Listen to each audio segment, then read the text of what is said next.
Last thoughts were of Raymond. She would see him soon. He would awaken as he always did, his welcome home embrace warm and sustaining. She smiled, and Mr. Kang, behind the counter, smiled back, thinking her brightness was for him. He smiled at her every night, never knowing that her thoughts and smiles were actually for Raymond, for the moments still to come. The sound of the bell, shaken by the opening door behind her, made only a peripheral entry into her thoughts. She had the $2 bills ready and was handing them across the counter to Mr. Kang. But he didn't take them. She then noticed that his eyes were no longer on her, but focused on the door. His smile was gone, and his mouth was opening slightly as if to form a word that wouldn't quite come. She felt a hand grip her right shoulder from behind. The coldness of steel pressed against her left temple. A shower of light crashed across her vision, blinding light. In that moment she saw a glimpse of Raymond's sweet face. Then everything turned dark. 1. McCaleb saw her before she saw him. He was coming down the main dock, past the row of millionaires' boats, when he saw the woman standing in the stern of the Following Sea. It was 10:30 on a Saturday morning, and the warm whisper of spring had brought a lot of people out to the San Pedro docks. McCaleb was finishing the walk he took every morning, completely around Cabrillo Marina, out along the rock jetty and back. He was huffing by this part of the walk, but he slowed his pace even more as he approached the boat. His first feeling was annoyance. The woman had boarded his boat uninvited. But as he got closer, he put that aside and wondered who she was and what she wanted. She wasn't dressed for boating. She had on a loose summer dress that came to mid-thigh. The breeze off the water threatened to lift it, and so she kept one hand at her side to keep it down. McCaleb couldn't see her feet yet, but he guessed by the taut lines of the muscles he saw in her brown legs that she wasn't wearing boat shoes. She had raised heels on. McCaleb's immediate read was that she was there to make some kind of impression on someone. McCaleb was dressed to make no impression at all. He had on an old pair of jeans ripped by wear, not for style, and a T-shirt from the Catalina Gold Cup tournament a few summers before. The clothes were spattered with stains, mostly fish blood, some of his own blood, marine polyurethane, and engine oil. They had served him as both fishing and work clothes. His plan was to use the weekend to work on the boat, and he was dressed accordingly. He became more self-conscious about his appearance as he drew closer to the boat and could see the woman better. He pulled the foam pads of his portable off his ears and turned off the CD in the middle of Howlin' Wolf singing, "I Ain't Superstitious." "Can I help you?" he asked, before stepping down into his own boat. His voice seemed to startle her, and she turned away from the sliding door that led into the boat salon. McCaleb figured she had knocked on the glass and was waiting, expecting him to be inside. "I'm looking for Terrell McCaleb?" She was an attractive woman in her early 30s, a good decade or so younger than McCaleb. There was a sense of familiarity about her, but he couldn't quite place it. It was one of those déjà vu things. At the same time he felt the stir of recognition, it quickly flitted away, and he knew he was mistaken, that he did not know this woman. He remembered faces, and hers was nice enough not to forget. She had mispronounced the name, saying McCaleb instead of McCaleb, and used the formal first name that no one ever used, except the reporters. That's when he began to understand. He knew now what had brought her to the boat, another lost soul come to the wrong place. "McCaleb," he corrected. "Terry McCaleb." "Sorry, I thought maybe you were inside. I didn't know if it was okay to walk on the boat and knock." "But you did anyway." She ignored the reprimand and went on. It was as if what she was doing and what she had to say had been rehearsed. "I need to talk to you." "Well, I'm kind of busy at the moment." He pointed to the open bilge hatch she was lucky not to have fallen into, and the tools he had left spread out on a drop-cloth by the stern transom. "I've been walking around looking for this boat for almost an hour," she said. "It won't take long. My name is Graciela Rivers, and I wanted—" "Look, Miss Rivers, he said, holding his hands up and interrupting. "I'm really... You read about me in the newspaper, right?" She nodded. "Well, before you start your story, I have to tell you, you're not the first one to come out here and find me, or to get my number and call me. And I'm just going to tell you what I told all of the others. I'm not looking for a job. So if this is about you wanting to hire me or have me help you some way, I'm sorry, but I can't do it. I'm not looking for that kind of work." She didn't say anything, and he felt a pang of sympathy for her, just as he had for the others who had come to him before her. "Look, I do know a couple of private investigators I can recommend. Good ones that will work hard and won't rip you off." He stepped over to the stern gunwale, picked up the sunglasses he had forgotten to take on his walk, and put them on, signaling the end of the conversation. But the gesture and his words went by her. "The article said you were good. It said you hated it whenever somebody got away." He put his hands in his pockets and hiked his shoulders. "You have to remember something. It was never me alone. I had partners, I had the lab teams, I had the whole bureau behind me. It's a lot different than one guy running around out there on his own. A lot different. I probably couldn't help you even if I wanted to." She nodded, and he thought that he had gotten through to her and that would be the end of this one. He started thinking about the valve job that he'd planned to complete on one of the boat's engines over the weekend. But he was wrong about her. "I think you could help me," she said. "Maybe help yourself, too." "I don't need the money. I do okay. I'm not talking about money." He looked at her for a beat before replying. "I don't know what you mean by that," he said, injecting exasperation into his voice. "But I can't help you. I've got no badge anymore, and I'm not a private investigator. It would be illegal for me to act as one, or to accept money without a state license. If you read the story in the paper, then you know what happened to me. I'm not even supposed to be driving a car." He pointed toward the parking lot beyond the row of docks and the gangway. "You see the one wrapped up like a Christmas present?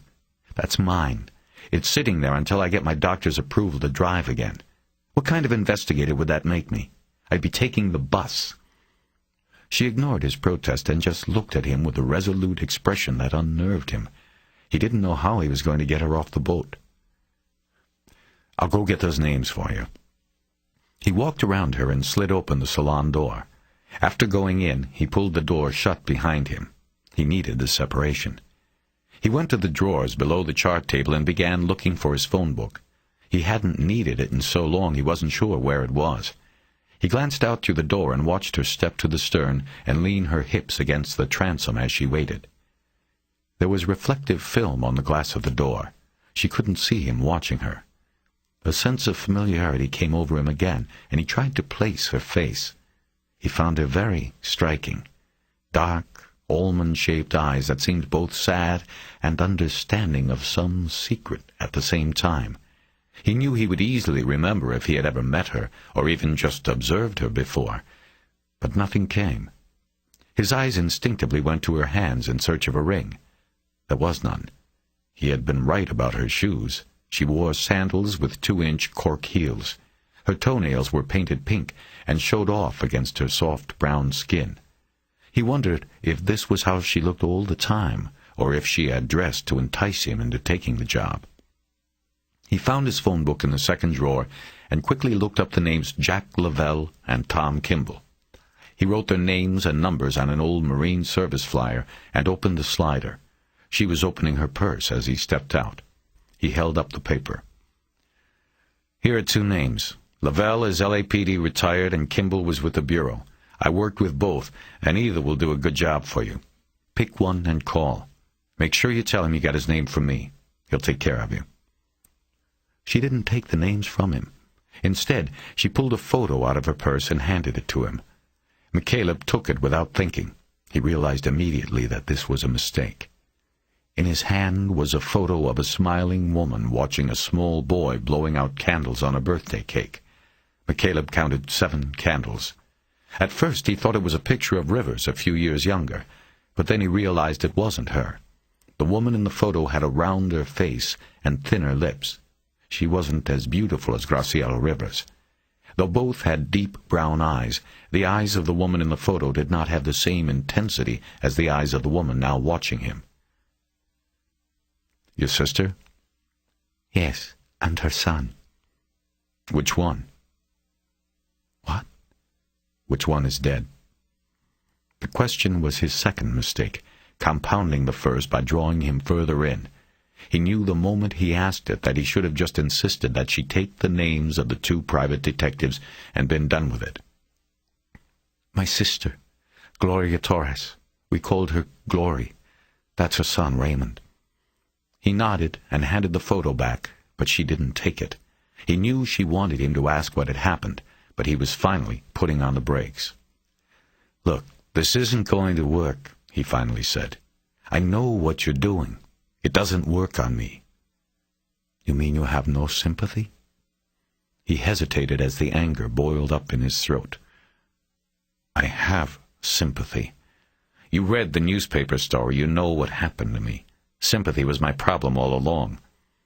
He swallowed it back and tried to clear away any ill feeling. He knew she was consumed by horrible frustrations.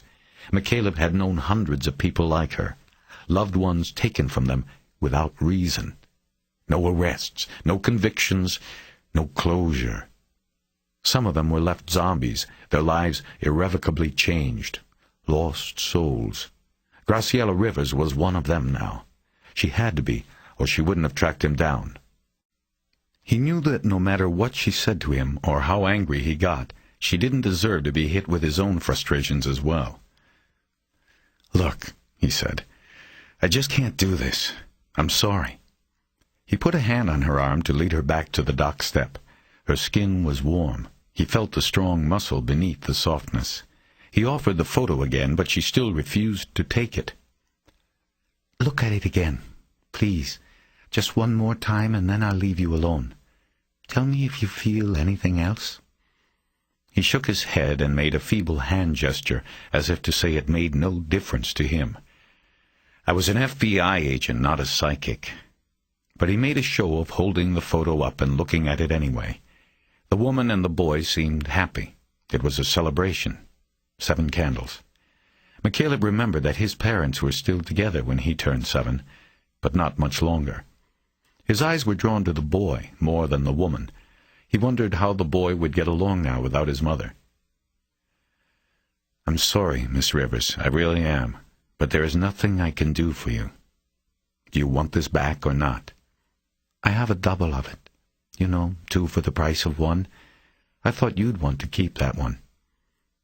For the first time he felt the undertow in the emotional current. There was something else at play, but he didn't know what. He looked closely at Graciela Rivers and had the sense that if he took another step, asked the obvious question, he would be pulled under. He couldn't help himself. "Why would I want to keep it if I'm not going to be able to help you?" She smiled in a sad sort of way. "Because she's the woman who saved your life. I thought from time to time you might want to remind yourself of what she looked like, who she was." He stared at her for a long moment, but he wasn't really looking at Graciela Rivers. He was looking inward, running what she had just said through memory and knowledge, and coming up short of its meaning. "What are you talking about?" It was all he could manage to ask. He had the sense that control of the conversation and everything else was tilting away from him and sliding across the deck to her. The undertow had him now. It was carrying him out. She raised her hand but reached past the photo he was still holding out to her. She placed her palm on his chest and ran it down the front of his shirt, her fingers tracing the thick rope of the scar beneath. He let her do it. He stood there, frozen, and let her do it. "Your heart," she said. "It was my sister's. She was the one who saved your life." 2. Out of the corner of his eye he could just see the monitor. The screen was grainy silver and black, the heart like an undulating ghost, the rivets and staples that closed off blood vessels showing like black buckshot in his chest. "Almost there," a voice said. It came from behind his right ear. Bonnie Fox. always calm and comforting, professional. Soon he saw the snaking line of the scope move into the monitor's X-ray field, following the path of the artery and entering the heart. He closed his eyes. He hated the tug, the one they say you won't feel, but you always do. "Okay, you shouldn't feel this," she said. "Right. Don't talk." Then, there it was, like the slightest tug on the end of a fishing line, a scrapfish stealing your bait. He opened his eyes and saw the line of the scope, as thin as a fishing line, still deep in the heart. "Okay, we got it," she said. "Coming out now." "You did good, Terry." He felt her pat his shoulder, though he couldn't turn his head to look at her. The scope was removed, and she taped a gauze compress against the incision in his neck. The brace that had held his head at such an uncomfortable angle was unstrapped, and he slowly straightened his neck, bringing his hand up to work the stiff muscles. Dr. Bonnie Fox's smiling face then hovered above his. "How you feeling?" "Can't complain, now that it's over." "I'll see you in a little while. I want to check the blood work and get the tissue over to the lab." I want to talk to you about something." "You got it. See you in a bit." A few minutes later, 2 nurses wheeled McCaleb's bed out of the cath lab and into an elevator. He hated being treated as an invalid. He could have walked, but it was against the rules. After a heart biopsy, the patient must be kept horizontal. Hospitals always have rules. Cedars-Sinai seemed to have more than most. He was taken down to the cardiology unit on the 6th floor. While being wheeled down the east hallway, he passed the rooms of the lucky and the waiting, patients who had received new hearts or were still waiting. They passed one room where McCaleb glanced through the open door and saw a young boy on the bed, his body tied by tubes to a heart-lung machine. A man in a suit sat in the chair on the other side of the bed, his eyes staring at the boy, but seeing something else. McCaleb looked away. He knew the score. The kid was running out of time. The machine would only hold him up for so long. Then the man in the suit, the father, McCaleb assumed, would be staring at a casket with the same look. They were at his room now. He was moved from the gurney onto the bed and left alone. He settled in for the wait. He knew from experience that it could be as long as 6 hours before Fox showed up, depending on how quickly the blood work was run through the lab and how soon she came by to pick up the report. He had come prepared. The old leather bag in which he had once carried his computer and the countless case files he had worked on was now stuffed with back issues of magazines he saved for biopsy days. 2.5 hours later, Bonnie Fox came through the door. McCaleb put down the copy of Boat Restoration he had been reading. "Wow, that was fast." "It's slow in the lab. How are you feeling?" "My neck feels like it had somebody's foot on it for a couple of hours." "You've already been to the lab?" "Yep." "How'd everything come out?" "It all looks good. No rejection. All the levels look good. I'm very pleased. We might lower your prednisone in another week."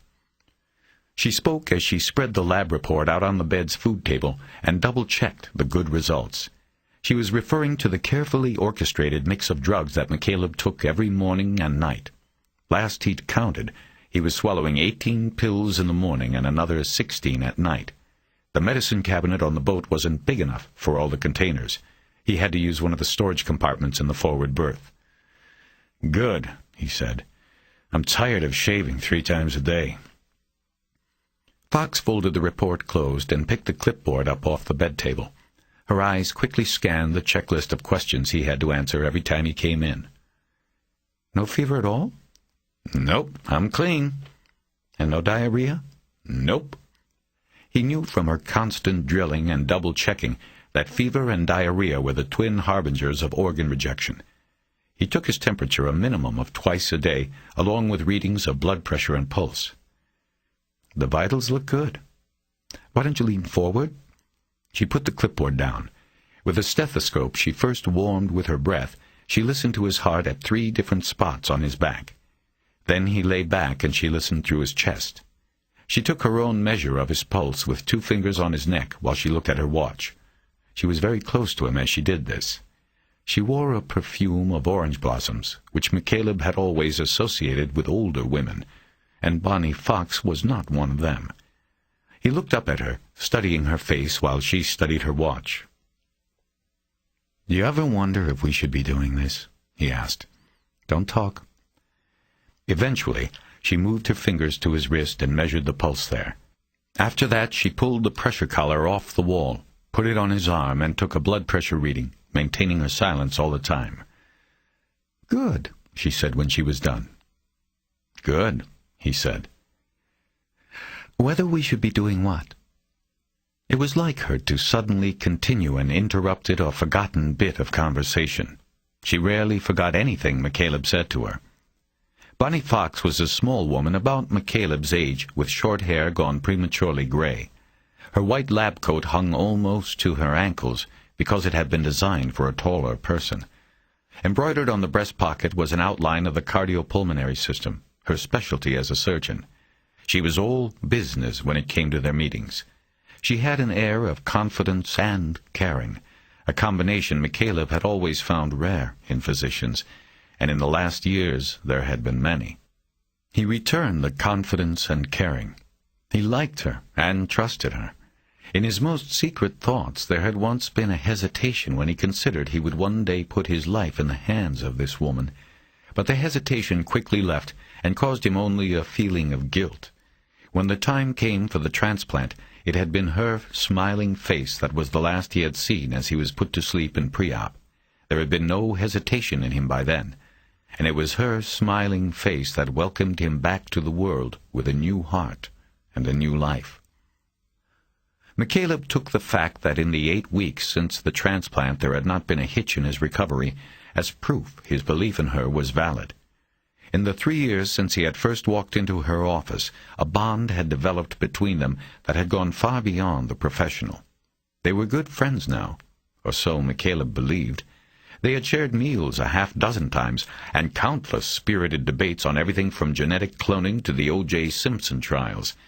McCaleb had won $100 from her on the first verdict, easily seeing that her unwavering belief in the justice system had blinded her to racial realities of the case. She wouldn't bet him on the second.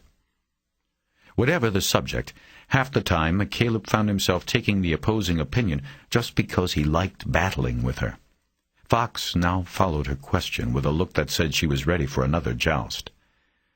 "Whether we should be doing this," he said, waving a hand around as if to encompass the whole hospital. "Taking out organs, putting in new ones. Sometimes I feel like the modern Frankenstein, other people's parts in me." One other person, one other part. Let's not be so dramatic. "But it's the big part, isn't it? You know, when I was with the Bureau, we had to qualify on the range every year. You know, shoot at targets. And the best way to qualify was to go for the heart. The circle around the heart on those targets scores more than the head. It's called the 10 ring, highest score. Look, if this is the aren't we acting like God debate again, I thought we were well past that." She shook her head, smiled, and looked him over for a few seconds. The smile eventually dropped away. "What's really wrong?" "I don't know. I guess I'm feeling guilty." "What? About living?" "I don't know." "Don't be ridiculous. We've been through this too. I have no time for survivor's guilt.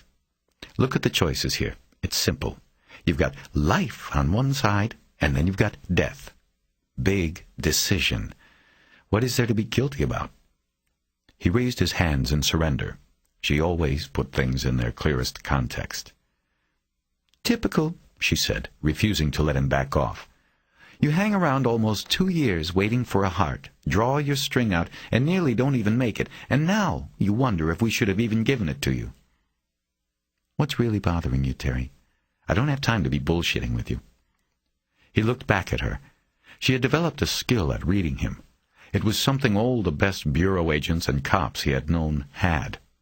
He hesitated and then decided to say what was on his mind. "I guess I want to know how come you didn't tell me that the woman whose heart I got had been murdered." She was clearly taken aback. The shock of his statement showed on her face. "Murdered? What are you talking about?" "She was murdered." "How?" I don't know exactly. She got caught in the middle of a robbery in some convenience store up in the valley. Shot in the head. She died and I got her heart. You're not supposed to know anything about your donor. How do you know this? Because her sister came and saw me on Saturday. She told me the whole thing. It sort of changes things, you know. Fox sat on the hospital bed and leaned over him. A stern look came over her face. First of all, I had no idea where your heart came from. We never do. It came through Bopra. All we were told was that an organ was available with a blood work match to a recipient we had on call and at the top of our list. That was you. You know how Bopra works. You watched the film during orientation. We get limited information because it works best that way. I told you exactly what we knew. Female, 26 years old, if I remember. Perfect health, perfect blood typing, perfect donor. That's it. Then I'm sorry. I thought maybe you knew and just held that back. I didn't. We didn't. So if we didn't know who and where it came from, how did the sister know who and where it went? How did she find you? This could be some kind of a scam. No, it's her, I know. How do you know? The newspaper article last Sunday, that whatever happened to column in the Times Metro section, it said I got the heart on February 9th, and that I'd been waiting a long time because my blood type was rare. The sister read it and put it together. She obviously knew when her sister died, knew her heart was donated, and knew she also had a rare blood type. She's an ER nurse up at Holy Cross and figured out it was me. It still doesn't mean you have her sister's. She also had the letter I wrote. What letter? The one everybody writes afterward.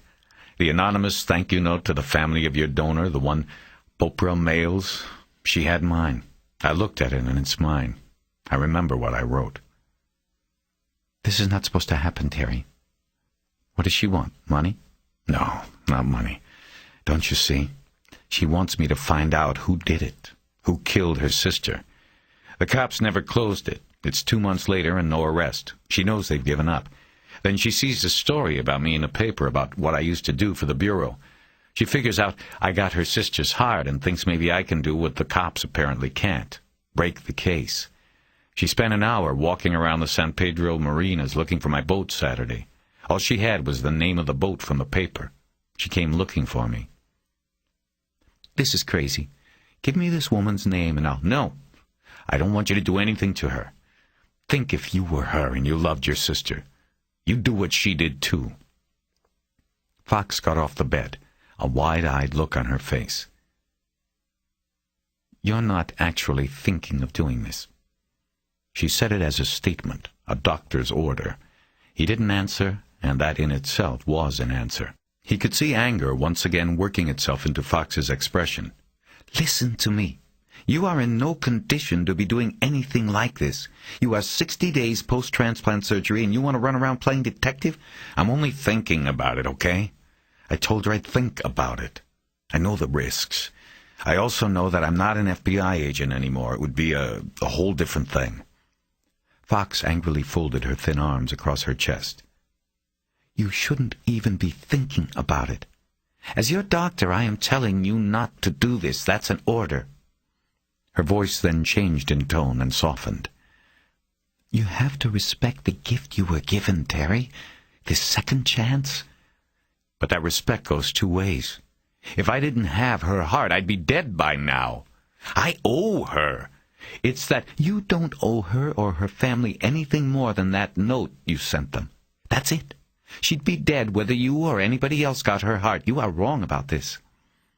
He nodded that he understood her point, but it wasn't enough for him. He knew that just because something makes sense on an intellectual level, it doesn't play any better in the twists of your guts. She read his thoughts. But what? I don't know. It's just that I thought if I ever found out what happened, I would find out it was an accident. That's what I prepared myself for. That's what they tell you in orientation, and even you told me when we started that 99 out of 100 times it's an accident leading to fatal head injury. Car crash, or somebody falls down the steps or dumps their motorcycle, but this is different. It changes things. You keep saying that. How can it be different? The heart is just an organ, a biological pump. It's the same no matter how its original owner dies. An accident I could live with. All that time I was waiting, knowing that somebody had to die for me to live. I was getting myself ready to accept it as an accident. With an accident, it's like it was fated or something. But a murder, that comes with evil intent attached. It's not happenstance. It means that I'm the benefactor of an act of evil, Doctor. And that's why it's different now. Fox was silent for a few moments. She shoved her hands into the side pockets of her lab coat. McCaleb thought that she was finally beginning to see his point. That's what my life was about for a long time, he added quietly. I was searching out evil. That was my job, and I was good at it. But in the long run, it was better than me. It got the best of me. I think...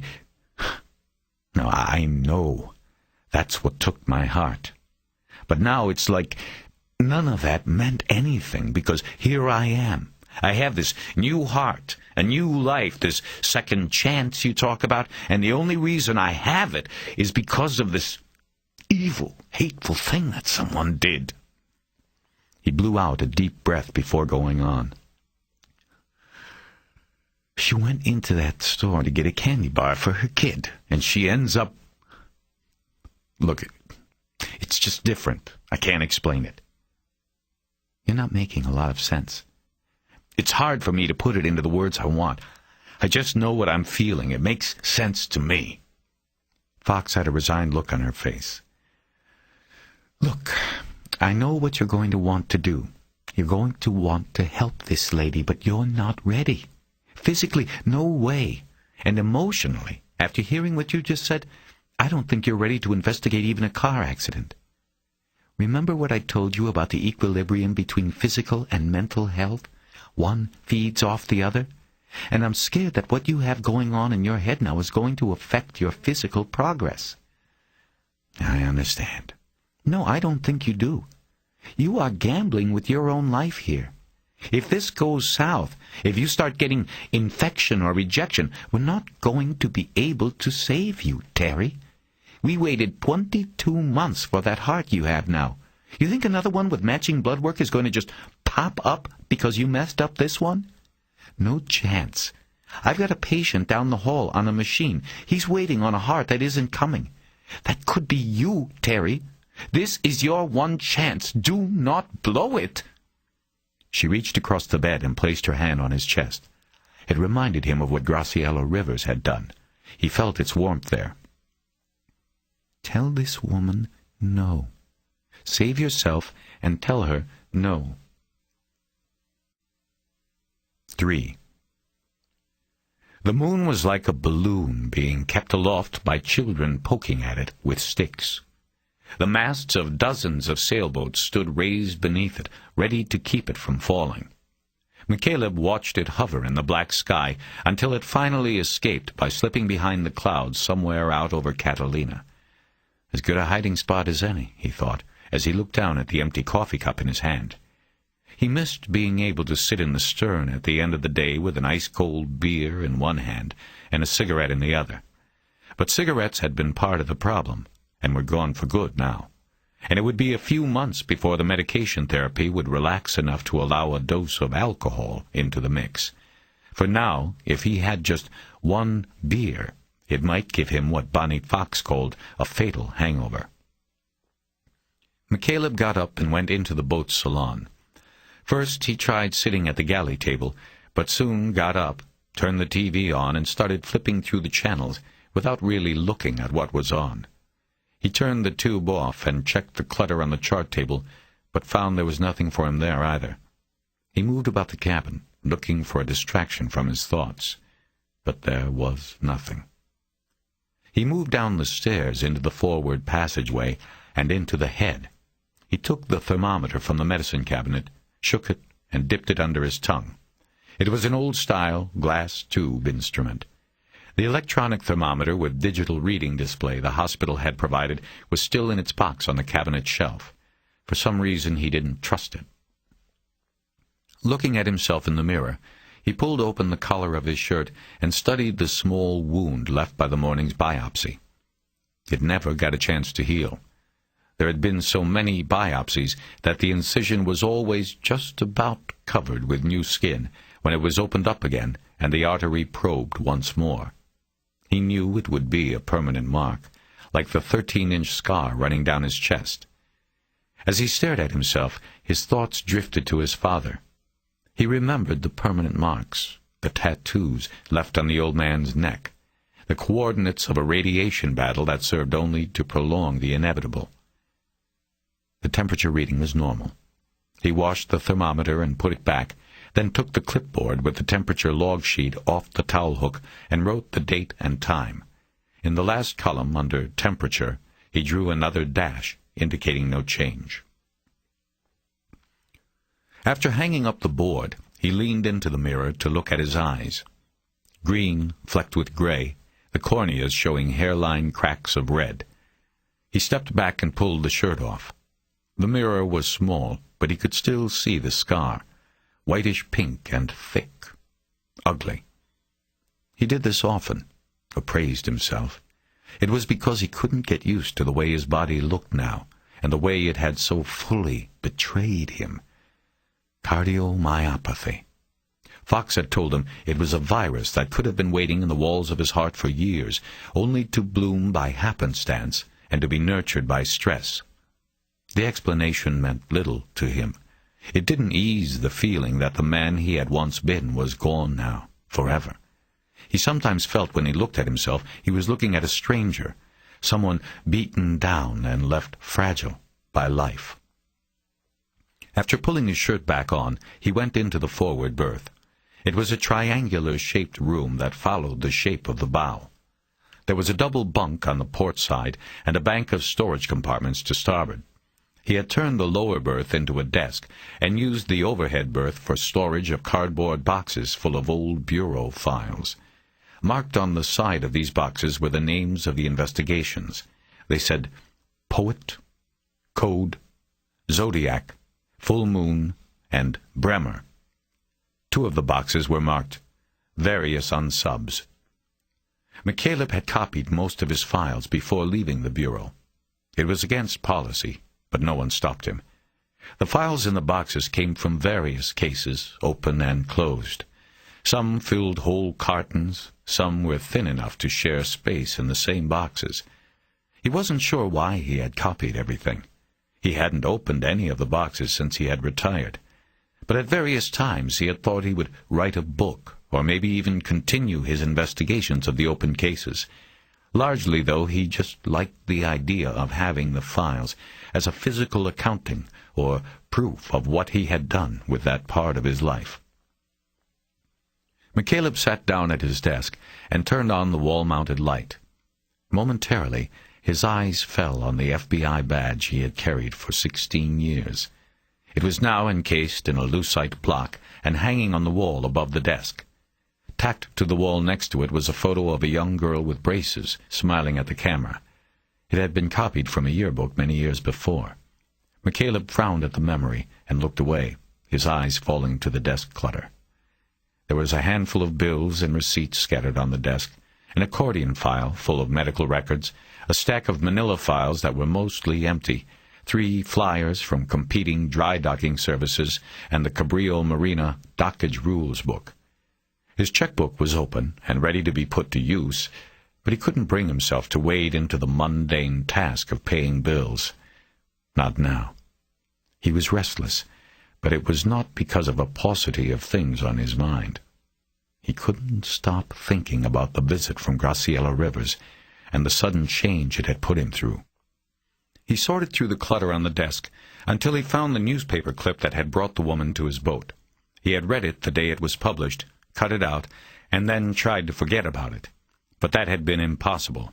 The story had drawn a procession of victims to his boat. The mother whose teenage daughter's body was found mutilated on the beach down in Redondo, the parents whose son had been hanged in an apartment in West Hollywood, the young husband whose wife had gone clubbing on the Sunset Strip one night and had never come back. There were others, all of them zombies, left nearly catatonic by grief and the betrayal of their faith in a God who wouldn't allow such things to happen. McCaleb couldn't comfort them. He couldn't help them. He sent them on their way. He had agreed to the newspaper interview only because he was in the reporter's debt. When he had been with the Bureau, Keisha Russell had always been good to him. She was the kind of reporter who gave some and didn't always take. She had called him on the boat a month earlier to collect on that debt.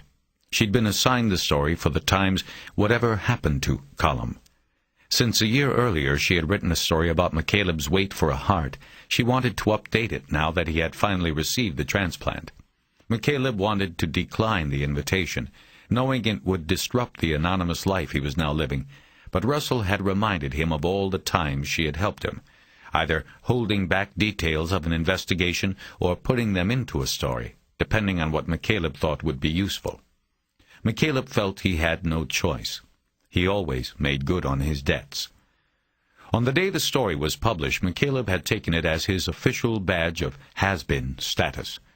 Usually the column was reserved for updates on hack politicians who had disappeared from the local scene, or people whose 15 minutes of fame had long ago lapsed. Every now and then it featured a washed-up TV star who was selling real estate, or had become a painter because it was his true creative calling. He unfolded the clip now and reread it.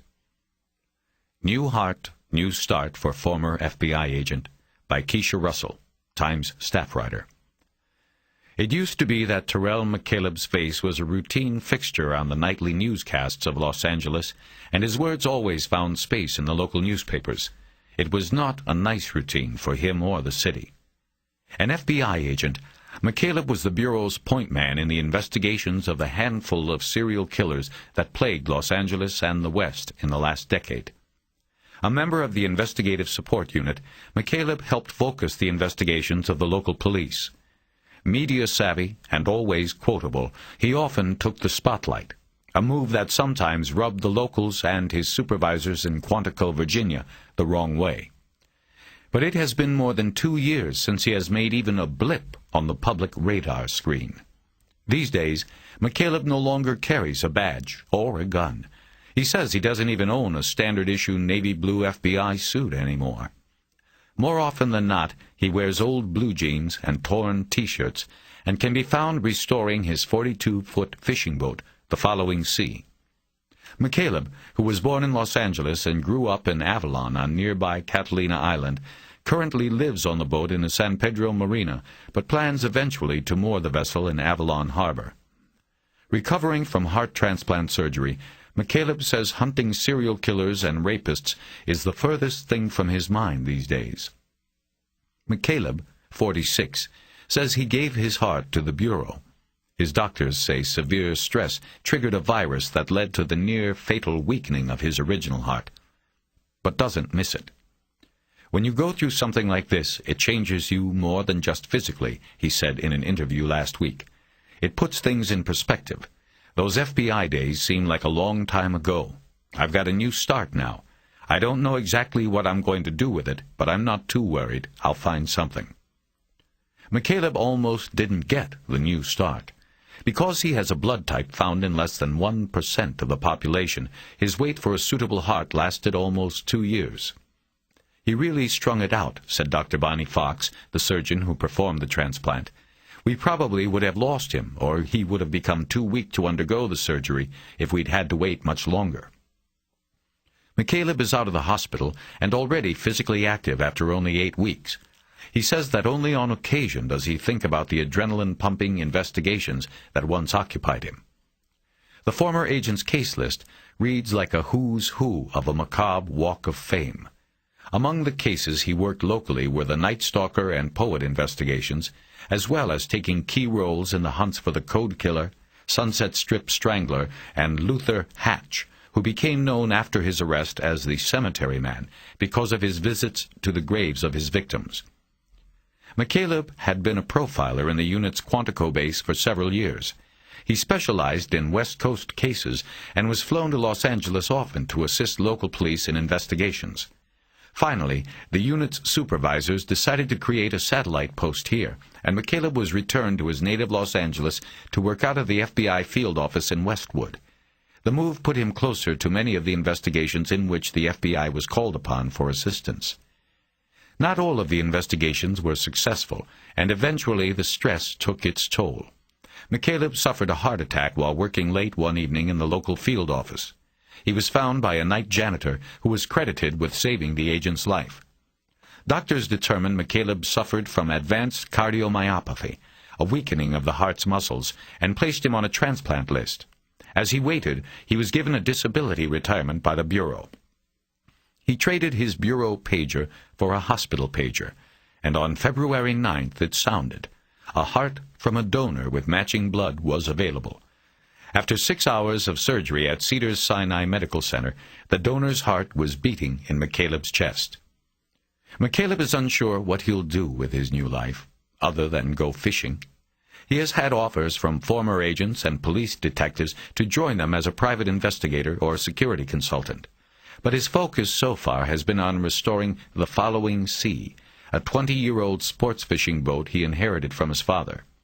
The boat was left to deteriorate for 6 years, but now has McCaleb's full-time attention. "At the moment, I'm content to take things a little at a time," he said. "I'm not worried too much about what's ahead." His regrets are few, but like all retired investigators and fishermen, McCaleb laments the ones that got away. "I wish I had solved all the cases," he said. "I hated it when somebody got away. I still do." For a moment, McCaleb studied the photo they had used with the story. It was an old headshot they had used many times before during his days with the Bureau. His eyes stared boldly into the camera. When Keisha Russell had come around to do the story on him, she had come with a photographer. But McCaleb wouldn't let them take a fresh shot. He told them to use one of the old photos. He didn't want anybody to see the way he looked now. Not that anyone could tell much, unless he had his shirt off. He was about 30 pounds lighter, but that wasn't what he wanted to hide. It was the eyes. He had lost that look, the eyes as piercingly hard as bullets. He didn't want anyone to know he had lost that. He folded the newspaper clip and put it aside. He tapped his fingers on the desk for a few seconds while brooding over things, and then looked at the steel paper spike next to the phone. The number Graciela Rivers had given him was scratched in pencil on the scrap of paper that sat at the top of the stack of notes, punctured by the spike.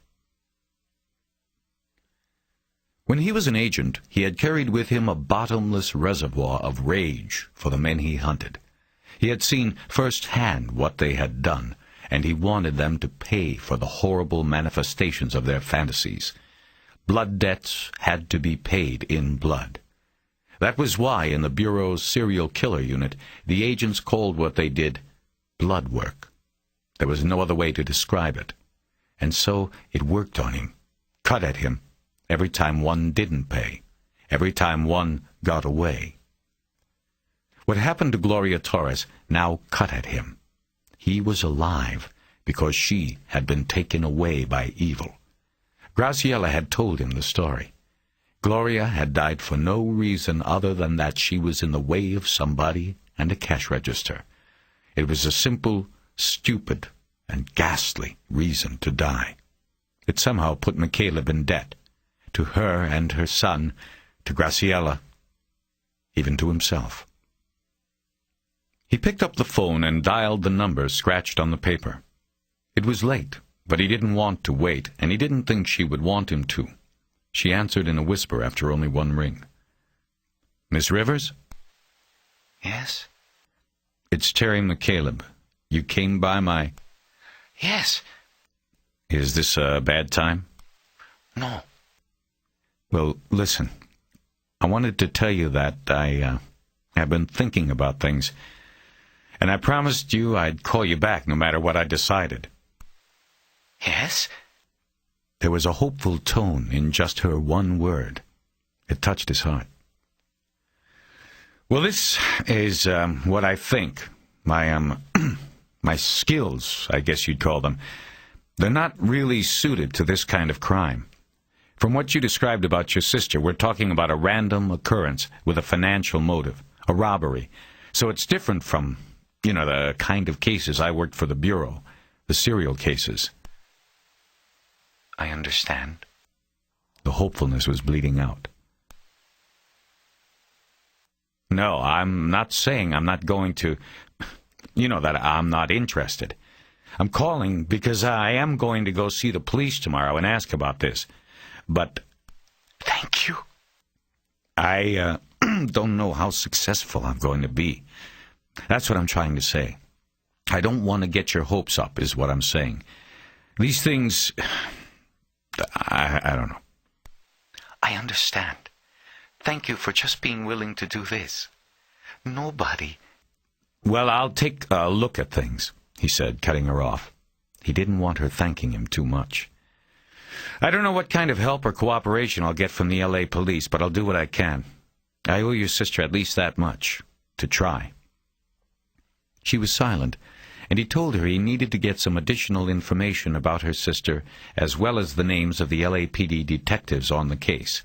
They talked for about 10 minutes, and when he had all of the information he needed written down in a small notebook, an uneasy silence played across the telephone line. "Well," he finally said, "I guess that's it then. I'll call you if I have any other questions or if anything else comes up." Thank you again.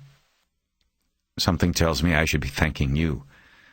I'm glad I'll be able to do this. I just hope it helps. Oh, it will. You've got her heart. She'll guide you. Yes, he said hesitantly, not really understanding what she meant or why he was agreeing. I'll call you when I can. He hung up and stared at the phone for a few moments, thinking about her last line. Then, again, he unfolded the newspaper clip with his picture. He studied the eyes for a long time. Finally, he folded the newspaper clip closed and hid it under some of the paperwork on the desk. He looked up at the girl with the braces, and after a few moments nodded. Then he turned off the light. 4. When McCaleb had been in the Bureau, the agents he worked with called this part the hard tango. It was the finesse moves they had to make with the locals. It was an ego thing and a territorial thing. One dog doesn't piss in another dog's yard, not without permission. There was not a single homicide cop working who did not have a healthy ego. It was an absolute job requirement. To do the job, you had to know in your heart that you were up to the task, and that you were better, smarter, stronger, meaner, more skilled, and more patient than your adversary. You had to flat out know that you were going to win. And if you had any doubts about that, then you had to back off and work burglaries, or take a patrol shift, or do something else. The problem was that homicide egos were often unchecked, to the point that some detectives extended the view they had of their adversaries to those who wanted to help them, fellow investigators, especially FBI agents. No homicide cop on a stalled-out case wants to be told that maybe someone else, particularly a Fed from Quantico, might be able to help, or could do it better. It had been McCaleb's experience that when a cop finally gave up and put a case into cold storage, he secretly didn't want anyone taking it out and proving him wrong by solving it. As an FBI agent, McCaleb was almost never asked into a case or called for advice by the lead detective. It was always the supervisor's idea. The supervisor didn't care about egos or hurt feelings. The supervisor cared about clearing cases and improving statistical reports. And so the Bureau would be called, and McCaleb would come in and have to do the dance with the lead detective. Sometimes it was the smooth dance of coordinated partners. More often it was the hard tango. Toes got stepped on. Egos got bruised. On more than one occasion, McCaleb suspected that a detective he was working with was holding back information, or was secretly pleased when McCaleb was unsuccessful in helping identify a suspect or bringing closure to a case. It was part of the petty territorial bullshit of the law enforcement world. Sometimes consideration of the victim or the victim's family wasn't even on the plate. It was dessert. And sometimes there was no dessert. McCaleb was pretty sure he was facing a hard tango with the LAPD. It didn't matter that they had apparently hit the wall with the Gloria Torres investigation and could use the help. It was territorial. And to make matters worse, he wasn't even with the FBI anymore. He was going in naked, without a badge. All he had with him when he arrived at 7:30 on Tuesday morning at the West Valley Division was his leather bag and a box of donuts. He was going to be dancing the hard tango without music. McCaleb had chosen his arrival time because he knew that most detectives started early so they could get done early. It was the time when he had the best chance of catching the two assigned to the Gloria Torres case in their office. Graciela had given him their names, Arango and Walters. McCaleb didn't know them, but he had met their commanding officer, Lieutenant Dan Buskirk, a few years earlier on the Code Killer case. But it was a superficial relationship. McCaleb didn't know what Buskirk thought about him. He decided, though, that it would be best to follow protocol and start with Buskirk and then, hopefully, get to Arango and Walters. West Valley Division was on Owensmouth Street in Reseda. It seemed to be an odd place for a police station. Most of the LAPD's stations were placed in the tough areas where police attention was needed most. They had concrete walls erected at the entranceways to guard against drive-by shootings. But West Valley was different. There were no barriers. The station was in a bucolic, middle-class, residential setting. There was a library on one side and a public park on the other, plenty of parking at the front curb. Across the street was a row of signature San Fernando Valley ranch houses. After the cab dropped him off out front, McCaleb entered through the main lobby, threw an easy salute at one of the uniformed officers behind the counter, and headed toward the hallway to the left. He showed no hesitation. He knew it led to the Detective Bureau, because most of the city's police divisions were laid out the same way. The uniform didn't stop him, and this encouraged McCaleb. Maybe it was the box of donuts, but he took it to mean he still had at least some of the look, the confident walk of a man carrying a gun and a badge. He was carrying neither. After entering the Detective Bureau, he came to another counter. By pressing against it and leaning over, he could look to the left and through the glass window of the small office he knew belonged to the detective lieutenant. It was empty. "Can I help you?" He straightened up and looked at the young detective who had approached the counter from a nearby desk, probably a trainee assigned counter duty. Usually they used old men from the neighborhood who volunteered their time, or cops assigned light duty because of injury or disciplinary action. "I was hoping to see Lieutenant Buskirk. Is he here?" "He's in a meeting at Valley Bureau. Can I help you with something?" That meant Buskirk was in Van Nuys at the Valley-wide command office. McCaleb's plan to start with him was out the window. He could now wait for Buskirk or leave and come back. But go where? The library? There wasn't even a nearby coffee shop he could walk to. He decided to take his chances with Arango and Walters. He wanted to keep moving. "How about Arango or Walters in homicide?"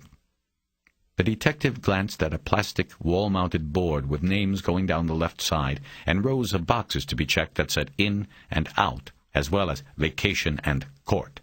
But there were no check marks of any kind made after the names Arango and Walters. "Let me check," the front man said. "Your name?" "My name is McCaleb, but it won't mean anything to them. Tell them it's about the Gloria Torres case." The front man went back to his desk and punched in 3 digits on the phone. He spoke in a whisper. McCaleb knew then that as far as the front man was concerned, he didn't have the look. In a half-minute the call was done, and the front man didn't bother getting up from the desk. "Turn around, back down the hall, first door on the right." McCaleb nodded, took the box of donuts off the counter, and followed the instructions. As he approached, he put the leather bag under one arm so he could open the door. But it opened as he was reaching for it. A man in a white shirt and tie stood there. His gun was held in a shoulder harness under his right arm. This was a bad sign. Detectives rarely used their weapons. homicide detectives even less than others. Whenever McCaleb saw a homicide detective with a shoulder harness instead of the more comfortable belt clip, he knew he was dealing with a major ego. He almost sighed out loud. "Mr. McCaleb?" "That's me." "I'm Eddie Arango. What can I do for you? My guy up front said you're here about Glory Torres?" They shook hands after McCaleb awkwardly transferred the box of donuts to his left hand. "That's right." He was a large man, more in horizontal than vertical proportions. Latino with a full head of black hair, feathered with gray. Mid-40s, with a solid build, no stomach over the belt. It went with the shoulder harness. He took up the whole door and made no move to invite his visitor in. "Is there a place we can talk about this?" "Talk about what?" "I'm going to be looking into her murder." So much for finesse, McCaleb thought. "Oh, shit, here we go," Arango said. He shook his head in annoyance, glanced behind him, and then back at McCaleb. "All right," he said, "let's get this over with. You got about 10 minutes before I toss you out of here." He turned around, and McCaleb followed him into a room crowded with desks and detectives. Some of them looked up from their work at McCaleb, the intruder, but most didn't bother. Arango snapped his fingers to draw the attention of a detective at one of the desks along the far wall. He was on the phone, but looked up to see Arango signal him. The man on the phone nodded and held up one finger. Arango led the way to an interview room with a small table pushed against one wall and 3 chairs. It was smaller than a prison cell. He closed the door. "Have a seat. My partner will be in a minute." McCaleb took the chair opposite the table. This meant Arango would likely take the chair to McCaleb's right, or be forced to squeeze behind him to go to the chair on his left. McCaleb wanted him on the right. It was a small thing, but a routine he had always followed as an agent. Put the subject you are talking to on the right. It means they look at you from the left and engage the side of the brain that is less critical and judgmental. A psychologist at Quantico had once given the tip while teaching a class on techniques of hypnosis and interrogation. McCaleb wasn't sure if it worked, but he liked to have any edge he could get, and he thought he might need one with Arango. "You want a donut?" he asked as Arango took the chair on his right. "No, I don't want any of your donuts. I just want you on your way and out of my way." "It's a sister, isn't it? You're working for the goddamn sister. Let me see her ticket. I can't believe she's wasting her money. I don't have a license, if that's what you mean." Arango drummed his fingers on the scarred table as he thought about this. "Jesus. You know, it's stuffy in here. We shouldn't keep it closed up like this." Arango was a bad actor. He delivered the line as if he were reading it off a chart on the wall. He got up, adjusted the thermostat on the wall by the door, and then sat back down. McCaleb knew that he had just turned on a tape recorder as well as a video camera hidden behind the air duct grill over the door. "First off, you say you are conducting an investigation of the Gloria Torres homicide. Is that correct?" "Well, I haven't really started. I was going to talk to you first and then go from there." "But you're working for the victim's sister." "Graciela Rivers asked me to look into it, yes." "And you have no license in the state of California to operate as a private investigator. True?" "True." The door opened, and the man Arango had signaled earlier stepped into the room. Without turning around and looking at his partner, Arango held a hand up, fingers spread, signaling him not to interrupt. The man McCaleb assumed was Walters folded his arms and leaned against the wall next to the door. "Do you understand, sir, that it is a crime in this state to operate as a private investigator without a license? I could arrest you on a misdemeanor right now. It's illegal, not to mention unethical, to take money to conduct a private investigation without the proper license. Yes, I'm aware of that." "Wait, you're telling me you're doing this for free?" "That's right, as a friend of the family." McCaleb was quickly growing tired of the bullshit and wanted to get on with what he was there for. "Look, can we skip all the bullshit and turn off the tape and the camera and just talk for a few minutes? Besides, your partner is leaning against the microphone. You're not picking anything up. Walters jumped away from the thermostat just as Orongo turned around to see that McCaleb had been right. "Why didn't you tell me?" Walters said to his partner. "Shut up." "Hey, have a donut, guys," McCaleb said. "I'm here to help." Orongo turned back to McCaleb, still a bit flustered. "How the fuck did you know about the tape?" "Because you've got the same setup in every detective bureau in the city, and I've been in most of them. I used to be with the bureau, that's how I knew." "The FBI?" Walters asked. "FBI retired. Graciela Rivers is an acquaintance. She asked me to look into this. I said I would. I want to help." "What's your name?" Walters asked. Obviously, he was coming to everything late because he had been on the phone. McCaleb stood up and extended his hand. Walters shook it as McCaleb introduced himself. Dennis Walters was younger than Orongo. Pale white skin, slim build. His clothes were loose, baggy, suggesting that his wardrobe had not been updated since he had experienced a dramatic loss in weight. He wore no holster at all that McCaleb could see. He probably kept his gun in his briefcase until he went out on the street. McCaleb's the kind of cop. Walters knew it wasn't the gun that made the man. His partner didn't. "I know you," he said, pointing a finger at McCaleb. "You're that guy, the serial guy." "What are you talking about?" Orongo said. "You know, the profilers, the serial killer squad. He was the one they sent out here permanently, since most of the nuts are out here. He worked the Sunset Strip Strangler. What else? The Code Killer, that cemetery guy. Bunch of cases out here." He then put his attention back on McCaleb. "Right?" McCaleb nodded. Walters snapped his fingers. "Didn't I read about you recently? Something in the Slimes, right?" Once again, McCaleb nodded. The Whatever Happened To column 2 Sundays back. "That's it, right. You got a heart transplant, right?" McCaleb nodded. He knew that familiarity bred comfort. Eventually they would get down to business. Walters remained standing behind Orongo, but McCaleb saw his gaze drop to the box on the table. "You want a donut, detective? I'd hate to see them go to waste. I didn't get breakfast, but I'm not going to have one if you guys don't." "Don't mind if I do," Walters said. As he came forward and opened the box, he glanced anxiously at his partner. Orongo's face was a stone. Walters took out a glazed donut. McCaleb took a cinnamon sugar, and then Orongo broke and reluctantly took a powdered sugar. They ate silently for a few moments before McCaleb reached into his sport coat and pulled out the stack of napkins he had grabbed at Winchell's. He tossed them onto the table, and everyone took one. "So, the Bureau pension's so short you got to pick up PI work, huh?" Walters said, his mouth full of donut. "I'm not a PI. The sister's an acquaintance. Like I said, I'm not being paid." "An acquaintance," Orongo said. "That's the second time you said that.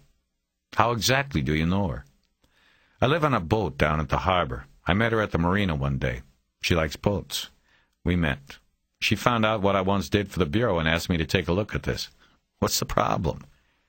He didn't know exactly why he was shading the truth to the point of lying. Other than that, he had immediately taken a disliking to Orongo. He didn't feel he wanted to reveal his true connection to Gloria Torres at Graciela Rivers. "Well, look," Orongo said.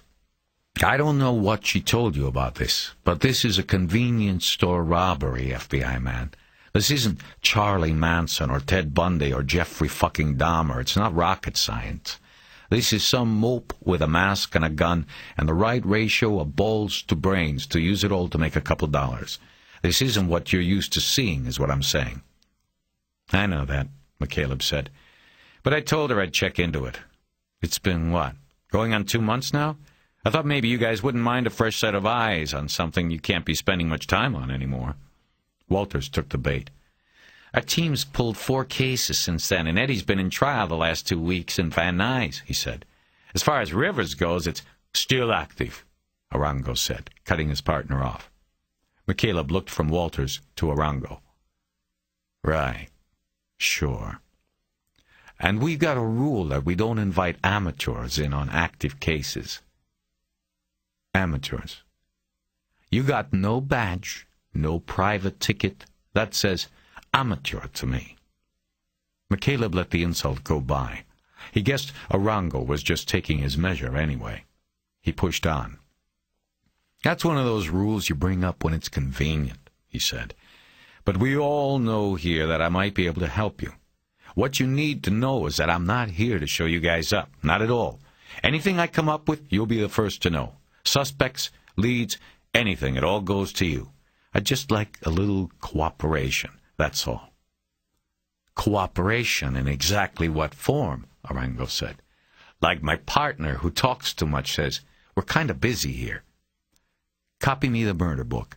Also any video you have. I'm good on crime scenes. That was sort of my specialty.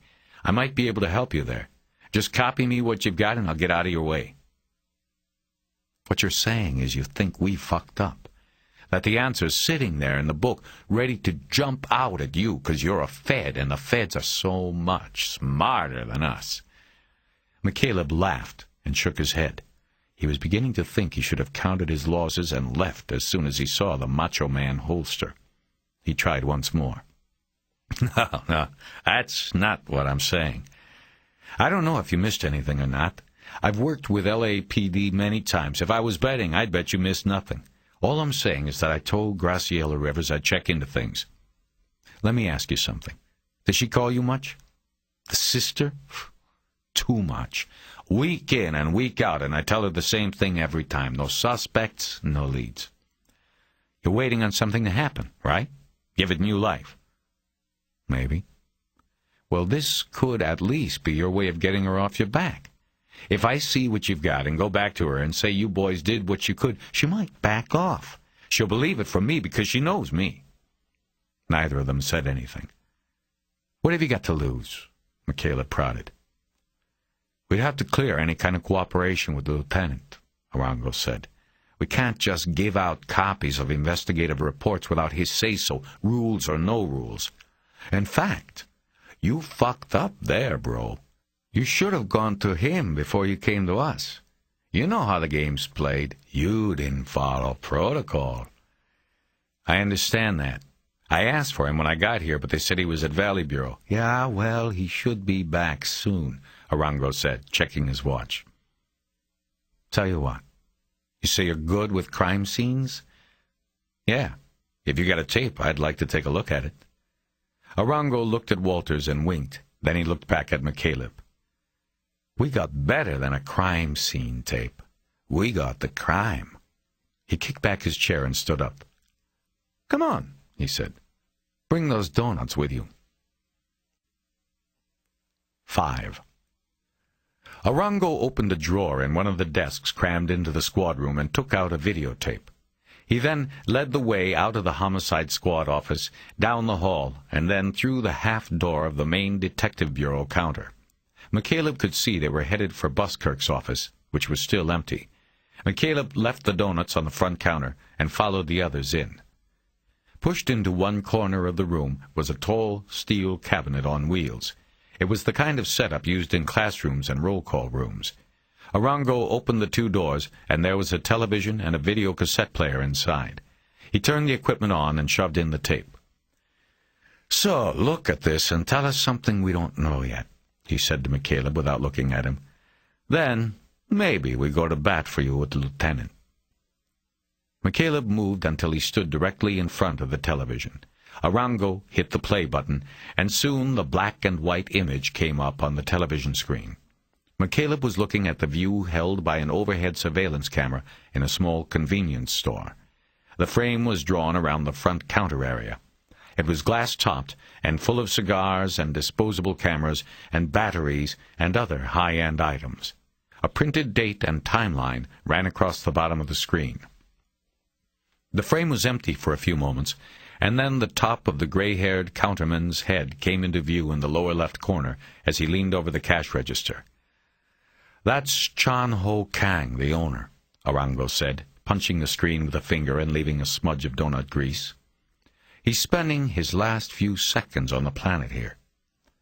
Kang had the cash drawer open. He broke a roll of quarters against the corner of the counter case and then dumped them into the appropriate section of the drawer. Just as he shoved it closed, a woman entered the frame, a customer. McCaleb recognized her instantly from the photo Graciela Rivers had showed him on the boat. Gloria Torres smiled as she approached the counter and placed 2 Hershey's candy bars down on the glass. She then pulled her purse up, opened it, and took out her wallet as Mr. Kang punched keys on the register. Gloria looked up, money in hand, when suddenly another figure entered the frame. It was a man with a black ski mask covering his face and wearing what looked like a black jumpsuit. He moved up behind Gloria, unnoticed. She was still smiling. McCaleb looked at the time counter, saw it said 22:41:39, and then looked back at what was happening in the store. It gave him a strange feeling to watch the action take place in this surreal black and white silence.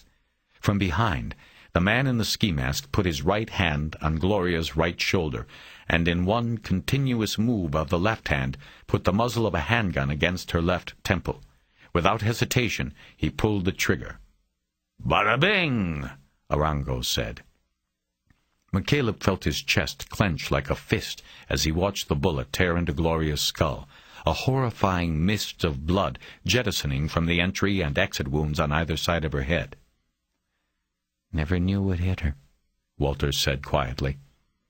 Gloria jerked forward onto the counter and then bounced backward, collapsing into the shooter as he brought his right arm up around her and across her chest. Stepping backward, Gloria in front of him as a shield, he raised his left hand again and fired his shot at Mr. Kang, striking him somewhere in the body. The store owner bounced off the wall behind him and then forward, his upper body crashing down over the counter and cracking the glass. His arms flung out across the counter, and his hands grappled for a hold like a man going over a cliff. Finally, he let go, his body flopping to the floor behind the counter. The shooter let Gloria's body slide to the ground, and her upper body fell outside the view of the video frame. Only her hand, as if reaching across the floor, and legs stayed in the picture. The shooter moved toward the counter, quickly leaning over and looking down at Mr. Kang on the floor. Kang was reaching into a shelf below the counter, frantically pulling out stacks of brown bags. The shooter just watched him, until finally Kang's arm came out, a black revolver in his hand. The man in the ski mask dispassionately shot Kang in the face before he ever got the chance to raise his gun. Leaning further over the counter, his feet in the air, the shooter grabbed one of the bullet shells that had ejected and fallen next to Kang's arm. He then straightened up, reached over, and took the bills from the open cash register drawer. He looked up at the camera. Despite the mask, it was clear the man winked and said something to the camera, then quickly left the frame to the left. "He's picking up the other 2 shells," Walters said. "No sound on the camera, right?" McCaleb said. "Right," Walters said. "Whatever he said there, he said to himself." "Only one camera in the store?" "Only one. Kang was cheap. That's what we were told." As they continued to watch, the shooter made one more pass through the corner of the screen on his way out. McCaleb stared blankly at the television, stunned by the harshness of the violence, despite his experience. 2 lives spent for the contents of a cash drawer. "You ain't gonna see that on America's Favorite Home Videos," Arango said. McCaleb had dealt with cops like Arango for years. They acted as though nothing ever got to them. They could look at the worst crime scene and find the joke. It was part of the survival instinct. Act and talk as if it means nothing to you, and you've got a shield. You won't get hurt. "Can I see it again?" McCaleb said. "Can you slow it down this time?" "Wait a minute," Walters said. "It's not over." "What?" "The good Samuel comes in just about now." He said it with a Hispanic pronunciation, Samuel. "The good Samuel?" "Good Samaritan. Mexican guy comes in the store, finds him, and tries to help. He kept the woman alive, but there was nothing he could do for Kang. Then he goes out to the payphone out front and there he is." McCaleb looked back at the screen. The timeline now read 22:42:55, and a dark-haired, dark-complected man in jeans and a T-shirt had entered the picture. He first hesitated on the right side of the screen, apparently looking at Gloria Torres, and then went to the counter and looked over it. Kang's body lay on the floor in a lake of blood. There were wide, ugly bullet wounds in his chest and face. His eyes were open and still. He was obviously dead. The Good Samaritan returned to Gloria. He knelt on the floor and apparently hunched over her upper body, which was off-screen. But almost immediately he was up again and out of the picture. "He went down the aisles looking for bandages," Arango said. "He actually wrapped her head with masking tape and a Kotex. Super size." The Good Samaritan returned and went to work on Gloria, although all of this was off-screen. "The camera never picked up a great shot of him," Arango said, "and he didn't stick around. After he made the call to 911 out front, he split." "He never came in later?" "Nope. We went on the TV news with it. You know, asking for him to come forward because he might have seen something that would help the investigation. But nothing. This guy went up in smoke." "Weird." On the screen, the man stood, his back still to the camera. As he was moving out of the frame, he glanced to his left, and a brief profile of his face was visible.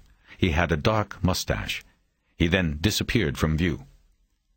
"He now calls the cops?" McCaleb asked. 911, Walters said.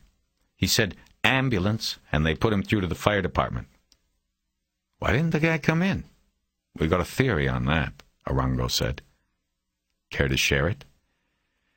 "The voice on the 911 tape had an accent," Walters said. "Latino. We figured the guy was an illegal. He didn't stick around because he was afraid if we talked to him we'd find out and ship him back." McCaleb nodded. It was plausible, especially in L.A., where there were hundreds of thousands of illegals avoiding authorities. "We put out flyers in the Mexican neighborhoods and went on Channel 34, Walters continued. "Promised he wouldn't be deported if he'd just come in and tell us what he saw, but we got nothing. Happens a lot in those neighborhoods. Hell, the places they come from, they're more scared of the cops than the bad guys." "Too bad," McCaleb said. "He was there so soon he probably saw the shooter's car, maybe got the plate." "Maybe," Walters said. "But if he got the plate, he didn't bother giving it to us on the tape. He did give a half-assed description of the car. 'Black car like a truck,' was how he described it. But he hung up before the girl could ask if he got a plate." "Can we watch it again?" McCaleb said. "Sure, why not?" Arango said. He rewound the tape, and they silently watched it again, this time Arango using the slow-motion button during the shooting. McCaleb's eyes stayed on the shooter for every frame that he was on film. Though the mask hid his expression, there were times that his eyes were clearly seen. Brutal eyes that showed nothing as he gunned down two people, their color indiscernible because of the black and white tape. "Jesus," McCaleb said when it was over. Arango ejected the tape and turned off the equipment. He turned and looked at McCaleb. "So, tell us something," he said. "You're the expert. Help us out here." The challenge was clearly evident in his voice. Put up or shut up. They were back to the territorial thing. "I'd have to think about it. Maybe watch the tape some more." "Figures," Arango responded dismissively. "I'll tell you one thing," McCaleb said, looking only at Arango. "This wasn't the first time." He pointed at the dead TV tube. "No hesitation, no panic, the quick in and out, the calm handling of the weapon and the kick, the presence of mind to pick up the brass. This guy's done this before. This isn't the first time. And probably not the last. Plus, he'd been in there before. He knew there was a camera. That's why he wore the mask.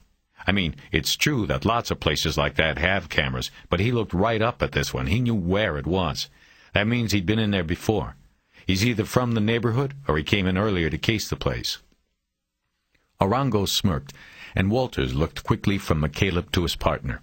He was about to say something when Arango held up his hand to silence him. McCaleb knew then that what he had just said had been accurate, and that they already knew it. "What?" he asked. "How many others?" Arango now held both hands up in a hands-off gesture. "That's it for now," he said. "We talk to the lieutenant, and we'll let you know." "What is this?" McCaleb protested, finally losing his patience. "Why show me the tape and stop there? Give me a shot at this. I might help you. What have you got to lose?" "Oh, I'm sure you can help. But our hands are tied. Let us talk to the lieutenant, and we'll get back to you." He signaled everybody out of the office. McCaleb thought for a moment about refusing to leave, but dismissed it as a bad idea. He walked through the door, Arango and Walters behind him. "When will I hear from you?" "As soon as we know what we can do for you," Arango said. "Give me a number. We'll be in touch." 6. McCaleb stood outside the station's lobby, waiting for the cab to show. He was steaming about how he had allowed Arango to play him. Guys like Arango got off on holding something out to a person and then snatching it away. McCaleb had always known people like Arango, on both sides of the law. But there was nothing he could have done about it. For now, it was Arango's show. McCaleb wasn't really expecting to hear from him again. He knew that he would have to call him for an answer. That was how the game was played. McCaleb decided he would give it until the next morning before he would call. When the cab got there, McCaleb got in the back behind the driver. It was a way of discouraging conversation. He checked the name on the dashboard license card and saw it was Russian and unpronounceable. He pulled a small notebook out of his bag and gave the driver the address for the Sherman Market in Canoga Park. They headed north on Rosetta Boulevard and then west on Sherman Way until they came to the small market near the intersection of Winnetka Avenue. The cab pulled into the lot in front of the small store. The place was nondescript, unimpressive, its plate-glass windows plastered with brightly colored sale signs. It looked like 1,000 other mini-markets in the city, except someone had decided that this one was worth robbing, and that it was worth killing 2 people in order to accomplish that goal. Before getting out, McCaleb studied the signs covering the windows. They blocked off a view of the interior. He knew that was probably the reason the shooter had chosen this store. Even if passing motorists glanced over, they wouldn't see what was going on inside. Finally, he opened the door and got out. He stepped to the driver's window and told the man to wait for him. As he went into the store, he heard the tinkling of a bell from above the door. The cash register counter depicted in the video was set up near the back wall, directly across from the door. An old woman stood back behind the counter. She was staring at McCaleb, and she looked scared. She was Asian. McCaleb realized who she might be. Looking around as if he had come in with a purpose other than to gawk, he saw the display racks full of candy and picked out a Hershey's bar. He stepped to the counter and placed it down, noticing that the glass top of the case was still cracked. The full realization that he was in the same spot where Glory Torres had stood and smiled at Mr. Kang then hit him. He looked up at the old woman with a pained expression on his face and nodded. "Anything else?" "No, just this." She rang it up, and he paid her. He studied her hesitant movements. She knew he wasn't from the neighborhood or a regular customer. She still was not at ease. She probably never would be. When she gave him his change, McCaleb noticed that the watch she wore on her wrist had a wide, black rubber wristband and a large face. It was a man's watch, and it dwarfed her tiny, seemingly fragile wrist. He had seen the watch before. It had been on Chan Ho Kang's wrist in the surveillance video. McCaleb remembered focusing on the watch as the video depicted the wounded Kang scrambling for purchase on the counter, and then finally falling to the floor. "Are you Mrs. Kang?" McCaleb asked. She stopped what she was doing at the register and looked at him. "Hey, I know you?" "No, it's just... I heard about what happened here, to your husband. I'm sorry." She nodded. "Yes, thank you." Then, seemingly needing of an explanation or salve for her wounds, she added, "The only way to keep evil out is to not unlock the door. We can't do that. We must have business." Now McCaleb nodded. It was probably something her husband had told her when she worried about his operating a cash business in a violent city. He thanked her and left, the bell ringing overhead again as he went through the door. He got back in the cab and appraised the front of the market again. It made no sense to him. Why this place? He thought of the video, the shooter's hand grabbing the cash. He couldn't have gotten much. McCaleb wished he knew more about the crime, more of the details. The phone on the wall to the right of the store's windows caught his eye. It was the one the unidentified Good Samaritan had apparently used. He wondered if it had been processed for prints after they realized he wasn't coming forward. Probably not. By then it was too late. It was a long shot anyway. "Where to?" the driver said, his accent discernible in only 2 syllables. McCaleb leaned forward to give the man an address, but hesitated. He drummed his fingers on the plastic backing of the front seat and thought for a moment. "Keep the meter running. I've got to make a couple calls first." He got out again and headed to the payphone, once more taking his notebook out. He looked up a number and charged the call to his card. It was answered right away. "Times, Russell." "Did you say Times or Slimes?" "Funny. Who is this?" "Keisha, it's Terry McCaleb." "Hey, how you doing, man?" "I'm fine. I wanted to thank you for that story. I should have called sooner, but it was nice." "Hey, you're cool. Nobody else ever calls to thank me for anything." "Well, I'm not that cool. I was also calling because I need a favor. You got your terminal on?" "You really know how to spoil a good thing." "Yes, my terminal is on. What's up?" "Well, I'm looking for something, but I'm not sure how to find it. You think you could do one of those keyword searches for me? I'm looking for stories that would be about a robber who shoots people." She laughed. "That's it? You know how often people get shot up in robberies? This is L.A., you know." "Yeah, I know. That was stupid. Okay, how about adding in ski mask, and maybe only go back about 18 months? Think that will narrow it?" Maybe." He heard her keyboard start clicking as she tapped into the newspaper's computerized library of story files. By using keywords like robbery and ski mask and shooting, she would be able to draw up all stories that contain those words. "So what's going on, Terry? I thought you were retired." "I am." Doesn't sound like it. This is like the old days. Are you doing some kind of investigation?" "Sort of. I'm checking something for a friend, and the LAPD's being the LAPD. And it's worse when you don't have a badge." "What's it about?"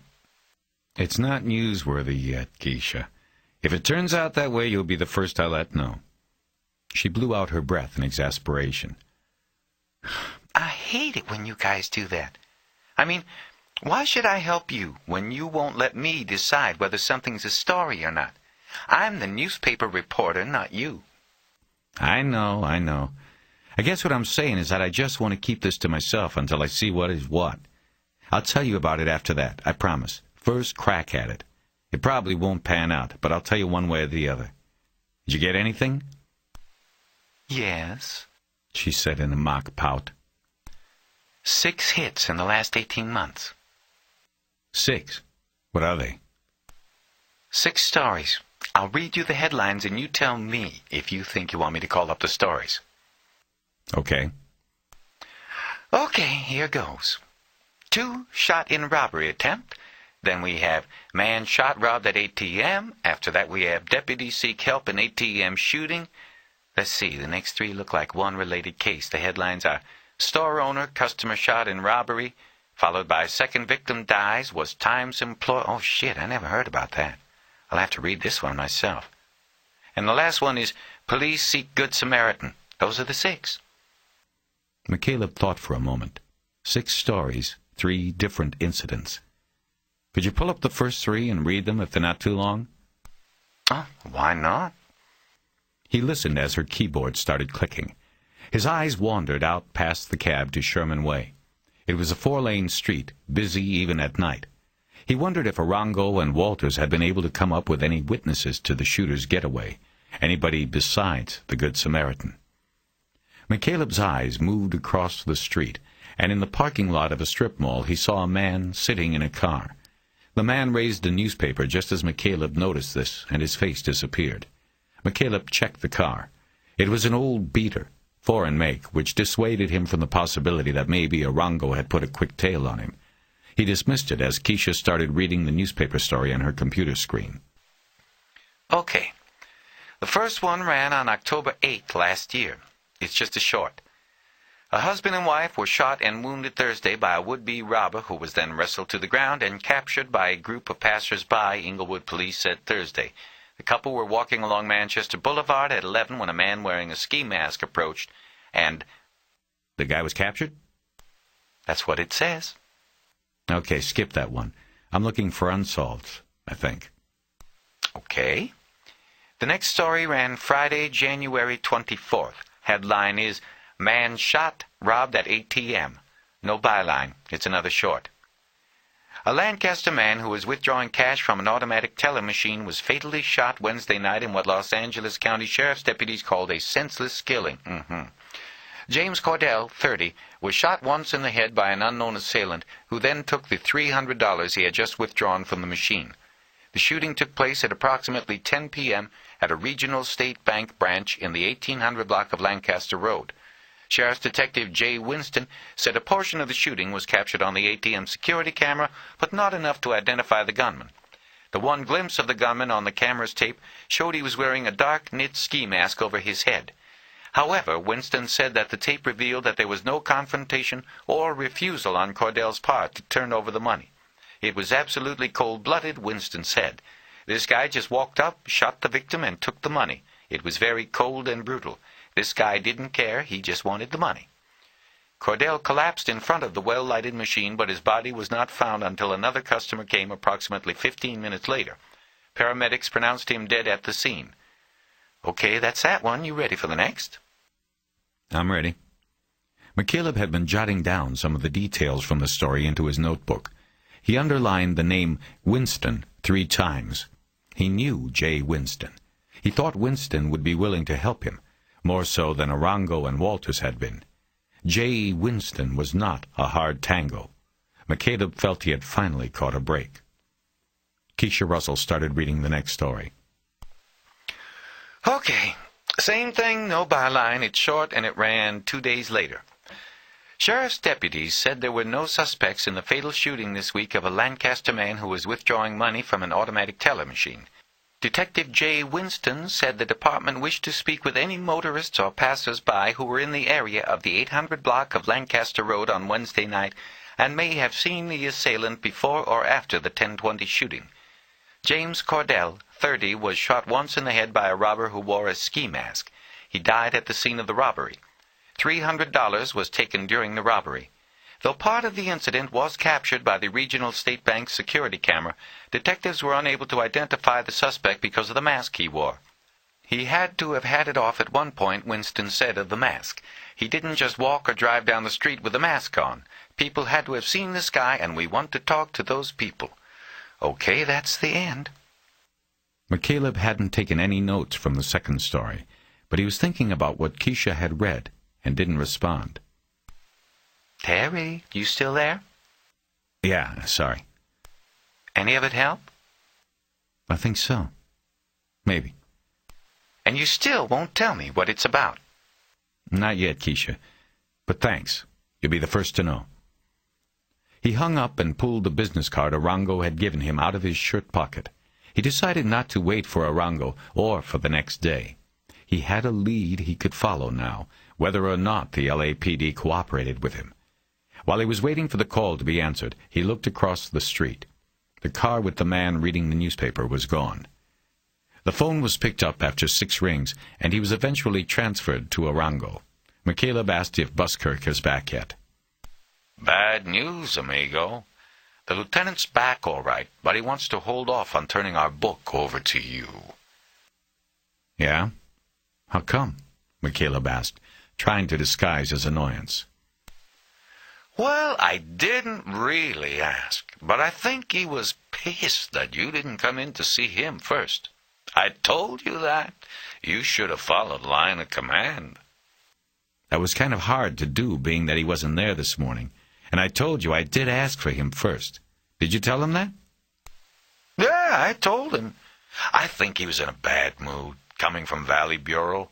He probably got his ass chewed about something, so then he chewed mine.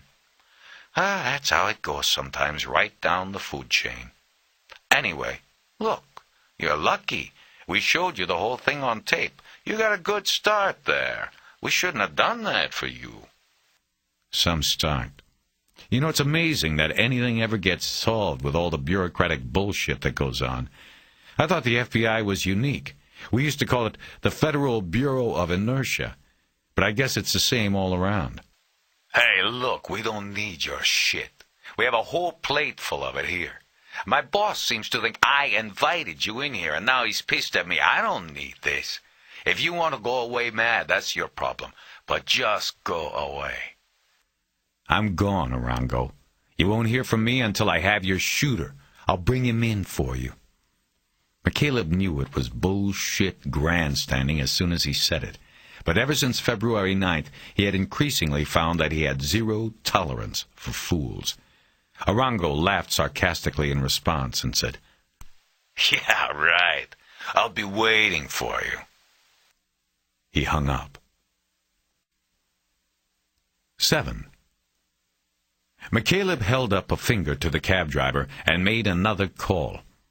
He first thought about Jay Winston, but decided to wait.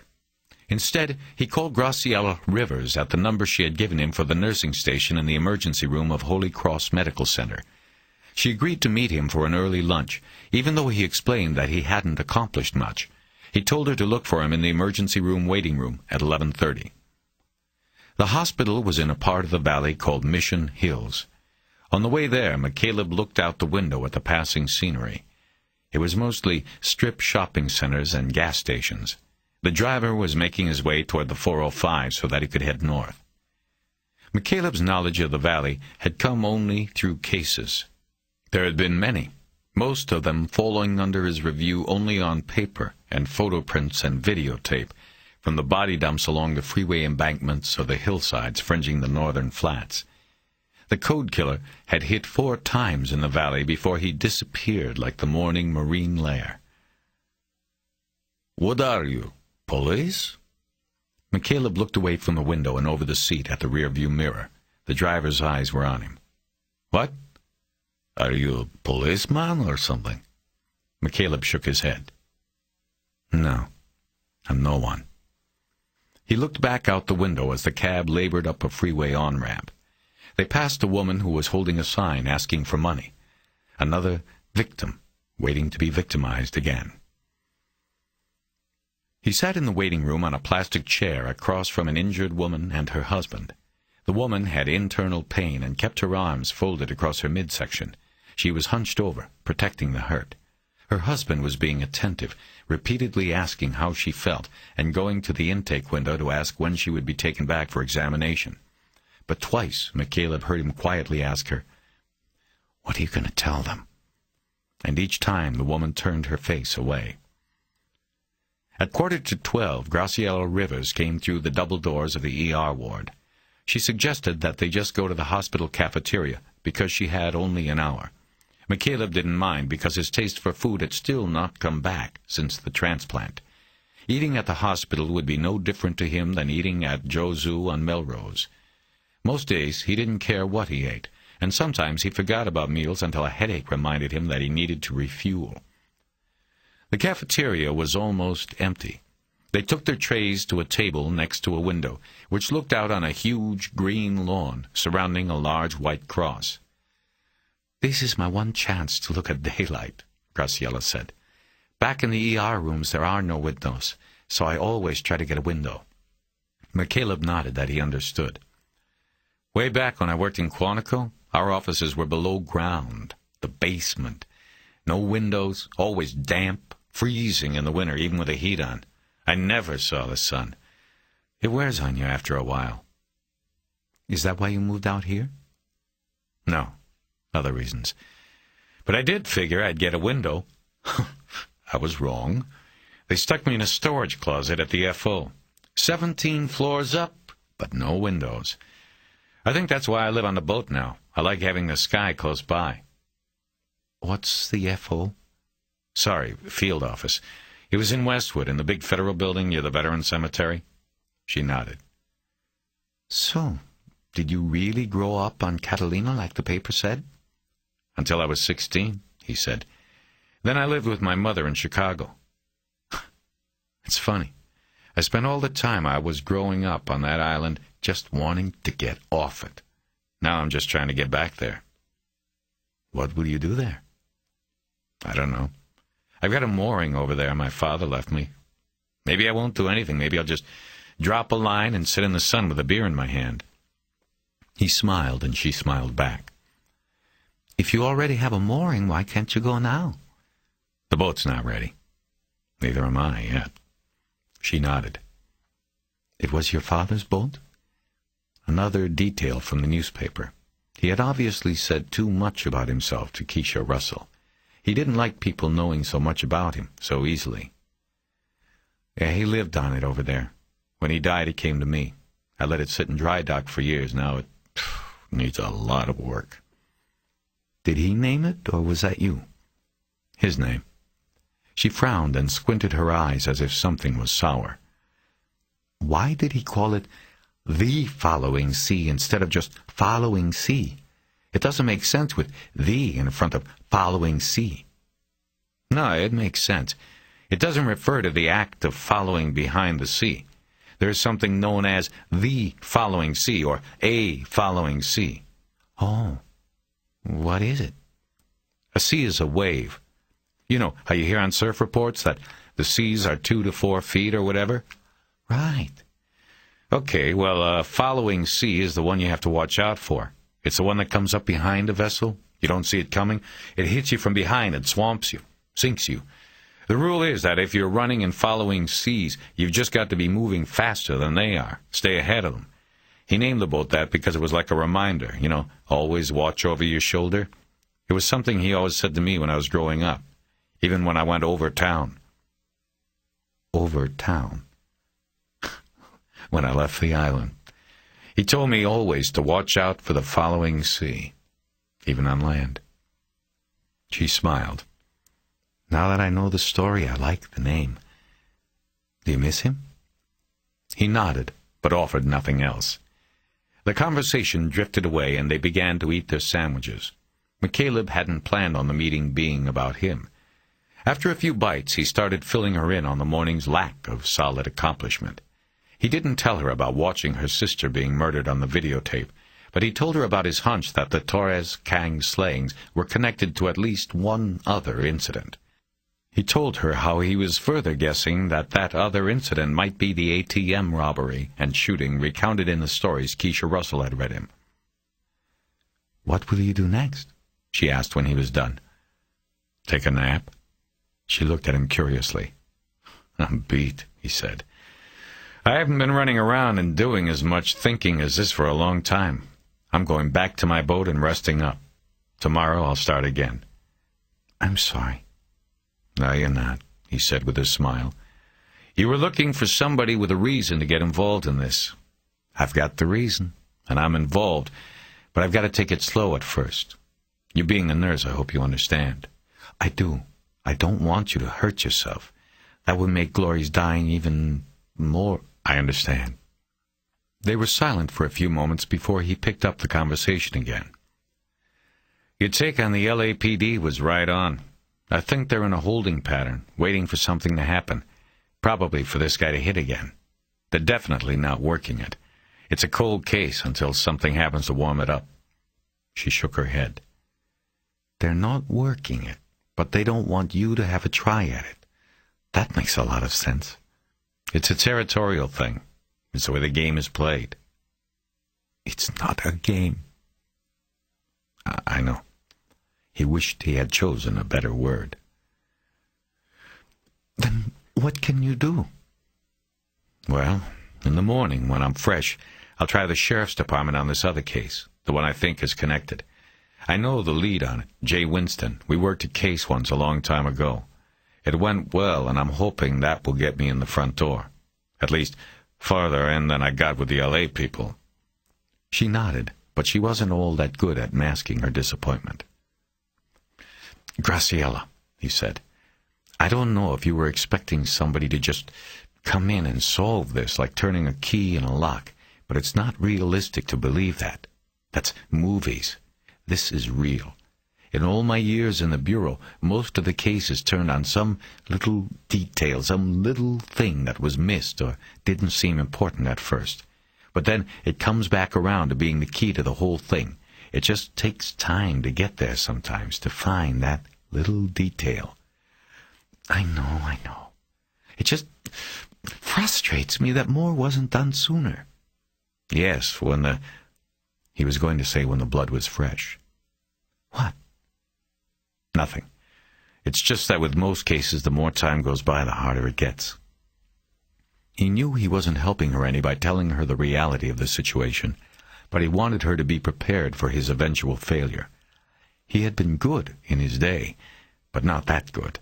He now realized that by agreeing to take the case, he had only set Graciela Rivers up for disappointment. His selfish dream of redemption would be another painful dose of reality for her. "Those men just didn't care," she said. He studied her downcast eyes. He knew she was talking about Arango and Walters. "Well, I do."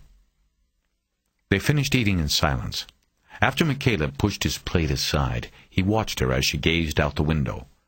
Even in her white polyester nurse's uniform, with her hair pinned back, Graciela Rivers stirred something in him. She had a kind of sadness about her that he wished somehow to soothe. He wondered if it had been there before her sister died. With most people it is. McCaleb had even seen it in the faces of babies, the sadness already there. The events of their lives seemed only to confirm the sadness they already carried. "Was this where she died?" he asked. She nodded and looked back at him. "She was first taken to Northridge, stabilized, and then transferred here. I was here when life support was terminated. I was with her." He shook his head. "It must have been very hard." "I see people dying every day in the ER. We joke about it to relieve the stress, say they're 3D, definitely done dancing. But when it's your own, I don't talk about it anymore." He watched her face as she shook it off, shifted gears, and moved on, away from the trouble spot. Some people have that fifth gear that they can drop into to get away. "Tell me about her," he said. "What do you mean?" "That's really why I came. Tell me things about her. It will help me. The better feel that I have for her, the better I'll be at this." She was quiet a moment, her mouth curled in a frown as she thought about how to sum her sister up in a few words. "Is there a kitchen on that boat of yours?" she finally asked. Her question caught him off guard. What? "A kitchen on your boat?" It's actually called a galley." "Then galley. Is it big enough to cook real meals?" "Sure. Why are you asking me about my boat?" "You want to know my sister?" "Yes." "Then you have to meet her son. Everything that was good about my sister is in Raymond. He's all you have to know." McCaleb nodded slowly as he understood. "So how about I bring Raymond down to your boat tonight and we make you dinner? I already told him about you and about the boat. He wants to see it." He thought a moment and said, "Tell you what, how about we wait until tomorrow? That way I can tell you about how my visit to the sheriff's department went. Maybe I'll have something more positive to report." "Tomorrow will be fine. And don't worry about cooking dinner. Dinner will be my job." "You're turning this all around. I wanted to—" I know. But you can save that for one night at your home. You're coming to my home tomorrow, and I'll take care of dinner, okay?" "Okay," she said, still frowning but realizing he wouldn't be budged. Then she smiled. "We'll be there." Traffic south on the 405 was intense, and the cab didn't drop him off at the marina in San Pedro until after 2. The cab was not air-conditioned, and he caught a slight headache from the mixture of freeway exhaust fumes and the driver's body odor. After he got inside the boat, he checked his phone machine and found the only message he had was a hang-up call. He felt out of sync because his travels that day had involved more physical activity than he'd had for a long while. His leg muscles were sore and his back was aching. He went down to the head and checked his temperature, but there was no fever. Blood pressure and pulse also checked out fine. He logged it all on the clipboard, then went to his stateroom, stripped off his clothes, and crawled into the unmade bed. Despite his physical depletion, he had insomnia and lay wide awake on the pillow. His mind churned with the thoughts of the day and images from the video. After an hour of fooling himself, he got up and went up to the salon. He dug the notebook out of the jacket he had draped over a chair and read through the notes he had taken earlier. Nothing stood out, but he felt comforted in some way at having started a record of his investigation. On a fresh page, he jotted down some additional thoughts about the video and a couple of questions he wanted to be sure to cover with Jay Winston the next day. Assuming that the investigators had linked the cases, he wanted to know how solid the connection was and whether the $300 taken from James Cordell in the first case was actually taken from the victim or from the ATM's cash tray. He put the notebook aside when he realized he was hungry. He got up, scrambled 3 egg whites in a skillet, mixed in some Tabasco sauce and salsa, and made a sandwich with white toast. After 2 bites, he put on more Tabasco. When he had cleaned up the galley, he felt the fatigue coming back and finally closing him down. He knew he could sleep now. He took a quick shower, another temperature reading, and the evening batch of medications. In the mirror, he saw he had what looked like a 2-day growth of beard, even though he had shaved that morning. It was a side effect of one of the drugs he was taking. Prednisone helped fight organ rejection and stimulated hair growth at the same time. He smiled at his reflection, thinking that the day before he should have told Bonnie Fox that he felt like a werewolf, not Frankenstein. He was getting his monsters mixed up. He went to bed. His dream was in black and white. They all were now, but they had not been before the operation. He didn't know what this meant. He had told Dr. Fox about it, and she had just shrugged. In this dream, he was in the market. He was a player in the video he had been shown by Arango and Walters. He was at the counter, smiling at Chan Ho Kang. The store owner smiled back in an unfriendly way and said something. "What?" McCaleb asked. "You don't deserve it," Mr. Kang said. McCaleb looked down at the counter at his purchase, but before he could see what it was, he felt the cold ring of steel against his temple. He quickly turned, and there was the masked man with a gun.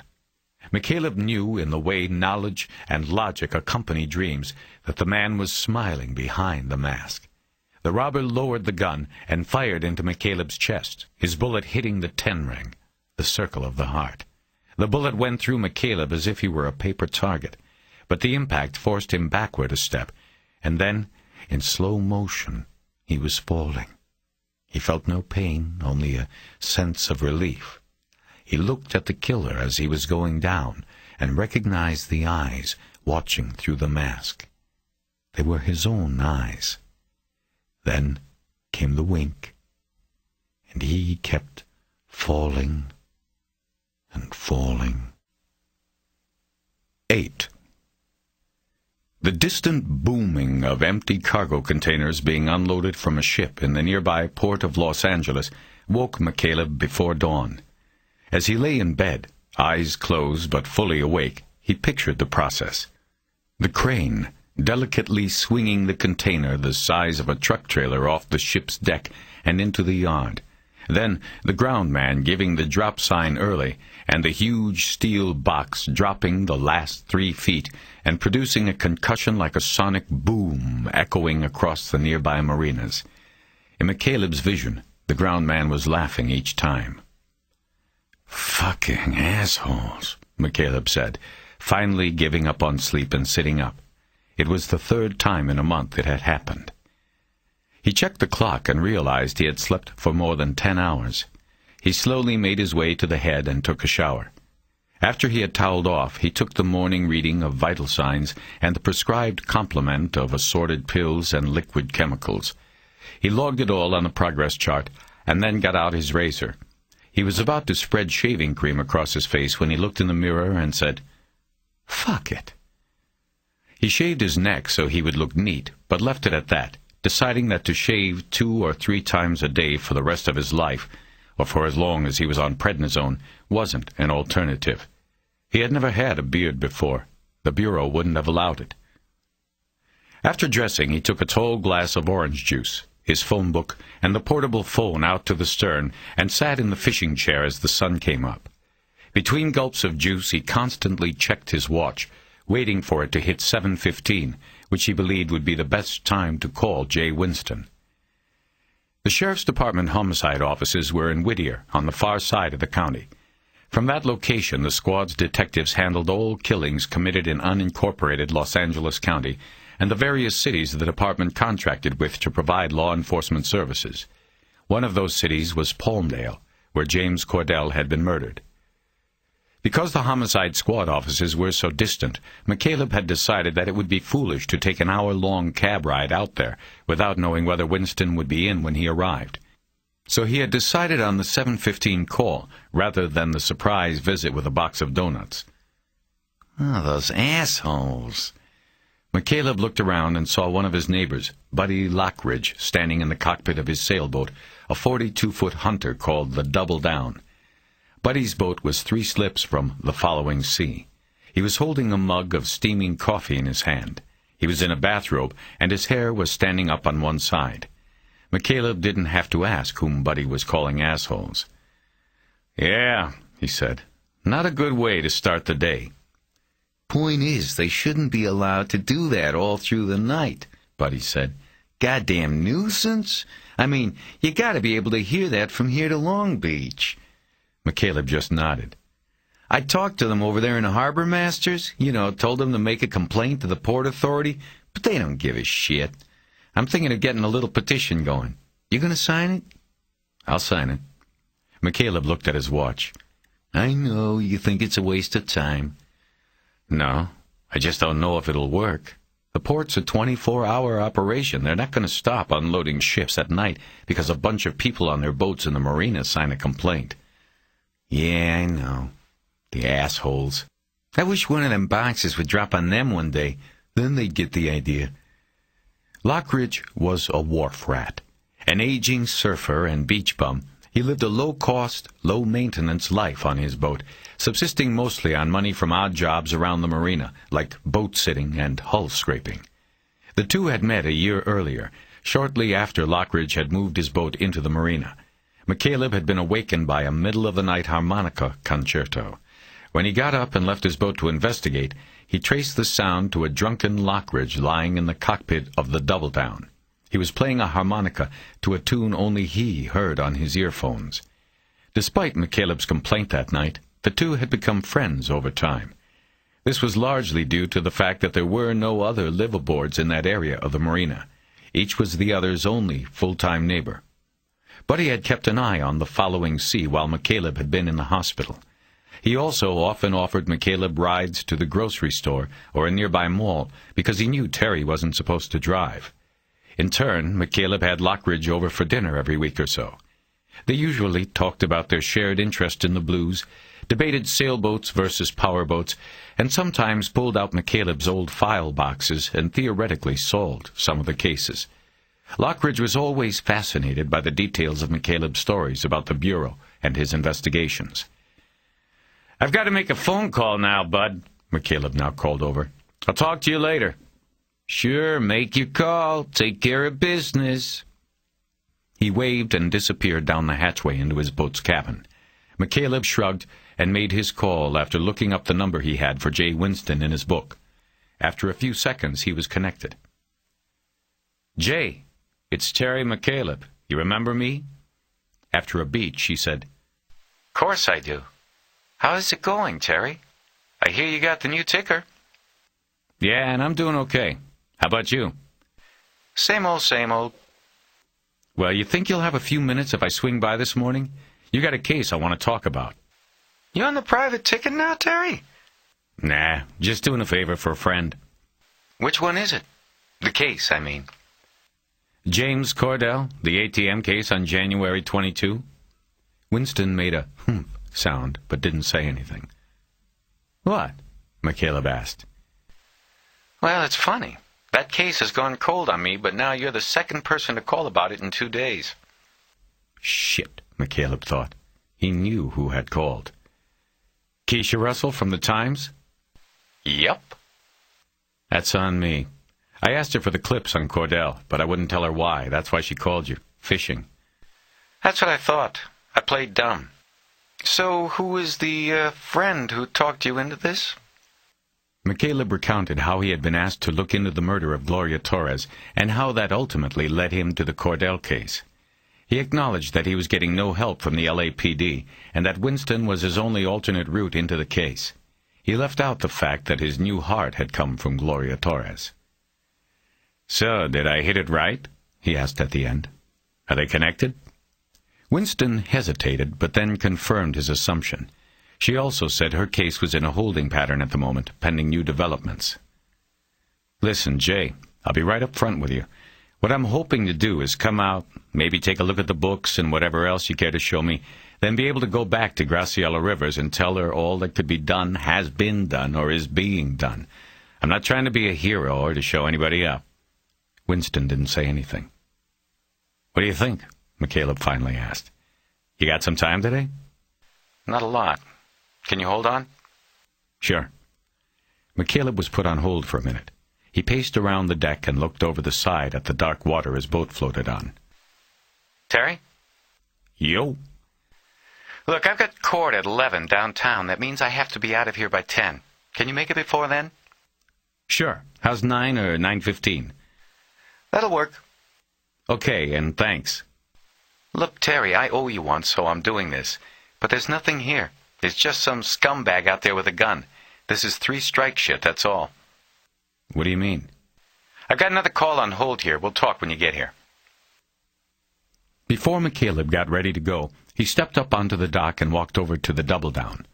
The boat was the Marina Eyesore. Lockridge had more possessions than the boat was built to hold. His 3 surfboards, his 2 bikes, and his Zodiac inflatable were stored on the deck, making the boat look like a floating yard sail. The hatch was still open, but McCaleb saw and heard no activity. He called out and waited. It was bad marina etiquette to step onto a boat uninvited. Eventually, Buddy Lockridge's head and shoulders came up through the hatch. His hair was combed and he was dressed now. "Buddy, what do you have going for today?" "What do you mean? Same thing I've always got going. A big goose egg. What'd you think, I was going to go to Kinko's to update my resume?" "Well, look, I need a driver for the next few days, maybe more. You want to do it? The job's yours. I'm paying $10 an hour plus any meals. You'd have to bring a book or something because there will be a lot of sitting around waiting for me." Buddy climbed all the way up into the cockpit. "Where are you driving to?" "I've got to go out to Whittier. I need to leave in 15 minutes. After that, I don't know." "What is it, some kind of investigation?" McCaleb could see the excitement building in Buddy's eyes.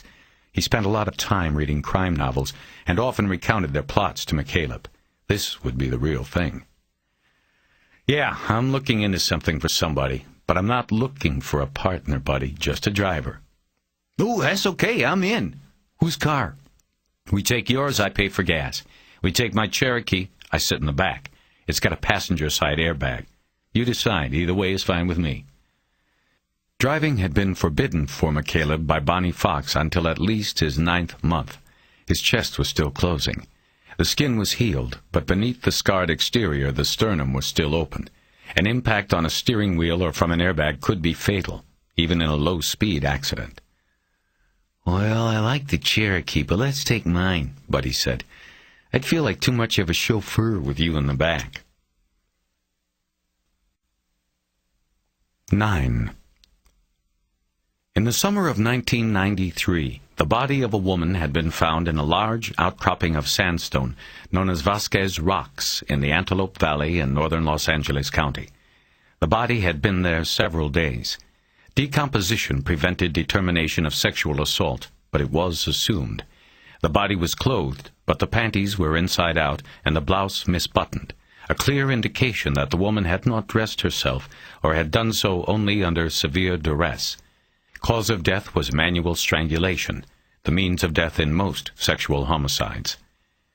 Sheriff's Detective J. Winston drew the Vasquez Rocks killing as lead investigator.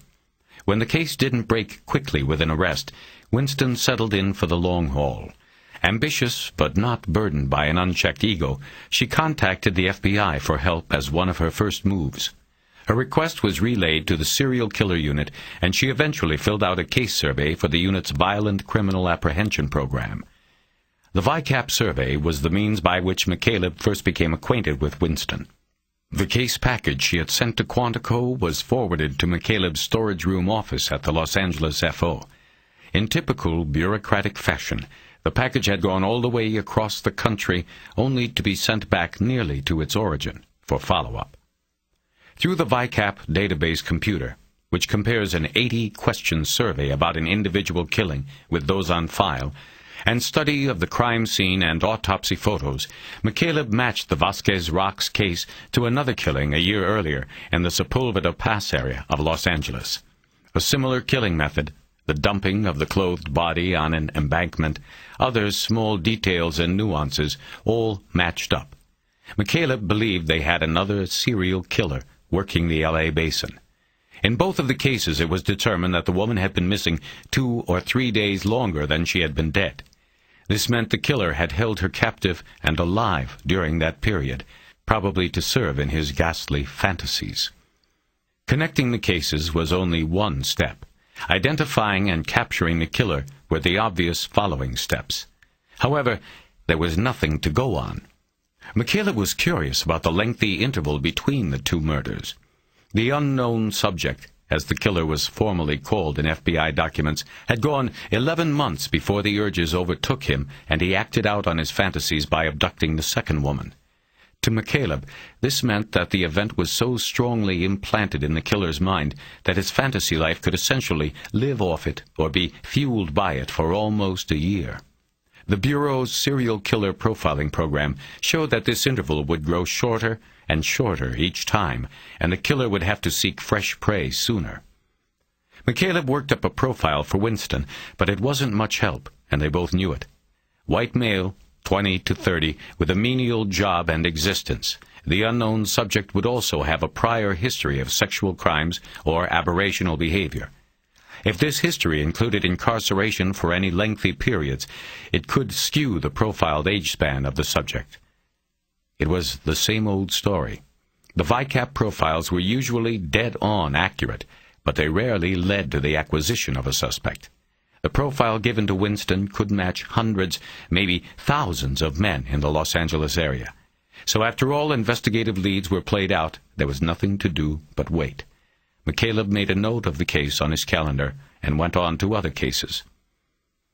In March of the following year, 8 months from the last murder, McCaleb came across the note, reread the file, and gave Winston a call. Nothing much had changed. There still were no leads or suspects. McCaleb urged the sheriff's investigator to begin a surveillance of the 2 body disposal sites and the graves of the 2 victims. He explained that the killer was near the end of his cycle. His fantasies would be running dry. The urge to freshly recreate the sensation of power and control over another human would be growing and increasingly hard to control. The fact that the unknown subject had apparently dressed the bodies after each of the first 2 murders was a clear sign of the battle raging inside his mind. One part of him was ashamed of what he had done. He sought in a subconscious way to cover it up by replacing each victim's clothes. This suggested that 8 months into the cycle, the killer would be engulfed in tremendous psychological turmoil. The urge to act out his fantasy again, and the shame the act would bring, were the 2 sides in a battle for control. One way to temporarily placate the urge to kill would be to revisit the sites of his previous crimes in an effort to bring new fuel to the fantasy. McCaleb's hunch was that the killer would return to one of the disposal spots or visit the graves. It would bring him closer to his victims and help him stave off the need to kill again. Winston was reluctant to instigate a multiple-point surveillance operation on the basis of an FBI agent's hunch. But McCaleb had already received approval for himself and 2 other agents for stakeout duty. He also played upon Winston's professionalism, telling her that if she didn't do it, she would always wonder if the stakeout would have been successful, especially if the unknown subject hit again. With that kind of threat to her conscience, Winston went to her lieutenant and counterparts on the LAPD case, and a surveillance squad was assembled from all 3 agencies. While planning the surveillance, Winston learned that by coincidence both of the victims were buried in the same Glendale cemetery, about 100 yards apart. Hearing that, McCaleb predicted that if the unknown subject was going to show, it would be in the cemetery. He was right. On the 5th night of the surveillance, McCaleb, Winston, and 2 other detectives hiding in a mausoleum with a view of both grave sites watched a man drive into the cemetery in a van, get out, and climb over the locked gate. Carrying something under his arm, he walked to the grave of the first victim, stood motionless in front of it for 10 minutes, and then headed to the grave of the second victim. His actions showed a prior knowledge of the location of the graves. At the second grave, he unrolled what turned out to be a sleeping bag on top of the grave, sat down on it, and leaned back against the headstone. The detectives did not disturb the man. They were recording his visit with a night vision video camera. Before long, he opened his pants and began masturbating. Before he returned to the van, the man had already been identified through its license plates as Luther Hatch, a 38-year-old gardener from North Hollywood, released 4 years earlier from a 9-year Folsom prison term for a rape conviction. The subject was no longer unknown. Hatch became a working suspect. When his years in prison were subtracted from his age, he fit the VICAP profile perfectly. He was watched around the clock for 3 weeks, including during 2 more visits to the Glendale Cemetery, until finally one night the detectives moved in as he attempted to force a young woman leaving the Sherman Oaks Galleria into his van. In the van, the arresting officers found duct tape and clothesline cut into 4-foot lengths. After receiving a search warrant, the investigators tore apart the interior of the van as well as Hatch's apartment. They recovered hair, thread, and dried fluid evidence that was later linked through DNA and other scientific analysis to the 2 murder victims. Quickly dubbed the Cemetery Man by the local media, Hatch took his place in the pantheon of multiple murderers who fascinate the public. McCaleb's expertise and hunches had helped Winston break the case. It was one of the successes they still talked about in Los Angeles and Quantico. On the night they arrested Hatch, the surveillance team went out to celebrate. During a lull in the din, Jay Winston turned to McCaleb at the bar and said, "I owe you one. We all do." Buddy Lockridge had dressed for his job as Terry McCaleb's driver as if he were going to a nightclub on the Sunset Strip. Head to toe, he was clad in black. He also carried a black leather briefcase. Standing on the dock next to the double-down, McCaleb stared at the ensemble without speaking for a long moment. "What's the matter?" "Nothing. Let's go." "Is this all right?" "It's fine, but I didn't think you'd get so dressed up just for sitting in a car all day. You going to be comfortable?" "Sure." "Then let's go." Lockridge's car was a 7-year-old silver Ford Taurus that was well maintained. On the way out to Whittier, he tried 3 different times to find out what it was McCaleb was investigating, but each time the questions were unanswered. Finally, McCaleb was able to deflect the line of questioning by bringing up their old debate over the merits of sailboats versus powerboats. They got to the Sheriff's Department's Star Center in a little over an hour. Lockridge slid the Taurus into a spot in the visitor's lot and turned off the ignition. "I don't know how long I'll be," McCaleb said. "I hope you brought something to read, or you've got one of your harmonicas on you." "You sure you don't want me to go in with you?" "Look, Bud, this might have been a mistake. I'm not looking for a partner. All I need is somebody to drive me. I spent more than $100 yesterday on cabs. I figured maybe you could use the money instead, but if you're going to be asking me questions and—" Okay, Lockridge said, cutting in. He held his hands up in surrender. "I'll just sit here and read my book. No more questions." "Good. I'll see you." McCaleb entered the Homicide Squad offices on time for his appointment, and Jay Winston was hovering around the reception area waiting for him. She was an attractive woman, a few years older than McCaleb. She had blonde hair that was straight and kept mid-length. She had a slim build and was dressed in a blue suit with a white blouse. McCaleb had not seen her in almost 5 years, since the night they had celebrated the arrest of Luther Hatch. They shook hands, and Winston led McCaleb to a conference room that had an oval table surrounded by 6 chairs. There was a smaller table against one wall with a double-pot coffee maker on it. The room was empty. A thick stack of documents and 4 video cassettes were sitting on the table. "You want some coffee?" Winston asked. "Nah, I'm fine." "Then let's get started. I've got 20 minutes. They took chairs across the table from each other. Winston pointed at the paper stack and the videos. "This is all yours. I copied everything after you called this morning." "Geez, you kidding? Thanks." With 2 hands, McCaleb pulled the pile toward his chest like a man raking in the pot at the poker table. "I called Arango over at L.A., Winston said. "He told me not to work with you, but I told him you were the best agent I ever dealt with and that I owed you one. He's pissed, but he'll get over it." "Is this L.A. stuff, too?"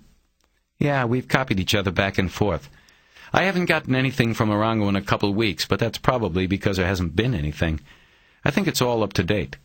Problem is, it's a lot of paper and video, and it all adds up to nothing so far." McCaleb broke the stack of reports in half and started sorting through them.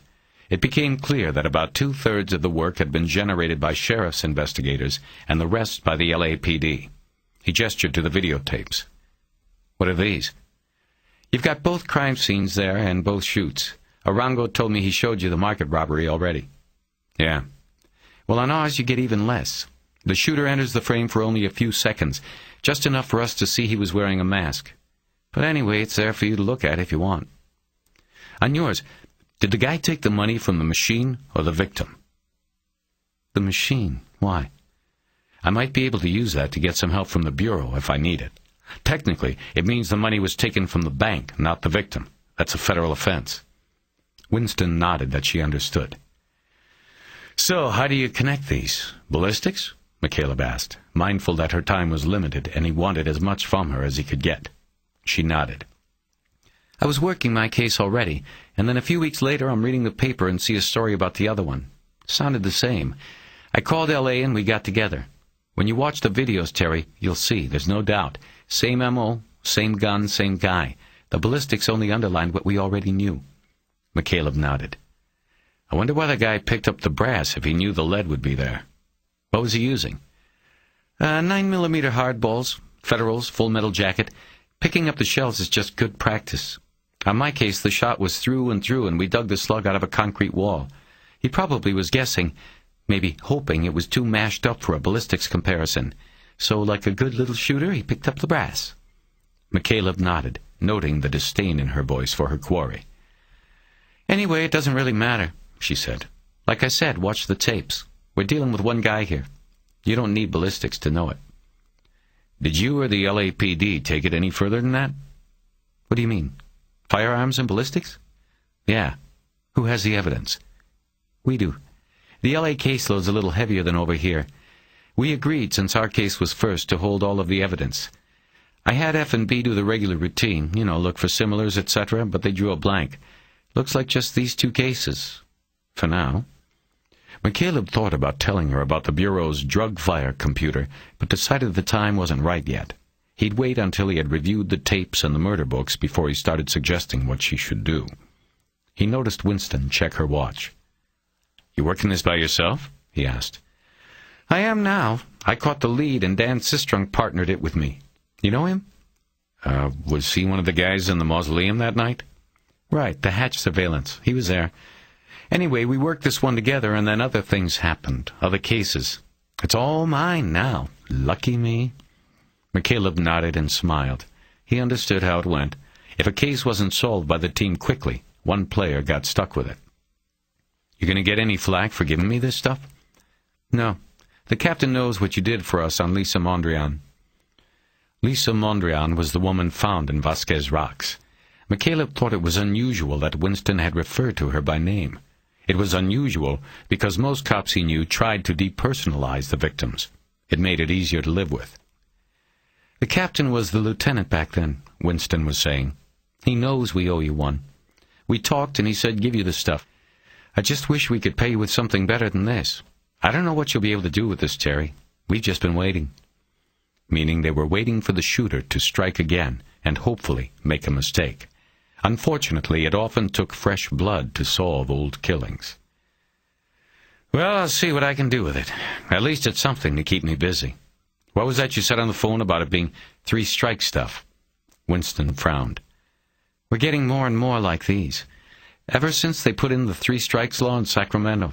I don't know since you've been out of the life if you followed it, but the law says 3 felony convictions and you're out. Automatic life without parole. Right, I know about it. Well, with some of these assholes, all that did was make them more careful. Now they wipe out witnesses where before they'd just rob. 3 strikes was supposed to be some kind of deterrent. You ask me, it just got a lot of people killed like James Cordell and the 2 in that market. So you think that's what this guy's doing? Looks it to me. You saw one of the tapes. There's no hesitation. This scumbag knew what he was going to do before he even went up to that ATM or into that store. He wanted no witnesses. So that's the hunch I've been following. In my spare time, I've been going through the files, looking for stick-up men with 2 or more falls already under their belts. I think the man in the ski mask is one of them. He used to be a robber, now he's a robbing murderer. Natural evolution. And no luck yet? With the files? No. But either I'll find him or he'll find me. He's not the type who's going to suddenly go square. And judging by the fact he's shooting people for a few $100s, he's decided that under no circumstances is he going back to the cage. That's for sure. He's going to do this again. I'm surprised it hasn't happened yet. It's been 2 months since the last one. But when he does, maybe he'll fuck up just a little and we'll get him. Sooner or later we will, I guarantee it. My victim had a wife and 2 little daughters. I'm going to get the piece of shit who did this. McCaleb nodded. He liked her outrage-fueled dedication. It was a full turn away from Arango's view of things. He started gathering up the documents and tapes and told Winston he would be calling her after he looked over all of the material. He told her it might be a few days. "No sweat," she said. "Whatever you can do, we can use." When McCaleb got back to the Taurus, he found Buddy Lockridge sitting with his back to the driver's side door and his legs stretched across the front seat. He was idly practicing a blues riff on a harmonica while reading a book opened on his lap. McCaleb opened the passenger door and waited for him to move his legs. As he finally got in, he noticed Buddy had been reading a book titled Inspector Imanishi Investigates. "That's pretty quick," Buddy said. Yeah, there wasn't a lot to say. He put the stack of reports and video cassettes on the floor between his feet. "What's all of that?" "Just some stuff I have to go through." Lockridge leaned over and looked at the top sheet. It was an incident report. "James Cordell," he read out loud. "Who's that?" "Buddy, I'm beginning to think—" I know. He took the hint, straightened up, and started the car. He asked nothing more about the documents. "So, where to now?" "Now we just go back, San Pedro." "I thought you said you needed me for a few days." "I'll stop asking questions, I promise." There was a slight protest in his voice. "It's not that. I still need you. But right now I need to go back and go through some of this stuff." Buddy dejectedly tossed his book onto the dashboard, dropped the harp into the door pocket, and put the car into gear. 10. There was more natural light in the salon than down below in the office stateroom. McCaleb decided to work there. He also had a television and video player built into a cabinet topside. He cleared the galley table, wiped it with a sponge and paper towel, and then put the stack of reports Winston had given him down on top. He got a legal pad and a sharpened pencil out of the chart table drawer and brought them over as well. He decided that the best way to do it would be to go through the material chronologically. That meant the Cordell case came first. He went through the stack, separating out the reports regarding the Gloria Torres killing and putting them aside. He then took what was left and separated the reports into small stacks relating to the initial investigation and evidence inventory, follow-up interviews, dead-end leads, miscellaneous reports, fact sheets, and weekly summaries. When he had worked for the Bureau, it was his routine to completely clear his desk and spread all the paperwork from a submitted case file across it. The cases came in from police departments all over the West. Some sent thick packages, and some just thin files. He always asked for videotape of the crime scene. Big or small, the packages were all about the same thing. McCaleb was fascinated and repulsed at the same time. He became angry and vengeful as he read, all while alone in his little office, his coat on the door hook, his gun in the drawer. He could tune everything out but what was in front of him. He did his best work at the desk. As a field agent, he was average at best, but at his desk, he was better than most.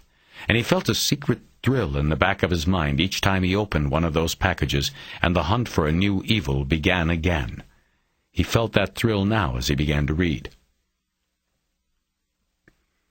James Cordell had a lot going for him. A family, nice home and cars, good health, and a job that paid well enough to allow his wife to be a full-time mother to their 2 daughters. He was an engineer with a private firm contracted by the state to maintain the structural integrity of the aqueduct system that delivered water from the snowmelt in the mountains in the central state to the reservoirs that nursed the sprawl of Southern California. He lived in Lancaster in northeast Los Angeles County, which put him within an hour and a half by car of any point on the waterline. On the night of January 22nd, he had been heading home from a long day inspecting the Lone Pine segment of the concrete aqueduct. It was payday, and he stopped at the regional state bank branch just a mile from his home. His paycheck had been automatically deposited, and he needed cash. But he was shot in the head and left for dead at the ATM before the machine finished spitting out his money. His killer was the one who took the crisp 20s when they rolled out of the machine. The first thing McCaleb realized as he read the initial crime reports was that a sanitized version of events had been given to the media. The circumstances described in the Times story Keisha Russell had read to him the day before did not mesh cleanly with the facts in the reports. The story she had read said that Cordell's body was found 15 minutes after the shooting. According to the crime report, Cordell was found almost immediately by an ATM customer who had pulled into the bank lot just as another vehicle, most likely the shooter's, was speeding out. The witness, identified as James Noon, quickly called for help on a cellular car phone. Because the call was relayed through a cell transponder, the 911 operator did not have an automatic address readout of the exact location from which the call had been made. She had to take that information the old-fashioned way, manually, and managed to transpose 2 numbers of the address Noon had given when she dispatched an emergency medical unit. In his statement, Noon said he had watched helplessly as a paramedic ambulance went screaming by to a location 7 blocks away. He had to call and explain himself all over again to a new operator. The paramedics were redirected, but Cordell was dead by the time they arrived. As he read the initial reports, it was hard for McCaleb to make a judgment on whether the delay in the arrival of paramedics was of any consequence. Cordell had suffered a devastating head wound. Even if paramedics had gotten to him 10 minutes sooner, it probably would have made no difference. It was unlikely that death could have been avoided. Still, the 911 screw-up was just the type of thing the media loved to run with. So somebody in the sheriff's department, probably Jay Winston's supervisor, had decided to keep that information quiet. The screw-up was a side matter that held little interest for McCaleb. What did interest him was that there was at least a partial witness as well as a vehicle description. According to Noon's statement, he had almost been creamed by a black blur as he had pulled into the bank's lot. He described the exiting vehicle as a black Jeep Cherokee with the newer, smoother styling. He got only a split-second view of the driver, a man he described only as white and with either gray hair or a gray cap on his head. There were no other witnesses listed in the initial reports. Before moving on to the supplemental reports and the autopsy protocol, McCaleb decided to look at the videos. He turned on the television and VCR and first popped in the tape made from the ATM's surveillance camera. As with the tape from the Sherman Market, there was a timeline running across the bottom of the frame. The picture was shot through a fisheye lens that distorted the image. The man McCaleb assumed was James Cordell came into the frame and slid his bank card into the machine. His face was very close to the camera, blocking out a view of almost everything else. It was a design flaw, unless the real purpose of the camera was not to capture robberies, but the faces of fraud artists using stolen or gimmick bank cards. As Cordell typed in his code number, he hesitated and looked over his right shoulder, his head tracking something passing behind him. The Cherokee pulling into the lot. He finished typing in his transaction, and a nervous look came across his face. Nobody likes going to an ATM at night, even a well-lighted machine in a low-crime neighborhood. The only machine McCaleb ever used was inside a 24-hour supermarket, where there always was the safety and deterrent of crowds. Cordell took a nervous glance over his left shoulder, nodded at someone off-screen, and then looked back at the machine. Nothing about the person he looked at had alarmed him further. The shooter obviously had not pulled on the mask. Despite his outward calm, Cordell's eyes dropped down to the cash slot, his mind probably repeating a silent mantra of, "Hurry up! Hurry up!" Then almost immediately, the gun came into the frame, reaching over his shoulder and just kissing his left temple before the trigger was pulled and James Cordell's life was taken. There was the blast of blood misting the camera lens, and the man went forward and to his right, apparently going into the wall next to the ATM, and then falling backward to the ground. The shooter then moved into the video frame and grabbed the cash as it was delivered through the slot. At that moment, McCaleb paused the picture. On the screen was a full view of the masked shooter.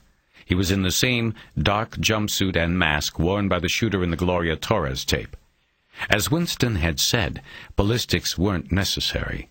They would only be a scientific confirmation of something Winston knew, and now McCaleb knew, in the gut. It was the same man. Same clothes, same method of operation, same dead eyes behind the mask. He flicked the button again and the video continued. The shooter grabbed the cash from the machine. As he did this, he seemed to be saying something, but his face was not squared to the camera, as with the Sherman market shootings. It was as if he was speaking to himself this time, rather than to the camera. The shooter quickly moved to the left of the screen and stooped to pick up something unseen. The bullet casing. He then darted to the right and disappeared from the screen. McCaleb watched for a few moments. The only figure in the picture was the still form of Cordell on the pavement below the machine. The only movement was the widening pool of blood around his head. Seeking the lower ground, the blood slid into a joint in the pavement and started moving in a line toward the curb. A minute went by, and then a man entered the video screen, crouching over Cordell's body. James Noon. He was bald across the top of his head and wearing thin-framed glasses. He touched the wounded man's neck, then looked around, probably to make sure he was safe himself. He then jumped up and was gone, presumably to make the call on his cell phone. Another half-minute went by before Noon returned to the frame to wait for help. As the time went by, Noon swiveled his head back and forth, apparently fearing that the gunman, if not in the car he had seen speeding away, might still be around. Finally, his attention was drawn in the direction of the street. His mouth opened in a silent scream, and he waved his arms above his head as he apparently watched the paramedics speed by. He then jumped up and left the screen again. A few moments later, the screen jumped. McCaleb checked the time and saw that it was now 7 minutes later. 2 paramedics moved quickly into place around Cordell. They checked for pulse and pupil response. They ripped open his shirt, and one of the rescuers listened to his chest with a stethoscope. Another quickly arrived with a wheeled stretcher. But one of the first 2 looked at the man and shook his head. Cordell was dead. A few moments later, the screen went blank. After pausing a moment, almost in reverence, McCaleb put in the crime scene tape next. This was obviously taken from a handheld video camera. It started with some environmental shots of the bank property and the street. In the bank lot, there were 2 vehicles, a dusty white Chevy Suburban and a smaller vehicle barely visible on its other side. McCaleb assumed the Suburban was Cordell's. It was large and rugged, dusty from driving the mountain and desert roads alongside the aqueduct. He assumed the other car belonged to the witness, James Noon. The tape then showed the ATM and panned downward to the blood-stained sidewalk in front of it. Cordell's body was sprawled in the spot where the paramedics had found it and then left it. It was uncovered, the dead man's shirt open, his pale chest exposed. Over the next several minutes, the video jumped in time through various stages of the crime scene. First, a criminalist measured and photographed the scene. Then coroner's investigators worked on the body, wrapped it in a plastic body bag, and removed it on a gurney. Lastly, the criminalist and a latents man moved in to search the crime scene more thoroughly for evidence and fingerprints. There was a segment showing the criminalist using a small metal spike to work the bullet slug out of the wall next to the ATM. Finally, there was a bonus McCaleb had not been expecting. The camera operator recorded James Noon's first recounting of what he had seen. The witness had been taken to the edge of the bank property and was standing next to a public phone and talking to a uniformed deputy when the cameraman wandered up. Noon was a man of about 35. He appeared, in comparison to the deputy, to be short and compactly built. He now had on a baseball cap. He was agitated, still pumped by what he had witnessed, and apparently frustrated by the screw-up with the paramedics. The camera had been turned on in mid-conversation. All I'm saying is that he had a fighting chance. Yes, sir, I understand. I'm sure it will be one of the things they take a look at. I mean, I think somebody ought to investigate how this could... And the thing is, we're only, what, a half-mile from the hospital? We're aware of that, Mr. Noon. Now, if we could just move on for a moment. Could you tell me if you saw anything before you found the body? Anything unusual? Yes, I saw the guy. At least I think I did.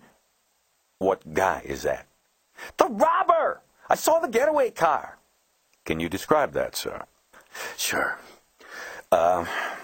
Black Cherokee, the new kind, not one of those that looks like a shoebox. The deputy looked a bit confused, but McCaleb understood that Noon was describing a Grand Cherokee model. He had one himself. I was pulling in, and it came tearing out of here, almost hit me. The guy was a real asshole. I blasted my horn at him, then I pull in and find this man here. I called on my cell phone, but then it got all fucked up. Yes, sir. Can you refrain from that kind of language? This might be played in court one day. Sorry. Can we go back to this car? Did you happen to see a license plate? I wasn't even looking. How many people in the vehicle? I think one, the driver. Male or female? Male. Can you describe him for me? I wasn't really looking. I was just trying not to get plowed into, that's all. White? Black? Asian? Oh, he was white. I'm pretty sure about that. But I couldn't identify him or anything like that. What about hair color? It was gray. Gray? The deputy said it with surprise. An old robber. It seemed unusual to him. I think. It was also quick. I can't be sure. What about a hat? Yeah, it could have been a hat. What do you mean, the gray? Yeah, gray hat, gray hair. I can't be sure. Okay. Anything else? Was he wearing glasses? I either don't remember or didn't see. I really wasn't looking at the guy, you know? Besides, the car had dark windows. The only time I could really see the guy was through the windshield, and I only saw that for a second, when he was coming right at me. Okay, Mr. Noon, this is a help. We're going to need you to make a formal statement, and the detectives will need to talk to you. Is this going to be an inconvenience? Yes, but what are you going to do? I want to help. I tried to help. I don't mind. Thank you, sir. I'm going to have a deputy take you into the Palmdale station. The detectives will talk to you there. They'll be with you as soon as possible, and I'll make sure they know you are waiting. Yeah, well, okay. What about my wheels? Someone will take you back here when they are done. The tape ended there. McCaleb ejected it and thought about what he had seen and heard and read so far. The fact that the sheriff's department did not give the Black Cherokee to the media was curious. It would be something he would have to ask Jay Winston about. He made a note of it on the legal pad he had been writing questions on, and then started through the remaining reports on Cordell. The crime scene evidence inventory was a single page that was almost blank. Collected evidence amounted to the slug removed from the wall, a half-dozen fingerprints lifted from the ATM, and photographs of a tire mark possibly made by the shooter's car. The video from the ATM camera was also listed. Clipped to the report were photocopies of photos of the tread mark and a freeze frame from the ATM video of the gun in the shooter's hand.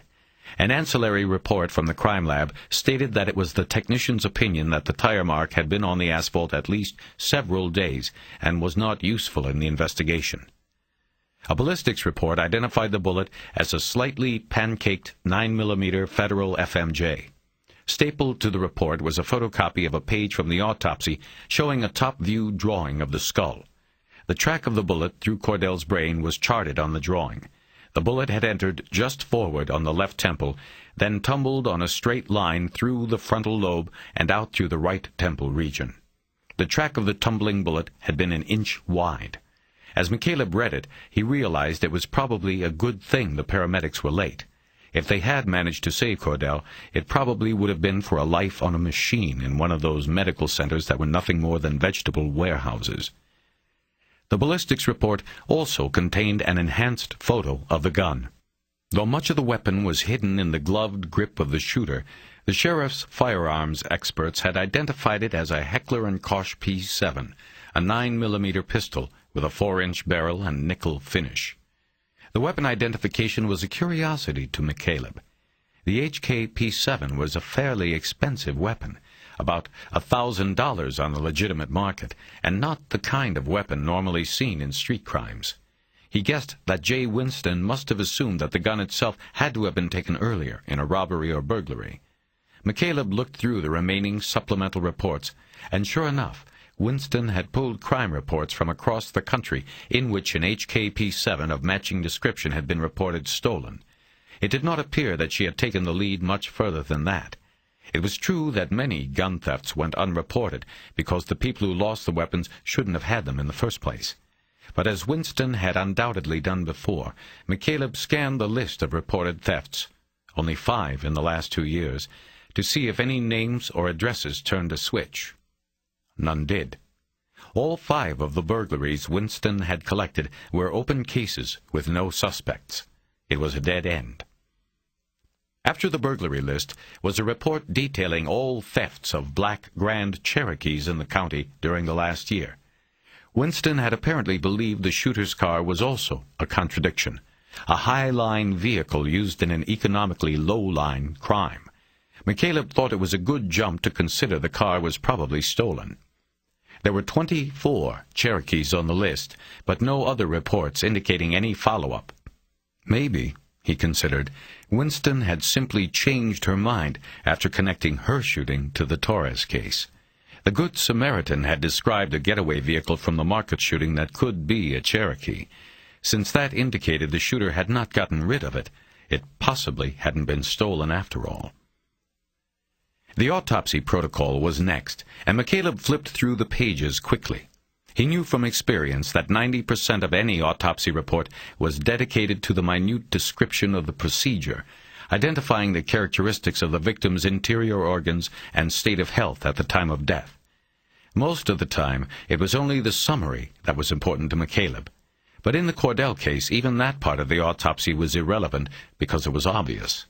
He found the summary anyway and nodded as he read what he already knew. Massive brain damage had led to Cordell's death within minutes of the shooting. He put the autopsy report aside. The next stack of reports dealt with Winston's 3-strike theory. Believing the shooter was an ex-convict facing life without parole for another conviction, Winston had gone to the state parole offices in Van Nuys and Lancaster and pulled files on paroled armed robbers who were Caucasian and had 2 prior felony convictions on their records. These were people facing 3rd-strike penalties if arrested again under the new law. There were 71 of them assigned to the 2 parole offices geographically nearest the 2 robbery shootings. Winston and other deputies had slowly gone through the list in the weeks since the robberies and murders. According to the reports, they had paid visits to nearly every man on the list. Of the 71, only 7 of the men couldn't be found. This indicated they had violated parole and had probably left the area, or might still be in the area, hiding, and possibly were more likely to be committing armed robberies and even murders. Nationwide parole pickup bulletins were issued for all these men on law enforcement computer networks. Of the men who were contacted, initial interviews and investigation cleared almost 90% through alibis. The remaining 8 had been cleared through other investigative means, chiefly because their physical dimensions did not match those of the shooter's upper body on the video. Aside from the missing 7 men on the list, the 3 Strikes avenue of investigation was stagnant. Winston was apparently hoping that one of those 7 would eventually turn up and be tied to the shooting. McCaleb moved on to the remaining Cordell reports. There were 2 follow-up interviews with James Noon at the Star Center. His story never differed in these reports, and his recollection of the Cherokee driver never got any better. There also was a crime scene sketch and 4 field interview reports on traffic stops of men driving black Cherokees. They had been stopped in Lancaster and Palmdale within an hour of the ATM shooting by deputies made aware of the Cherokees' use in the crime by a sheriff's radio broadcast. The identification of each driver was run through the computer, and they were sent on their way after coming up clean. The reports were forwarded to Winston. The last item McCaleb read was the most recent summary report filed by Winston. It was short and to the point. No new leads or suspects at this time. Investigating officer is waiting at this point for additional information that may lead to the ID of a suspect. Winston was at the wall. She was waiting. She needed fresh blood. McCaleb drummed his fingers on the table and thought about all he had just read. He agreed with the moves Winston had made, but he tried to think of what she had missed and what else could be done. He liked her 3-strike theory and shared her disappointment at not being able to cull a suspect out of the list of 71. The fact that most of the men were cleared through alibis bothered him. How could so many 2-strikes dirtbags be able to perfectly account for their exact whereabouts on 2 different nights? He had always been suspicious of alibis when he was working cases. He knew it took only one liar to make an alibi. McCaleb stopped his finger roll on the table as he thought of something. He fanned the stack of Cordell reports across the table. He didn't need to look through them because he knew that what he was thinking of was not in the pile. He had realized that Winston had never geographically cross-referenced her various theories. He got up and left the boat. Buddy Lockridge was sitting in the cockpit of his boat, sewing a rip in a wetsuit when McCaleb walked up. "Hey, you got a job?" "Guy over on Millionaire's Row wants me to scrape his Bertram. It's a 60 over there. But if you need a ride, I can do his thing whenever I want. He's a once-a-month weekender." "No, I just want to know if you have a Thomas Brothers I can borrow. Mine's in my car, and I don't want to take the top off it to get to it." "Yeah, sure. It's in the Bull." Lockridge reached into his pocket and got his car keys out and tossed them to McCaleb. On his way out to the Taurus, McCaleb glanced over at Millionaire's Row. It was a dock with double-wide, long slips to handle the girth of the larger yachts that moored in Cabrillo Marina. He picked out the Bertram 60. It was a beautiful boat, and he knew it had cost its owner, who probably used it no more than once a month, an easy $1.5 million. After retrieving the map book from Lockridge's car, returning the key, and then returning to his own boat, McCaleb set to work with the Cordell records. First, he went through the reports on thefts of Cherokees and HKP-7 pistols. He numbered each reported theft and then charted it by address on the appropriate page of the map book. He then went on to the list of 3-strike suspects, using the same procedure to chart the home and job locations of each man as well. Lastly, he charted the locations of the shootings. It took him almost an hour, but by the time he was done, he felt a sense of cautious excitement. One name from the list of 71 clearly stood out as being geographically relevant to the Sherman Market shooting and the theft of an HKP-7. The man's name was Mikhail Bolotov, a 30-year-old Russian emigre who had already served 2 stints in California prisons for armed robberies. Bolotov lived and worked in Canoga Park. His home was off DeSoto near Sherman Way, a mile or so from the market where Gloria Torres and Chan Ho Kang were murdered. His job was at a clock manufacturing plant located on Winnetka, only 8 blocks south and 2 blocks east of the market. Lastly, and this was what excited McCaleb, the Russian also worked only 4 blocks from a Canoga Park home from which an HKP-7 had been stolen during a burglary in December. Reading the burglary report, McCaleb noted that the intruder had taken several presents from beneath a Christmas tree, including a new HKP-7 that had been wrapped as a gift from the homeowner to his wife, the perfect L.A. Christmas gift. The burglar left no fingerprints or other evidence behind. McCaleb read through the entire parole package and investigator's report.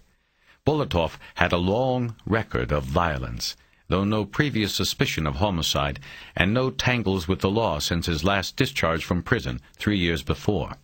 He routinely made his parole appointments, and to outward appearance appeared to be on the straight and narrow. Bolotov had been interviewed on the Cordell matter at his place of employment by 2 sheriff's investigators named Rittenbaugh and Aguilar. The interview had taken place 2 weeks after the Cordell murder, but nearly 3 weeks before the Sherman Market murders. Also, the interview had apparently taken place before Winston had pulled the reports on HKP-7 thefts. This, he guessed, was why the significance of Bolotov's geographical location was missed. During the interview, Bolotov's answers had apparently been sufficient to avoid suspicion, and his employer had provided an alibi, reporting that on the night James Cordell was murdered, Bolotov had worked his normal 2 to 10 shift. He showed the detectives pay records and time cards reflecting the hours worked. That was enough for Rittenbaugh and Aguilar. Cordell had died at about 10:10 p.m. It would have been physically impossible for Bolotov to get from Canoga Park to Lancaster in 10 minutes, even if he had used a helicopter. Rittenbaugh and Aguilar moved on to the next name on the list of 3-strike candidates. "Bullshit," McCaleb said out loud. He felt excited. Bolotov was a lead that should be rechecked, no matter what his boss or the pay records said. The man was an armed robber by trade, not a clockmaker. His geographic proximity to key locations relating to the investigation demanded that another look be taken. McCaleb felt he had at least accomplished something that he could go back to Winston with. He quickly wrote a few notes on the legal pad and then set it aside. He was exhausted from the work done so far and felt the low pounding of a headache coming on. He looked at his watch and saw that time had sped by without his realizing it. It was 2 o'clock already. He knew he should eat something, but he had no desire for any kind of food in particular. He decided instead to take a nap and went below to the stateroom. 11. Refreshed from an hour-long nap, during which he had no dreams that he could remember, McCaleb made himself a sandwich of white bread and processed cheese. He opened a can of Coke to go with it, and went back to the galley table to go through the Gloria Torres case. He started with the surveillance tape from the Sherman Market. He had seen it twice already in the company of Arango and Walters, but decided he needed to watch it again. He put the tape in and watched it on normal speed, then put what was left of his sandwich in the sink. He couldn't eat any more. His insides were clenched too tight. He rewound the tape and started playing it again, this time on slow-motion play. Gloria's movements seemed languid and relaxed. McCaleb found himself almost ready to return the smile she showed. He wondered what she was thinking. Was the smile for Mr. Kang? McCaleb doubted it. It was a secret smile, a smile for something inside. His guess was that she was thinking about her son, and he knew then that she had at least been happy in that final conscious moment. The tape brought no new ideas, just the rekindling of anger toward the shooter. He put in the crime scene tape next and watched the documentation, measuring, and quantification of the carnage. Gloria's body, of course, was not there, and the blood on the floor where she had dropped was minimal, thanks to the Good Samaritan. But the store owner's corpse was crumpled on the floor behind the counter, blood seemingly surrounding it completely. It made McCaleb think of the old woman he had seen in the store the day before. She stood where her husband had fallen. That took a certain kind of courage, a kind McCaleb didn't think he had. After turning off the tape, he started through the stack of reports. Arango and Walters had not produced as much paper as Winston had. McCaleb tried not to take this to mean anything significant, but he couldn't help it. In his experience, the size of a murder book reflected not only the depth of the investigation, but the commitment of the investigators. McCaleb believed there was a sacred bond between the victim and the investigator. All homicide cops understood this. Some took it straight to the heart, some less so, simply as a matter of psychological survival. But it was there in all of them. It didn't matter if you had religion, if you believed the soul of the departed watched over you. Even if you believed that all things ended with the final breath, you still spoke for the dead. Your name was whispered on the last breath, but only you heard it. Only you knew it. No other crime came with such a covenant. McCaleb set aside the thick protocols from the autopsies of Torres and Kang to read last.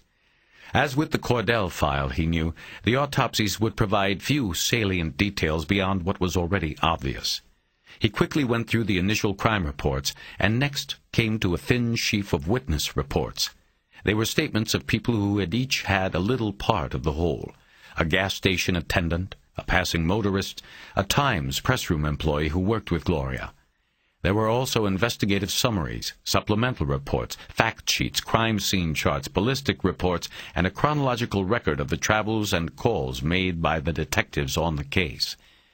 Last in this section of the stack was the transcript of the never-identified Good Samaritan's 911 call made after he stumbled into the shooting's aftermath and tried to save Gloria's life.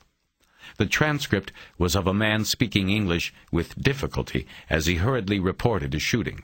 But when the operator offered to switch him to a Spanish speaker, he declined. "Caller, I must go. I go now. The girl is shot very bad.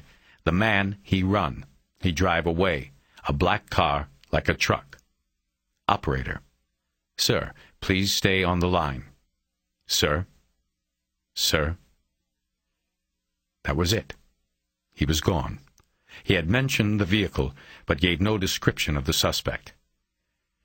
Following this statement, there was a ballistics report identifying the bullets recovered during surgery on Gloria Torres and the autopsy of Chan Ho Kang as 9mm Federal FMJs. A photo from the store video was analyzed, and the weapon was again identified as the HK-P7. It struck McCaleb, as he finished an initial reading of the rest of the reports, that what was missing from the murder book was a timeline. Unlike the Cordell case, which had only one witness, the case had a variety of minor witnesses and time markers. The detectives apparently had not sat down with all of these and collated them into a timeline. They had not recreated the sequence of incidents that made up the event as a whole. McCaleb sat back and thought about this for a moment. Why wasn't it there? Would such a timeline or exact sequence of events even be useful? Probably not initially, he decided. In terms of identifying a killer, it would give little help. And at least initially, that's all that mattered. But a sequential analysis of the event should have been done later, after the dust had settled, so to speak. McCaleb had often advised investigators who sent their cases to him to create a timeline. It could be useful breaking alibis, finding holes in witness accounts, in simply giving the investigator a better command and knowledge of exactly what had happened. McCaleb was fully aware that he was Monday morning quarterbacking. Arango and Walters didn't have the luxury of coming into a case 2 months after the fact. Maybe thought of a timeline got lost. They had other concerns and other cases to worry about. He got up and went to the galley to turn on the coffee maker. He was feeling fatigued again and had been awake only 90 minutes. McCaleb hadn't been drinking much coffee since the transplant. Dr. Fox had told him to avoid caffeine, and on the occasion that he had ignored that advice and had a cup, it sometimes caused a fluttering sensation in his chest. But he wanted to keep alert and finish his work. He took the risk. After the coffee was ready, he poured himself a mug, then overpowered it with milk and sugar. He sat back down and silently chastised himself for looking for reasons to excuse Arango and Walters. They should have taken the time to work the case thoroughly. McCaleb was angry with himself for having thought anything else. He took up the legal pad and began to read through the witness reports again, noting down the salient times and a brief summary of what each witness brought to the case. He then overlaid various time notations from the other crime reports. It took him an hour to do this, during which time he refilled his mug 3 times without really thinking about it. When he was finished, he had constructed a timeline on 2 pages of the pad. The problem, he realized as he studied his work, was that the sequence was inexact in all but a couple of references, and contained outright conflicts, if not impossibilities. 10:01 p.m. End of B shift, Los Angeles Times press room, Chatsworth facility. Gloria punches out. 10:10 p.m. approximate. Gloria leaves with co-worker Annette Stapleton. They talk in the parking lot approximately 5 minutes. Gloria leaves in her blue Honda Civic.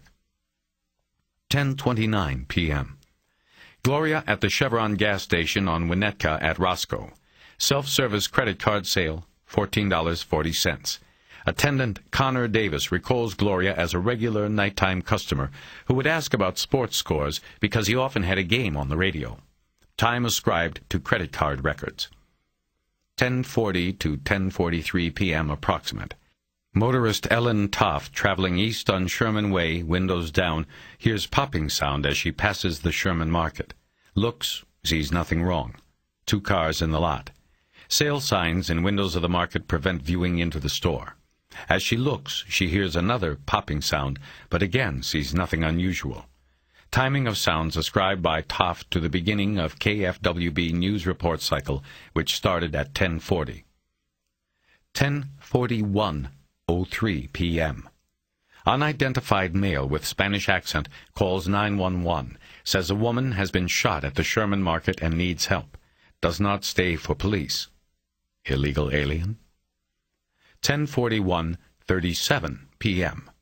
Gloria Torres is shot to death according to store's security video time clock. 10:42:55 p.m. Good Samaritan enters store and helps Gloria according to security video time clock. 10:43:21 p.m. Ellen Toff uses her car phone to call 911 dispatch to report sound of possible gunfire. She is told the shooting has already been reported. Her name and number are forwarded to detectives. 10:47 p.m. Paramedics arrive, transport Gloria to Northridge Medical Center. Chan Ho Kang pronounced dead. 10:49 p.m. First police arrive on scene. He read it all again. He knew homicide was an inexact science, but the timeline bothered him. According to the first homicide investigation report, the actual shooting was determined by the detectives to have occurred during the 60 seconds between 10:40 and 10:41 p.m. In deciding this, the detectives had used the one source of time they knew to be exact and unassailably correct, the time log at the department's emergency dispatch center. The first call reporting the shooting from the Good Samaritan had come in at 10:41:03 to a 911 operator. Using that time and the report by motorist Ellen Toff about hearing the shots sometime after the start of the KFWB news report led to the conclusion that the shooting had to have been made after 10:40 but before 10:41:03 when the Good Samaritan made the call. This time frame, of course, was in contradiction to the time of 10:41:37 shown on the store's videotape at the start of the shooting. McCaleb looked through the reports again, hoping he had missed some page on which there was an explanation of this discrepancy. There was nothing. He drummed his fingers on the table for a few moments while he thought about things. He checked his watch and saw it was almost 5. It was unlikely any of the investigators would still be around. Again, he studied the timeline he had constructed, searching for an explanation for the anomaly. His eyes held on the second call to the dispatch center. Ellen Toff, the motorist who had heard the shooting, had called on her mobile phone at 10:43:21 to report the shooting and was told it had already been reported. He thought about this.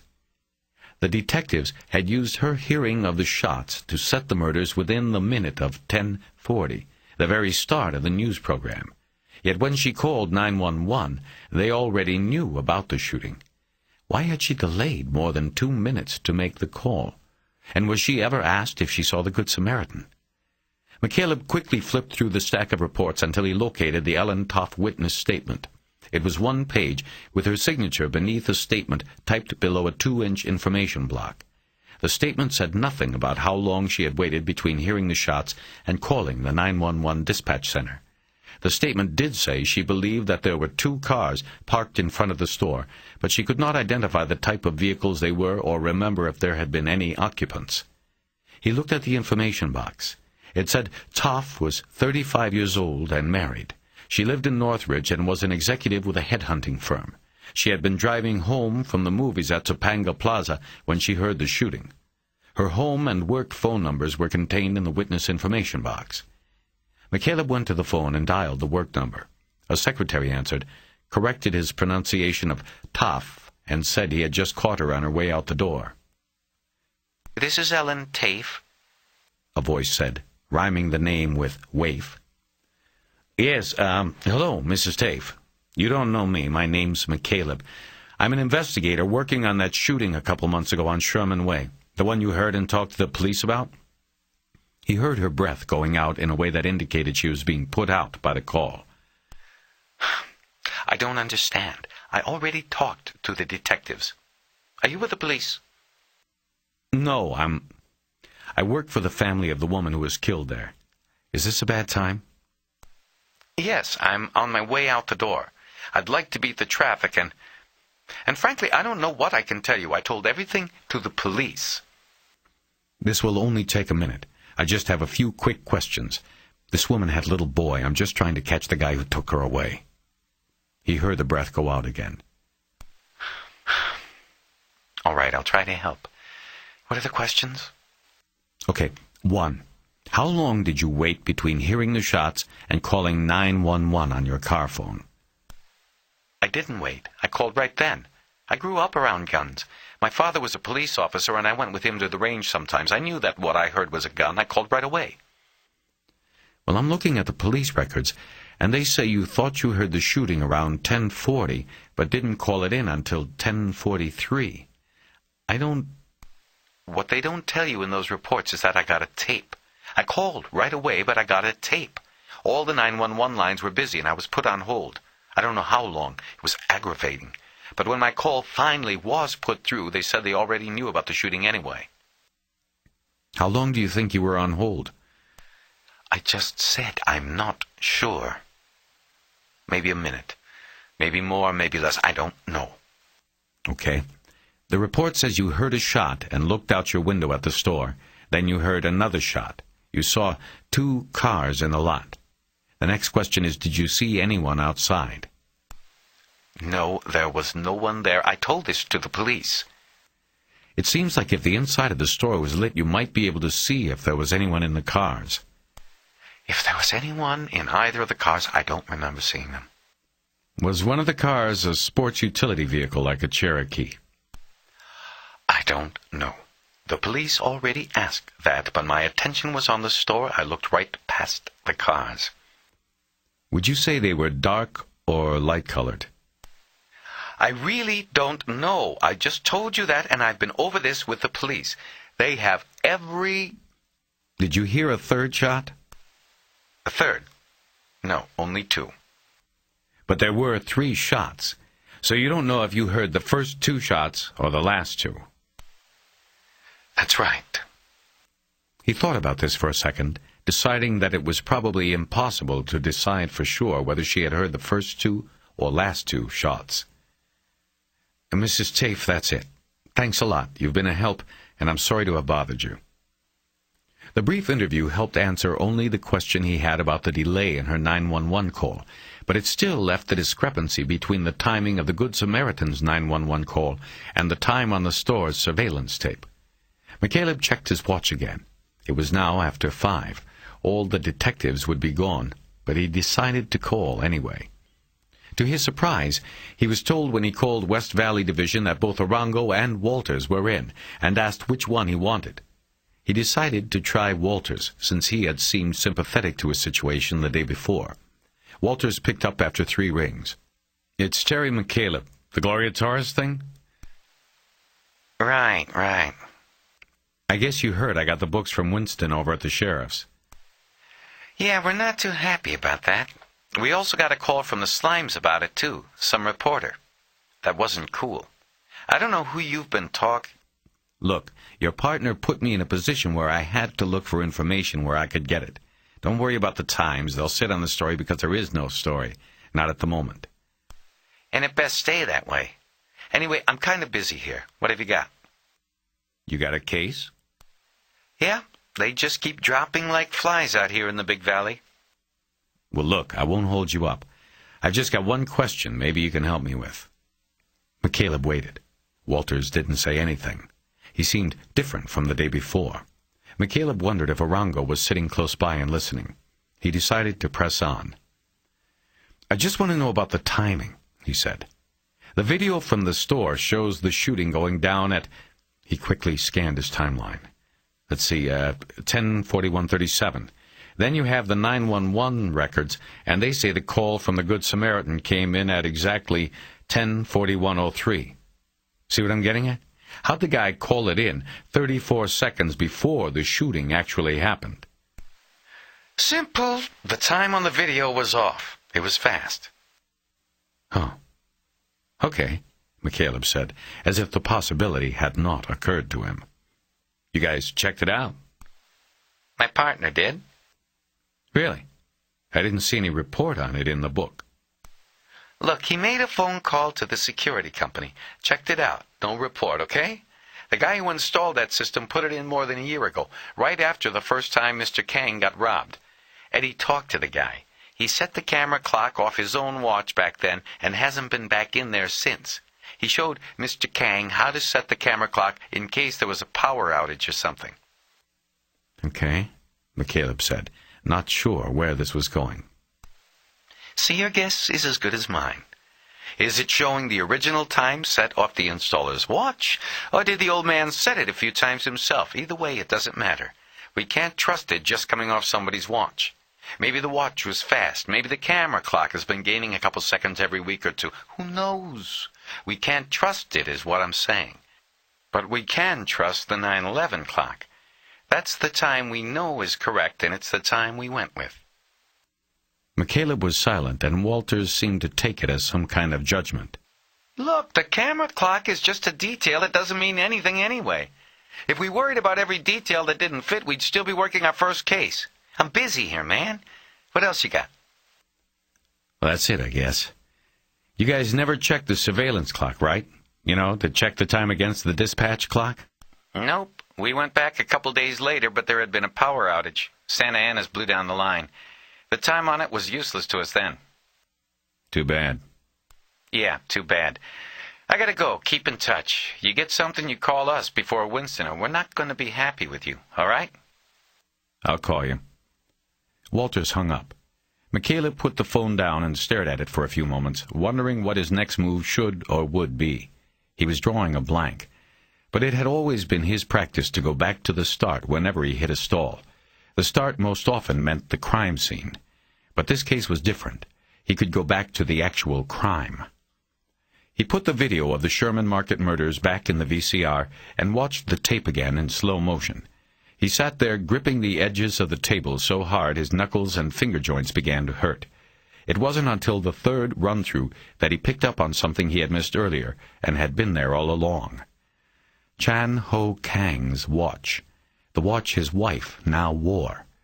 On the video, the watch was seen as Kang desperately grasped for purchase on the counter. McCaleb fished around on the video for a few minutes, backing and forwarding the tape until he froze the image on what he believed was the best view of the watch's face. The best he could do was a clean look at it, but the LED readout was not picked up by the video shot from the upper wall. The numbers on the watch, the time, were not readable. He sat there staring at the frozen image, wondering if he should pursue it. If he could read the time on the watch, he might be able to triangulate the time of the shooting by using the camera clock and the dispatch clock. It might clear up a loose end. But did it mean anything? Walters had been right about one thing. There are always details that don't add up, always loose ends, and McCaleb wasn't sure if this one was worth the time it would take to tie it up. His private debate was interrupted. Living on a boat, he had learned to read the subtle rises and falls of his home, to know whether each was caused by a boat wake out in the fairway or the weight of someone coming on board. McCaleb felt the boat dip slightly and immediately looked over his shoulder and out the sliding door. Graciela Rivers had just stepped on board and was turning around to help a little boy step on next. Raymond. Dinner. He had completely forgotten. Shit, he said, as he quickly turned off the video and got up to go out and greet them. 12. You forgot, didn't you? There was an easy smile on her face. No. I sort of forgot for the last 5 hours. I got lost in all of this paperwork I've been looking through.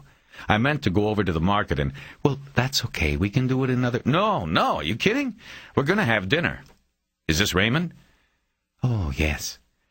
Graciela turned to the boy, who was standing shyly behind her at the stern. He seemed small for his age, with dark hair and eyes, brown skin. He wore shorts and a striped shirt. He carried a sweater in his hands. Raymond, this is Mr. McCaleb, the man I was telling you about. This is his boat. He lives on it. McCaleb stepped forward and leaned down with his hand out. The boy was carrying a toy police car in his right hand and had to transfer it to the other. He then tentatively took McCaleb's hand, and they shook. McCaleb felt an unexplainable sadness as he met the boy. "It's Terry," he said. "Nice to meet you, Raymond. I've heard a lot about you." Can you fish off this boat? Sure you can. Someday I'll take you out if you want. That would be good. McCaleb straightened up and smiled at Graciela. She looked lovely. She wore a light summer dress similar to the one she had worn the first time she had come to the boat. It was the kind that the breeze off the water easily pushed against her figure. She, too, carried a sweater. McCaleb was in shorts, sandals, and a T-shirt that said Robichaud's Dock and Bait Shop on it.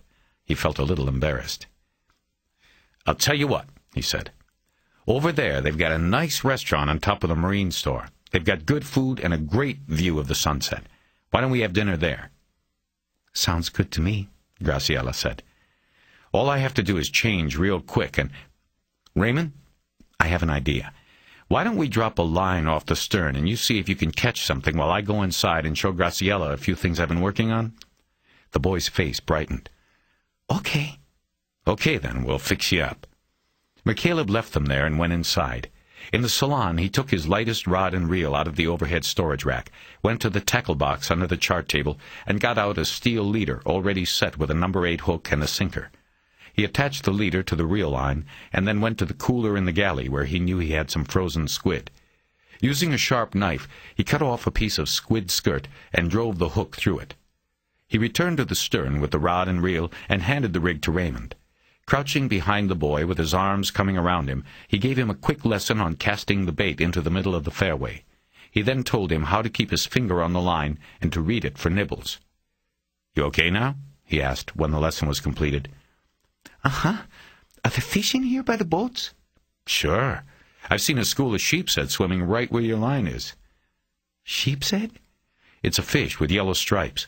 Sometimes you can see them moving in the water. You watch for them." Okay. "Are you all right now if I go in and get your mother something to drink?"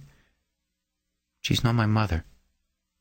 "Oh, yes, I'm sorry, Raymond. I meant Graciela. You okay?" I'm okay. "Okay. Give a holler if you hook one, and then start reeling." He pointed a finger into the boy's side and dragged it up his tiny rib cage. McCaleb's father had done the same thing to him when he was holding a fishing pole, his sides unprotected. Raymond giggled and maneuvered away, never taking his eyes off the spot where his line disappeared into the dark water. Graciela followed McCaleb into the salon, and he closed the slider so the boy would not hear them. His face must have been red from the slip-up with the boy. She read him before he got the chance to apologize. That's okay. It's going to happen a lot now. He nodded. "Is he going to stay with you?" Yes, I'm the only one, but that doesn't matter. I've been around since he was born. For him to lose his mother and then me, I think it would be too much. I want him to stay with me. "Where's his father?" Who knows? McCaleb nodded and decided to step out of that area of questioning. "You are going to be great for him," he said. "You want a glass of wine?" That would be great. "Red or white?" Whatever you're having. "I can't have any right now. In a couple of months." "Oh, then I don't want you to open a bottle of wine just for me. I can have..." "Please, I want to. How about a red? I've got some good red, and if I open it, I can at least smell it." She smiled. I remember Glory was like that when she was pregnant. She used to sit right next to me and say she just wanted to smell the wine I was drinking. The smile turned sad. "She was a good person," McCaleb said. "I can tell that by the boy. That's what you wanted me to see." She nodded. He went to the galley and got a bottle of red wine out of the sea rack. It was a Sanford Pinot Noir, one of his favorites. While he was opening it, she came over to the counter. He could smell a light scent of perfume. It was vanilla, he thought. It thrilled him. It wasn't so much being close to her as feeling that something was awakening in him after a long dormancy. "Do you have children?" she asked then. "Me? No." "Were you ever married?" "Yes, once." He poured her a glass and watched her taste it. She smiled and nodded. "It's good." "How long ago was that?" "What, when I was married? Let's see. I got married about 10 years ago. Lasted 3 years. She was an agent and we worked together in Quantico. Then when it didn't work out and we got divorced, we still had to work with each other, and I don't know. We were cool about it, but it wasn't a good thing, you know. About the same time, my dad was getting sick out here, so I gave them the idea of sending someone from the unit out here permanently. I sold it to them as a cost-cutting move. I mean, I was flying out here all the time anyway. A lot of us were. I figured they ought to have a little outpost or something out here and save some of that dough. They agreed, and I got the job. Graciela nodded, turned, and looked out the slider to check on Raymond. He was staring intently into the water where he hoped the fish were. "How about you?" McCaleb asked. "You ever get married?" "Once, too." "Kids?" "No."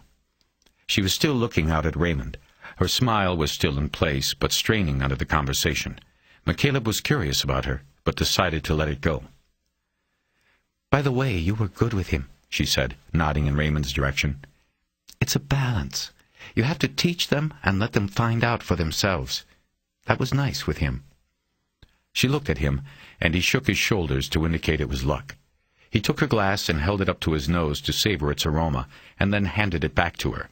He then poured himself the last from the coffee pot and added some milk and sugar. They clicked, mug to glass, and drank. She said she liked hers. He said his tasted like tar. "Sorry," she said. "I feel so bad drinking this in front of you." "Don't. I'm glad you like it." Silence filled the salon. Her eyes fell to the stacks of reports and videotapes on the galley table. "What did you want to show me?" Nothing specific. I just didn't want to talk in front of Raymond." He checked on the boy through the glass. He was doing fine. His focus was still intently on the line cutting through the incoming tide. McCaleb hoped he would hook something, but guessed it was unlikely. Below the marina's beautiful surface, the water was fouled with pollutants. Any fish that survived down there was a bottom feeder with the survival skills of a cockroach. He looked back at Graciela. "But I wanted to let you know I met with the sheriff's detective this morning. She was a lot cooler about it than the LAPD guys." "She?" "Jay Winston. She's good. We worked together before. Anyway, she gave me copies of everything on both cases. That's what I spent all day looking through. There's a lot." "And?" He summarized as best he could, trying to be gentle about details relating to her sister. He didn't tell her he had a videotape of her sister's murder there on the boat with them. "In the Bureau, we have this thing called doing a full field," he said at the end of the summary. "It means leaving nothing untouched, nothing to chance. The bottom line here is that the investigation of your sister's murder was not a full field, but at the same time there's nothing that jumps out at me as a gaping hole in what was done. There were some mistakes made, maybe some assumptions that were made before all the facts were in, but they weren't necessarily wrong anyway. The investigation was thorough enough." "Thorough enough," she repeated, looking down as she talked. McCaleb realized it had been a poor choice of words. "I mean, so this guy is just going to get away with it," she said as a statement. "I guess I should have known this is what you were going to tell me." "Well, I'm not telling you that. Winston, over at the sheriff's department, at least she's still actively pursuing this. And I'm not done either, Graciela. I'm not saying that. I have a stake in this, too." "I know. I don't mean to sound unhappy with you. It's not you at all. But I'm frustrated." "I understand that. I don't want you to be. Let's go have a nice dinner and we'll talk more later." "Okay." "You go on out there with Raymond. I've got to change." After changing into a clean pair of Dockers and a yellow Hawaiian shirt with flying slices of pineapple on it, McCaleb led them down the docks to the restaurant. He hadn't bothered reeling in Raymond's line. He'd put the rod in one of the gunwale holders and told the boy they'd check on it when they got back. They ate at the table with Graciela and Raymond on the side that afforded them a view of the sun just starting to set over the forest of sailboat masts. Graciela and McCaleb ordered the grilled swordfish special, while Raymond had fish and chips. McCaleb repeatedly tried to draw Raymond into conversation, but was unsuccessful most of the time. He and Graciela mostly talked about the differences between living on a boat and living in a house. McCaleb told Graciela about how peaceful and restoring it was to be on the water. "And it's even better when you're out there," he said, pointing in the direction of the Pacific. "How long before you have your boat ready?" Graciela asked. "Not long. As soon as I get the second engine back together, it'll be ready to run. The rest is all cosmetic. I can do that any time." On the way back after dinner, Raymond walked quickly ahead of them along the seawall, an ice cream cone in one hand and a flashlight in the other, his blue sweater on, his head bobbing this way and that as he hunted with the light for fiddler crabs scaling the walls. The light was almost gone from the sky now. It would be time for Graciela and Raymond to leave when they got back to the boat. McCaleb felt as though he was already missing them. When the boy got far enough in front of them, Graciela brought up the case again. "What else can you do at this point?" "On the case? For one thing, I have a lead I want to follow, something they might have missed." "What?" He explained the geographic cross-referencing he had done and how he came up with Mikhail Bolotov. When he saw her getting excited, he quickly cautioned her against it. "This guy's got an alibi. It's a lead, but it may go nowhere." He moved on. "I also am thinking about going to the Bureau to get them involved in the ballistics." "How so?" "This guy could have done this elsewhere.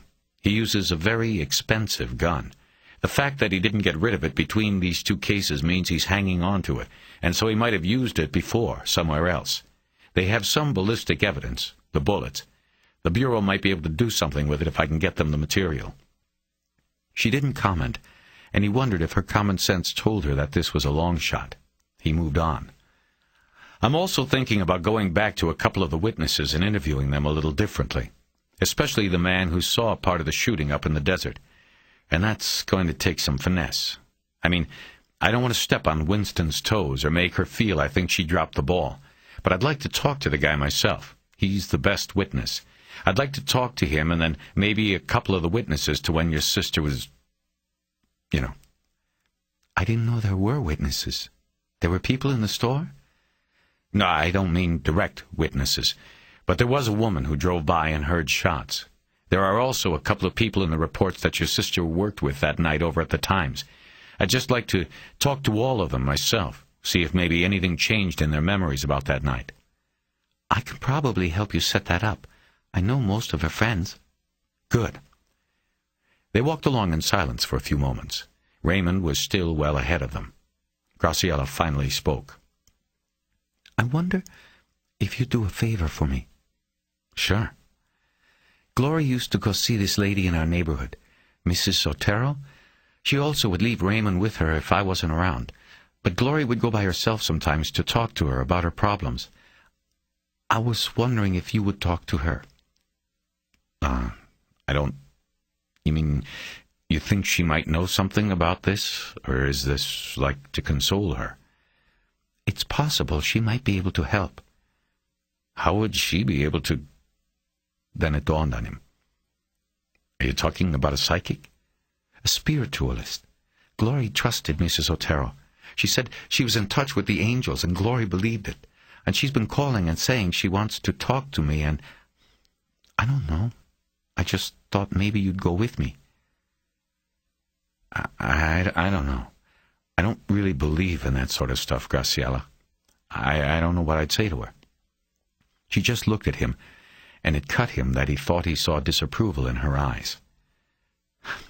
"Graciela, I saw too many bad things and bad people to believe in that stuff. How can there be angels out there or up there when people do the kinds of things they do down here?" She still didn't say anything, and he knew her silence was a judgment. "How about I think about it and let you know?" "Fine," she finally said. "Look, don't be upset. Look, I'm sorry.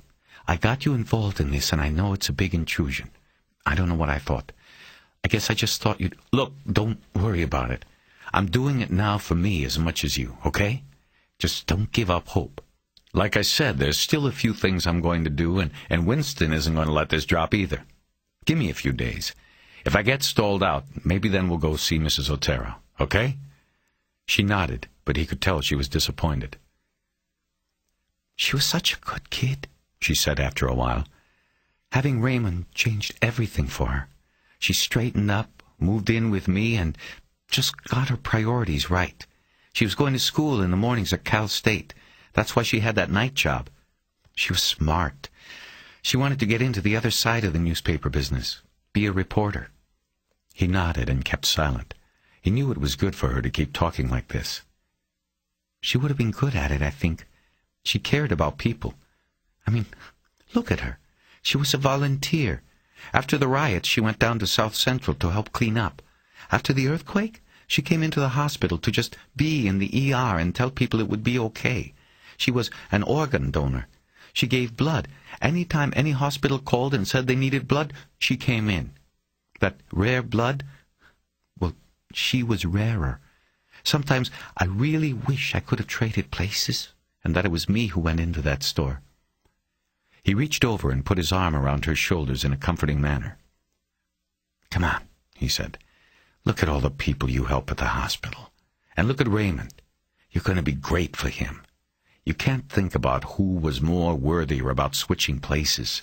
What happened to her shouldn't have happened to anyone. But all I know is Raymond having his own mother would have been better than me. There was no way to argue with her. He moved his arm and put his hand on her neck. She wasn't crying, but she looked like she might start. He wanted to console her, but knew there was only one way he could do that. They were almost to his dock. Raymond was waiting at the security gate, which was open a couple inches as usual. The spring return was rusted, and the gate never closed on its own. "We should go," Graciela said when they caught up to the boy. "It's getting late, and you have school." "What about the fishing pole?" Raymond protested. "Mr. McCaleb can take care of that. Now thank him for the fishing and the dinner and the ice cream." Raymond put out his little hand, and McCaleb shook it again. It was cold and sticky. "It's Terry. And look, we'll do some real fishing soon. As soon as I get the boat going. We'll take it out then, and we'll catch you a big one. I know a spot on the other side of Catalina. This time of year we'll catch calico bass. Lots of them. We'll go there, okay?" Raymond nodded silently, as if he guessed it would never happen. It sent a shiver of sadness through McCaleb. He looked at Graciela. "How about Saturday? The boat won't be ready, but you guys could come down in the morning and we could fish off the jetty. You could stay over if you want. Plenty of room." "Yeah!" Raymond cried. "Well," Graciela said, "let's see how the rest of the week goes." McCaleb nodded, realizing the mistake he had just made. Graciela opened the passenger door of her rapid convertible, and the boy got in. She came over to McCaleb after closing the door. "Sorry about that," he said in a low voice. "I guess I shouldn't have suggested that in front of him." "It's all right," she said. "I'd like to do it, but I might have to juggle some things, so let's wait and see. Unless you need to know for sure right now." "No, that's fine. Just let me know." She took a step closer to him and held out her hand to shake. "Thank you very much for tonight," she said. "He's quiet most of the time, but I think he enjoyed it, and I know I did." McCaleb took her hand and shook it, but then she leaned into him, brought her face up, and kissed him on the cheek. As she stepped back, she brought her hand to her mouth. "Prisley," she said with a smile. "Are you growing a beard?" "Thinking about it." This made her laugh for some reason. She walked around the car, and he followed so he could hold open the door. When she was in her seat, she looked up at him. "You know, you should believe in them," she said. He looked down at her. "You mean angels?" She nodded. He nodded back. She started the car and drove off. Back at the boat, he went over to the corner of the stern. The fishing pole was still in the slot, and the line was still in the water as Raymond had left it. But as he reeled the line in, McCaleb could tell there was no drag on it. When the line finally came out of the water, he saw the hook and weight, but no bait. Something down there had cleaned him out. 13. On Thursday morning, McCaleb was up before the port stevedores had anything to do with it.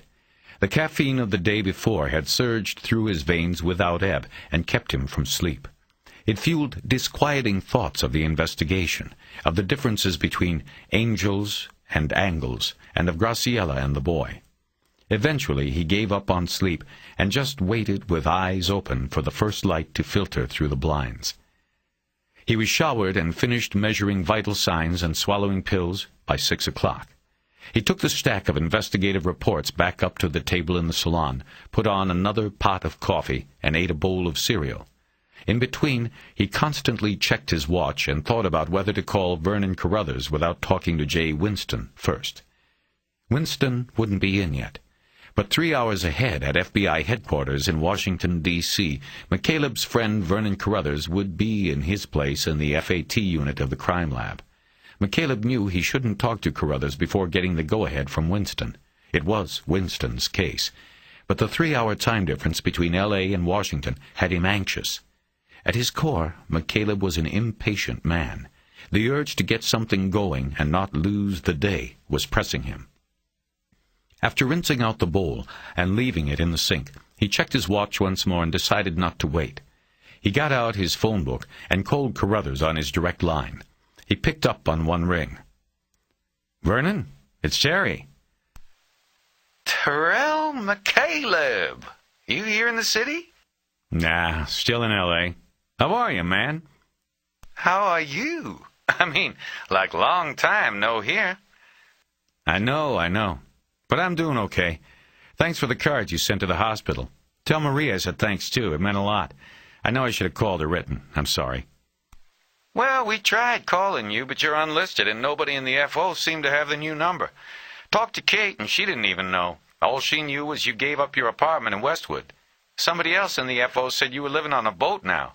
You really cut yourself off from everybody. Well, I just thought it would be best for a while. You know, until I was mobile and everything. But everything's good. How about you? Can't complain. You coming out here anytime soon? You know, you still have the room. Haven't rented it out to anybody from Quantico yet. Wouldn't dare. McCaleb laughed and told him that, unfortunately, there were no immediate plans for a trip east. He had known Carruthers for nearly 12 years. McCaleb had worked out of Quantico, and Carruthers had worked out of firearms and tool marks in the crime lab up in D.C., but it seemed that the two were often working the same cases. Whenever Carruthers came down to Quantico for meetings, McCaleb and his then-wife, Kate, had put him up in their spare bedroom. It beat the spare accommodations of a room in an academy dorm. In return, whenever McCaleb was in D.C., Carruthers and his wife Marie had let him bunk in the room that had belonged to their son. He had died years earlier of leukemia when he was 12. Carruthers had insisted on the trade-off, even though it meant McCaleb was giving up a decent FBI-paid room at the Hilton near DuPont Circle. At first McCaleb felt like an intruder sleeping in the boy's room, but Vernon and Marie made him feel welcome, and the southern cooking and the good company couldn't be touched by the Hilton. Well, any time, Carruthers said with a returning laugh. Any time. Thanks, man. So, by my estimate, it's got to be barely the crack of dawn out there. What are you calling so early for? Well, I'm calling on a bit of business. You? Business? I was about to ask you how the wonderful world of retirement was treating you. Are you really living on a goddamn boat? Yeah, I'm on a boat, but I'm not quite into the pasture yet. Well, what's up then? McCaleb told him the story, including the part about his receiving Gloria Torres's heart. McCaleb wanted Carruthers to know everything, unlike the others involved. He knew he could trust him with it, and he knew he would understand the bond McCaleb had to the victim. Carruthers had a strong empathy for victims, especially the young ones. The trauma of watching his son die over time in front of him had manifested itself in a dedication to his job that surpassed that of even the best field agents McCaleb had known. Halfway through the telling, the booming sound of a cargo ship being unloaded began echoing across the marina. Carruthers asked what the hell it was, and McCaleb told him as he took the phone down into the forward stateroom and closed the door to get away as much as possible from the noise. So, what you want is for me to take a look at a slug from this? Carruthers asked when McCaleb was finished. I I don't know. The sheriff's department out there, they got good people. I know that. I'm not doubting that. I just want a fresh look, and mostly I want you to put a laser profile through your computer if you can. You never know. We might hit something. I got a feeling about this one. You and your feelings. I remember those. All right, then. Who am I getting the package from, them or you? I'm going to try to finesse it. Get the sheriff's department out here to send in the package. I don't want you doing this off the books, but if you can, I'd like to put some grease on it. This shooter's a repeater. We might save somebody's life if we can get a line on him. Carruthers was silent a few moments, and McCaleb guessed he was running a schedule through his head. Well, this is the thing. Today's Thursday. I need it by Tuesday morning latest, and preferably Monday, so I have time to do it justice. Next Wednesday, I'm flying out to Kansas City to testify. Mob case. They think I'll be out there the rest of the week, so if you wanted to expedite it, you've got to expedite it to me. If you do, I'll give it my immediate attention. That's not going to cause major problems? Of course it is. I'm backed up 2 months here. What else is new? But just give me the package and I'll take care of it. I'll get it to you, one way or the other, by Monday latest. Okay, buddy. Oh, one last thing. Take my number. Like I said, I'm not acting in any official capacity on this thing. By rights, you should communicate with the sheriff's department, but I'd appreciate a heads-up if you come up with anything unusual. You got it. Give me the number and the address. Marie'll want that for Christmas cards. After McCaleb gave him the information, Carruthers cleared his throat. So, you talked to Kate lately? He asked. She called the hospital a couple days after the transplant, but I was still out of it. We didn't talk long. Well, you ought to call her just to let her know you're okay. I don't know. How's she doing? Fine, I guess. Haven't heard anything to the contrary. You should call. It's best just to leave it alone, I think. We're divorced, remember? Whatever, you're the boss. I'll send her an email just to let her know you're still breathing out there. After a few more minutes of catching up, McCaleb clicked off the phone and went back up to the salon for more coffee. He was out of milk, so he took it black. It was hair of the dog that bit him, but he had to keep the momentum. If things went as he hoped, he would be on the road most of the day. It was now near 7 and almost time to call Winston. He went out onto the deck to take a look at the morning. The marine layer had come in strong and thick, and the other boats looked ghost-like in the mist. It would be a few hours before it burned off and anybody got a look at the sun. He looked over at Buddy Lockridge's boat and saw no activity yet. At 7:10, he sat at the salon table with his legal pad and punched Jay Winston's number into the cordless phone. He caught her just as she was sitting down at her desk. I just walked in, and I didn't expect to hear from you for a couple of days. That was a lot of paper I gave you. Yeah, well, once I got into it, I couldn't put it down, I guess. What do you think? McCaleb knew she was asking what he thought of her investigation, asking him to make a judgment. I think you run a tight show, but I already knew that from before. I like all the moves you made on this one, Jay. No complaints from me. But I've got a few questions I wrote down here if you've got a few minutes. Maybe a couple of suggestions if you want them, a lead or two maybe. Winston laughed good-naturedly. You federal guys always have questions, always have suggestions, always have new leads. Hey, I'm not federal anymore. Well, I guess it sticks in the blood then. Go ahead. McCaleb looked over the notes he had taken the day before and started right in on the Mikhail Bolotov angle. First off, Rittenbaugh and Aguilar. You close to them? Don't even know them. They're not in homicide. The captain pulled them out of burglaries and gave them to me for a week. That was when we were running down the 3 strikes names. What about them? Well, I think one of the names that they scratched off that list needs a second look. Which one? Mikhail Bolotov. McCaleb heard the rustling of papers as Winston looked for the report from Rittenbaugh and Aguilar. Okay, got it. What are you seeing here? Looks like he's got a solid alibi. Have you ever heard of geographic cross-referencing? What? He explained the concept and told her what he had done and how it led to Bolotov. He further explained that Bolotov was interviewed before the Sherman Market robbery shooting, and therefore the significance of the location of Bolotov's home and employment to the market murders and one of the HKP-7 thefts was not as apparent. When he was done, Winston agreed that the Russian needed to be rechecked, but she was not as enthusiastic about the prospect as McCaleb. Look, like I said, I don't know those two guys, so I can't vouch for them, but I have to assume they're not fresh off the boat. I have to assume they could handle an interview like this and check out the alibi. McCaleb didn't say anything. Look, I've got court this week. I can't go check this guy out again. I can. No, she didn't say anything. I'll be cool, McCaleb said. Just sort of play it by ear. I don't know, Terry. You're a citizen now. This might be going too far. Well, think about it. I've got some other stuff here to talk about. Fine. What else? McCaleb knew that if she didn't bring up Bolotov again during the conversation, she was giving him unofficial permission to check the Russian out. She just didn't want to sanction what he was doing. He glanced down at the legal pad again. He wanted to be careful with what he asked next. He needed to build up to the big questions he had, bring Winston along and not let her think he was second-guessing everything. First off, I didn't see anything in there about the bank card in the Cordell case. I know the guy took the money. Did he take the card? No, it was in the machine. It rolled it out, but when he didn't take it, the machine automatically swallowed it again. It's a built-in security measure so people don't leave their cards to be taken.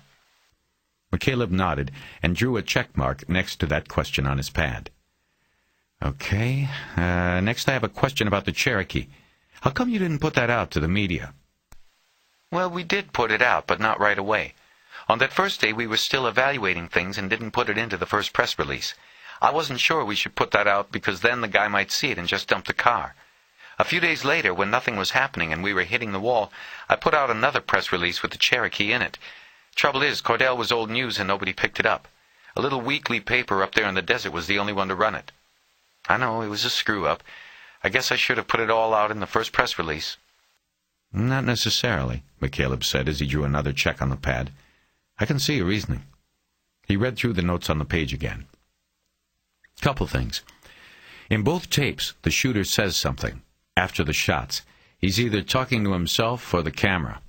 There were no reports on that. Was anything done to... There's a guy in the bureau here who has a brother who is deaf. He took the tapes to him to see if he could lip read them. He couldn't be sure, but on the first one, the ATM tape, he thought he said, "Don't forget the cashola," just as he took the money from the machine. On the other tape, he was less sure. He thought he might have said either the same thing or possibly something along the line of, "Don't fuck with the something or other." The last word was least clear to him on both tapes. I guess I never typed up a sup on it. You don't miss a thing, do you? All the time, McCaleb said. Would the lip reader know Russian, if that was what this guy was saying? What? Oh, you mean if it was Bolotov? No, I doubt his brother knows Russian. McCaleb wrote down the possible translations of what the shooter had said. He then drummed the pen against the pad and wondered if he should take his shot now. Do you have anything else? Winston finally asked. He decided it wasn't the right moment to bring up Carruthers, at least not directly. The gun, he said. I know. I don't like it either. The P7 is not your routine scumbag's choice of firearm. It had to have been stolen. You saw I pulled reports on stolens, but like with everything else, I hit a wall. It got me nowhere. I think it's a good theory, McCaleb said. To a point. I don't like him keeping it after the first shooting. If it was stolen, I see him throwing that thing as far out into the desert as he can about 10 minutes after he takes down Cordell. He then goes and steals another for the next time. No, you can't say that, Winston said, and McCaleb envisioned her shaking her head. There is no definitive pattern here. He could have been just as likely to keep the gun because he knew it was valuable. And you have to remember, Cordell was a through-and-through shot. He might have figured the lead wouldn't be found, or if it had hit the bank, like it actually did, it would be too mangled for comparison. Remember, he picked up the brass. He probably believed the gun had at least one more use. I guess you're probably right. They took a breather, neither one of them talking for a few moments. McCaleb had 2 more things on his page. "Next thing," he began carefully, "the slugs."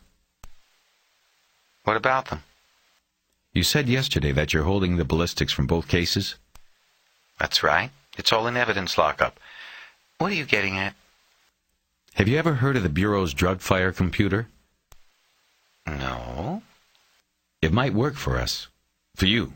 It's a long shot, but it's worth a shot." What is it? McCaleb told her. Drug Fire was an FBI computer program designed along similar lines of computerized storage of latent fingerprint data.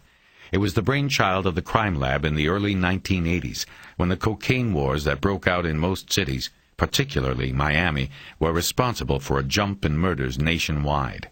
Most of the slayings were by gunfire. The Bureau, struggling for a means of tracking related murders and killers across the country, came up with the Drug Fire program. The unique characteristics of groove marks found on the spent bullets used in drug murders were read by a laser, coded for computer storage, and entered into a databank. The computer's program operated in much the same way as fingerprint computer systems used by law enforcement agencies across the nation. The system allowed for the quick comparison of coded bullet profiles. Eventually, the database grew as more ballistic entries were added. The program was also widened, though it kept the name Drug Fire to include all cases referred to the FBI. Whether it was a mob killing in Las Vegas, or a gang killing in South Los Angeles, or a serial killing in Fort Lauderdale, every gunshot case sent to the FBI for analysis was added to the database. After more than a decade, there were thousands of bullets on file in the computer. "I've been thinking about this guy," McCaleb said. "He hangs on to that gun. Whatever the reason, whether he stole it or not, his hanging on to it is really the only mistake he's made. It makes me think we've got a chance of making a match. Looking at the M.O. on those tapes, chances are he just didn't start popping people beginning with your case. He's used a gun before, maybe even that particular gun." But I told you, we checked for similars. Nothing on ballistics. We also put our teletypes and a request on the National Crime Index computer. We got blanked. I understand. But this guy's method could be evolving, changing. Maybe what he did with that gun in, say, Phoenix isn't the same as what he did with it here. All I'm saying is that there's a chance that this guy came into town from someplace else. If he did, then he probably used that gun in that other place. And if we're lucky, the data is sitting there in the Bureau computer. Maybe, Winston said. She went quiet as she brooded over his proposal. McCaleb knew what the considerations were. Drug Fire was a long shot, and Winston was smart enough to know that. But if she went for it, she would be drawing in federal involvement, not to mention acknowledging that she was taking direction from McCaleb, an outsider with no real standing in the case. "What do you think?" McCaleb finally asked. "You only need to send them 1 bullet. You have, 4 of them from the 2 cases?" I don't know. I'm not so keen on sending our stuff off to Washington. I doubt L.A. will be either. L.A. doesn't have to know. You're the keeper of the evidence. You can send 1 bullet if you want, and it could be to D.C. and back inside a week. Arango wouldn't have to know it was even sent. I already talked to a guy I know in firearms and tool marks. He said he'd grease this one if we got him the package. McCaleb closed his eyes. If there was a point at which she might get outright angry, it was now. You already told this guy we'd be doing this? She asked, annoyance in her voice. No, I didn't tell him that. I told him I was dealing with a detective out here who was very thorough and dedicated and would probably want to make sure she left no stone uncovered. Gee, where have I heard that before? McCaleb smiled. Here's another thing, he said. Even if we don't get lucky with this, we'll at least have the gun in a computer. Somewhere down the road it might match up with something. She thought about this for a moment. McCaleb was pretty sure he had painted her into the corner. Like watching the cemetery for Luther Hatch. She had to go for it, or she'd wonder about it always. Okay. I'll talk to the captain about it. I'll tell him I want to do this. If he gives the go-ahead, I'll send a package. 1 bullet, that's all. That's all it takes. McCaleb filled her in further on Carruthers's need to get the package by Tuesday morning and urged her to get in with the captain as soon as possible.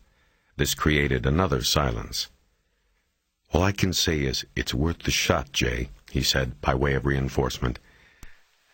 "I know, it's just that... No, never mind. Give me your guy's name and his number." McCaleb clenched his fist and punched it into the air in front of him. It didn't matter how long a shot it was. They were rolling the dice. It felt good to him to be getting something going. After he gave Winston the direct number and address for contacting Carruthers, she asked if there was anything else McCaleb wanted to talk about. He looked down at his pad, but what he wanted to talk about wasn't written down on it. "I've got one last thing that's probably going to put you on the spot," he said. "Oh, no. Serves me right for answering the phone on a court day. Give it to me, McCaleb. What is it?" "James Noon." "The witness? What about him?" He saw the shooter's car." "Yeah, a lot of good it did us. There's only about 100,000 of those Cherokees in Southern California, and his description of the guy is so vague he can't tell if the guy was wearing a hat or not. He's a witness, but just barely." "But he saw him. It was during a stress situation. The more stress, the deeper the imprint. Noon would be perfect." "Perfect for what?" "To be hypnotized." 14. Buddy Lockridge pulled the Taurus into an open spot in the parking lot of Video Graphics Consultants on La Brea Avenue in Hollywood. Lockridge was not dressed Hollywood cool for his second day as McCaleb's driver. This time he was wearing boat shorts and a Hawaiian shirt with ukuleles and hula girls floating on an ocean blue background. McCaleb told him he didn't think he would be long, and got out. VGC was a business used mostly by the entertainment industry. It rented professional video equipment as well as video editing and dubbing studios. Adult filmmakers, whose product was almost exclusively shot on video, were its main clients, but VGC also provided one of the best video effects and image-enhancing labs in Hollywood. McCaleb had been inside VGC once before, working on loan to the field office's bank unit. It was the downside of his being transferred from Quantico to the FO outpost. Technically, he was under the command of the FO's special agent in charge, and whenever the SAC thought things were slow, if they ever were, in the serials unit, he would yank McCaleb out and put him on something else, usually something McCaleb considered menial. When he had walked into VGC the previous time, he had a videotape from the ceiling camera of a Wells Fargo bank in Beverly Hills. The bank had been robbed by several masked gunmen who had escaped with $363,000 in cash. It was the group's fourth bank robbery in 12 days. The one lead agents had was on the video. When one of the robbers had reached his arm across the teller's counter to grab the bag she had just stuffed her cash into, his sleeve had caught on the edge of the marble counter and was pulled back. The robber quickly pulled the sleeve forward again, but for a split second the form of a tattoo was seen on the inside of his forearm. The image was grainy and had been shot by a camera 30 feet away. After a tech in the field office lab said he could do nothing with it, it was decided not to send the tape to Washington headquarters because it would take more than a month to have it analyzed. The robbers were hitting every 3 days. They seemed agitated in the videos, on the verge of violence. Speed was a necessity. McCaleb took the tape to Video Graphics. A VGC tech took the frame from the video and in one day enhanced it through pixel redefinition and amplification to the point that the tattoo was identifiable. It was a flying hawk clutching a rifle in one claw and a scythe in the other. The tattoo broke the case. Its description and a photocopy were teletyped and faxed to 60 field offices across the country. A supervisor in the Butte office then retransmitted the information to the smaller resident agency in Coeur d'Alene, Idaho, where an agent recognized the tattoo as the insignia he had seen on a flag flown outside the house of a member of a local group of anti-government extremists. The group had intermittently been under Bureau observation and suspicion because of its recent purchases of huge tracts of rural land outside the city. The supervisor of the RA was able to provide the Los Angeles FO with a list of members' names and Social Security numbers. Agents then began checking hotels and soon found 7 members of the group staying at the airport Hilton. the group was placed under surveillance, and the following day watched as they robbed a bank in Willowbrook. 30 agents were poised in surveillance points outside and ready to go in at the first sign of violence. There wasn't any. The robbers were followed back to their hotel and systematically arrested in their rooms by agents posing as room service waiters and housekeeping staff. One of the robbers eventually cooperated with agents and admitted that the group had been robbing banks in order to raise capital to buy more land in Idaho. The group wanted the land so members could safely sit out the Armageddon their leader promised was coming to the United States. Now McCaleb was back. As he stepped to the receptionist counter, he noticed that the letter of thanks under the Bureau's seal that he had sent following the bank robbery investigation was framed on the wall behind the receptionist. He leaned over the counter until he could read the name of the man he had sent the letter to. "Can I help you?" the receptionist asked. McCaleb pointed at the letter and said, "I'd like to talk to Tony Banks." She asked McCaleb his name, didn't seem to recognize it, though it was on the letter that hung on the wall above her, and then put in a call. Shortly after, a man McCaleb recognized as Tony Banks came out to greet him. He didn't recognize McCaleb until he started recounting the bank video story. "Oh, right. I remember you sent the letter." He pointed to the framed letter. "That's me." "So, what can I do for you? Another bank job?" He was eyeing the videotape McCaleb had in his hand. "Well, I've got another case here. I'm wondering if you could take a look at this tape. There's something on it I want to see if I can get a better look at." "Well, let's take a look. I was glad to help out." He led McCaleb down a hallway of gray carpet, past several doors that he knew from his previous visit were editing booths. Business was good. There were occupied signs on all of the doors. From behind one of them, McCaleb heard muffled cries of passion. Banks looked over his shoulder at him and rolled his eyes. "It's not real," he said. "They're editing a tape." McCaleb nodded. Banks had explained the same thing to him when he had been there before. Banks opened the last door in the hallway. He ducked his head inside to make sure the room was empty, then stepped back and signaled McCaleb inside. There were 2 chairs set in front of a video editing machine with twin 30-inch monitors above it. Banks turned on the equipment, pushed a button, and the left side cassette cradle opened. "Now this is going to be pretty graphic," McCaleb said. "Somebody gets shot. If you want, you can go outside and I'll just move it to the frame I want you to look at." Banks took a moment to think about the offer. He was a thin man of about 30, with limp hair dyed so blonde it was almost white. It was long on the top and shaved around the sides, a Hollywood haircut. "I've seen graphic," he said. "Put it in." "None like this, I don't think. There's a difference between graphic real life and the stuff they put in movies." "Put it in." McCaleb put the tape in the slot, and Banks began to play it. McCaleb heard the younger man's breath catch as he watched Gloria Torres get grabbed from behind and the gun placed against her head and fired. McCaleb reached over and put his hand on the pause button. At the right moment, after Chan Ho Kang had been shot and his body had fallen across the counter and then slid back, he pushed the button and froze the frame. Then, by using a dial, he could move the picture backward and forward slowly until he had exactly the image he wanted. He looked at Banks. The man looked as though all of the evil of humanity had just been revealed to him. "You okay?" "It's horrible." "Yes, it is." "How can I help you?" Taking a pen from his shirt pocket, McCaleb pointed at the screen and tapped it on the watch on Kang's wrist. "The watch?" "Yes. I want to know if it is possible to blow this frame up or do something that would let me read the watch. I want to know what time it was at this point of the video." "Time? What about this?" He pointed to the timeline running along the bottom of the screen. "I can't trust that time. That's why I need the watch." Banks leaned forward and began fiddling with the dials on the console that controlled the focus and image amplification. "This is not the original," he said. "The tape?" "No. Why?" "I'm not getting much amplification. Can you get the original?" "I don't think so." McCaleb looked at the screen. Banks had made the image clearer and larger. The screen was filled with Kang's upper body and outstretched arm, but the face of the watch was still a blurred gray.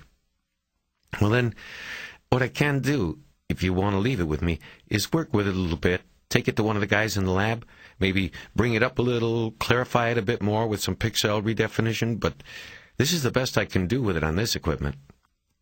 You think it's worth doing? Even without the original, will we get anything? I don't know, but it's worth a try. They can do some wild stuff back there. You're after him, right? This man on the video?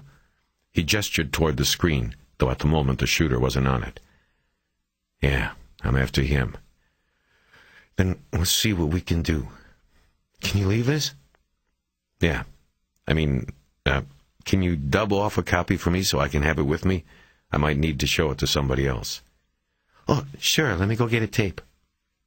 Banks got up and left the booth. McCaleb sat there staring at the screen. He had watched how Banks had used the equipment. He backed the tape up and amplified a frame showing the masked shooter. It didn't help much. He hit the fast-forward for a bit and stopped it on a close-up of Gloria's face. It felt intrusive to be so close at such a moment, to be staring at a woman who had just had her life taken. Her face was in left profile, and the one eye that he could see was still open. McCaleb noticed the 3 earrings on her left ear. One was a stud, a small silver crescent moon. Next, going down the curve of the ear, was a small hoop that he guessed was silver, and last, dangling below the lobe, was a cross. He knew it was the style among young women to have multiple earrings on at least one ear. While he continued to wait for Banks, he played with the dials once more and backed the tape up until there was a view of Gloria's right side just as she entered the frame. He could see only one earring on her right ear, another crescent moon. Banks came back in with a tape and quickly inserted it into the second cassette cradle while he finished rewinding the first tape. It took him about 30 seconds to make a high-speed dub copy. He ejected it, slid it into a box, and handed it to McCaleb. "Thanks," McCaleb said. "How long you think before somebody gets a chance to work on it?" "We're kind of busy, but I'll go look at the job board and see if we can't get someone on it as soon as possible. Maybe by tomorrow or Saturday. Is that okay?" "It's okay. Thanks, Tony. I appreciate it." "No problem. I don't know if I still have your card. You want me to call you?" In that moment, McCaleb decided to continue the deception. He didn't tell Banks that he was no longer an FBI agent. He thought Banks might push the project a little harder if he thought that the job was being done for the Bureau. "Tell you what, let me give you a private number. If you call and I don't pick up, just leave a message and I'll get back to you as soon as I can." "Sounds good. I hope we can help." "Me too. And, Tony, do me a favor and don't show the tape to anybody who doesn't need to see it." "I won't," Banks said, his face reddening a bit. McCaleb realized either he had needlessly embarrassed Banks with a request that did not need to be spoken, or he had made the request just as Banks was thinking about whom he could show the tape to. McCaleb thought it was the latter. McCaleb gave him his number. They shook hands, and McCaleb went back down the hall on his own. As he passed the door from which he had heard the feigned sounds of passion, he noticed there was only silence now.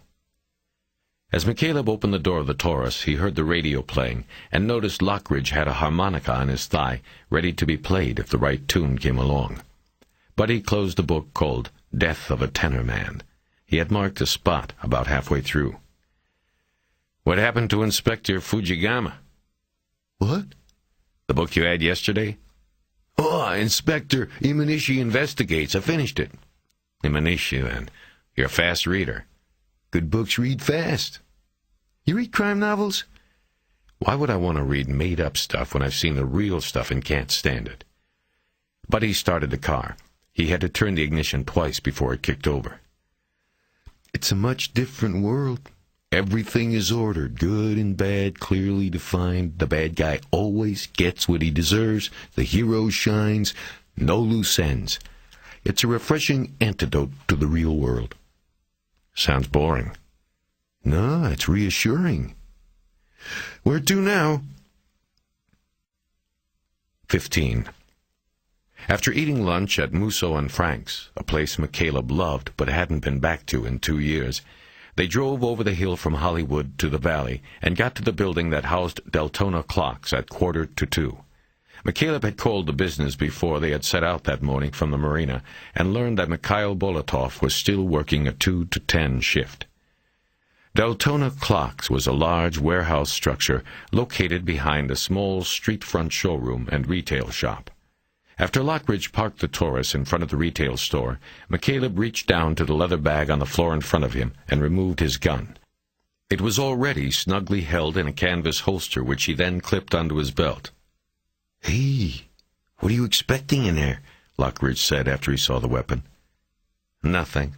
It's more a prop than anything else." McCaleb next pulled out an inch-thick sheaf of the sheriff's investigative records and made sure the report on the interview with Bolotov and his employer, a man identified as Arnold Tolliver, was on top. He was ready. He looked over at Lockridge. "Okay, sit tight."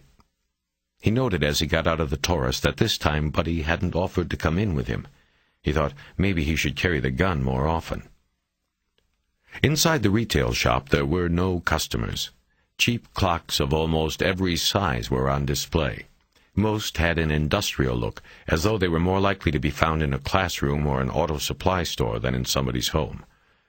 On the wall behind the counter at the rear of the space was a display of 8 matching clocks showing the time in 8 cities around the world. There was a young woman sitting on a folding chair behind the counter. McCaleb thought about how slowly time must pass for her, with no customers and all of those clocks. "How do I find Mr. Tolliver?" he asked as he came up to the counter. Arnold or Randy?" "Arnold." "I have to call back. Who are you with?" "I'm not here to buy clocks. I'm conducting a follow-up on a Sheriff's Department inquiry of February 3rd. He dropped the stack of paperwork on the counter so she could see that they were official forms. He then raised his hands and put them on his hips, carefully allowing his sports coat to open and expose the gun. He watched her eyes as she noticed it. She picked up a telephone that was on the counter and dialed 3 numbers. Arnie, it's Wendy. There's a man from the Sheriff's Department here about, an investigation or something." McCaleb didn't correct her. He hadn't lied to her, and he wouldn't lie to her about who he was and whom he was with. But if she wanted to make incorrect assumptions, then he wasn't going to correct her. After listening to the phone for a few moments, Wendy looked up at McCaleb. What investigation?" McCaleb nodded toward the phone and held his hand out. The young woman hesitated, but then handed the phone receiver to him. "Mr. Tolliver?" he said into the phone. "Terry McCaleb. A couple months ago you talked to a couple of sheriff's detectives named Rittenbaugh and Aguilar about an employee named Mikhail Bolotov. You remember?" After a long hesitation, Tolliver agreed that he had. "Well, I'm investigating that case now. Rittenbaugh and Aguilar are on to other things. I need to ask you some additional questions about that. Can I come back?" Again a hesitation. "Well, we are awfully busy back here. I won't take long, sir. Remember, it's a murder investigation, and I'm hoping you'll continue to help us out."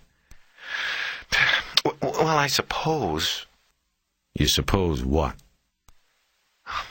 "Just come on back. The girl will tell you where I'm at." 3 minutes later, McCaleb had walked the length of the building, past several rows of assembly and packaging benches, to an office at the rear, next to a loading dock.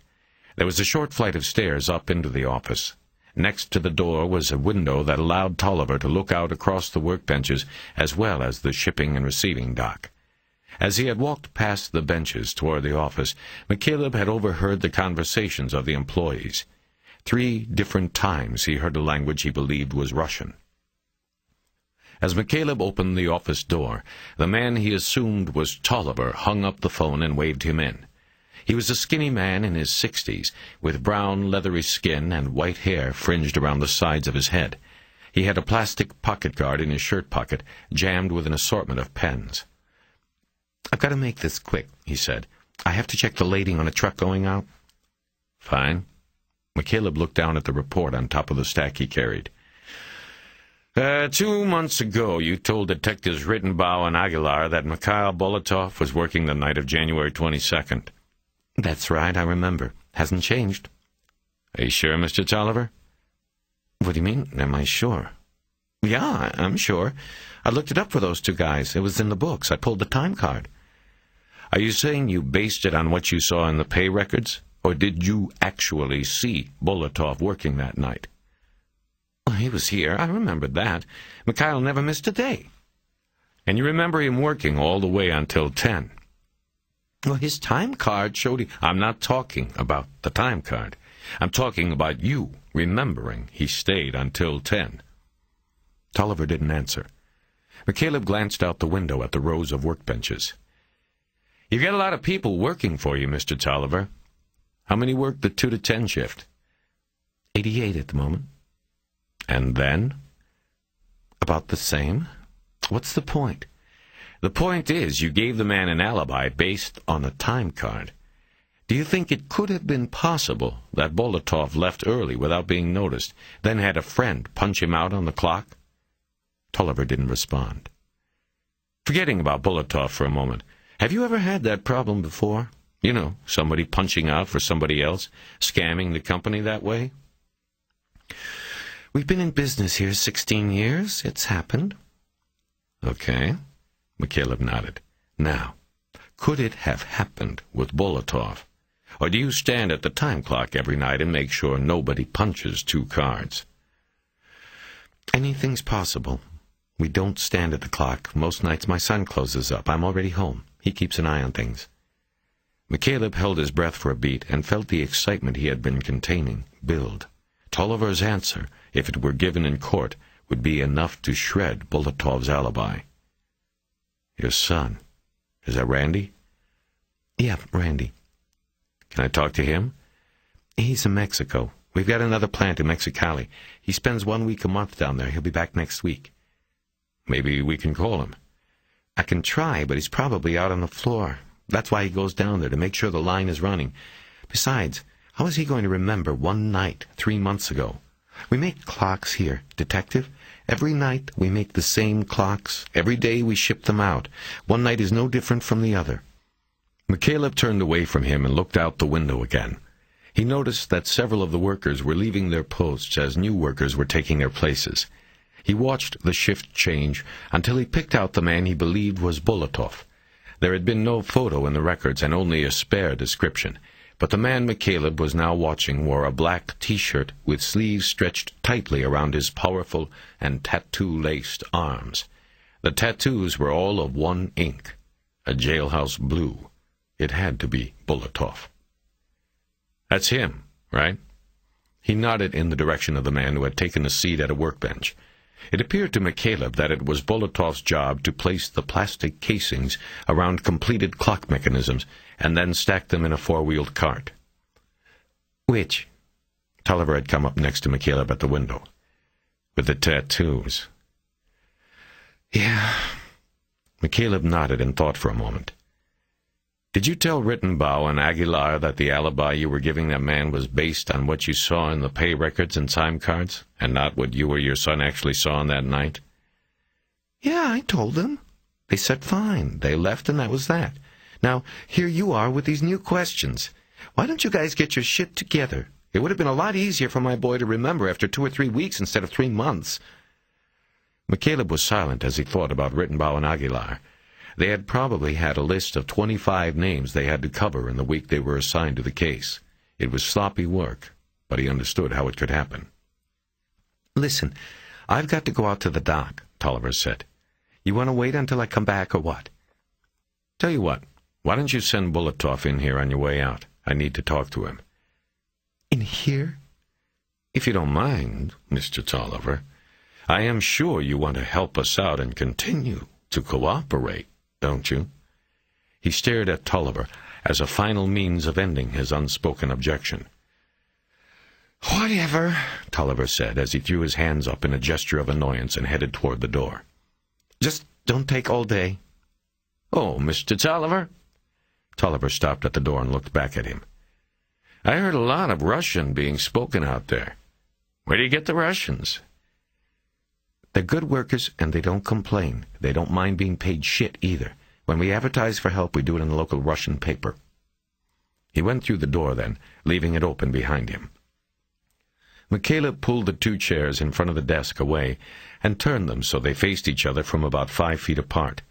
He sat down on the one closest to the door and waited. He quickly thought about how he would handle the interview and decided to come at Bulatov strong. He wanted to engender a response, get some kind of reaction to which he could register his own feel for the man. He felt a presence in the room and looked at the door. The man he had guessed was Bulatov stood there. He was about 5'10", with black hair and pale white skin, but the bulging arm muscles and tattoos, a snake wrapped around one arm, a spider's web covering the other, made his arms the focal point of his image. McCaleb pointed to the empty chair. "Have a seat." Bulatov moved to the chair and sat down without hesitation. McCaleb saw that the spider web apparently continued under the shirt and then came up both sides of the Russian's neck. A black spider sat in the web just below his right ear. "What is this?" "Same as before, Bulatov. My name's McCaleb. The night of January 22nd. Tell me about it." "I told them before. I work here that night. It was not me you look for." "So you said. But things are different now. We know things we didn't know then." "What things?" McCaleb got up and locked the door and then retook his seat. It was just a little show, an underlining of his control, something for Bulatov to think about. "What things?" he asked again. "Like the burglary of the house over on Mason, just a few blocks from here. You remember? The one with the Christmas tree and all the presents? That's where you got the gun, wasn't it, Bulatov?" "Nah, I'm clean on these things." "Bullshit. You did the break-in and you got that nice new gun. Then you decided to use it. You used it up in Lancaster and then again around the corner from here at the market. You're a killer, Bulatov. A killer." The Russian sat still, but McCaleb could see his biceps drawing tight, better defining the artwork on his arms. He pressed on. "What about February 7th? You have an alibi for that night, too?" "I don't know that night. I have to—" "You walked into the Sherman Market and you killed 2 people that night. You should know it." Bulatov suddenly stood up. "Who are you? You're not cop." McCaleb just looked up at him, keeping his seat, hoping not to show the surprise he was feeling. "Cops are in twos. Who are you?" "I'm the one who's going to take you down. You did it, Bulatov, and I'm going to prove it." "What?" There was an angry knock on the door, and McCaleb instinctively turned to look. It was a small mistake, but it was all Bulatov needed. McCaleb saw the black blur coming at him in his peripheral vision. Instinctively, he began bringing his arms up to protect his chest. He wasn't quick enough. Suddenly, he was hit with the impact of the other man's weight, and his chair went over with him still in it. Bulatov had him down on the floor, while Tolliver, or whoever was out there, continued to knock angrily on the door. The bigger, stronger man held McCaleb down while he went through his pockets. His hand hit the gun, and he tore it off the belt and threw it across the room. Finally, he found McCaleb's wallet in the inside pocket of his sports coat. He pulled it out, ripping the pocket, and opened it. "No badge, see? No cop." He read the name off the driver's license, which was held behind a plastic window in the wallet. Terry McCaleb. Bulatov then read off the address. McCaleb felt relieved that it was actually the address of the harbor master's office, where he had a postal box. "Maybe I pay you a visit one day, yes?" McCaleb didn't answer or move. He knew there was no chance of overpowering the man. As he was considering his predicament, Bulatov dropped the wallet on his chest and jumped up. He jerked the chair out from beneath McCaleb's hips and raised it over his head. McCaleb raised his arms up to protect his face and head, realizing in the same instant that he was leaving his chest unprotected. He heard the shatter of glass and looked between his arms to see the chair crashing through the office window. He then watched as Bulatov followed it, leaping with ease through the opening and down to the manufacturing floor. Then he was gone. McCaleb rolled to his side, folding his arms across his chest and bringing his knees up. He spread a hand flat on his chest, trying to feel the beat. He took 2 deep breaths and slowly got to his knees and raised himself. The pounding on the door continued, now accompanied by Tolliver's panicked demands that McCaleb open up. McCaleb reached over to unlock the door.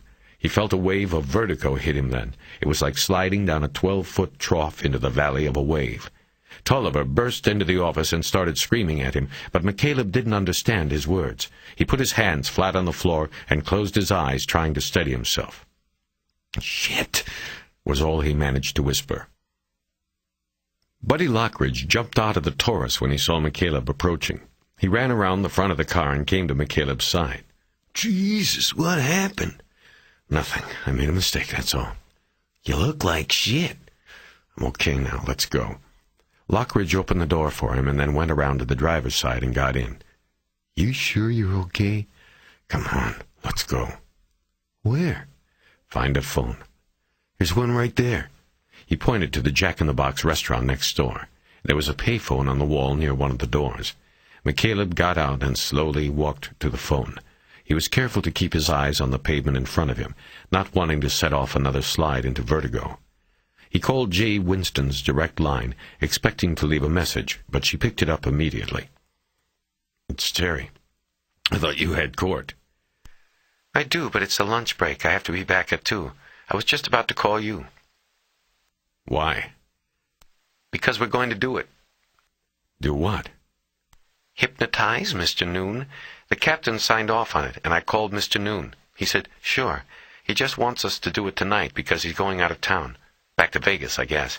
He's going to be here at 6. You can do it then, right?" "I'll be there." "Then we're set. Why were you calling?" McCaleb hesitated. What he had to tell her might change the evening's plans, but he knew he couldn't delay. "Can you get a photo of Bulatov by tonight?" "I already have one. You want to show Noon?" "Yeah. I just paid Bulatov a little visit, and he didn't react too well to it." "What happened?" "Before I could ask him 3 questions, he jumped me and ran." "Are you shitting me?" "I wish." "What about his alibi?"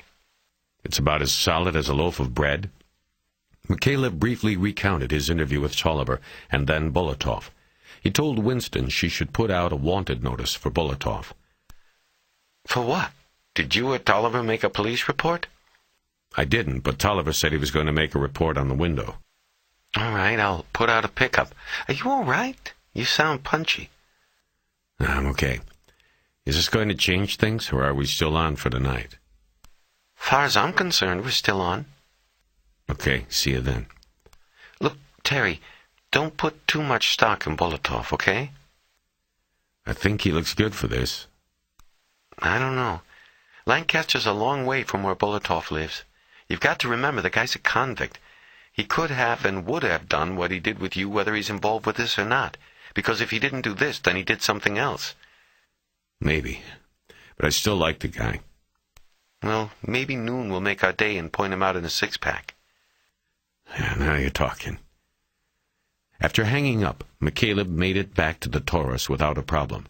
Once inside, he dug the travel kit he always carried with him out of the leather satchel on the floor. It contained a day's worth of medication and a dozen or so throwaway thermometers called temp strips. He peeled the paper off one and put it in his mouth. While he waited, he signaled Lockridge to start the car. Once the engine had fired, McCaleb reached over to the air conditioner controls and turned it on. "You want air?" Lockridge asked. McCaleb nodded, and Lockridge turned the fan up higher. After 3 minutes, McCaleb took the strip out and checked it. He felt a deep shard of fear cut into him as he looked at the thin red vein stretched past the 100-degree mark. "Let's go home." "You sure?" "Yes, the marina." As Lockridge pointed the car south toward the 101 freeway, McCaleb turned the air vents on his side so that the cool air was flowing right into his face. He opened up another temp strip and put it under his tongue. He tried to calm himself by turning on KFWB on the radio and looking out at the passing street scene. 2 minutes later, the second temperature reading was better than the first, but he was still running a low-grade fever. His fear eased back some, and his throat relaxed. He banged his palms against the dashboard and shook his head, convincing himself in the process that the fever was an aberration. He had been perfect so far. There was no reason for this other than that he had gotten overheated while tangling with Bulatov. He decided to go back to the boat and take an aspirin and a long nap before preparing for the evening session with James Noon. The alternative was to call Bonnie Fox. and he knew that such a call would result in his finding himself in a hospital bed for several days of testing and observation. Fox was as thorough at what she did as McCaleb liked to think he was at what he did. She wouldn't hesitate to bring him in. He would lose at least a week lying in bed in Cedars. He would certainly miss his chance at noon, and he would lose the momentum that was the only other thing he had going for him in this investigation. 16. To the uninformed, and this included many cops and agents McCaleb had worked with over the years, hypnosis was often seen as a form of voodoo police work, a second-to-last resort just shy of consulting the local psychic. It was considered emblematic of a stalled or failed investigation. McCaleb firmly believed it was not. He believed it was a credible means of plumbing the depths of the mind. In the instances where he had seen or heard of it going wrong, it was usually at the fault of the hypnotist and not the science. McCaleb had been surprised when Winston said she was in favor of re-interviewing Noon under hypnotic conditions.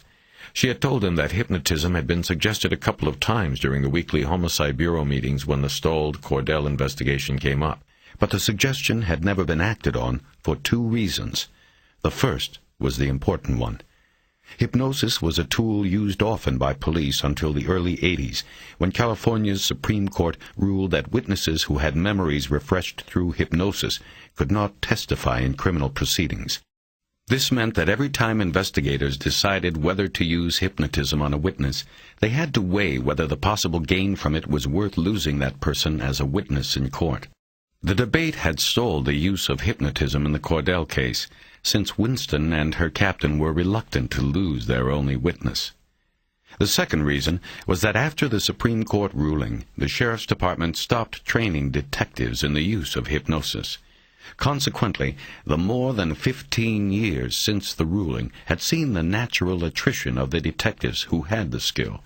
There was no one left in the department who could hypnotize Noon, meaning that they would have to go to an outside hypnotherapist. That would further complicate things and cost money. When McCaleb had told Winston that he had used hypnotism on bureau cases for more than 10 years and would be willing to do it, she had brightened on the suggestion even more. A few hours later, she'd had the session approved and set up. McCaleb arrived at the Homicide Bureau at the Sheriff's Star Center a half-hour early. He told Lockridge that he would be a while and encouraged him to go get dinner. His fever had been trimmed to less than a half a point during an afternoon nap. He felt rested and ready. He was excited by the prospect of digging a solid lead out of the mind of James Noon and accomplishing something that would drive the case forward. Jay Winston met him at the front counter and escorted him to the captain's office, talking quickly all the way. "I posted a warrant on Bolotov. Had a car go by his apartment, but he was already gone.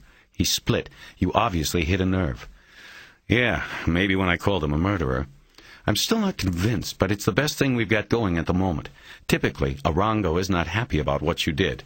I have to admit I didn't say we talked about this beforehand. He thinks you were cowboying." "Don't worry about it. I don't care what he thinks." "Are you worried about Bolotov? You said he has your address." "Nah, he has the marina, but not the boat. It's a big place." She opened the door and allowed McCaleb to enter first. There were 3 men and a woman waiting in the cramped office. McCaleb recognized Arango and Walters from the LAPD. Winston introduced him to Captain Al Hitchens and the woman, an artist named Donna Gross.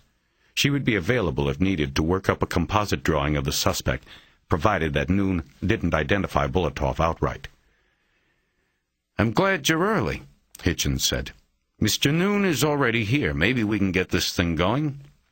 McCaleb nodded and looked at the others in the room. Arango had the smirk of a non-believer on his face. A toothpick protruded a half-inch from his tight lips. "This is too many people," McCaleb said. "Too much distraction. I need to get this guy relaxed. That won't happen with an audience like this." "We're not all going in," Hitchens said. "I'd like you and Jay to be in the room. You bring Donna in at the appropriate time. We're going to videotape it, and we have a monitor set up right here. The rest of us will watch from here. That okay with you?" He pointed to a monitor on a cart in the corner. McCaleb looked at the screen and saw a man sitting at a table with his arms folded in front of him. It was Noon. Even though he was wearing a baseball hat, McCaleb recognized the man from the crime scene and ATM tapes. "Yeah, it's fine. McCaleb looked at Winston. "Did you make up a six-pack with Bolotov?" "Yes, it's on my desk. We'll show it to him first in case we get lucky. If he makes the ID, there will be no hypnosis, so we can save him for court." McCaleb nodded. "Would have been real nice," Arango began, "if we had shown Noon the pictures before the bird was flushed." He looked at McCaleb. McCaleb thought of a response, but decided to keep it to himself. "Anything in particular you want me to ask him?" he asked instead. Arango looked at his partner and winked. "Yeah, get us a license plate off that getaway vehicle. That'd be nice." He smiled brilliantly, the toothpick jutting upward from his lower lip. McCaleb smiled back. "It's been done before. The victim of a rapist once gave me a complete description of a tattoo on her attacker's arm. Before hypnosis, she hadn't even remembered the tattoo." "Good, then do it again. Get us a plate. Get us a tattoo. Your pal Bolotov has enough of them." There had been a clear challenge in his voice. Arango seemed to insist on putting everything on a personal level, as if McCaleb's desire to bring a multiple killer in was in some way a show of disrespect to him. It was ludicrous, but McCaleb had challenged him simply by entering the case. "Okay, guys," Hitchens said, cutting it off and trying to diffuse tensions. "We're just taking a shot at this, that's all. It's worth the shot. Maybe we get something, maybe we don't." "Meantime, we lose the guy in court," Arango said. "What court?" McCaleb said. "You're not going anywhere near court with what you guys have got. This is your last chance, Arango. I'm your last chance." Arango swiftly stood up, not to challenge McCaleb physically, but to underline his next words. "Look it, asshole. I don't need some washed-out fed to tell me how to—" Okay, that's it," Hitchens said, standing up also. "We're going to do this thing and do it right now. Jay, why don't you take Terry into the interview room and get started? The rest of us will wait here." Winston guided McCaleb out the door. He looked back over his shoulder at Arango, whose face had turned dark with anger. Past him, McCaleb noticed a quizzical smile on Donna Gross's face. She had apparently enjoyed the testosterone show. As they walked through the squad room and past rows of empty desks, McCaleb shook his head with embarrassment. "Sorry," he said. "I can't believe I let him draw me into that."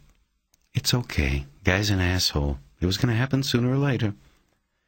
After stopping by Winston's desk to pick up the file containing the photo lineup, they went down a hallway and Winston stopped outside a closed door. She put her hand on the knob, but looked back at McCaleb before turning it. "Okay. Any particular way you want to do this?" "The main thing is that it works best if only I do the talking once the session begins, and I communicate verbally only with him. That way he won't get confused about who I am talking to. So if you and I need to communicate, we can either write notes or point to the door, and we can come out here." "Fine. You all right? You look like shit." "I'm fine." She opened the door, and James Noon looked up from the table. "Mr. Noon, this is Terry McCaleb, the hypnotism expert I told you about," Winston said. "He used to work for the FBI. He's going to see if he can't work with you on this." McCaleb smiled and reached a hand across the table. They shook. "Good to meet you, Mr. Noon. This shouldn't take long, and it should be a relaxing experience. You mind if I call you James?" "No, James is fine." McCaleb looked around the room and at the table and chairs. The chairs were standard government issue, with a half-inch of foam padding on the seats. He looked at Winston. "Jay, you think we can get a more comfortable chair for James? Something with arms, maybe? Like the one Captain Hitchens was sitting in?" "Sure. Hang on a minute." Also, I'm going to need a pair of scissors." Winston looked at him quizzically, but left without a word. McCaleb took an appraising look around the room. There was an overhead bank of fluorescent lights in the ceiling. No other lighting. The glare from the overhead was magnified by the mirrored window on the left wall. He knew the video camera was set up on the other side of the glass, so he needed to keep Noon in a position facing it. "Let's see," he said to Noon. "I need to get up on the table to get at those lights." No problem." Using a chair as a stepladder, McCaleb climbed onto the table and reached up to the light panel. He moved slowly, trying to avoid another bout of vertigo. He opened the panel and began removing the long light tubes, handing them down to Noon and engaging him in small talk, hoping to make the witness feel comfortable with him. "I hear you're going to Vegas from here. Is that work or play?" Work, mostly. "What do you do?" Computer software. I'm designing a new accounting and security system for the El Rio. Still working out the bugs. We'll be running tests for the next week or so."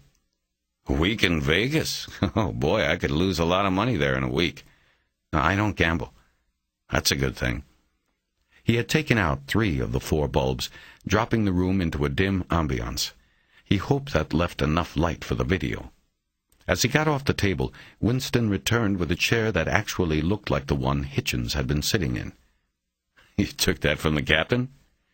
Best chair in the place. "Good." He looked at the mirror and winked at the camera behind it. As he did this, he noticed the dark circles beginning to form under his eyes and quickly looked away. Winston reached into the pocket of the blazer she wore and carefully eased out a pair of scissors. McCaleb took them and put them on the table and then pushed it against the wall below the mirror. He then took the captain's chair and positioned it against the opposite wall. He put 2 chairs from the table facing the captain's chair, but split them apart far enough so as not to block the camera's view of Noon. He directed Noon to the captain's chair, and then Winston and he took the remaining seats. McCaleb looked at his watch and noted that it was 10 minutes before 6. "Okay," he said. "We'll try to do this quick and have you on your way, James. First off, any questions you have for us about what we're trying to do here?" Noon thought a moment before speaking. Well, I guess I don't know much about it. Or what will happen to me? Nothing will happen to you. All hypnosis really is an altered state of consciousness. What we want you to do is go through some progressive stages of relaxation until you reach a point where you can easily move through the recesses of your mind to pull out some of the stored information. Kind of like turning through a Rolodex and pulling out the card you need. McCaleb waited, but Noon asked nothing else. "Why don't we start with an exercise? I want you to tilt your head back slightly and look up. Try to roll your eyes upward as far as they can go. Maybe you should take off your glasses." Noon took off the glasses, folded them, and put them in his pocket. He tilted his head back and rolled his eyes up. McCaleb studied him. He was able to roll them upward enough so that a 1/4 inch of white cornea was visible below each iris. This was a good indicator of receptivity to hypnosis. "Okay, that's good. Now I want you to just relax if you can. Take long, deep breaths, and tell us what you can recall about the incident on the night of January 22nd. Just recount what you now remember about what you saw." For the next 10 minutes, Noon told the story about coming upon the tail end of the shooting and robbery at the ATM in Lancaster. His story was no different than the versions he had recounted during various interviews since the night it had all happened. He added no new details that McCaleb picked up on and seemed to leave nothing out from his prior tellings. This was unusual and encouraging to McCaleb. The memories of most witnesses begin fading after 2 months. They forgot details. The fact that Noon seemed to remember every detail led McCaleb to hope the computer programmer's recessed memory might be just as sharp. When Noon had finished recounting the event, McCaleb nodded to Winston, who then leaned toward Noon and handed him the 6-pack file. "James, I want you to open the file and look at the photos. Tell us if any of the men were the man you saw in the speeding car." Noon put his glasses back on and took the file, but said, "I don't know. I really didn't get it." "I know," Winston said, "but take a look." Noon opened the file. There was a piece of cardboard inside with squares cut out in 2 rows of 3. In the squares were photos of men. Bolotov's photo was the 3rd on the top row. Noon stared at the 6-pack, his eyes moving from photo to photo, and then shook his head. "I'm sorry, I just didn't see him." "That's fine," McCaleb said quickly before Winston could say something that Noon might interpret as a negative. "I think we're ready to go on, then." He took the file from Noon and tossed it onto the table. "So, why don't you start by just telling us what you do to relax, James?" McCaleb asked. Noon looked back at him blankly. "You know, when are you happiest? When are you the most relaxed and at peace? Me, I like to go work on my boat and go fishing. I don't even care if I catch anything. I just like having a line in the water. How about you, James? You like shooting baskets, hitting golf balls, what? I don't know. I guess I like being on the computer. But that's not relaxing mentally, James, is it? I'm not talking about something where you have to do a lot of thinking. I mean, what do you do when you want to let it all go? When you're tired of thinking and you just want to go blank for a while? Well, I don't know. I like to go to the beach. There's a place I know. I go there. What's it look like? The sand is so white and it's wide. You can rent horses and ride along the edge of the water below the cliffs. The water cuts under the cliffs and it's like a hanging edge. People sit under there in the shade. Okay, that's good. That's real good, James. Now, I want you to close your eyes. Rest your arms in your lap. And in your mind, I want you to think about that spot. Picture in your mind that you are walking on that beach. Just relax and walk along the beach. McCaleb was silent for a half-minute and simply watched Noon's face. The skin around the corners of his closed eyes began to relax, and McCaleb then led him through a set of sensory exercises in which he told him to concentrate on the feel of his socks on his feet, his hands on the fabric of his pants, the glasses on the bridge of his nose, even the hair, what was left of it, on his head. After 5 minutes of this, McCaleb went on to muscle exercises, telling Noon to crunch his toes together as hard as possible, hold them that way, and then release. Slowly, the focus of the exercises was moved up his body, eventually going to every muscle group. McCaleb then started again at the toes and moved back up. It was a method of exhausting the muscles and making the mind more susceptible to the suggestion of relaxation and rest. McCaleb noticed Noon's breathing going deep and long. Things were going well. He looked at his watch and saw it was now 6:30. Okay, James, now without opening your eyes, I want you to hold your left hand out and up in front of your face. Hold it about a foot from your face. Noon responded, and McCaleb let him hold his arm up for a good minute, all the while counseling him to relax and keep his thoughts on the beach he was walking on. Okay, I now want you to very slowly bring your hand toward your face. Very slowly. Noon's hand started to move toward his nose.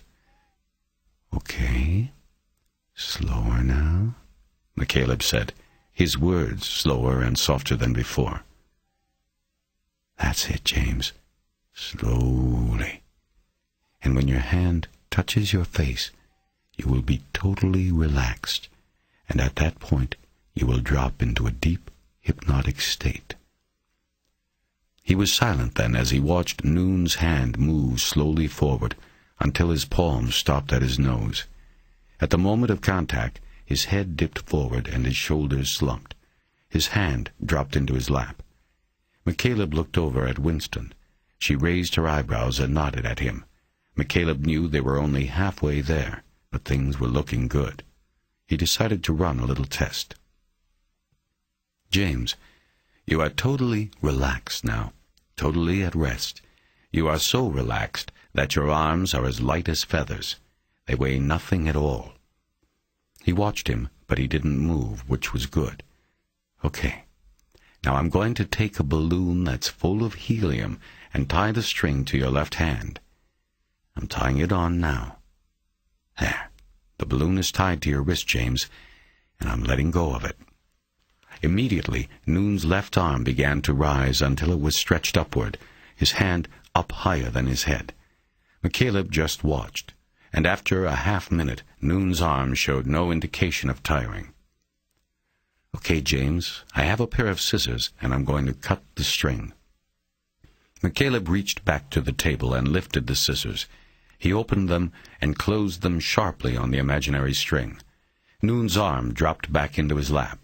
McCaleb looked over at Winston and nodded. Okay, James, you are very relaxed, and nothing is bothering you. I want you to picture in your mind that you're walking on that beach and you come to a garden. The garden is green and lush and beautiful, and there are flowers and birds singing. It is so beautiful and peaceful.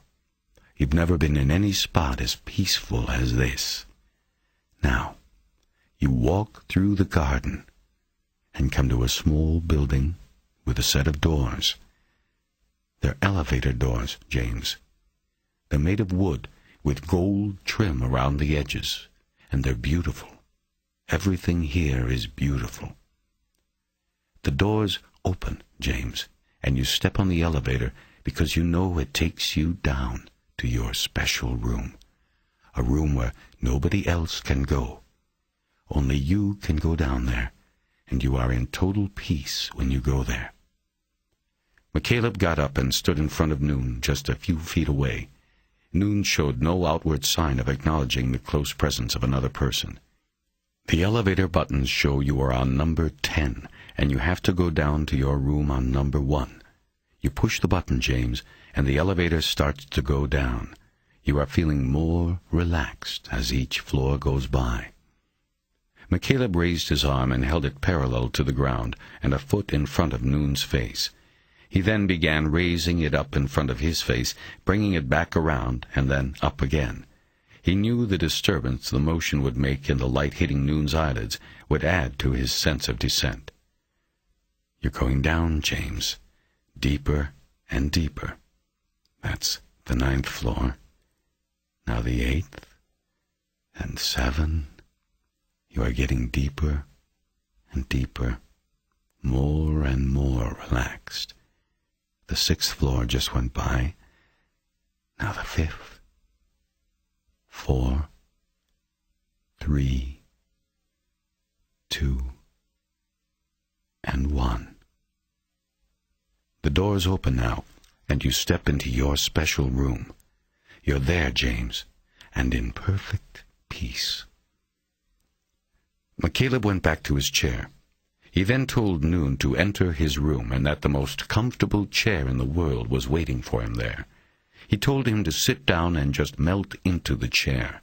He told him to imagine a pat of butter melting in a frying pan on very low heat.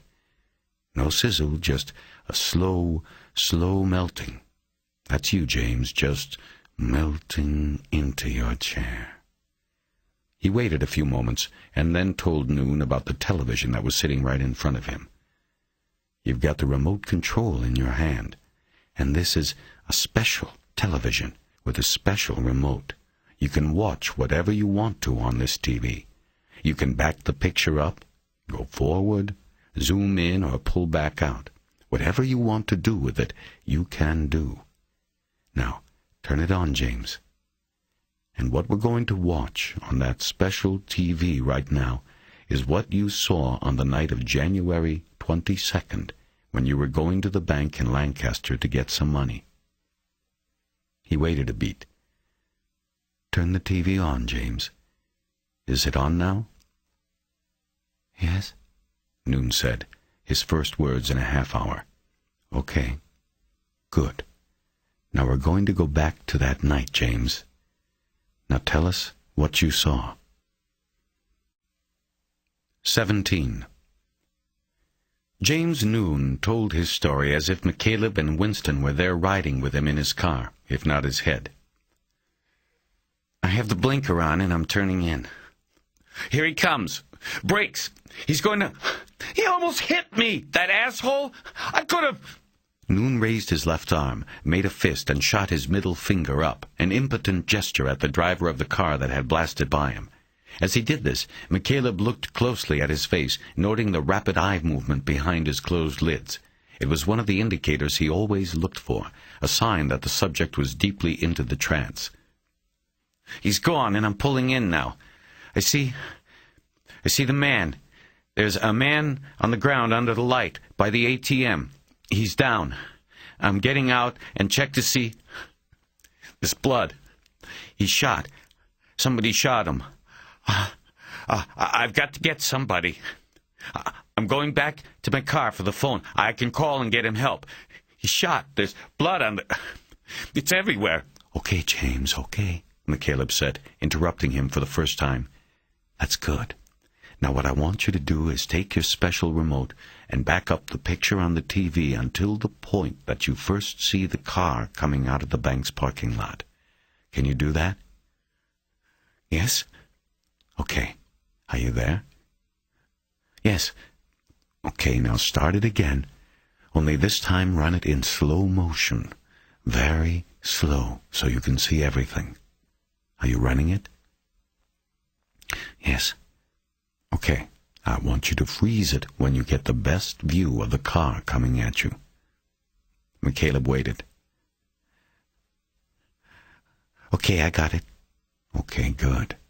Can you tell us what kind of car it is? Yes, black Cherokee. It's pretty dusty. Can you tell what year? No, it's the newer kind, the Grand Cherokee. Can you see the side of the Cherokee? Yes. How many doors? It was a small test to make sure Noon was reporting what he had seen, not what he had been told. McCaleb remembered from the crime scene tape that the deputy who had first interviewed Noon had told him the newer styling on the Cherokee indicated it was the Grand Cherokee model. McCaleb had to confirm the identification of the vehicle, and he knew the Grand Cherokee came only in a 4-door model. 2 on the side, Noon said. It's a 4-door. Good. Now come around to the front. Do you see any damage to the car, any dents or noticeable scratches? No. Is there any striping on the car? No. How about the bumper? Can you see the front bumper? Yes. Okay, I want you to take your remote and zoom in on that bumper. Can you see the license plate? No.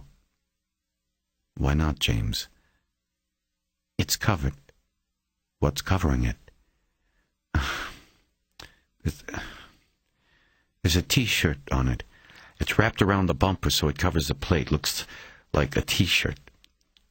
McCaleb glanced over at Winston and could see the disappointment on her face. He pressed on. Okay, James, take your remote and zoom up into the car. Can you do that? Okay. How many people are in that Cherokee? 1. Driver. All right. Zoom in on him. Tell me what you see. Can't really. Why not? What's wrong? The lights. He's got the brights on. The glare is too much. I can't. Okay, James. What I want you to do is take the remote and move the picture. Go back and forth until you have the best view of the driver. Tell me when you have that. McCaleb looked back at Winston, and she looked back with raised eyebrows.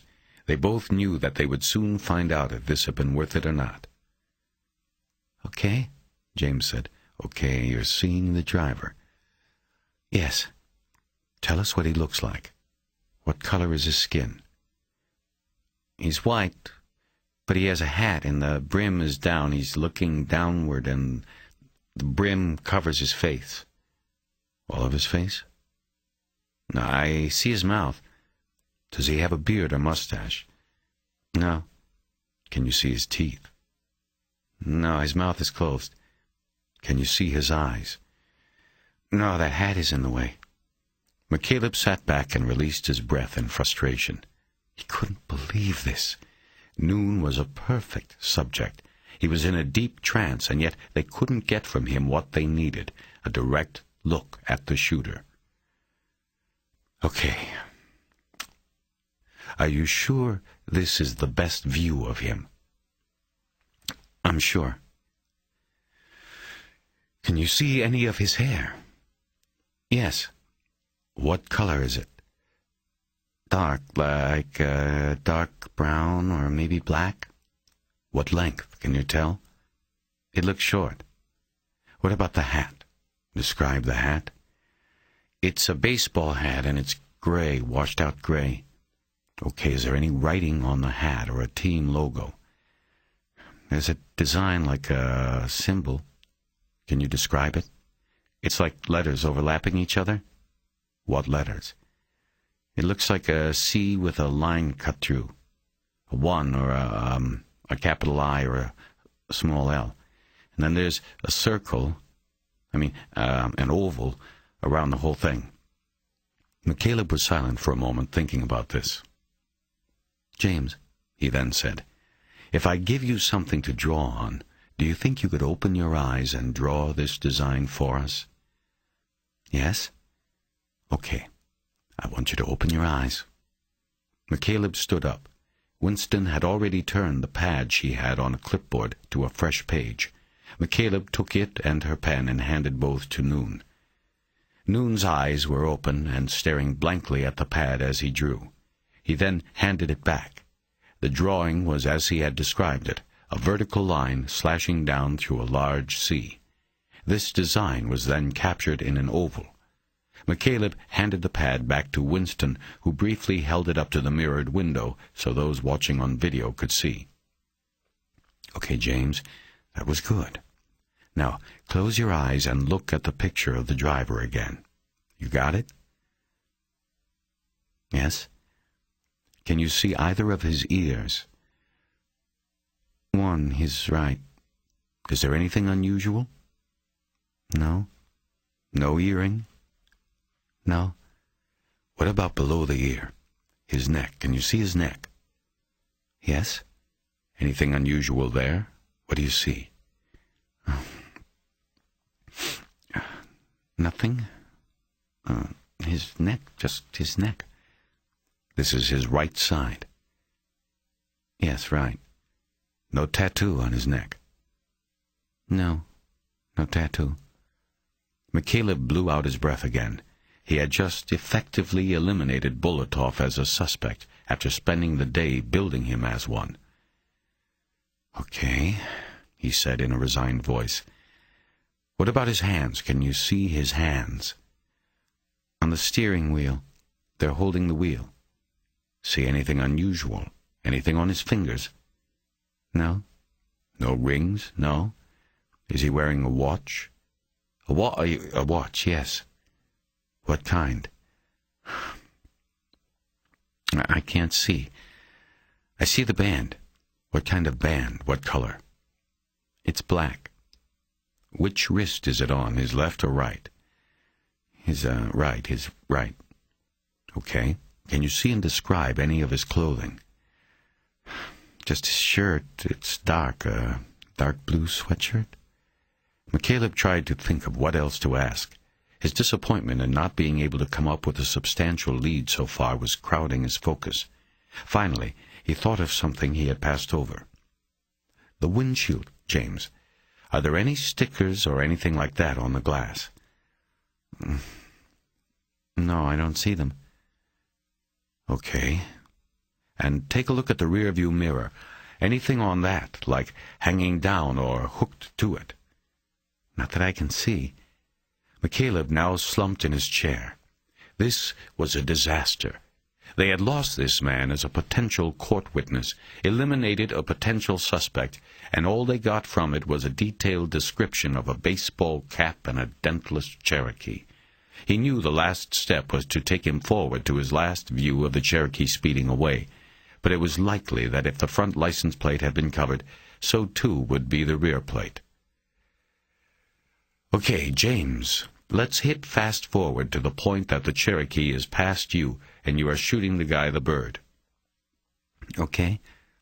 "Zoom in on the license plate. Can you see it?" "It's covered." "With what?"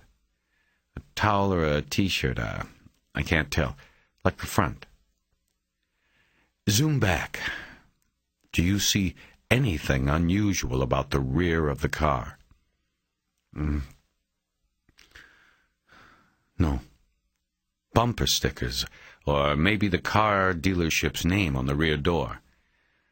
"No, nothing like that." "Anything on the window? Any stickers?"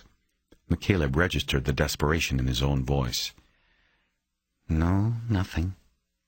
McCaleb looked at Winston and shook his head. "Anything else?" Winston shook her head. "Do you want to bring the artist in?" She shook her head again. "You sure?" She shook her head one more time. McCaleb turned his attention back to Noon, though he couldn't help but think about how this had been a gamble that had not paid off. James, over the next few days I want you to think about what you saw on the night of January 22nd, and if anything new comes to mind, if you remember any other details, I want you to call Detective Winston, okay? Okay? Good. Now I'm going to count backward from 5, and as I do this, you are going to feel your body rejuvenating, and you will become more and more alert until I say 1, and you become fully alert. You are going to have a high level of energy and feel like you've just had 8 hours of sleep. You'll stay awake all the way to Las Vegas, but when you go to bed tonight, you won't have any trouble sleeping. Okay on all of that? Okay? McCaleb brought him out of the trance, and Noon looked at Winston with expectant eyes. "Welcome back," McCaleb said. "How do you feel?" "Great, I guess. How'd I do?" "You did fine. You remember what we talked about?" "Yes, I think so." "Good. You should. Remember, if anything else comes to the surface, you call Detective Winston." "Right." "Well, we don't want to hold you up any further. You've got a long drive ahead of you." "No problem. I didn't think I'd get out of here until after 7. You're giving me a head start." McCaleb looked at his watch and then back at Noon. "It's almost 7:30 right now." "What?" He looked at his watch, surprise showing on his face. "People in the hypnotic state often lose time," McCaleb said. I thought it was only like 10 minutes. "That's normal. It's called disturbed time." McCaleb stood up, and they shook hands, and Winston walked him out. McCaleb sat back down and clasped his hands together on top of his head. He was bone-tired and wished that he could feel like he had just had 8 hours' sleep. The door to the interview room opened, and Captain Hitchens stepped in. He had a dour expression on his face that was easy to interpret. "Well, what do you think?" he asked as he sat down on the table next to the scissors. "Same as you. It was a bust. We got a better description of the car, but it still only narrows it down to 10,000 or so. And we got the hat, which there may be even more of." "Cleveland Indians?" "What?" "Oh, the CI? Maybe, but I think they have a little Indian guy in their hats." Right. Well, what about Molotov?" "Bolotov. Whatever. I guess we've painted him out now." "Looks it." Hitchens clapped his hands together, and after a few uncomfortable moments of silence, Winston came back in and stood there with her hands in the pockets of her blazer. "Where's Arango and Walters?" McCaleb asked. "They left," she said. "They weren't impressed." McCaleb stood back up and told Hitchens that if he got off the table, he'd put it back in place and then put the light bulbs back into the ceiling. Hitchens said not to bother. He told McCaleb that he had done enough, which McCaleb took to mean in more ways than one. "And I guess I'll be going," he said.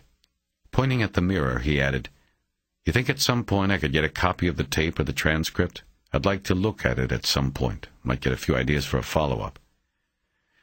"Well, Jay can make you a copy. We've got a transfer machine. But as far as any follow-ups go, I don't see much of a need to pursue this. The guy clearly didn't see our shooter's face, and the plates were covered. What else is there to say?" McCaleb didn't answer. They all left after that, Hitchens pushing his chair back toward his office, and Winston leading McCaleb into the video room. She grabbed a fresh tape off a shelf and put it in a tape machine already attached to the one that had recorded the hypnotism session. "Look, I still think it was worth the shot," McCaleb said, as she pushed the buttons that began dubbing one tape onto the other. "Don't worry, it was. I'm disappointed only in the lack of results and because we lost the Russian, not in the fact that we did it. I don't know what the captain thinks, and I don't care about those LAPD guys. That's how I look at it." McCaleb nodded. It was nice of her to put it that way and let him off the hook. After all, he had pushed for the use of hypnotism, and it hadn't paid off. She could have dumped all the blame on him. "Well, if Hitchin gives you grief, just put it all on me. Tell him it was all me." Winston didn't reply. She popped the dubbed tape out of the machine, slid it into its cardboard sleeve, and handed it to McCaleb. "I'll walk you out," she said. "Nah, it's okay. I know my way." "Okay, Terry. Stay in touch." "Sure." They were out in the hallway before Terry remembered something. "Hey, did you talk to the captain about the drug fire thing?" "Oh, yeah, we're going to do it. A package goes out FedEx tomorrow. I called your guy in D.C. and told him it was coming." "Great. You tell Arango?" Winston frowned and shook her head. "Basically, I get the idea that any idea that comes from you, Arango isn't interested in. I didn't tell him." McCaleb nodded, threw a salute her way, and headed for the exit. He walked through the parking lot, his eyes scanning for Buddy Lockridge's Taurus. Before he spotted it, another car pulled up alongside him. McCaleb glanced over and saw Arango looking up at him from the passenger seat. McCaleb braced himself for the detective's gloating about the lack of success from the session. "What?" he said. He kept walking and the car stayed alongside him. "Nothing," Arango said. "I just wanted to tell you that was a hell of a show in there. 4 stars. We'll put a teletype out on the watchband first thing in the morning." "That's funny, Arango." "Just making the point that your little session in there cost us a witness, a suspect who probably should have never been a suspect, and didn't get us squat. We got more than we had before. I never said the guy was going to give us the shooter's goddamn address. Yeah, well, we already figured out what the CI on the hat means. Complete idiots. That's what the shooter probably thinks of us. If he does, he was already thinking that before tonight." Arango didn't have an answer for that. "You know," McCaleb said, "you ought to think about your witness, Ellen Tafe." "To hypnotize like that?" "That's right." Arango barked a command at Walters to stop the car. He popped his door open and jumped out. He came up close to McCaleb, their faces inches apart, close enough for McCaleb to smell his breath. He guessed that the detective kept a flask of bourbon in the glove compartment. "Listen to me, Bureau man. You stay the fuck away from my witnesses. You just stay the fuck away from my case." He didn't back away when he was done. He just stayed there, his whiskey breath burning McCaleb's nose. McCaleb smiled and nodded slowly, as if he had just come into possession of a great secret. "You're really worried, aren't you?" he said. "You're worried I'm going to break this. You don't care about the actual case, about the people killed or hurt by this. You just don't want me doing what you can't." McCaleb waited for a response, but Arango said nothing. "Then be worried, Arango." "Yeah? Because you're going to break this one?" He laughed in a fake way that had far more venom in it than humor. "Because I'll let you in on a little secret," McCaleb said. "You know Gloria Torres, the victim you don't give a shit about? I've got her heart." McCaleb tapped his chest and looked back at him. "I got her heart. I'm alive because she's dead, and that cuts me into this in a big way, so I don't care much about your feelings, Arango. I couldn't give a fuck about stepping on your toes. You're an asshole, and that's fine. Be an asshole. I'll put up with that. But I'm not backing out of this till we get this guy. I don't care if it's you, me, or somebody else, but I'm in this one for the whole ride." They just stared at each other for a long moment, and then McCaleb raised his right hand and calmly pushed Arango away from him. "I gotta go, Arango. See you around." 18. He dreamed of darkness, a moving darkness like blood and water, with darting images in the periphery that he couldn't grab onto with his eyes until they were gone. 3 times in the night he was awakened by some interior alarm. Sitting up so fast he grew dizzy, he would wait and listen, and there would be nothing but the sound of the wind through dozens of masts in the marina. He would get up and check the boat, look out across the marina for Bolotov, even though he thought it unlikely the Russian would ever show up. He'd then use the bathroom and check the vitals. Status quo each time, and he would return to the dark waters of the same indecipherable dream. At 9 o'clock Friday morning, the phone woke him. It was Jay Winston. "You awake?" "Yeah, just getting a slow start today. What's going on? What's going on is that I just heard from Arango, and he told me something that really bothers me. Oh, yeah? What's that? He told me who you got that new heart from. McCaleb rubbed a hand across his face. He had forgotten that he had told Arango. Why does that bother you, Jay? Because I wish you had told me everything. I don't like secrets, Terry.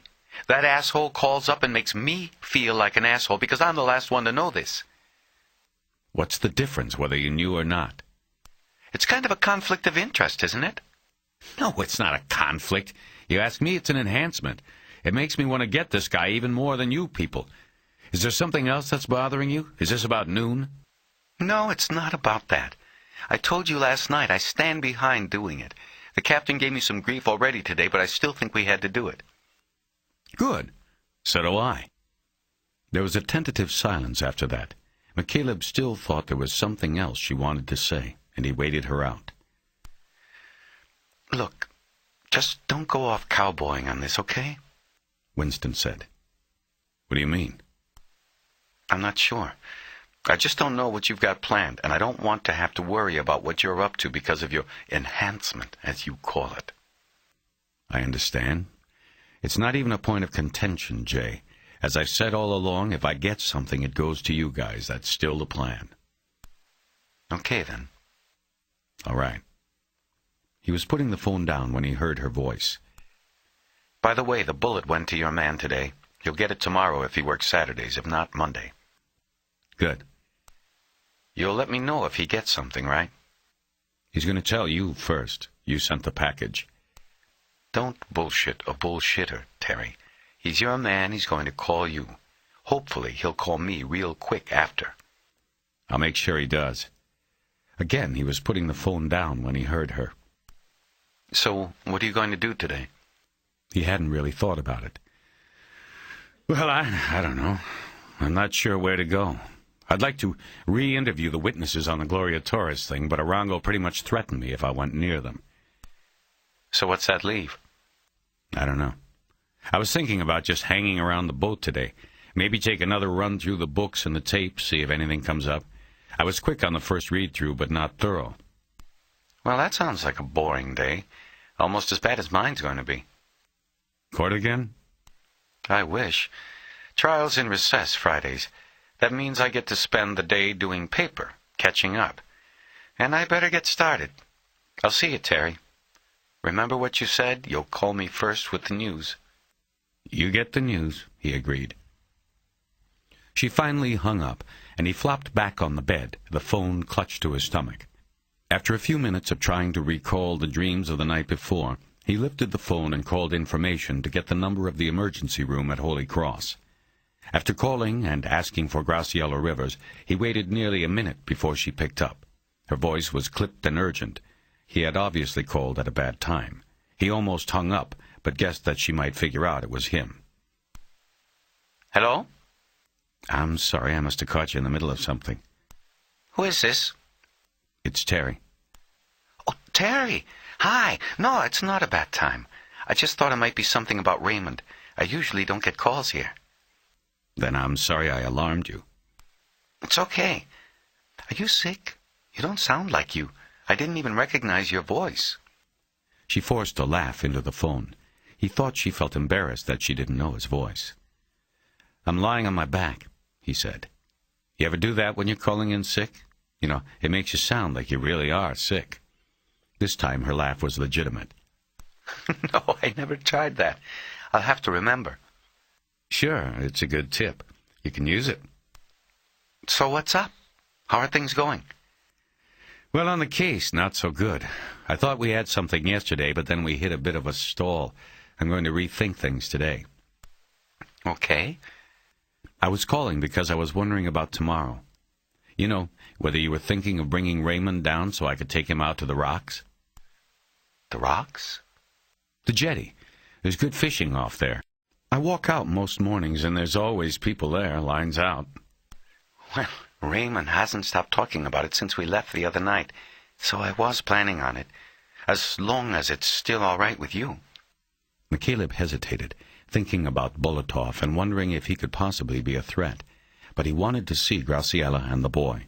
He felt a need to see them. "It sounds like maybe we should do it another time," she said then. "No," he said, the specter of Bolotov disappearing from his mind. "I was just thinking. I want you to come down. It'll be fun, and I could make up for that dinner I was supposed to cook the other night." "Then good." "And you two should stay over. I got plenty of room, 2 staterooms, and the salon table collapses and becomes a 3rd bed." "Well, we'll see. I like to keep some constants in Raymond's life, like his bed." "I understand." They talked about the arrangements a little further, and she agreed to come down to the marina the following morning. After hanging up, he continued to lie in bed with the phone sitting on his stomach. His thoughts were on Graciela. He liked being with her, and the thought of spending all of Saturday with her made him smile. Then the thought of Bolotov intruded again. McCaleb carefully considered the situation and decided that Bolotov was not a threat. Most spoken threats were never carried out. Even if Bolotov wanted to, it would be difficult for him to find the following sea. Lastly, the Russian was no longer a suspect in the murders. Those thoughts led to the next question. If he was not a suspect, then why had he run? McCaleb thought of Winston's explanation the night before. Bolotov had not been the shooter, but he was probably guilty of something. He ran. McCaleb put it aside, rolled out of bed, and finally got up. After he had gotten 1 cup of coffee down, McCaleb went down to the office and gathered up all of the reports and the tapes and brought them back up to the salon. He then opened the slider to air out the boat and sat back down and began methodically going through all of the videotapes associated with the case. 20 minutes later, he was watching the shooting of Gloria Torres for the 3rd time in a row when he heard Buddy Lockridge's voice from behind him. "What the hell is that?" McCaleb turned around and saw Lockridge standing in the open door of the salon. He hadn't felt him come aboard. He grabbed the remote and flicked off the television. "It's a tape. What are you doing here?" "Reporting for duty." McCaleb stared blankly at him. "You told me yesterday you'd need me this morning." "Oh, right. Well, I don't think I'm just going to work around here today, I think. You going to be around later if something comes up?" "Probably." "Okay. Thanks." McCaleb waited for him to leave, but Lockridge just stood there. "What? Is that what you're working on?" Lockridge asked, pointing at the tube. "Yes, buddy, that's it. But I can't talk to you about it. It's a private matter." "That's cool." "Then what else?" Well, when's payday?" "Payday? What are you Oh, you mean for you?" "Oh, anytime. You need some money?" "Sort of. I could use some today." McCaleb went to the galley counter where he had left his wallet and keys. As he was opening the wallet, he computed that he had used Buddy for no more than 8 hours. He took out 6 20s and handed the bills to Lockridge. Fanning the money in his hands, Buddy said it was too much. "Some of it's for gas," McCaleb explained, "and the extra is for the hanging around and being on call. That okay?" "Oh, fine with me. Thanks, Terror." McCaleb smiled. Lockridge had been calling him that ever since the night they met, and McCaleb had been so mad about the harmonica noise. Lockridge finally left then, and McCaleb got back to work. Nothing struck him as significant during his viewing of the videotapes, and he went on to the paperwork. On this read-through, time was not a factor, and he tried to absorb every detail on every page. He started backward, beginning with the Kang Torres case. But as he went through the crime reports and investigative summaries, he found nothing aside from the conflict in the timeline he had constructed earlier that tugged at him as being out of order or needing further investigation. Despite his dislike of Arango's personality and Walters's complacency, he couldn't find anything wrong or anything that had slipped through. Finally, he came to the autopsy report and the grainy photocopies of the photos of Gloria Torres's body. He hadn't looked at these before, with good reason. Death photos had always been the way he remembered victims. He saw them in death, not in life. He saw what had been done to them. During the first read-through of the murder book, he had decided that he didn't need to see the photos of Gloria. It wasn't what he wanted or needed to know about her. But now, grasping for anything, he studied the photos. The poor duplication of them by the photocopier made the details murky and softened the impact. He leafed through them quickly and then came back to the first one. It was Gloria's naked body on the steel table, the photo taken before the autopsy. A long incision made by the surgeon who took her organs ran between the breasts and down the sternum. McCaleb held the photo in both hands and looked at her violated body for a long moment, feeling a mixture of sadness and the heat of guilt. The phone rang, startling him. He grabbed the phone before it could ring again. "Yes?" Terry, it's Dr. Fox. McCaleb inexplicably turned the photo over on the table. Are you there? "Yes. Hi, how are you?" I'm fine. How are you? "I'm fine too, Doc." What are you doing? "Doing? I'm just sort of sitting here." Terry, you know what I mean. What did you decide about that woman's request? The sister. He turned the photo back over and looked at it. "I decided I needed to look into it." She didn't say anything, but he pictured her at her desk, closing her eyes and shaking her head. "I'm sorry," he said. I'm sorry, too. Terry, I really don't think you understand the risks of what you are doing. "I think I do, Doctor. I don't think I have a choice anyway." I don't think I have one either. "What do you mean?" I mean, I don't think I can continue to be your doctor if this is what you are going to do. You obviously don't value my advice or feel you should follow my instructions. You are choosing this pursuit of yours over your health. I can't be around while you do this. "Are you firing me, Doc?" He laughed uneasily. It's not a joke. Maybe that's your problem. You think it's some sort of joke that you're invincible. "No, I don't feel invincible." Well, your words and actions don't match up. On Monday, I'll have one of my assistants gather your files and put together 2 or 3 cardiologists I can refer you to. McCaleb closed his eyes. "Look, Doc, I don't know what to say.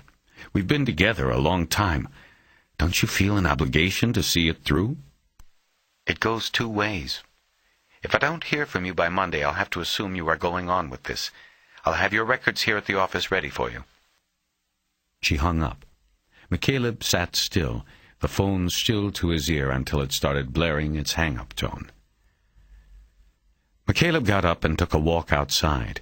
From the cockpit, he surveyed the marina and the parking lot. He saw no sign of Buddy Lockridge or anyone else. The air was still. He leaned over the stern and looked down into the water.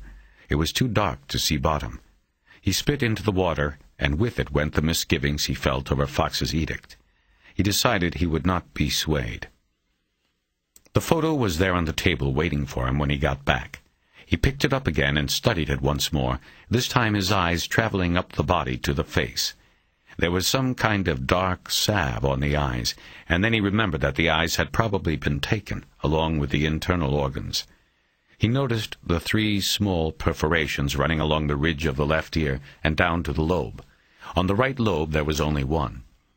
He was about to put the photo aside when he realized that earlier he had read through a property report listing the items removed from the victim at the hospital and then turned over to police. Curious to make sure all details checked out, he went back to the stack of paperwork and dug out the property report. His finger ran down the list of clothing until he got to the subheading of jewelry. Jewelry. 1. Timex watch. 2. 3 earrings, 2 crescent moon, 1 silver hoop. 3. 2 rings, birthstone, silver. He thought about this for a long moment, remembering that on the video of the shooting, it was clear that Gloria Torres was wearing a total of 4 earrings. The hoop, the crescent moon, and the dangling cross on her left ear. On her right ear there had been only a crescent moon. This accounting did not fit with the property report, which listed only 3 earrings, nor did it jibe with the perforation marks clearly visible on Gloria's ears in the evidence photo. He turned to the television, thinking that he would look at the tape again, but then stopped. He was sure. He did not imagine something like a cross. Somehow it was not accounted for. A loose end. He tapped his fingers on the property report, trying to think about whether this was a notable detail or not. What had happened to the cross earring? Why wasn't it on the list? He checked his watch and saw it was 10 minutes after 12. Graciela would be at lunch. He called the hospital and asked to be transferred to the main cafeteria. When a woman answered, he asked if it would be possible for her to go to the nurse seated at the table next to one of the windows and give her a message. When the woman hesitated, McCaleb described Graciela and gave her name. The woman on the phone reluctantly asked what the message was. "Just tell her to call Dr. McCaleb as soon as she can." About 5 minutes later, he got the call back. Dr. McCaleb? "Sorry, I had to do that so she would be sure to give you the message." What's up? "Well, I'm going through the case files again, and I've got a loose end here. The property report says that they took 2 crescent moon earrings and a hoop earring off your sister's ears at the hospital after she was brought in." Right. They would have needed to remove those for the CAT scan. They wanted to look at the wound track. "Okay. What about the cross earring she wore in her left ear? There's nothing on the property about—" She wasn't wearing it that night. I always thought that was weird. Like it was bad luck because that was her favorite earring. She usually wore it every day. "Like a personal signature," McCaleb said. "What do you mean she wasn't wearing it that night?" Because when the police gave me her things, her watch and rings and earrings, it wasn't there. She wasn't wearing it. "Are you sure? In the video, she's wearing it." What video? "From the store." She was silent a moment. No, that can't be. I found it in her jewelry box. I gave it to them at the funeral home so they could, put it on for her when she was buried. Now McCaleb was silent, and then he put it together. "But wouldn't she have had 2 of them? I don't know anything about crosses, but don't you buy earrings in pairs?" Oh, you're right. I didn't think about that. "So the one you found was the extra one?" He felt a stirring inside that he immediately recognized, but hadn't felt in a long time. I guess. So, if she did have one on in the store, what happened to it? "That's what I want to find out." But what does it matter, anyway? He was silent for a few moments, thinking about how he should answer. He decided that what he was thinking was too speculative at the moment to share with her. "It's just a loose end that should be tied up. Let me ask you something. Was it the kind of earring that just hooked on, or was there a hasp to make sure it didn't fall off easily? You know what I mean? I couldn't tell that from the video." Yes, I think there was like a hook that you sort of clipped after it was on your ear. I don't think it would have fallen off. While she was speaking, McCaleb was looking through the stack for the paramedics' report. He ran his finger down the lines of the information box until he found the squad number and names of the 2 paramedics who had treated and transported Gloria. "Okay, I'm going to go," he said. "Are we still on for tomorrow?" Sure. Terry? "What?" You saw the video from the store? I mean, all of it? You saw Glory? "Yes," he said quietly. "I had to." Was she scared? "No, Graciela, it was very quick. She never saw it coming." I guess that's good. "I think so. Listen, are you going to be all right?" I'm fine. Okay, then. We'll see you tomorrow. The paramedics who had transported Gloria worked out of Fire Station 76. McCaleb called, but the crew that had worked the night of January 22nd was off until Sunday. However, the station captain told him that under department policy governing what are called crime transports, any property left behind on a stretcher or found anywhere in an ambulance would have been turned over to police custody. This meant that if this had occurred following the transport of Gloria Torres, there would be a property received report in the murder book. There wasn't. The crucifix earring remained unaccounted for. The irony that McCaleb carried inside of him alongside a stranger's heart was the secret belief that he had been the wrong one saved. It should have been someone else. In the days and weeks before he received Glory's heart, he had been prepared for the end. He had accepted it as the way it was to be. He was long past believing in a God. The horrors he had seen and documented had little by little sapped his stores of faith until the only absolute he believed in was that there were no bounds to the evil acts of men.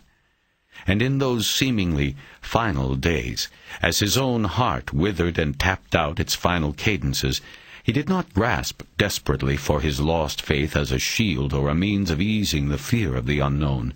Instead, he was accepting of the end, of his own nothingness. He was ready.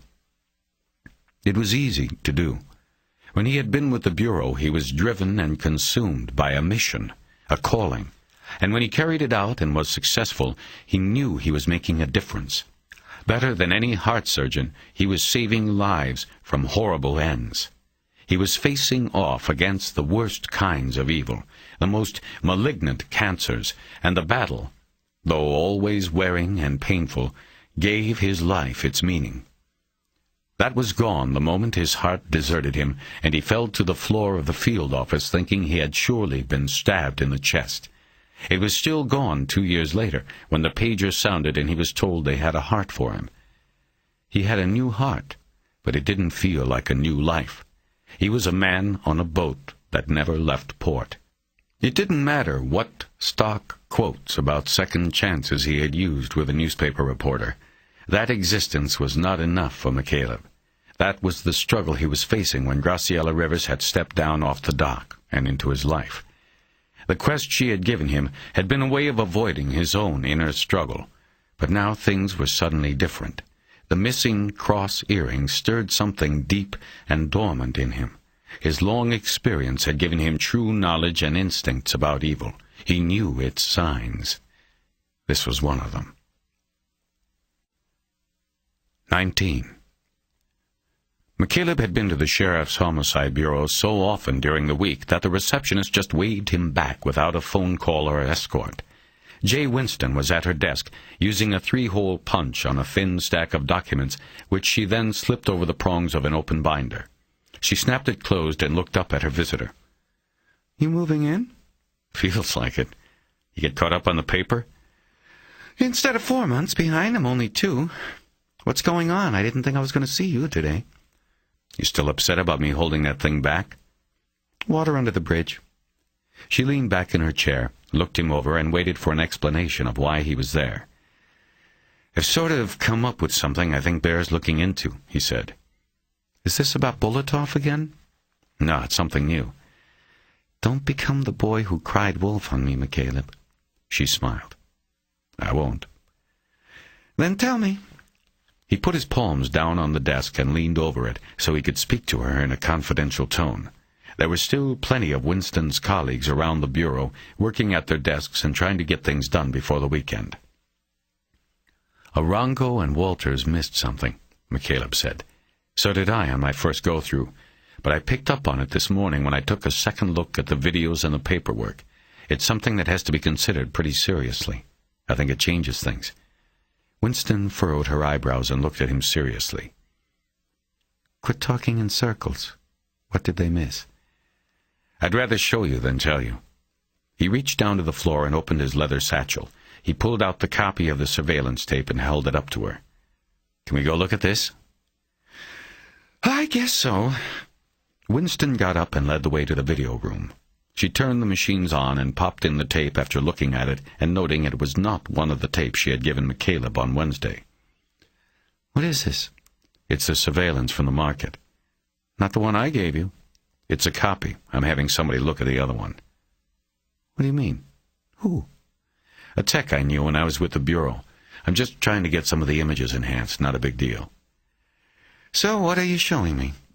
She had the surveillance tape playing. "Where's the freeze?" Winston pointed to a button on the console, and McCaleb held his finger over it, waiting for the right moment. On the tape, Gloria Torres approached the counter and smiled at Kang. Then came the gunman, and the shot that threw her body forward over the counter. McCaleb froze the image and used a pen from his pocket to point at Gloria's left ear. "It's pretty murky. but on a blow-up you can see she has 3 earrings on this ear," he said. Then, tapping the pen at each point on the ear, he added, "A crescent moon on a stud, a hoop, and then, dangling from the lobe, a cross." "Okay, I can't really see it too well, but I'll take your word for it." McCaleb hit the freeze button again, and the video started playing. He stopped it at the moment Gloria's body rebounded backward, her head turning to the left. "Right here," he said, using the pen again to point. "Just the matching crescent moon." "Okay, what's it mean?" He ignored the question and hit the button again. The gun was fired. Gloria was hurled into the counter and then rebounded backward into the shooter. Holding her in front of him, he fired at Mr. Kang while stepping backward out of the camera's field of vision and lowering Gloria to the ground. The victim is then lowered down out of view of the camera. "What? You're saying that was intentional?" "Exactly." "Why?" He opened the satchel again and drew out the property report and handed it to Winston.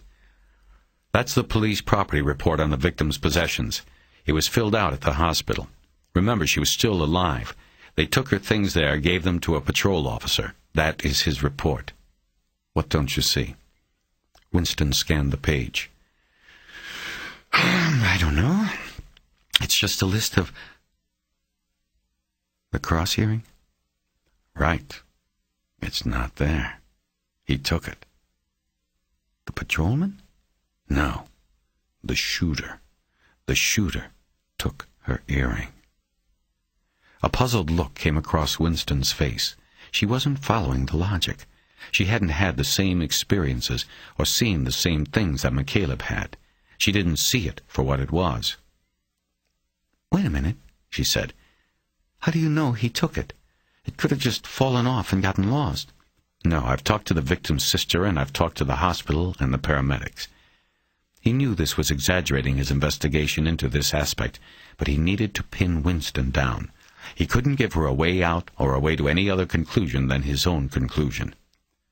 "The sister says the earring had a safety hasp. It is unlikely that it fell off. Even if it did, the paramedics didn't find it on the stretcher or in the ambulance, and they didn't find it at the hospital." "He took it, Jay. The shooter. Besides, if it was going to fall off, despite the safety hasp, it probably would have been when he fired the round. You saw the impact on the head. If the earring was going to come loose, it would have been then. Only it didn't. It was taken off." Okay. What if he did take it? I'm not saying I believe it yet, but what are you saying it means? It means everything changes. It means this wasn't about a robbery. She wasn't just an innocent nobody who walked into the wrong place at the wrong time. It means she was a target. She was prey. Come on. What are you trying to do? Turn this into a serial killer or something? I'm not trying to turn it into anything. It is what it is, and it's been that way all along. Only you people, didn't see it for what it was. Winston turned away from him and walked toward the corner of the room, shaking her head. She then turned back to him. "Okay, you tell me what you're seeing here, because I'm just not seeing it. I'd love to go to the LAPD and tell those 2 jerks that they fucked up, but I'm just not seeing what you're seeing." "Okay, let's start with the earring itself. Like I said, I talked to the sister. She said Gloria Torres wore this particular earring every day. She played around with the others, switched them, used different combinations, but never the cross. It was always there, every day. It had the obvious religious implications, but for lack of a better description, it was also her good luck charm. Okay? You with me so far?" "So far?" "Okay. Now let's just assume that the shooter took it. Like I said, I talked to the hospital and the fire department, and it hasn't showed up anywhere, so let's assume he took it." He opened his hands and held them up, waiting. Winston reluctantly nodded her agreement. "So then let's look at that from 2 angles. How and why. The first one is easy. Remember the video? He shot her and let her rebound off the counter and then fall back into him and then down to the floor outside the view of the camera. He could take the earring then without being seen." "You're forgetting one thing." "What's that?" "The Good Samaritan. He wrapped her head up. Maybe he took it. I thought about that. It's not beyond possibility, but it's less likely than it being the shooter. The Good Samaritan is a random player in this. Why would he take it? I don't know. Why would the shooter? Well, like I said, that's a question. But look at the item that was taken. A religious icon. Good luck charm. She wore it every day. It was a personality signature. Its personal significance more important than its monetary value. He waited a beat. He had just given her the setup. Now came the closing pitch. Winston was fighting on this, but McCaleb hadn't lost sight of her skills as an investigator. She would see what he was saying. He was confident he would convince her. Someone who knew Gloria would know the significance of the earring. Similarly, someone who was close to her, who had studied her over a period of days or longer, could pick up on it as well. You're talking about a stalker? McCaleb nodded. In the acquisition period, he watches her, learns her habits, sets his plan. He'd also be looking for something, a token, something to take and to remember her by. The earring. He nodded again. Winston started pacing around the small room, not looking at McCaleb. I've got to think about this. Let's go someplace where we can sit down. She didn't wait for a reply. She opened the door and left the room. McCaleb quickly ejected the tape, grabbed his bag, and followed. Winston led him to the meeting room in which they had talked the first day McCaleb had come to see her about the case. The room was empty but smelled like a McDonald's restaurant. Winston hunted around, found the offending trash can under the table, and escorted it out into the hallway. People aren't supposed to eat in this room, she said as she closed the door and sat down. McCaleb took the seat across from her. All right. What about my guy? How does James Cordell fit in? First of all, he's a guy. The other's a girl. Plus, there was no sex. This woman wasn't touched. None of that matters, McCaleb said quickly. He had been anticipating the question. He had done nothing but think about the questions and their possible answers during the drive out with Buddy Lockridge from the marina. If I'm right, this would fall into what we called the power-kill model. Basically, it's a guy who is doing it because he can get away with it. He gets off on that. It's his way of thumbing his nose at authority and shocking society. He transfers his problems with a particular situation, whether it's a job, self-worth, women in general, or his mother in particular, or whatever, onto the police, the investigators. From tweaking them, he gets the jolt in self-worth that he needs. He derives a form of power from it. And it can be sexual power, even if there are no obvious or physical sexual manifestations in the actual crime. You remember the code killer out here a while back? Or Berkowitz, the son of Sam killer in New York? Of course. Same thing with both of them. There was no sex in each crime itself, but it was all about sex. Look at Berkowitz. He shot people up, men and women, and ran away. But he came back days later and masturbated at the scene. We assumed the code killer did the same thing, but if he did, our surveillances missed him. What I'm saying is that it doesn't have to be obvious, Jay, that's all. It's not always the obvious wackos who carve their names in people's skin. McCaleb watched Winston closely, leery of talking above her. But she seemed to understand his theory. But it's not only that, McCaleb went on. There's another part to this. He gets off on the camera, too. He likes us seeing him do it? McCaleb nodded. That's the new twist. I think he wants the camera. He wants his work and his accomplishments documented, seen and admired. It increases the danger to him and therefore increases the power reflection on him, the payoff. So to get that situation, what does he do? I think he picks up on a target. He chooses his prey, and then watches them until he has their routine, and he knows when it takes them into places of business where the cameras are. The ATM, the market. He wants the camera. He talks to it. He winks at it. The camera is you, the investigator. He's talking to you and getting off on it. Then maybe he doesn't choose the victim, Winston said. Maybe he doesn't care about that, just the camera. Like Berkowitz, he didn't care who he shot. He just went out shooting. But Berkowitz didn't take souvenirs. The earring. McCaleb nodded. You see, that makes it personal. I think these victims were chosen, not the other way around. You've thought this all out, haven't you? Not everything. I don't know how he chose them or why, but I've been thinking about it, yeah. The whole hour and a half it took us to get out here.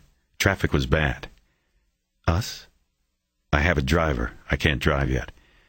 She didn't say anything. McCaleb wished he hadn't mentioned the driver. It was revealing a weakness. We have to start over, McCaleb said, because we thought these people were chosen at random.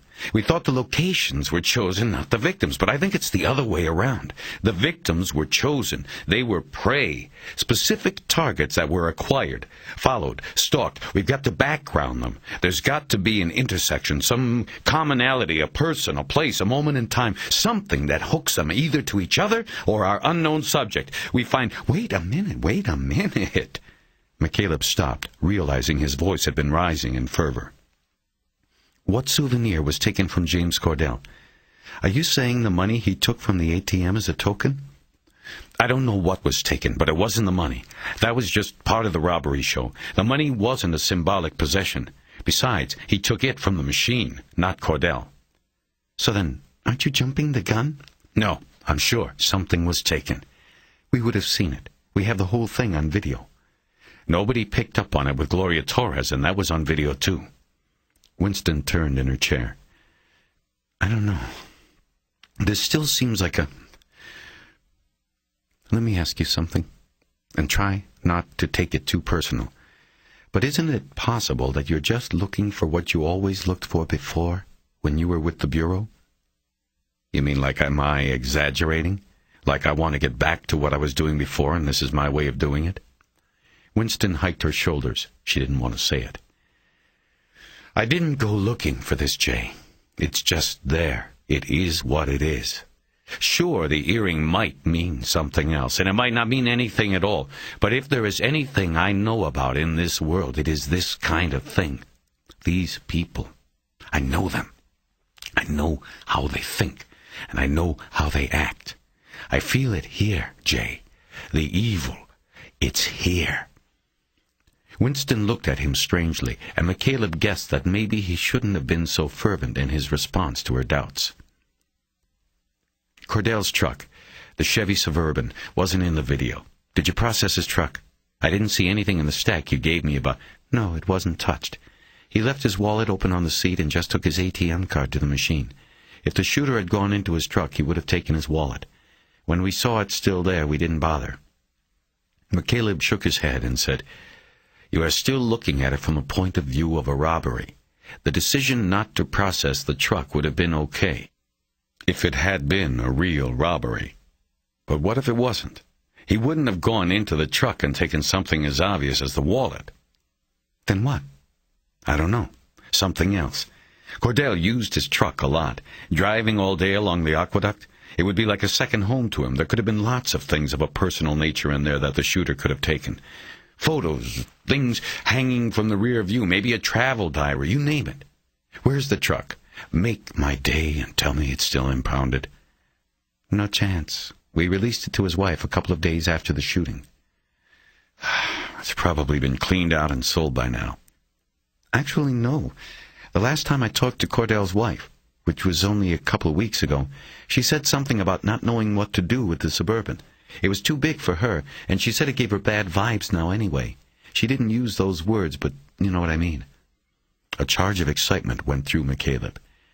Then we go up there and look at the Suburban, and we talk to her, and we figure out what was taken. If something was taken. Winston frowned. McCaleb knew what she was facing. She already was dealing with a captain who, after the Hypnosis and Bolotov fiascos, probably thought she was being controlled too easily by an outsider. She didn't want to have to go back to the man with McCaleb's new theory unless she was sure it was dead solid perfect. And McCaleb knew it could never be that. It never was. What are you going to do? He asked. It's like I'm in the car and ready to go. Are you getting in with me or staying on the sidewalk? It had occurred to him that he was not constrained by such worries, or by a job, a role, inertia, or anything else. Either Winston could get in the car, or McCaleb could drive on without her.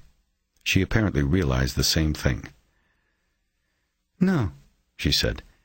"The question is, what are you going to do? You're the one who doesn't have to deal with the bullshit around here like I do.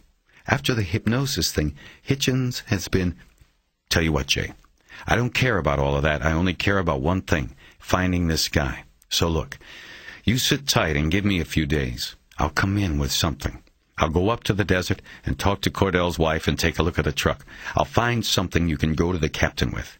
If I don't, then I'll eat my theory. You can cut me loose and I won't bother you again. Look, it's not that you're You know what I mean. You've got court, other cases. The last thing you need is to have to overhaul on an old one. I know how it is. Maybe coming in here today was premature. I should have just gone up there and seen the widow. But since it's your case and you've treated me like a human, I wanted to check with you first. Now, you give me your blessing and a little time, and I'll go up on my own. I'll let you know what I get. Winston was silent for a long moment. Then finally she nodded. Okay. You got it. 20.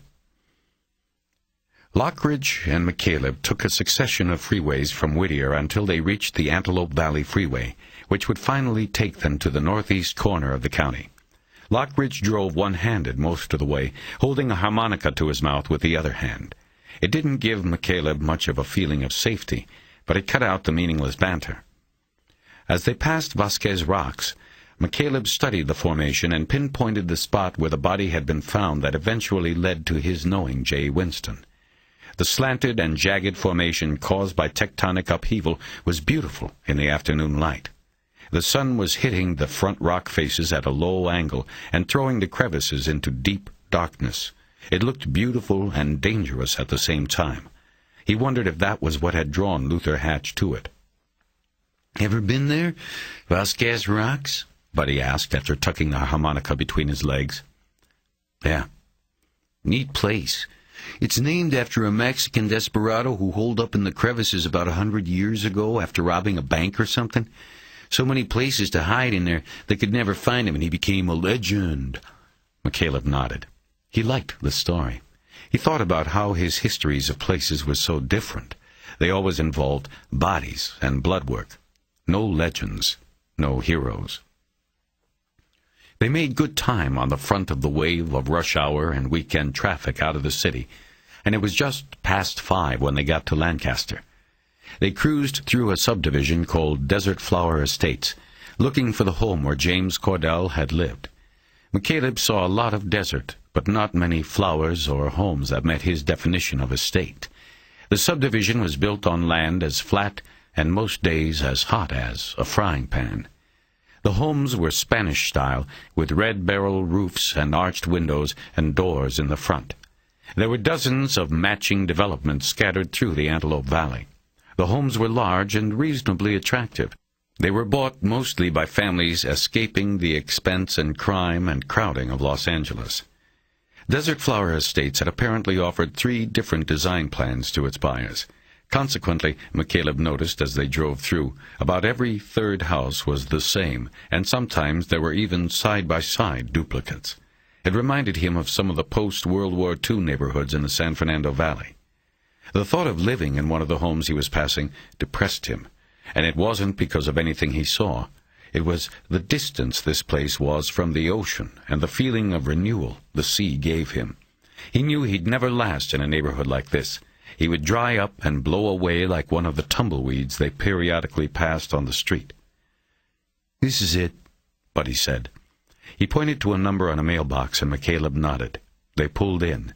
McCaleb noticed that the white Chevy Suburban he had seen in the crime scene video was parked in the driveway below a basketball rim. There was an open garage with a minivan parked on one side, and the other side cluttered with bikes and boxes, a tool bench, and other clutter. Standing up in the back of the garage was a surfboard. It was an old, long board, and it made McCaleb think that maybe, at one time, James Cordell had known something about the ocean. "I don't know how long I'll be," he said. "It's going to get hot out here. Maybe I could, just go in with you? I won't say anything." "It's cooling down, buddy. But if you get hot, run the air. Drive around a little bit. There's probably kids selling lemonade around here someplace." He got out before any debate could begin. He wasn't going to bring Lockridge into the investigation and turn it into amateur hour. On the way up the driveway, he stopped and looked into the Suburban. The back was full of tools, and there was clutter in the front seats. He felt the charge. He might be in luck. It looked as though the truck had been sitting untouched. James Cordell's widow was named Amelia. McCaleb knew that from the reports. A woman he assumed to be her opened the arched front door before he reached it. Jay Winston had said she would call ahead to smooth his way in. "Mrs. Cordell?" "Yes." "My name's Terry McCaleb. Did Detective Winston call about me?" "Yes, he did." "Is this a bad time?" "As opposed to a good time?" "Poor choice of words. I'm sorry. Do you have some time that we can talk?" She was a short woman with brown hair and small features. Her nose was red, and McCaleb guessed she either had a cold or had been crying. McCaleb wondered if the call from Jay Winston had set her off. She nodded and invited him in, leading the way to a neatly kept living room, where she sat on the sofa and he took the chair opposite her. There was a box of tissues on the coffee table between them. The sound of television was coming from another room. It sounded like cartoons were on. "Is that your partner waiting in the car?" she asked. My driver." "Does he want to come in? It might get hot out there." "No, he's fine." "You're a private investigator?" "Technically, no. I'm a friend of the family of the woman who was killed in Canoga Park. I don't know what Detective Winston told you, but I used to work for the FBI, and so I have some experience in these kinds of things. The Sheriff's Department, as you probably know, and the LAPD have not been able to advance the investigation very far in recent weeks. I'm trying to do what I can to help." She nodded. "First off, I'm sorry about what happened to your husband and your family." She frowned and nodded. "I know it doesn't matter what a stranger thinks, but you do have my sympathy. From what I've read in the sheriff's files, James was a good man." She smiled and said, "Thank you. It's just so funny to hear him called James. Everyone called him Jim or Jimmy. And you are right, he was a good man." McCaleb nodded. "What questions can I answer, Mr. McCaleb? I really don't know anything about what happened. That's what was confusing about Jay's call." "Well, first," he reached down to his satchel, opened it, and took out the Polaroid that Graciela had given him the day she came to his boat. He handed it across the table to Amelia Cordell. "Could you look at that and tell me if you recognize the woman, or if you think she might be someone your husband could have known?" She took the photo and stared at it, her face serious, and her eyes making small movements as she seemed to study everything about the photo. She shook her head finally. "No, I don't think so. Is she the one who—" "Yes, she was the victim in the second robbery." "Is that her son?" "Yes." "I don't understand. How could my husband have known this woman? Are you suggesting that they might have—" No, I'm not suggesting anything, Mrs. Cordell. I'm just trying to cover— Look, to be very honest, Mrs. Cordell, some things have come up in the investigation to possibly indicate, and I have to stress possibly, that there was more here than meets the eye." "Meaning what?" "Meaning that possibly robbery was not a motive here, or not the only motive." She stared blankly at him for a moment, and McCaleb knew she was still taking things the wrong way. "Mrs. Cordell, I am not in any way trying to suggest that your husband and that woman had any kind of a relationship. What I'm saying is that somewhere, sometime, your husband and that woman crossed the shooter's path. So you see, there is a relationship, but it is a relationship between the victims and the shooter. It is likely that your husband and the other victims crossed the shooter's line at separate points, but I need to cover everything, and that is why I show you the photograph. You are sure you don't recognize her?"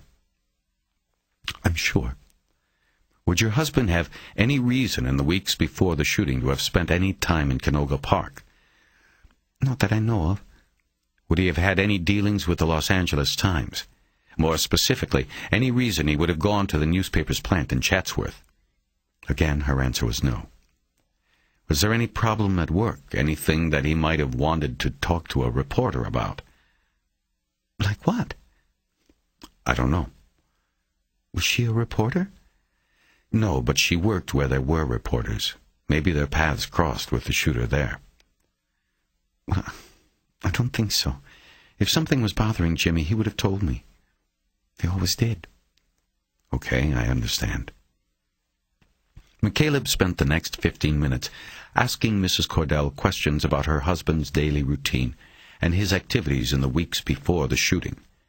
He took 3 pages of notes, but even as he wrote them, they didn't seem helpful. Jimmy Cordell seemed like a man who worked hard and spent most of his off time with his family. In the weeks before his death, he had been working exclusively on sections of the aqueduct in the central part of the state, and his wife did not believe he had spent any time at all to the south. She did not think he had been down into the valley or other parts of the city since before Christmas. McCaleb folded his notebook closed. I appreciate your time, Mrs. Cordell. The last thing I wanted to ask about is whether or not any of your husband's possessions were missing. His possessions?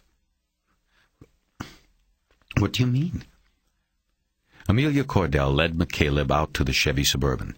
They had already discussed her husband's clothing and jewelry. Nothing had been taken, she assured him, just as the ATM video had seemed to attest. That left the Suburban. No one's been in it? He asked as she was unlocking it. I drove it home from the sheriff's office. That was actually the only time I ever drove it. Jimmy bought it for work only. He said if we started using it for non-work driving, he couldn't write everything off. I don't drive it because it's too high up for me to be climbing in and out all the time. McCaleb nodded and leaned into the truck through the open driver's door. The rear seat was folded down, and the cargo area was full of surveying equipment, a folding drafting table, and other tools. McCaleb quickly dismissed it all. It was equipment, not something of a personal nature. He concentrated on the front section of the vehicle. A patina of road dust covered everything. Cordell must have been driving in the desert with the windows down.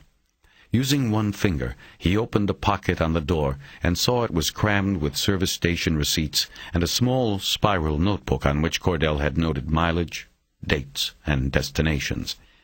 McCaleb took the notebook out and flipped through the pages to see if there had been any trips to the West Valley, particularly Chatsworth or Canoga Park.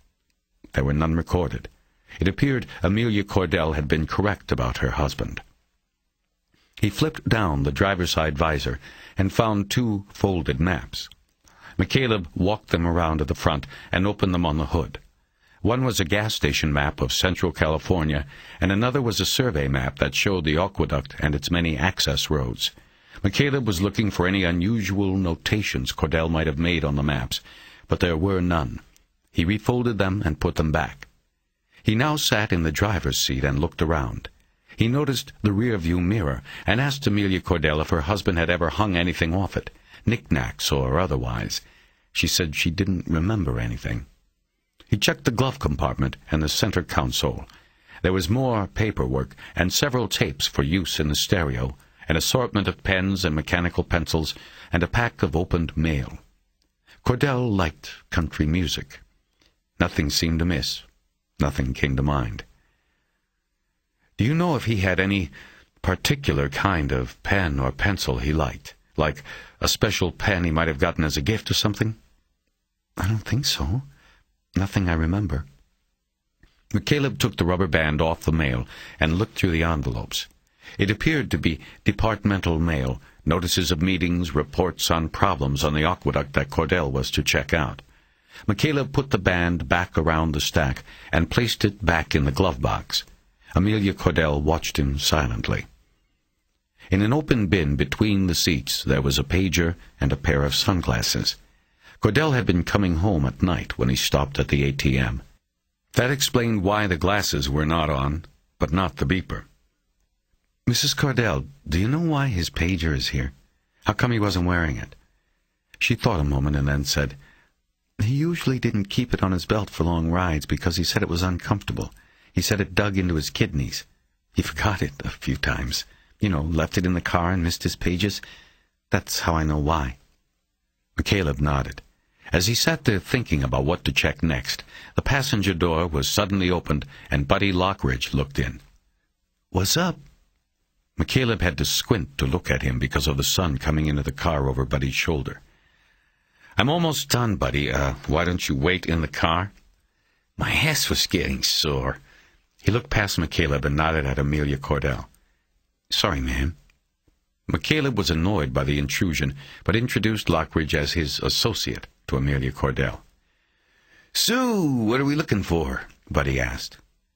"We? I'm just looking for something that's not here. Why don't you wait in the car?" "Like something that might have been taken, I see." He flipped down the passenger side visor. McCaleb had already checked it, and there was nothing there. "I got it, Buddy. Why don't you—" "Well, went there, a picture?" He pointed toward the dashboard. McCaleb followed the line of his finger, but didn't see anything. "What are you talking about?" "There. See the dust? Looks like a picture or something. Maybe he kept a parking pass there until he needed it." McCaleb looked again, but still didn't see what Lockridge was pointing at and talking about. He shifted to his right and leaned toward Buddy, and then turned his head back to look at the dashboard. Now he saw it.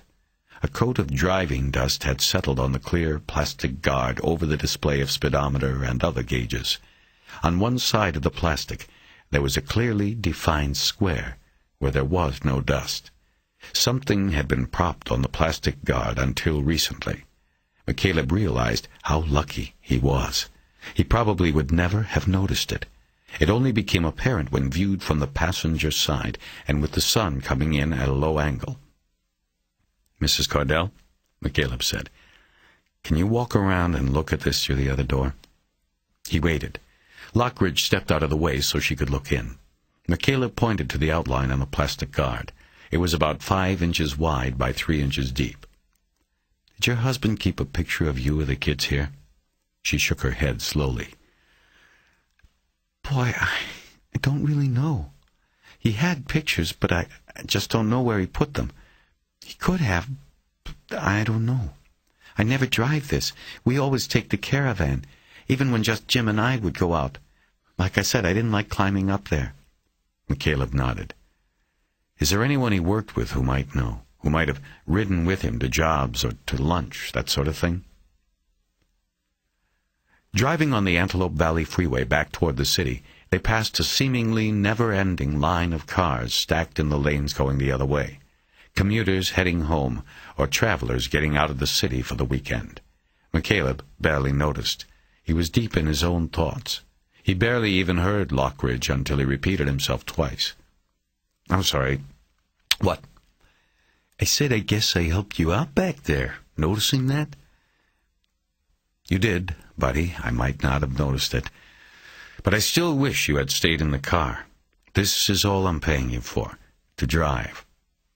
With a double hand gesture, McCaleb indicated the car. "Yeah, well, you might still be back there looking if I had stayed in the car." "We'll never know now." "So aren't you going to tell me what you found out?" "Nothing, Buddy. I didn't find out anything." He had lied. Amelia Cordell had taken him back inside and allowed him to use her phone to call her husband's office. Buddy had been sent back to the car to wait. Inside, McCaleb talked to James Cordell's supervisor, who gave him the names and numbers of some of the aqueduct maintenance supervisors Cordell would have been working with in early January. McCaleb then called the Lone Pine Aqueduct station and talked to Maggie Mason, who was one of those supervisors. She reported that she had joined Cordell for lunch twice in the week before the shooting. Both times Cordell had driven. Avoiding the leading question, McCaleb had asked her if she had noticed anything of a personal nature on the dashboard of the Suburban. Without hesitation, Mason said there had been a photograph of Cordell's family on the dashboard. She said she had even leaned over to get a look at it. She remembered that it was Cordell's wife holding their 2 little daughters on her lap. As they were heading home, McCaleb felt a mix of dread and excitement growing inside. Someone, somewhere, had Gloria Torres's earring and James Cordell's family photo. He now knew that the evil of these 2 killings came together in the form of a person who killed not for money, not out of fear, and not for revenge against his victims. This evil went far beyond that. This person killed for pleasure and to fulfill a fantasy that burned like a virus inside his brain. Evil was everywhere. McCaleb knew that better than most, but he also knew that it could not be confronted in the abstract. It needed to be embodied in flesh and blood and breath, to be a person who could be hunted down and destroyed. McCaleb had that now. He felt his heart rise up in rage and a horrible joy. 21. The Saturday morning mist came in thick and felt like a gentle hand on the back of his neck. McCaleb had gotten up by 7 so that he could get into the laundry in the Marina's Commons building and use several of the machines at once to get all of the bedclothes cleaned. Then he set about getting the boat cleaned up and ready for overnight guests. But as he worked, he found it hard to concentrate on the chores in front of him. He had talked to Jay Winston when he had gotten in from the desert the evening before. When he told her about the photo that was missing from Cordell's Suburban, she grudgingly agreed that McCaleb might be onto a viable new lead. An hour later, she called back and said a meeting was set for 8 a.m. Monday at the Star Center. She and her captain and a few other sheriff's detectives would be there. So would Arango and Walters. So would Maggie Griffin from the FBI. Griffin was the agent who had taken McCaleb's place in the VICAP slot in the L.A. field office. McCaleb only knew her by reputation, which was good. And that was the problem. First thing Monday morning, McCaleb would be on the hot seat, the focus of intense scrutiny. Most, if not all, of those in the meeting at the Star Center would be non-believers. But rather than prepare for the meeting or do what additional investigation he could, McCaleb was going fishing on the jetty with a woman and a little boy. It didn't sit right with him, and he kept thinking he should cancel the visit from Graciela and Raymond. In the end, he didn't. It was true that he needed to talk with Graciela, but more than that, he found that he just wanted to be with her. And that was what brought the twin paths of his uneasy thoughts to an intersection. Guilt over putting the investigation aside, and guilt over his desire for a woman who had come to him for his help. When he was done with the laundry and the general cleanup, he walked over to the Marina Center. At the store, he bought the makings of the evening's dinner. At the bait shop, he bought a bucket of live bait, choosing shrimp and squid, and a small rod and reel outfit that he planned to present to Raymond as his own. Back at the boat, he put the rod in one of the gunnel holders and dumped the bait bucket into the live well. He then put away the store items in the galley. He was finished, and the boat was ready by 10. Seeing no sign of Graciela's convertible in the parking lot, he decided to walk over and check with Buddy Lockridge about his availability on Monday morning. He first went up to the gate and made sure it was propped open, so Graciela and the boy could enter the marina. Then he went to Lockridge's boat.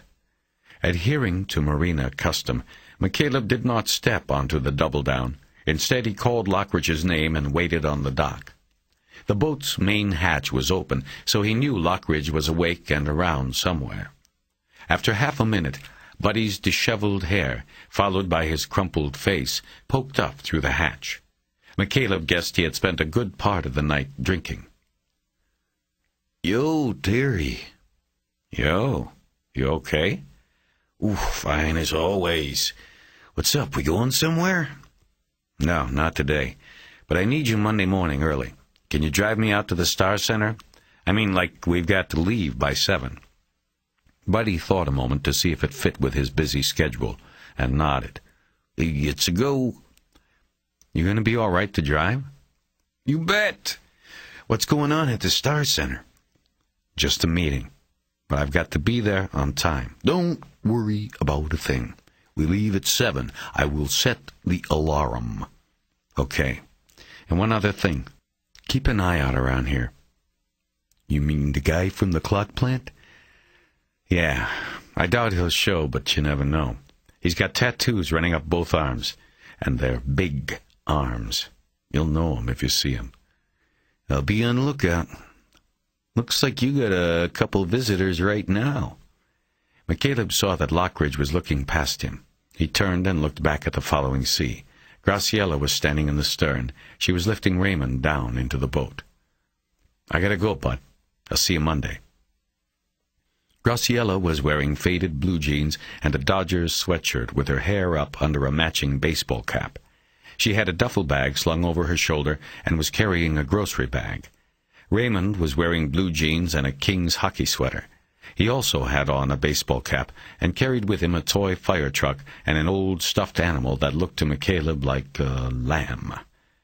McCaleb gave Graciela a tentative hug and shook Raymond's hand after the boy stuck his stuffed animal under his other arm. "Good to see you guys," he said. "Well, ready to catch some fish today, Raymond?" The boy seemed too shy to answer. Graciela nudged the boy on the shoulder, and he nodded in agreement. McCaleb took the bags, led them into the boat, and gave them the complete tour he had not shown them on their earlier visit. Along the way, he left the grocery bag in the galley and put the duffel bag down on the bed in the main stateroom.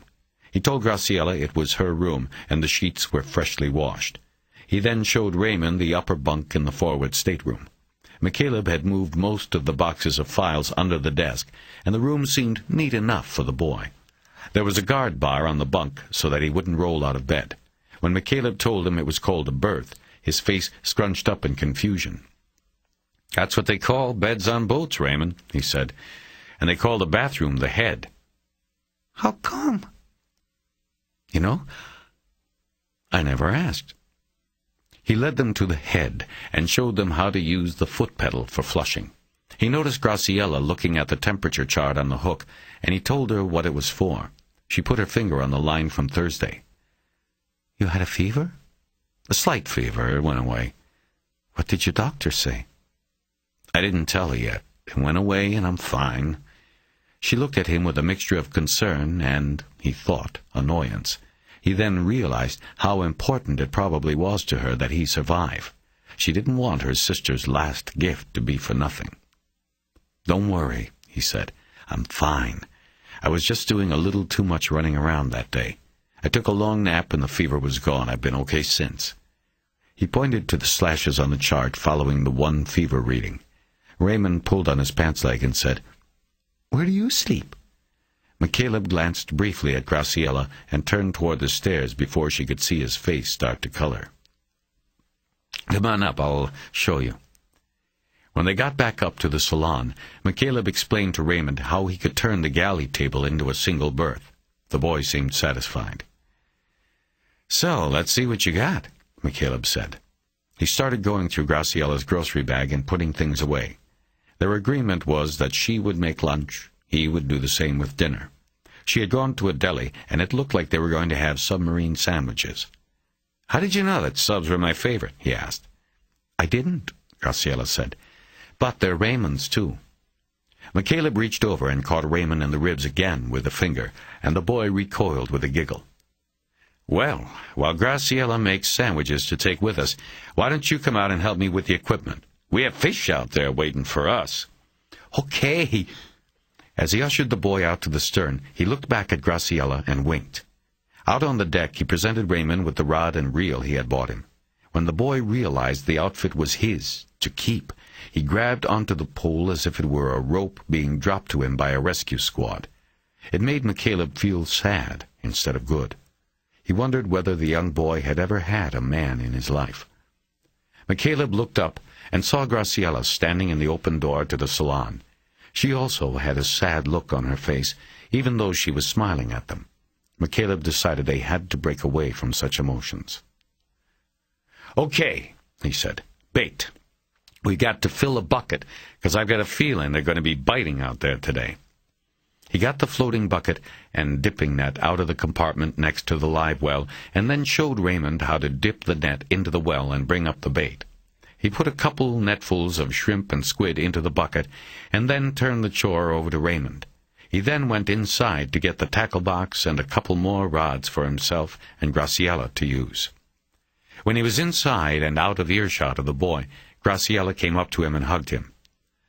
"That was very nice of you," she said. He held her eyes for a few moments before saying anything. "I think maybe it does more for me than him." "He's so excited," she said. "I can tell.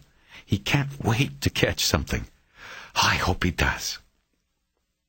They walked out along the marina's main dock, past the stores and restaurant, and then crossed a parking lot until they came to the main channel into the city's marinas. There was a crushed gravel path here, and it led them out to the mouth of the channel and the breakwater, a rock jetty that curved out into the Pacific for 100 yards. They carefully stepped from one huge granite slab to another until they were about halfway out. "Raymond, this is my secret spot. I think we should try it right here." There was no objection. McCaleb put down his equipment and set to work getting ready to fish. The rocks were still wet from the nightly assault of high seas. McCaleb had brought towels and walked about the spot looking for flat rocks that would make good seats. He spread the towels out and told Graciela and Raymond to sit down. He opened the tackle box, took out the tube of sunblock, and handed it to Graciela. He then started baiting lines. He decided to put the squid on Raymond's rig because he thought it would be the best bait, and he wanted the boy to catch the first fish. 15 minutes later, they had 3 lines in the water. McCaleb had taught the boy how to cast his line out, leave the reel open, and let the squid swim with it in the current. "What will I catch?" he inquired, his eyes on his line. "I don't know, Raymond. A lot of fish out there." McCaleb took a rock directly next to Graciela's. The boy was too nervous to sit and wait. He danced with his pole from rock to rock, anxiously waiting and hoping. "I should have brought a camera," Graciela whispered. "Next time," McCaleb said. "You see that?" He was pointing across the water to the horizon. The bluish outline of an island could be seen rising in the far mist. "Catalina?" "Yeah, that's it." "It's weird. I can't get used to the idea of you having lived on an island." "Well, I did." "How did your family end up here?" "They were from Chicago. My father was a ball player. Baseball. One spring, it was 1950, he got a tryout with the Cubs. They used to come out to Catalina for spring training. The Wrigleys owned the Cubs and most of the island, so they came out here. My father and my mother were high school sweethearts. They had gotten married, and he got this chance to go for the Cubs. He was a shortstop and second baseman. Anyway, he came out here, but didn't make the team, but he loved the place. He got a job working for the Wrigleys, and he sent for her. His plan was to end the story there, but she prompted more out of him. "Then you came." "A little while later." "But your parents didn't stay?" "My mother didn't. She couldn't take the island. She stayed 10 years, and that was enough. It can be claustrophobic for some people. Anyway, they split up. My father stayed, and he wanted me with him. I stayed. My mother went back to Chicago." She nodded. "What did your father do for the Wrigleys?" "A lot of things. He worked on their ranch, then he worked up at the house. They kept a 63-foot Chris craft in the harbor. He got a job as a deckhand, and eventually he skippered that for them. Finally, he got his own boat and put it out for charter. He was also a volunteer fireman." He smiled, and she smiled back. "And the following sea was his boat?" "His boat, his house, his business, everything. The Wrigleys financed him. He lived on the boat for about 12 years, until he got so sick me. I was the one. I took him over town to the hospital. He died over there, in Long Beach." "I'm sorry." That was a long time ago." "Not for you." He looked at her. "It's just that at the end there comes a time when everybody knows. He knew there was no chance, and he just wanted to go back over there, to his boat, and the island. I wouldn't do it. I wanted to try everything, every goddamn marvel of science and medicine. And besides, if he was over there, it would be a hassle for me to get out to see him. I'd have to take the ferry. I made him stay in that hospital. He died alone in his room. I was down in San Diego on a case." McCaleb looked out across the water. He could see a ferry heading toward the island. "I just wish I had listened to him." She reached her hand over and put it on his forearm. "There is no sense in being haunted by good intentions." He glanced over at Raymond. The boy had settled down and was standing still, looking down at his reel while a steady torrent of line was being pulled out. McCaleb knew that a squid didn't have that kind of pulling power. "Hey, wait a minute, Raymond! I think you've got something there!" He put his rod down and went to the boy. He flipped the reel's bail over, and the line caught. Almost immediately the pole was pulled down and almost out of the boy's hands. McCaleb grabbed it and held it up. "You got one!" Hey, I got one! I got one! Remember what I told you, Raymond. Pull back, reel down. Pull back, reel down. I'll help you with the pole until we tire that boy out. It feels like a big one. You okay? Yeah! With McCaleb doing most of the pulling up on the pole, they began to fight the fish. Meantime, McCaleb directed Graciela to reel in the other lines to avoid a tangle with the live line. McCaleb and the boy fought the fish for about 10 minutes. All the while, McCaleb could feel through the pole the fight slipping out of it as it tired. Finally, he was able to turn the pole over to Raymond so he could finish the job himself. McCaleb slipped on a pair of gloves from the tackle box and climbed down the rocks to the water's edge. Just a few inches below the surface, he saw the silvery fish weakly struggling against the line. McCaleb kneeled on the rock, getting his shoes and pants wet, and leaned out until he could grab hold of Raymond's line. He tugged the fish forward and brought its mouth up, reached into the water, and locked a gloved hand around the tail, just forward of the back fins. He then yanked the fish out of the water and climbed back up the rocks to Raymond. The fish was shining in the sun like polished metal. "Barracuda, Raymond," he said, holding it up. "Look at those teeth." 22. The day had gone well. Raymond caught 2 barracudas and a white bass. The first fish had been the biggest and most exciting, though the second was hooked while they were eating lunch and almost pulled the unattended pole into the water. After they got back in the late afternoon, Graciela insisted that Raymond rest before dinner and took him down to the forward stateroom. McCaleb used the time to spray off the fishing equipment with the stern hose. When Graciela came back up and they were alone, sitting on chairs on the deck, he felt a physical craving for a cold beer that he could just sit back and enjoy. "That was wonderful," Graciela said of the outing to the jetty. "I'm glad. Think you're going to stay for dinner?" "Of course. He wants to stay over, too. He loves boats. And I think he wants to fish again tomorrow." "You've created a monster." McCaleb nodded, thinking about the night ahead. A few minutes of easy silence went by while they watched the other activities in the marina. Saturdays were always busy days. McCaleb kept his eyes moving.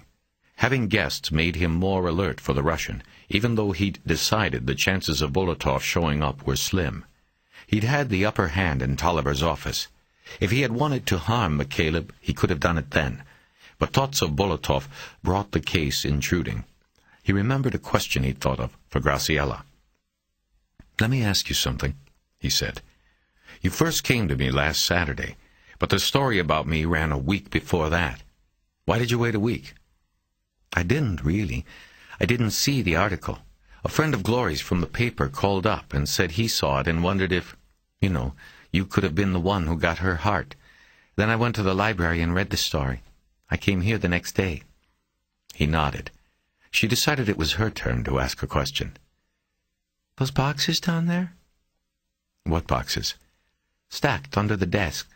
Are they your cases?" "They're old files." "I recognize some of the names written on them. The article mentioned some of them.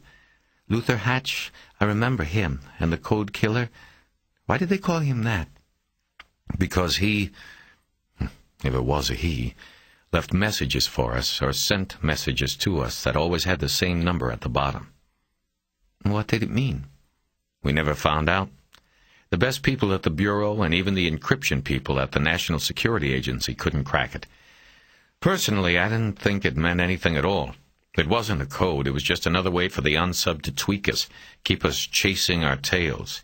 903-472-568. "That's the code?" "That's the number. Like I said, I don't think there was any code." "Is that what they decided in Washington, too?" "No. They never gave up on it. They were sure it meant something. They thought it might be the guy's Social Security number. Scrambled around. With their computer, they printed out every combination, and then got all the names from Social Security, hundreds of thousands. They ran them all through the computers. Looking for what? Criminal records, profile matches. It was one big wild goose chase. The unsub wasn't on the list. What is unsub? Unknown subject. That's what we called each one until we caught him. We never caught the code killer. McCaleb heard the faint sound of a harmonica and looked over at the double down. Lockridge was down below, practicing Spoonful. Was he the only one of your cases where that happened? You mean where the guy was never caught? No. Unfortunately, a lot of them get away. But the code case was personal, I guess. He sent letters to me. He resented me for some reason. What did he do to the people he... The code killer was unusual. He killed in many different ways and with no discernible pattern. Men, women, even one small child. He shot, he stabbed, he strangled. There was no handle. Then how did you know it was him each time? He told us. The letters, the code left at the crime scenes. You see, the victims and who they were didn't matter. They were only objects by which he could exercise power and stick it in the face of authority. He was an authority-complex killer. There was another killer, the poet. He was a traveler, was active across the country a few years ago. I remember. He got away here in L.A., right? Right. He was an authority killer, too. See, you strip away their fantasies and their methods, and a lot of these people are very much alike. The poet got off on watching us flailing around. The code killer was the same way. He liked to tweak the cops every chance he got. Then he just stopped? He either died or went to jail for something else, or he moved somewhere else and started a new routine. But it's not something these guys can just turn off. And what did you do in the Luther Hatch case? Just my job. Look, we should talk about something else, don't you think? I'm sorry. It's okay, I don't know, I don't like all those old stories. He had wanted to talk to her about her sister and the latest developments, but now it didn't seem like the right time. He let the opportunity pass. For dinner, McCaleb grilled hamburgers and barracuda steaks. Raymond seemed enthusiastic about eating the fish he had caught, but then didn't like the strong taste of the barracuda. Neither did Graciela, though McCaleb didn't think it was bad. The meal was followed with another walk to the ice cream store and then a walk along the shops on Cabrillo Way. It was dark by the time they got back to the boat. The marina was quiet again. Raymond got the bad news from Graciela. Raymond, it's been a long day and I want you to go to sleep, she said gently. If you're good, you can fish some more tomorrow before we leave. The boy looked at McCaleb, seeking either confirmation or an appeal. She's right, Raymond, he said. In the morning I'll take you back out there. We'll catch some more fish, okay? In a cranky tone, the boy agreed, and Graciela took him down to his room. His parting request was that he be allowed to take his fishing pole to his room with him. There was no objection to that. McCaleb had secured the hook on one of the pole's eyelets. McCaleb had 2 space heaters on the boat, and he set them up in each of their rooms. He knew that at night it could get cold on the boat, no matter how many blankets you had on. What are you going to use? Graciela asked him. I'll be fine. I'm going to use my sleeping bag. I'll probably be warmer than both of you. You sure? I'm sure. He left them down there and went topside to wait for Graciela. He poured the last of the Sanford Pinot Noir he had opened on her first visit into her glass. He took that and a can of Coke out to the stern. She joined him after 10 minutes. It gets cold out here, she said. Yeah. You think you'll be all right with that heater? Yes, he's fine. He fell asleep almost as soon as he hit the pillow. He handed her the glass of wine, and she tapped it against his Coke. Thank you, she said. He had a wonderful time today. I'm glad. He tapped his Coke against her glass. He knew that at some point he needed to finally talk about the investigation with her, but he didn't want to spoil the moment. Once again, he put it off. Who's that girl in the picture down on your desk? What girl? It looks like a photo from a yearbook or something. It's taped to the wall over the desk in Raymond's room. Ah, it's It's just somebody I always want to remember. Somebody who died. You mean like a case of someone you knew? A case? The code killer? No, long before that. What was her name? Aubrey Lynn. What happened? Something that shouldn't happen to anybody. Let's not talk about it right now. Okay, I'm sorry. That's all right. I should have taken that thing down before Raymond came anyway. McCaleb didn't get into the sleeping bag. He just draped it over his body and lay on his back with his hands laced behind his head. He knew he should be tired, but he wasn't. Many thoughts raced through his mind, from the mundane to the gut-wrenching.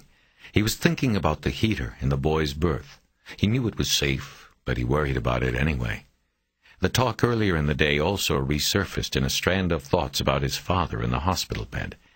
Once more, he wished he had brought the old man home to die. He remembered taking the boat out after the ceremony at Descanso Beach and circling Catalina, parceling out the ashes a little at a time so that they lasted until he had come all the way around the island. But those memories and concerns were only distractions from his thoughts of Graciela. The evening had ended on a wrong note after she had brought up Aubrey Lynn Schwartz. The memory had knocked McCaleb off stride, and he stopped talking. He was infatuated with Graciela. He wanted her, and had hoped the evening would end with them together. But he had let the grim memories intrude, and it spoiled the moment. He felt the boat gently rise and fall as the tide rolled in. He exhaled loudly, hoping to expel the demons. He readjusted himself on the thin cushion. There was a seam down the middle of the makeshift bed, and he couldn't get comfortable. He thought about getting up for some orange juice, but worried that if he had a glass, there might not be enough left for Raymond and Graciela in the morning. Finally, he decided to go down and check the vitals, the old standby for killing time. It would give him something to do, maybe make him tired and finally able to sleep. He had plugged a nightlight into the circuit over the sink in case Raymond had to get up and find the toilet. He decided not to turn on the overhead fixture and stood there in the dim light with the thermometer under his tongue. He looked at his shadowy reflection and saw that the circles beneath his eyes were becoming more pronounced. He had to lean over the sink and hold the thermometer close to the nightlight in order to read it. It looked like he had a slight fever. He took the clipboard off the hook and wrote the date and time and 99 instead of a slash. As he replaced the clipboard, he heard the door of the master's stateroom open across the passageway. He had never closed the door to the head. He looked across the dark hallway and saw Graciela's face peering around the edge of her door. The rest of her body she hid behind the door. They spoke in whispers. "Are you okay?" "Yes. You?" "I'm fine. What are you doing?" "I couldn't sleep. I was just checking my temperature." "Do you have a fever?" "No, I'm fine." He nodded as he said it. He became aware he was wearing only his boxer shorts. He folded his arms and raised one hand to rub his chin, but he was really just trying to hide the ugly scar on his chest. They looked at each other in silence for a moment. McCaleb realized he had been holding his hand to his chin too long. He dropped his arms to his sides and watched her as her eyes fell to his chest. "Graciela." He didn't finish. She had slowly opened the door, and he could see she wore a pink silk sleep shirt cut high on her hips. She was beautiful in it. For a moment, they just stood there and looked at each other. Graciela still held the door, as if to steady herself against the boat's slight movements. After another moment, she took a step into the hallway, and he took a step to meet her. He reached forward and traced his hand gently up her side, and then around to her back. With his other hand, he caressed her throat and moved to the back of her neck. He pulled her into him. "Can you do this?" she whispered, her face pressed into his neck. "Nothing's going to stop me," he whispered back. They moved into the stateroom and shut the door. He left his shorts on the floor and crawled onto the bed with her as she unbuttoned the nightshirt. The sheets and blanket already had her smell. the vanilla he had noticed once before. He moved on top of her, and she pulled him down into a long kiss. He worked his face down to her chest and kissed her breasts. His nose found the spot just below her neck where she had touched the perfume to her skin. The deep, musky vanilla filled him, and he moved his lips back up to hers. Graciela moved her hand in between their bodies and held her warm palm against his chest. He felt her body tense, and he opened his eyes. In a whisper she said, "Wait, Terry, wait." He froze and lifted himself up with one arm. "What is it?" he whispered. "I don't think... It doesn't feel right to me. I'm sorry." "What's not right?" "I'm not sure." She turned her body underneath him, and he had no choice but to get off her. "Graciela?" "It's not you, Terry. It's me. I just don't want to rush. I want to think about things." She was on her side, looking away from him. "Is it because of your sister? Because I have her?" "No, it's not that. Well, maybe a little. I just think we should think about it more." She reached back and caressed his cheek. "I'm sorry. I know it was wrong to invite you in and then do this." "It's okay. I don't want you to do something you might be unhappy about later. I'll go back up." He made a move to slide toward the foot of the bed, but she grabbed his arm. "No, don't leave. Not yet. Lie here with me. I don't want you to leave yet." He moved back up the bed and put his head on the pillow next to hers. There was an odd feeling. Though obviously rejected, he felt no anxiety about it. He felt that the time would come for them, and he could wait.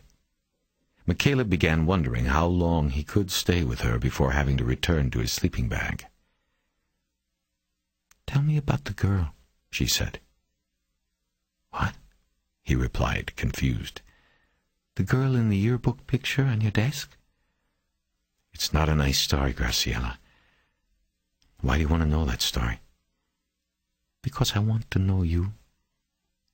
That was all she said, but McCaleb understood. He knew that if they were to become lovers, they had to share their secrets. It was part of the ritual. He remembered years before how on the night he first made love to the woman who would become his wife, she had told him that she had been sexually abused as a child. Her sharing of such a carefully held and guarded secret had touched him more deeply than the actual physical act of their making love. He always remembered that moment, cherished it, even after the marriage was over. All of this was put together from witnesses and physical evidence, and the video, he began. "What video?" "I'll get to that. It was a Florida case. This was before I was sent out here. A whole family, abducted. Mother, father, 2 daughters. The Showitz family. Aubrey Lynn, the girl in the photo, she was the youngest." "How old?" "She had just turned 15 on the vacation. They were from the Midwest, a little town in Ohio, and it was their first family vacation. They didn't have a lot of money. The father owned a little auto garage. There was still grease under his nails when they found him." McCaleb blew his air out in a short laugh, the kind a person makes when something isn't funny, but he wished it were. "So they were on a cut-rate vacation, and they did Disney World and all of that. And they eventually got down to Fort Lauderdale, where they stayed in one room in this little shitty motel by the I-95 freeway. They had made the reservation from Ohio, and thought because the place was called the Sea Breeze, it was near the ocean." His voice caught, because he had never spoken the story out loud. Every detail about it was pitiful, and made him hurt inside. Anyway, when they got there, they decided to stay. They were only going to be in town a couple of days, and they'd lose their deposit if they left for a beach hotel. So they stayed. And on their first night there, one of the girls spots this pickup in the lot that was attached to a trailer with an airboat on it. You know what an airboat is? Like with an airplane propeller, and it goes in the swamp out there? Right, the Everglades. I saw them on CNN when that plane crashed into the swamp and disappeared. Yeah, same thing. But this girl and her family had never seen one other than on TV or in a magazine. And so they were looking it over, and a man, the owner, just happens to walk up to them. He's a friendly guy, and he tells the family that he'll take them on out for a real Florida airboat ride if they want. Graciela turned her face into the crook of his neck and pressed a hand against his chest. She knew where the story was going. So they said okay. I mean, they were from some town in Ohio with only one high school. They didn't know anything about the real world. So they went ahead and accepted this stranger's invitation. And he killed them? All of them, McCaleb said, nodding in the dark. They went out with them, and they never came back. The father was found first. A couple nights later, his body was found by a frogger working the grass. It wasn't too far from a ramp where they launched those boats. He'd been shot once in the back of the head and dumped off the boat. What about the girls? It took the local sheriffs a couple days to ID the father and trace him to the sea breeze. When there was no sign there of the wife and kids, and they weren't back in Ohio, the sheriffs went back out into the glades with helicopters and more airboats. They found the 3 other bodies about 6 miles out, the middle of nowhere, a spot the airboaters call the Devil's Keep. The bodies were there. He had done things to all 3 of them. Then he tied them to concrete blocks and threw them over. While they were alive, they drowned. Oh, God! God wasn't anywhere around that day. Decomposition gases eventually made the bodies float to the top, even with the concrete blocks attached. After a long moment of silence, he continued. About that time, the Bureau was called in, and I went down there with another agent named Walling. There wasn't a whole lot to go on. We worked up a profile. We knew it was somebody very familiar with the glades. Most of it's 3 feet deep anywhere you stop out there. But the women were dropped in a deep spot. He didn't want them found. He had to have known about that spot, the Devil's Keep. It was like a sinkhole or a meteorite crater. He had to have been out there before to have known about it. McCaleb was staring through the darkness at the ceiling, but what he was seeing was his own private and horrible version of the events that took place at the Devil's Keep. It was a vision that was never far from memory, always in the dark reaches of his mind. He had stripped them, taken their jewelry, anything that would ID them. But in Aubrey Lynn's hand, when they pried it open, there was a silver necklace with a crucifix. She had somehow hidden it from him and held on to it, probably praying to her God until the end. McCaleb thought about the story and the hold it had on him. Its resonance still moved through his life all these years later, like the incoming tide that gently lifted the boat in an almost rhythmic pattern. The story was always there.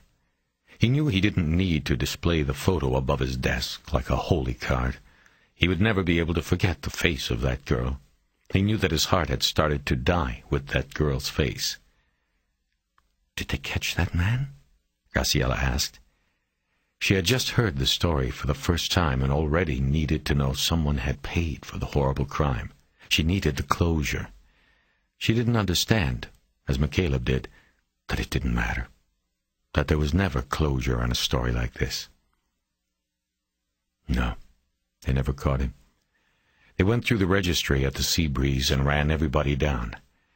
There was one person they never found. He had registered as Earl Hanford, but it was a phony. The trail ended there until he sent the video. A beat of silence passed. He was sent to the sheriff's lead detective. The family had a video camera. They took it with them on the airboat trip. The tape starts with lots of happy scenes and smiles. Disney World, the beach, then some of the glades.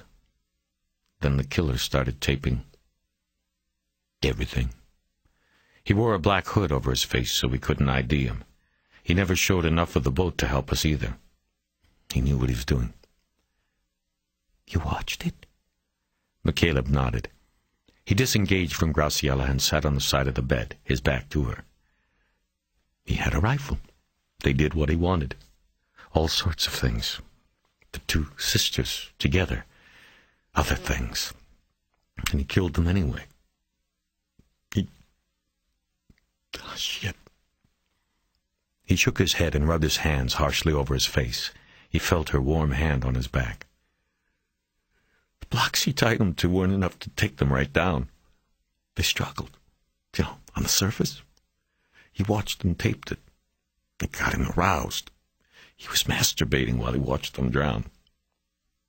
He heard Graciela crying quietly. He lay back down and put an arm around her.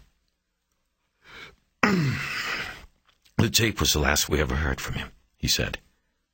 He's out there somewhere. Another one. He looked at her in the darkness, not sure if she could see him. That's the story. I'm sorry you have that to carry around. And now you have it. I'm sorry, too. She rubbed the tears away from her eyes. That's when you stop believing in angels, isn't it? He nodded. An hour or so before dawn, McCaleb got up and went back to his uncomfortable bed in the salon. They had spent the night until that point, talking in whispers, holding and kissing, but never making love. Once back in his sleeping bag, sleep still did not come to him. McCaleb's mind kept running over the details of the hours he had just spent with Graciela, the touch of her warm hands on his skin, the softness of her breasts against his lips, the taste of her lips. And during moments when his mind wandered from these sensual memories, he also thought about the story he had told her, and the way she had reacted. In the morning they did not talk about what had happened in the stateroom, or what had been said, even when Raymond had gone out to the stern to look into the live well and was out of earshot. Graciela seemed to act as if there had been no rendezvous, consummated or not, and McCaleb acted in kind. The first thing he spoke of while he scrambled eggs for the three of them was the case. "I want you to do something for me when you get home today," he said, checking over his shoulder to make sure Raymond was still outside. "I want you to think about your sister and write down as much as you can about her routines. I mean, like places she would go, friends she would see. Anything you can think of she did between the first of the year and the night she went into that store. Also, I want to talk to her friends and boss at the Times. It might be better if you set that up." "All right. How come?" "Because things are changing about the case. Remember I asked you about the earring?" McCaleb told her his belief that it had been the shooter who had taken the earring. He also told her how he had found out late Friday that something of a personal nature had been taken from the victim in the first shooting as well. "What was it?" "A photo of his wife and kids." "What do you think it means?" "That maybe these weren't robberies. That maybe this man at the ATM and then your sister were picked for some other reason. There's a chance they might have had some prior interaction with the man who shot them. Crossed paths with him somewhere. That's why I want you to do this. The wife of the first victim is doing it for me with her husband. I'll look at the two of them together and see if there are any commonalities." Graciela folded her arms and leaned against the galley counter. "You mean like they did something to this man to cause this?" "No. I mean that they crossed paths and something about them attracted them to him. There's no valid reason. I think we're looking for a psychopath. There is no telling what caught his eye. Why he chose these two people out of the 9 million others who live in this county." She slowly shook her head in disbelief. "What do the police say about all of this?"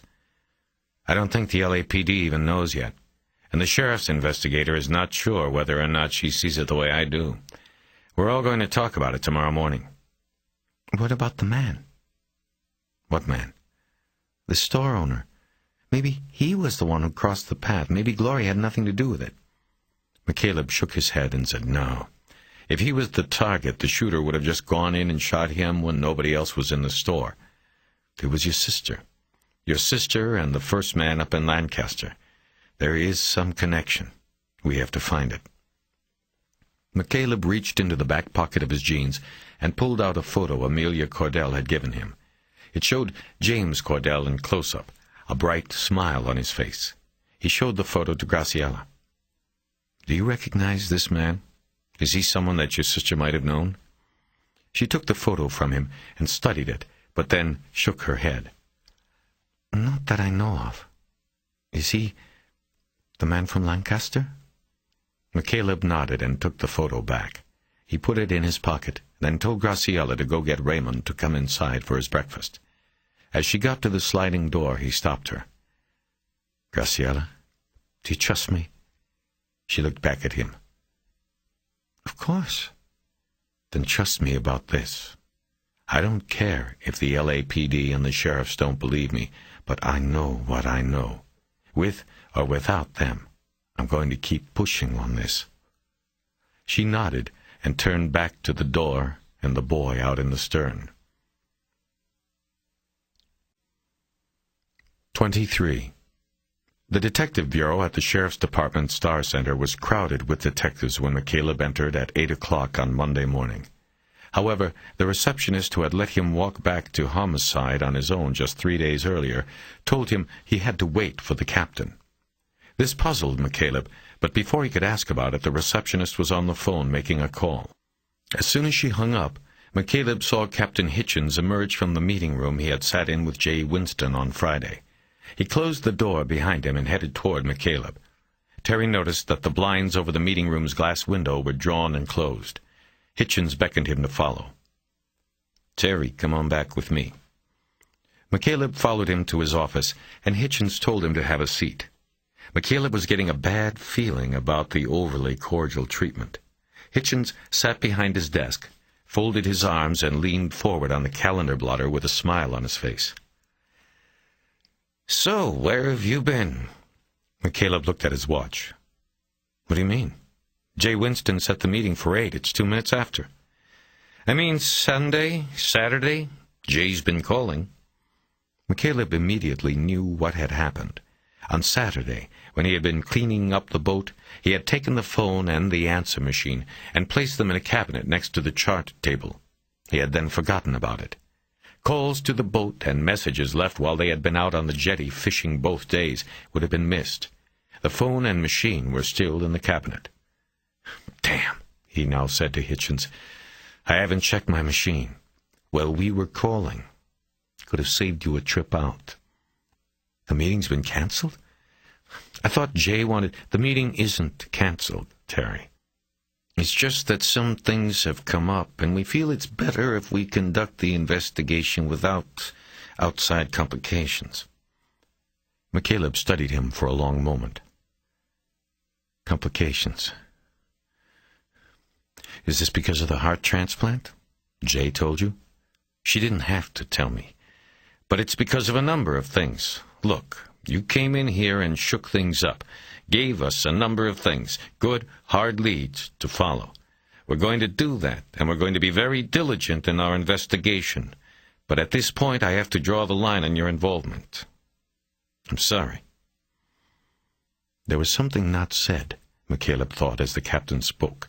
Something was going on he didn't understand, or at least know about. "Good, hard leads," Hitchens had said. Suddenly McCaleb understood. If Winston couldn't get through to him during the weekend, then neither could Vernon Carruthers in Washington, D.C. "My fat guy found something?" "Fat guy. Firearms and tool marks. What did he get, Captain?" Hitchens raised his hands, palm out. "We're not going to talk about that. I told you we thank you very much for the jump start, but let us handle it from here. We will let you know what happens, and if good things happen, you will be properly credited in our records and with the media. I don't want to be credited. I just need to be part of this. I'm sorry, but we'll take it from here." "And Jay agrees with this?" "It doesn't matter if she agrees or doesn't agree. Last I checked, I was running the Detective Bureau here, not Jay Winston." There was enough annoyance in his tone for McCaleb to conclude that Winston had not been in agreement with Hitchens. That was good to know. He might need her. Staring at Hitchens, McCaleb knew he wasn't going to go quietly back to his boat and drop it. No way. The captain had to be smart enough to realize it as well. "I know what you're thinking, and all I'm saying is don't get yourself in a jam. If we come across you in the field, there's going to be a problem." McCaleb nodded. Fair enough. You've been warned. McCaleb told Lockridge to cruise around the visitors' lot. He wanted to get to a phone quickly, but first he wanted to see if he could get an idea who had been in the meeting room Hitchens had come out of. He knew Jay Winston was obviously in there, and probably Arango and Walters, but following his hunch that Vernon Carruthers had come up with a ballistics match with the drug-fire laser program, he also suspected that someone from the Bureau, Maggie Griffin, was in the meeting room. As they moved slowly through the parking lot, McCaleb checked the rear driver's side window of each parked car they passed. Finally, in the third lane, he saw what he was looking for. "Hold it here, Bud," he said. They stopped behind a metallic blue Ford LTD. On the rear driver's side window was the telltale barcode sticker. It was a Bureau car. A laser reader at the garage entrance of the Federal Building in Westwood scanned the barcode and raised the steel gate to permit entrance after hours. McCaleb got out and walked up to the car. There were no other exterior markings to help him identify the agent who had driven it, but whoever had been driving the car made it easy for him. Driving east to the meeting against a rising sun, the driver had turned down the windshield visor and left it down. All the FBI agents McCaleb had ever known kept the government gas card assigned to their car clipped to the visor for easy access. This driver was no exception. McCaleb looked at the gas card and got the serial number off it. He went back to Lockridge's car. "What's with the car?" Buddy asked. "Nothing. Let's go." "Where?" "Find a phone." "Should have guessed." 5 minutes later, they were at a service station with a bank of phones on the side wall. Lockridge pulled up to the phones, lowered his window so he would be able to eavesdrop, and shut off the car. Before getting out, McCaleb opened his wallet and gave him a $20 bill. "Go fill it up. We're going back up to the desert, I think." "Shit. You said you were free all day." "I am, but who wants to go to the desert? Don't any clues point to the beach, for crying out loud?" McCaleb just laughed at him and got out of the car with his phone book. At the phone, McCaleb called the field office in Westwood and asked to be transferred to the garage. The call was picked up after 12 rings. "Gosh." "Yeah, who's this?" "Roofs." "Oh, okay," McCaleb said, remembering the man. "Rufus, this is Convey up on 15. I got a question you might be able to answer for me." Shoot, man." The familiarity McCaleb had put in his voice had apparently worked. He remembered Rufus, and had never been much impressed with his intelligence. This was reflected in the poor upkeep of the federal fleet. "I found a gas card on the floor up here, and it's supposed to be in somebody's car down there. Who's got card 81? Can you look it up?" 81? "Yes, Roof. 81. There was a spell of silence while the garage man apparently looked through a log. "Oh, well, that's Mr. Spence. He got that one." McCaleb didn't respond. Gilbert Spencer was the second highest-ranking agent in Los Angeles. Rank notwithstanding, McCaleb had never thought much of him as an investigative team leader. But the fact that he was meeting with Jay Winston and her captain, and who knew who else at the Star Center, came as a shock. He began to get a better idea why he had been kicked off the case. "Low?" Yeah, Rufus, thanks a lot. That was 81, right?" "Yeah, that's Agent Spence's car." "Okay, I'll get him the card." "I don't know. I see his car ain't here right now." "Okay, don't worry about it. Thanks, Roof." McCaleb hung up the phone and immediately picked it up again. Using his calling card number, he called Vernon Carruthers in Washington. It was just about lunchtime there, and he hoped he had not missed him. "This is Vernon." McCaleb blew out a sigh. "It's Terry." "Man, where the hell you been? I tried to give you a damn heads up on Saturday, and you wait 2 days to call me back." I know, I fucked up. But I hear you got something." "Damn tootin'." "What, Vernon, what?" "I gotta be careful. I get the feeling there's a need-to-know list on this, and your name's..." Not on it. Yeah, I know. I already found that out. But this is my car, Vernon, and nobody's going to drive away without me. So you're going to tell me, what did you find that would bring the assistant special agent in charge of the Los Angeles field office out of his little room and into the field, probably for the first time this year? Course I'm going to tell you. I got my 25 in. What are they going to do to me? Kick me out and then have to pay me double-time witness fees to testify in all the cases I got lined up? So give it to me, then. Well, you really stuck your dick in it this time. I lasered the slug this Winston gal sent me and got an 83% match on a good-sized frag they dug out of the head of one Donald Kenyon back in November. That's why you got the ASAC's nuts in an uproar out there. McCaleb whistled. Damn, not in my ear, man. Carruthers protested. Sorry. Was it a federal FMG, the one from Kenyon? No, actually, it was a frangible, a devastator. You know what that is? That's what Reagan got nailed with at the Hilton, right? Right, little charge in the tip. Bullet is supposed to fragment, but it didn't with Ronnie. He got lucky. Kenyon wasn't lucky. McCaleb tried to think about what this might mean. The same gun, the HKP-7, had been used in the 3 murders, Kenyon, Cordell, and Torres. But between Kenyon and Cordell, the ammunition had changed from a frangible to a hardball. Why? Now remember, you didn't hear this stuff from me. I know. But tell me something. After you got the match, what did you do? Go to Lewin or do some checking first? Joel Lewin was Carruthers' by-the-book boss. What you're asking is if I got anything to send you, am I right? You're right. I need what you can send me. Already on the way. Put it in priority mail on Saturday before the shit hit the fan around here. I printed out what was on the computer. You got all the internals coming. Should be there today or tomorrow. You're going to take me on one hell of a fishing trip for this, man. Absolutely. And you didn't get any of that stuff from me. You're cool, Vernon. You don't even have to say it. I know, but it makes me feel better. What else can you tell me? That's about it. It was taken out of my hands. Lewin took over everything, and it went high level from there. I did have to tell them why I put the push on it, so they know you were looking into it. I didn't tell them why. McCaleb silently chastised himself for losing his temper and control with Arango after the hypnotism session.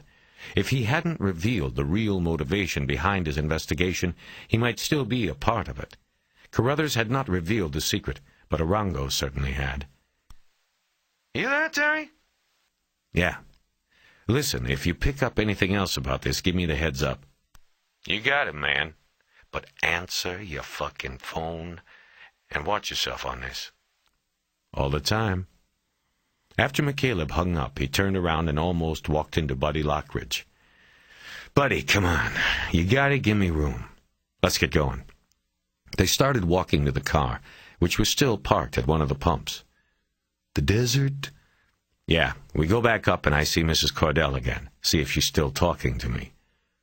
Why wouldn't... Never mind, don't answer that. I'm just the driver. Now you got it. On the way up to the desert, Buddy warbled on a B-flat harmonica, while McCaleb used some self-hypnosis techniques to relax his mind so that he would better recall what he knew of the Donald Kenyon case. It had been the latest in what had seemingly been a long line of embarrassments to the Bureau in recent years. Kenyon had been president of Washington Guarantee, a federally insured savings and loan bank with branches in Los Angeles, Orange, and San Diego counties. Kenyon was a golden-haired and silver-tongued climber who curried favor with deep-pocketed investors through insider stock tips until he ascended to the president's office by the shockingly young age of 29. He was profiled in every business magazine. He was a man who instilled confidence and trust in his investors and employees and the media. So much so that over the period of 3 years that he was president, he was able to siphon a staggering $35 million from the institution through bogus loans to bogus companies without so much as raising an eyebrow. It wasn't until Washington Guarantee collapsed after being thoroughly hollowed out, and Kenyon disappeared that anyone, including federal auditors and watchdogs, realized what had happened. The story played in the media for months, if not years, McCaleb remembered. Stories on retirees left with nothing. Stories on the ripple effect of businesses failing. Stories on alleged sightings of Kenyon in Paris, Zurich, Tahiti, and other places. After 5 years on the run, Kenyon was found by the Bureau's fugitive unit in Costa Rica, where he had been living in an opulent compound that included 2 pools, 2 tennis courts, a live-in personal trainer, and horse breeding facilities. The thief, now 36, was extradited to Los Angeles to face charges in federal court. While Kenyon sat in the federal holding facility awaiting trial, an asset and forfeiture squad descended on his trail and worked for 6 months looking for the money. But less than $2 million was found. This was the puzzle. Kenyon's defense was that he did not have the money because he didn't take it. He only passed it on under threat of death. His and his entire family's. Through his attorneys, he averred that he was blackmailed into setting up corporations, loaning them millions from his S&L, and then turning the money over to the blackmailer. But even though he faced the potential of years in a federal penitentiary, Kenyon refused to name the extortionist who had taken the money. Federal investigators and prosecutors chose not to believe him, citing his high-flying lifestyle both while running the S&L and on the run, and the fact that he clearly had some of the money, albeit a fraction of the whole, with him in Costa Rica. They settled for prosecuting only Kenyon. After a 4-month trial in a federal courtroom, packed each day with a gallery of victims who had lost their life savings in the S&L collapse, Kenyon was convicted of the massive fraud, and U.S. District Judge Dorothy Windsor sentenced him to 48 years in prison. What happened next would result in one more bludgeoning of the reputation of the FBI. After passing sentence, Windsor agreed to a defense request to allow Kenyon time at home with his family to prepare for prison while his attorneys prepared appeal motions. Over the prosecutor's strenuous objection, Windsor gave Kenyon 60 days to get his house in order. He then had to report to prison forthwith, whether an appeal was filed or not. Windsor further ordered that Kenyon wear a monitor bracelet around his ankle to ensure he did not attempt another flight from justice. Such an order following conviction is not unusual. However, it is unusual when the convict has already shown his willingness to flee authorities and the country. But whether Kenyon had somehow been able to influence a federal judge to get such a ruling and planned to flee once more would never be known. On the Tuesday after Thanksgiving, while Kenyon was enjoying the 21st day of his 2-month reprieve, someone entered the Beverly Hills home he was renting on Maple Drive. Kenyon was alone, his wife having left to take their 2 children to school. The intruder confronted Kenyon in the kitchen and marched him at gunpoint into the marble-tiled entry of the house. He then shot Kenyon to death just as his wife's car was pulling into the circular drive out front. The intruder escaped out a back door and through the alley running behind the row of mansions on Maple Drive. Except for the investigation and pursuit of the killer, the story might have ended there, or at least taken on the mundane boredom of a cold trail. But the FBI had low-jacked Kenyon, bureau speak, for having placed him under an illegal surveillance that included listening devices planted in his home, cars, and attorney's office. At the moment he was shot, a tech van with 4 agents in it was parked 2 blocks away. The murder had been recorded. The agents, aware of their illegal standing, nevertheless raced to the home and gave pursuit to the intruder. But the gunman escaped while Kenyon was being rushed to Cedars-Sinai Medical Center, only to be declared dead on arrival. The missing millions Kenyon was convicted of looting from Washington Guarantee were never recovered. But that detail was eclipsed when the actions of the FBI were revealed. Not only was the Bureau vilified for undertaking such an illegal operation, it was also publicly castigated for allowing a murder to happen right under its nose, for bumbling the chance to intervene and stop the assassination of Kenyon, not to mention capture the gunman. McCaleb had viewed all of this from afar. He was already out of the Bureau, and at the time of Kenyon's murder was preparing himself for his own death. But he remembered reading the Times, which was at the forefront of the story. He recalled that the newspaper reported that there were demotions all around for the agents involved, and calls from politicians at Washington, D.C. for congressional hearings on illegal activities by the Bureau. To add insult to injury, he also remembered, Kenyon's widow filed an invasion of privacy lawsuit against the Bureau, seeking millions in damages.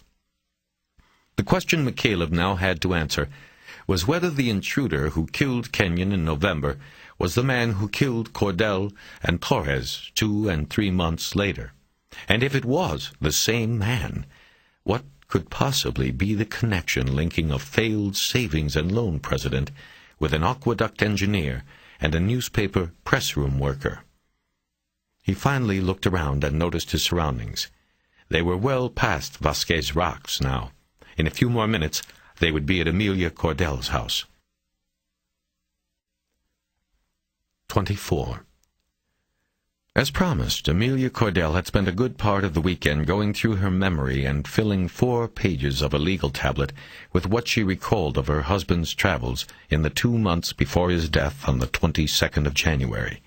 She had it ready and sitting on the coffee table when McCaleb arrived.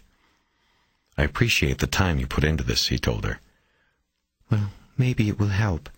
I hope it helps." "Me too." He nodded and sat in silence for a moment. By the way, have you heard from Jay Winston or anybody else from the Sheriff's Department lately?" "No, not since Jay called me on Friday to say it was okay to talk to you." McCaleb nodded. He was heartened by the fact that Jay hadn't called back to rescind the permission. Again, it made him think that she wasn't going along with her captain's decision to drop McCaleb from the case. "And nobody else?" "No. Like who?" "I don't know. I'm just curious about whether, they're following up on the information I've given them." McCaleb decided he had better change the subject. "Mrs. Cordell, did your husband have a home office?" "Yes, he had a small den he used. Why?" "Do you mind if I look around there?" "Well, no, but I'm not sure what you'll find. He just kept files from work there, and he did our bills there." "Well, for example, if you have credit card statements for the period of January and December, it might help me isolate where he was at different points." "I'm not too sure I want you taking our credit card records." "Well, all I can do is assure you that I'm only interested in the billing locations and possibly the items purchased, not your credit card numbers." "I know what. I'm sorry. That was silly of me. You're the only one who seems to care any more about Jim. Why am I suspicious of you?" It made McCaleb feel uneasy, not being totally truthful with the woman and telling her he had lost his official sanction. He stood up so that they could move on and he didn't have to think about it. The office was small and largely used as storage of skiing equipment and cardboard boxes, but one end of the room was largely taken up by a desk with 2 drawers and 2 built-in file cabinets. "Sorry it's a mess, and I'm still getting used to doing all the bills. Jim always handled that." "Don't worry about that. Do you mind if I just sort of sit and look through things a bit?" "No, not at all."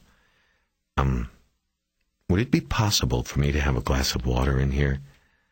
"Of course. I'll go get you one." She headed to the door, but then stopped.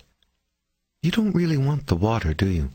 You just want to be left alone and not have me hovering around." McCaleb smiled slightly and looked down at the worn green carpet. "I'll get you the water anyway, but then I'll leave you alone." "Thanks, Mrs. Cordell." "Call me Amelia." "Amelia." McCaleb spent the next half hour going through the drawers and the paperwork on top of the desk. He worked quickly, knowing that the package from Carruthers was probably waiting for him in his postal box in the harbormaster's office. At the desk, McCaleb took some notes on the legal pad Amelia Cordell had already worked on, and he piled documents and credit card records he wanted to take with him to study later. He made an inventory list of the things he wanted to take so that Amelia Cordell would have a record. The last drawer he went through was in one of the file cabinets. It was almost empty and had been used by Cordell as the place to file work, insurance, and estate planning records. There was a thick file on medical insurance with billing records dating back to the birth of his daughters and his own treatment for a broken leg. The billing address of one of his treating physicians was in Vail, Colorado, leading McCaleb to guess the bone had been broken in a skiing misadventure. There was a black binder with a handsome leather slip cover. McCaleb opened it and found that it contained documents relating to the wills of both husband and wife. McCaleb saw nothing unordinary. Each spouse had been the other's beneficiary, with the children following in line in the event of both parents dying. McCaleb didn't spend a lot of time with it. The last file he looked at was simply labeled Work, and it contained various records, including performance evaluations and various office communications. McCaleb scanned the employment reviews and found that Cordell had apparently been held in high regard by his employers. McCaleb wrote down some of the names of supervisors who signed the reports so he could interview them later. Last, he scanned the other correspondence, but nothing interested him.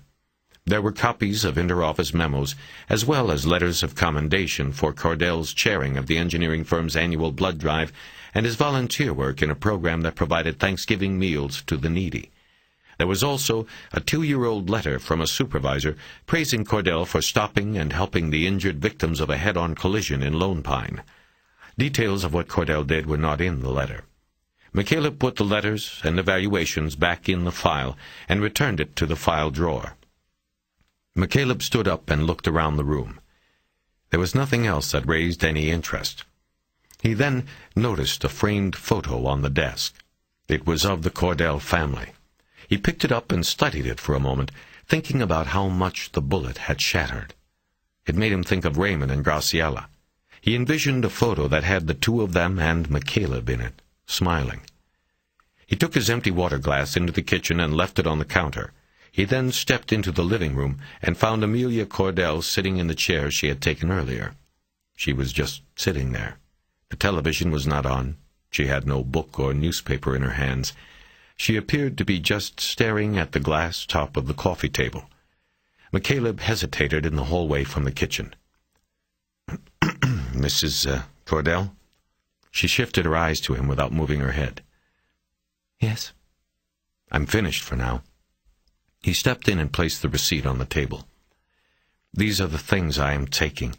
I'll get it all back to you in a few days. I'll either mail it or bring it up myself. Her eyes were on the list now, trying to read it from 3 feet away. Did you find what you need? I don't know yet. These sorts of things, you never know what is important until it becomes important, if you know what I mean. Not really. Well, I guess I mean details. I'm looking for the telling detail. There used to be a game when I was a kid. I don't remember what it was called, but they still might have it around for kids today. You've got a clear plastic tube that stands, vertical. There are a bunch of plastic straws running through holes all around the center of it. You load a bunch of marbles into the tube so that they are held up by the straws. The object of the game is to pull a straw out without any marbles dropping. And there always seemed to be one straw that when you pulled it out, everything came down like a landslide. That's what I'm looking for. I've got lots of details. I'm looking for the one that brings the landslide when it's pulled out. Trouble is, you can't tell which one it is until you start pulling. She looked at him blankly, the way she had been staring at the coffee table. Well, look, I've taken too much of your time. I think I'll be on my way, and like I said, I'll get these things back to you. And I'll call you if anything else comes up. My number is on the inventory list there in case you think of anything else or there's anything I can do for you. He nodded, and she said goodbye. He turned to head to the door when he thought of something and turned back. Why, I almost forgot. There was a letter in one of the files commending your husband for stopping at an accident up near Lone Pine. Do you remember that? Sure. That was 2 years ago, November. Do you remember what happened? Just that Jimmy was driving home from up there and he came across the accident. It had just happened, and there were people and debris thrown every which way and that. He called for ambulances on his cell phone and stopped to comfort the people. A little boy died right in his arms that night. He had a hard time with that." McCaleb nodded. "That was the kind of a man he was, Mr. McCaleb." All McCaleb could do was nod his head again. McCaleb had to wait out on the front driveway for 10 minutes before Buddy Lockridge finally drove up. He had a Howlin' Wolf tape playing loud on the stereo. McCaleb turned it down after climbing in. "Where you been?" "Driving? Where to?" "Well, I was waiting. Back to the marina." Buddy made a U-turn and headed back to the freeway. "Well, you told me I didn't have to just sit in the car. You told me to take a drive. I took a drive. How am I supposed to know how long you're going to be if you don't tell me?" He was right, but McCaleb was still annoyed. He didn't apologize. "If this thing lasts much longer, I ought to get a cell phone for you to carry." "If this lasts much longer, I want a raise." McCaleb didn't respond. Lockridge turned the tape back up and pulled a harmonica out of the door pocket. He started playing along to Wang Dang Doodle. McCaleb looked out the window and thought about Amelia Cordell and how one bullet had taken 2 lives. 25. The package from Carruthers was waiting for McCaleb in his mailbox. It was as thick as a phone book. He took it back to the boat, opened it, and spread the documents across the salon table. He found the most recent summary on the Kenyon investigation and began reading, deciding to learn the latest developments and then go back to read from the start. The investigation of the Donald Kenyon murder was a joint FBI Beverly Hills police operation, but the case was cold. The lead agents for the Bureau, a pair from the Special Investigation Unit in Los Angeles named Nevins and Ulick, had concluded in the most recent report, filed in December, that Kenyon had likely been executed by a contract killer. There were 2 theories as to who had employed the assassin. Theory 1 was that one of the 2,000 victims of the savings and loan collapse had been unsatisfied with Kenyon's sentence, or possibly feared he would flee justice once again, and therefore had engaged the services of a killer. Theory 2 was that the killer had been in the employ of the silent partner who Kenyon had claimed during the trial had forced him to loot the savings and loan. That partner, whom Kenyon had refused to identify, remained unidentified as well by the Bureau, according to this last report. McCaleb found the outlining of Theory 2 in the report interesting, because it indicated that the federal government might now give credence to Kenyon's claim that he had been forced to siphon funds from his savings and loan by a second party. This claim had been derided during Kenyon's trial by the prosecution, which took to referring to this alleged second party as Kenyon's phantom. Now, here was an FBI document which suggested that the phantom might actually exist. Nevins and Ulick concluded the summary report with a brief profile of the unknown subject who had contracted the murder. The profile fit both theories 1 and 2. The employer was wealthy, had the ability to hide his or her trail and remain anonymous, and had connections to, or was even part of, traditional organized crime. Aside from the reports breathing life into Kenyon's phantom, the second thing that interested McCaleb was the suggestion that the employer, and therefore the actual killer, were connected to traditional organized crime. Traditional organized crime in FBI parlance meant the mafia. The tendrils of the mafia were almost everywhere, but even so, the mob was not a strong influence in Southern California. There was a tremendous amount of organized crime in the area. It just wasn't being perpetrated by the traditional mobsters out of the movies. At any given time, there were probably more Asian or Russian mobsters operating in Southern California than their counterparts of Italian descent. McCaleb organized the documents in chronological order and went back to the start. Most were routine summaries and updates on aspects of the investigation that were forwarded to supervisors in Washington. Quickly scanning through the documents, he found a report on the surveillance team's activities the morning of the shooting that he read with fascination. There had been 4 agents in the surveillance van at the time of the killing. It was change of shift time, 8 o'clock on a Tuesday morning. 2 agents coming on, 2 going home. The agent monitoring the bugs took off the headset and passed it to his replacement. However, the replacement was a Type A personality who claimed he had once gotten an infestation of head lice from another agent during an earphone exchange. So he took the time to put his own pair of foam cushions on the headset and to then spray the equipment with a disinfectant, all the while fending off insulting barbs from the 3 other agents. After he finally placed the earphones on his head, he heard silence for nearly a minute, then a muffled exchange of conversation, and then, finally, a shot from Kenyon's house. The sound was muffled because no listening devices had been placed in the entryway of the house, the thinking being that any escape planning Kenyon might do would not be done at the front door. The bugs had been placed in the actual living areas of the house. The overnight team had not yet left and were continuing the banter in the van. After hearing the shot, the agent on the phones shouted for silence. He listened closely for several seconds while another agent put on a second set of phones. What they both heard was someone in the Kenyon house clearly speak one line near one of the microphones. "Don't forget the cannoli."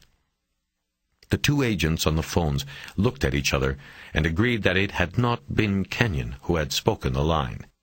Declaring an emergency, the agents blew their cover and sped to the house, arriving moments after Donna Kenyon had arrived home, opened the front door, and found her husband lying on the marble floor, his head bathed in blood. After calling for bureau backup, local police and paramedics, the agents searched the house and the surrounding neighborhood. The gunman was gone.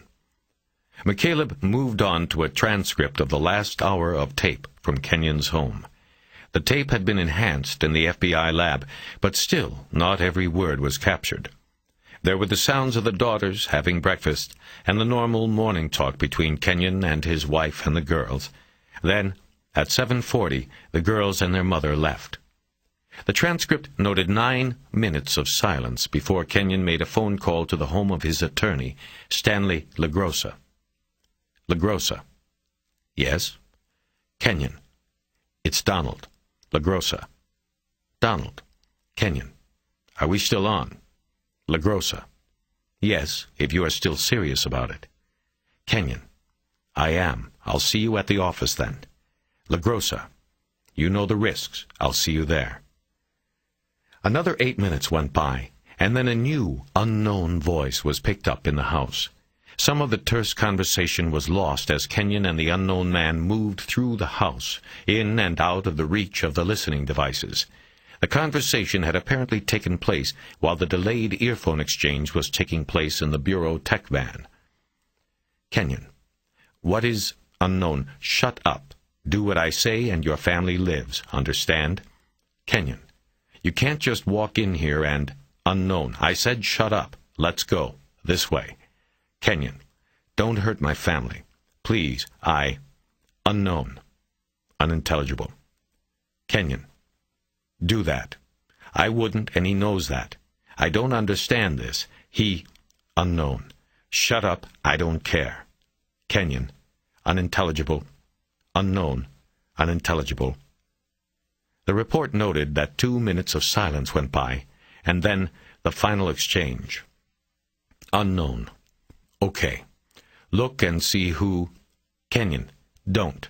She's got nothing to do with this. She... Then one shot was fired, and moments later microphone 4, which was hidden in a rear den with a door to the rear yard, picked up the unknown man's final words. Unknown. Don't forget the cannoli. The door to the den was found open. It had been used as part of the killer's escape route. McCaleb read the transcript again, captivated by knowing it was a man's last moments and words. He wished he had an audio tape, so that he would have a better feel for what had happened. The next document he read explained why the investigators suspected mob involvement. It was a cryptology report. The tape from the Kenyon house had been sent to the crime lab for enhancement. The transcript was then sent to cryptology. The analyst, given the assignment, focused on the killer's last line, spoken after Kenyon was down, and seemingly a non sequitur.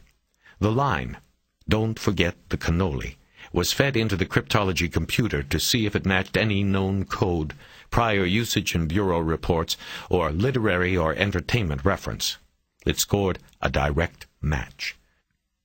In the movie The Godfather, the film that inspired a legion of true-life mafia hoodlums, a top capo for the Corleone family, Peter Clemenza, is given the assignment of taking a traitorous family soldier out into the New Jersey Meadowlands and killing him. On the morning he leaves his home for the hit, his wife tells Clemenza to stop by a bakery for pastry. As the hugely overweight Clemenza lumbers out to a waiting car containing the man he is tasked with killing, his wife calls after him, "Don't forget the cannoli." McCaleb loved the movie and now remembered the line. It so clearly captured the essence of movie mob life, the ruthless and guiltless brutality alongside family values and loyalty. He understood now why the Bureau had concluded that the Kenyon killing was, in some way, mob-related.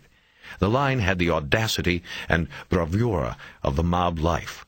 He could see a stone-cold killer adopting it as the imprimatur of his work.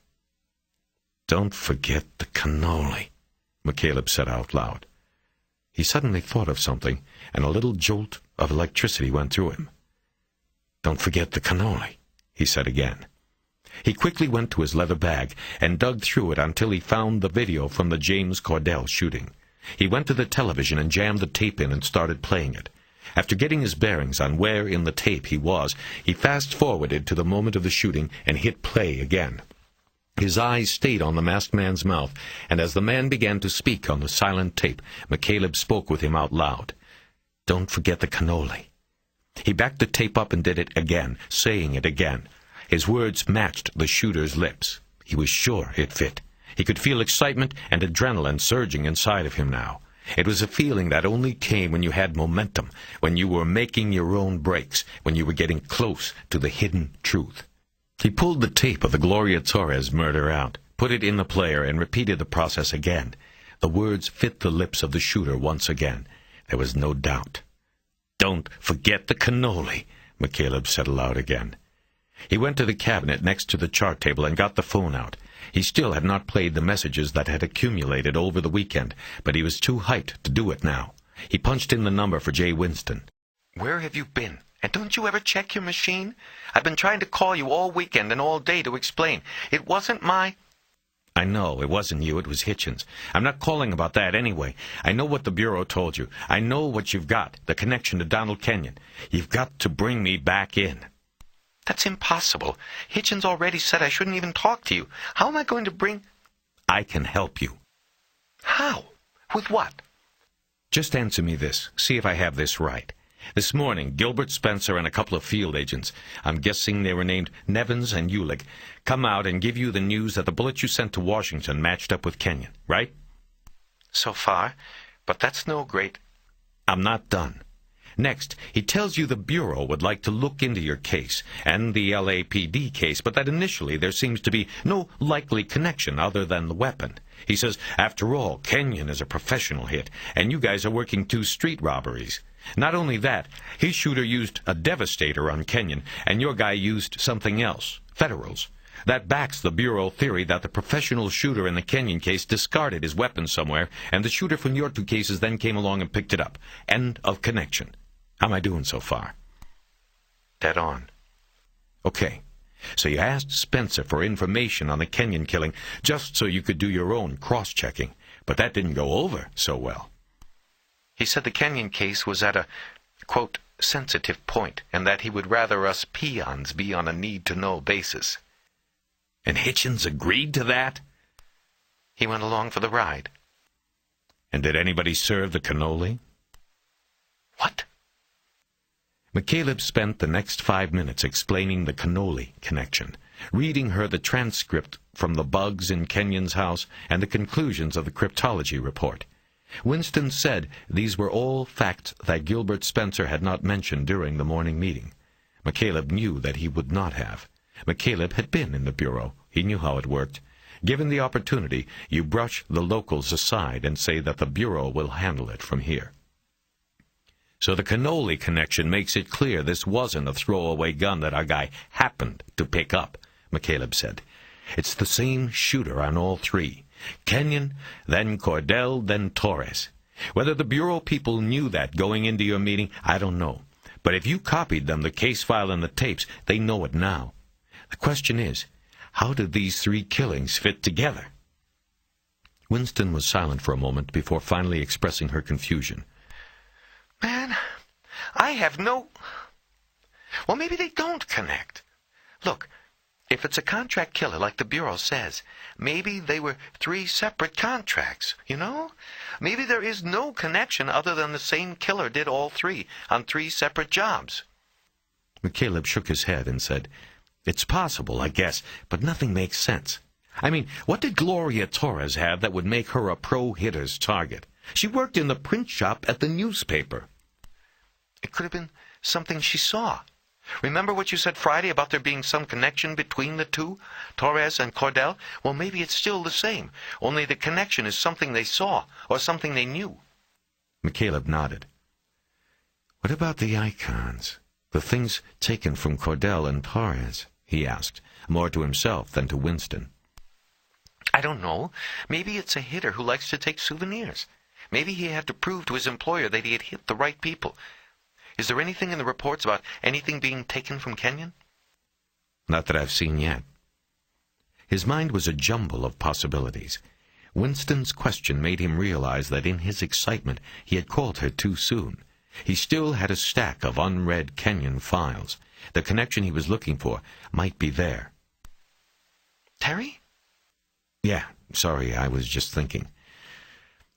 Look, let me call you back. I've got some more stuff to go through, and I might be able... What stuff do you have? I think I've got everything, or almost everything, that Spencer wasn't telling you. I would say that is going to buy you back into the captain's good graces. Well, don't say anything to him yet. Let me figure out a little more about this, and I'll call you. You promise? Yeah. Then say it. I don't want you pulling any Bureau bullshit on me. Hey, I'm retired, remember? I promise. An hour and a half later, McCaleb finished going through the Bureau documents. The adrenaline that had jazzed him before had dissipated. He had learned a lot of new information as he read the reports, but nothing that hinted at a connection between Kenyon and Cordell and Torres. The rest of the Bureau documents contained a lengthy printout of the names, addresses, and investment histories of the 2,000 victims of the savings and loan collapse, and neither Cordell nor Torres had been investors. The Bureau had had to consider every victim of the S&L collapse a suspect in the Kenyon shooting. Each name on the investors' list was backgrounded and screened for criminal connections and other flags that might elevate it to viable suspect status. A dozen or so investors were raised to that level, but then eventually cleared through full field investigations. The investigation had then shifted its focus toward Theory 2, that Kenyon's phantom was real and had ordered the hit on the man who had stolen millions for him. This theory gathered momentum after it was learned that Kenyon had been about to reveal whom he had turned over the stolen S&L funds to. According to a statement from Kenyon's attorney, Stanley LaGrossa, Kenyon had decided to cooperate with authorities in hopes of getting the U.S. Attorney's Office to petition the judge who sentenced him to reduce his penalty. LaGrossa said that on the morning Kenyon was murdered, they had planned to meet to discuss how LaGrossa would go about negotiating his cooperation. McCaleb flipped back through the reports and reread the short transcript of the phone call Kenyon made to LaGrossa just minutes before the murder. The brief exchange between the lawyer and his client appeared to back up LaGrossa's claim that Kenyon was ready to cooperate. The Bureau theory, outlined in a supplemental report to LaGrossa's statement, was that Kenyon's silent partner either was taking no chances and eliminated Kenyon, or he eliminated Kenyon after specifically learning that his partner was planning to cooperate with government investigators. The supplemental report noted that federal agents and prosecutors had not yet been approached by the Kenyon camp with the overture of cooperation. That meant that if there was a leak to the silent partner, it came from Kenyon's people, possibly even LaGrossa himself. McCaleb got up and poured a glass of orange juice, emptying one of the half-gallon cartons he had bought on Saturday morning. As he drank, he thought about what all of the Kenyan information meant to the investigation. It clouded things for sure. Despite the early jolt of adrenaline, he now realized he was basically back to ground zero, no closer to knowing who killed Gloria Torres and why than he was when he opened the package mailed from Carruthers. As he rinsed out the glass, he noticed two men coming down the main gangway to the docks. They were dressed in almost matching blue suits. Anybody in a suit stood out on the docks. Usually it was a bank loan officer come to chain down a boat for repossession. But McCaleb knew better this time. He recognized the demeanor. They were coming for him. Vernon Carruthers must have been found out. Quickly, McCaleb went to the table and gathered up the bureau documents. He then split off the sheaf of pages that listed the names, addresses, and other information about the savings and loan collapse. He put that thick packet in one of the overhead cabinets in the kitchen. The rest of the documents he shoved into his leather bag, which he then put into the cabinet under the chart table. He slid the salon door open and stepped out into the cockpit to greet the two agents. He closed and locked the door behind him. "Mr. McCaleb?" the younger one said. He had a mustache, daring by bureau standards. "Let me guess, Nevins and Eulig."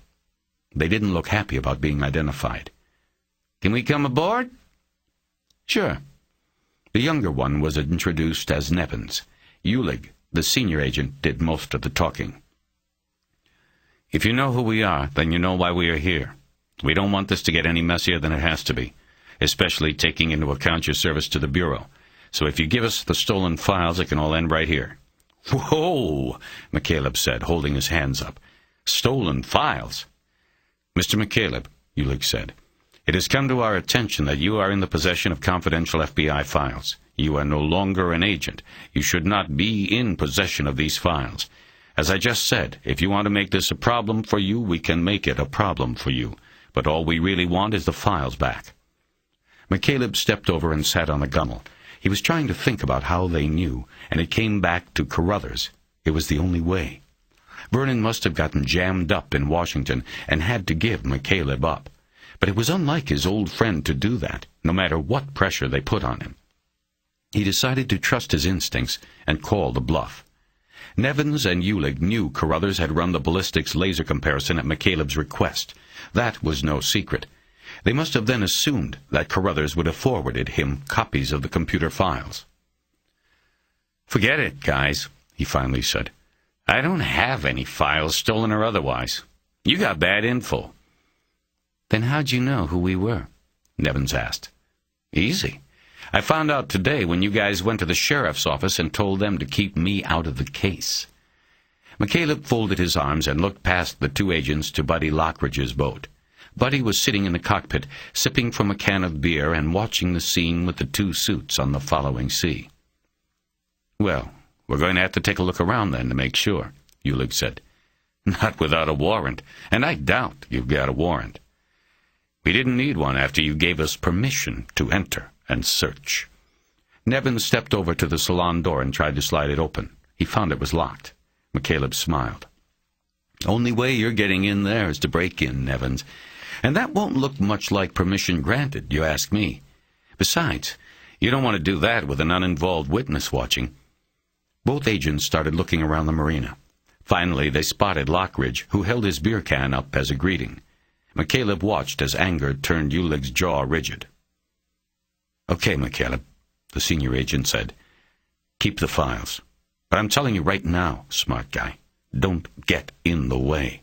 The Bureau's in the process of taking over the case, and the last thing we need is some Tin Man amateur without a badge or his own heart fucking things up for us." McCaleb could feel his own jaw drawing tight. "Get the fuck off my boat." "Sure. We're going." They both climbed back up onto the dock. As they headed to the gangway, Nevins turned around and said, "See you around, Tin Man." McCaleb watched them all the way through the gate. "What was that all about?" Lockridge called over. McCaleb waved him off while still watching the agents. "Just some old friends come to pay a visit." It was nearly 8 p.m. in the east. McCaleb called Carruthers at his home. His friend said he had already been through the ringer. I told him, I said, "Hey, I turned over my information to Lewin. Yes, I put a push on the package at the request of former Agent McCaleb, but I did not furnish a copy of the report or any other reports to him. Hey, they don't believe me? Then they can shove it. I'm fully vested. They want me out, I'm out. Then they can pay me every time I have to come in to testify on one of my cases. And I got voluminous cases, if you know what I mean." He was speaking as if for a third party, listening in, and with the Bureau you never knew if there wasn't. McCaleb followed suit. Same thing out here. They came around, tried to act like I had reports I don't have, and I told them to get off my damn boat. Yeah, you're cool. So are you, Vernon. I'm going to go. Watch the following sea, man. What's that? Watch your back? All right. You too.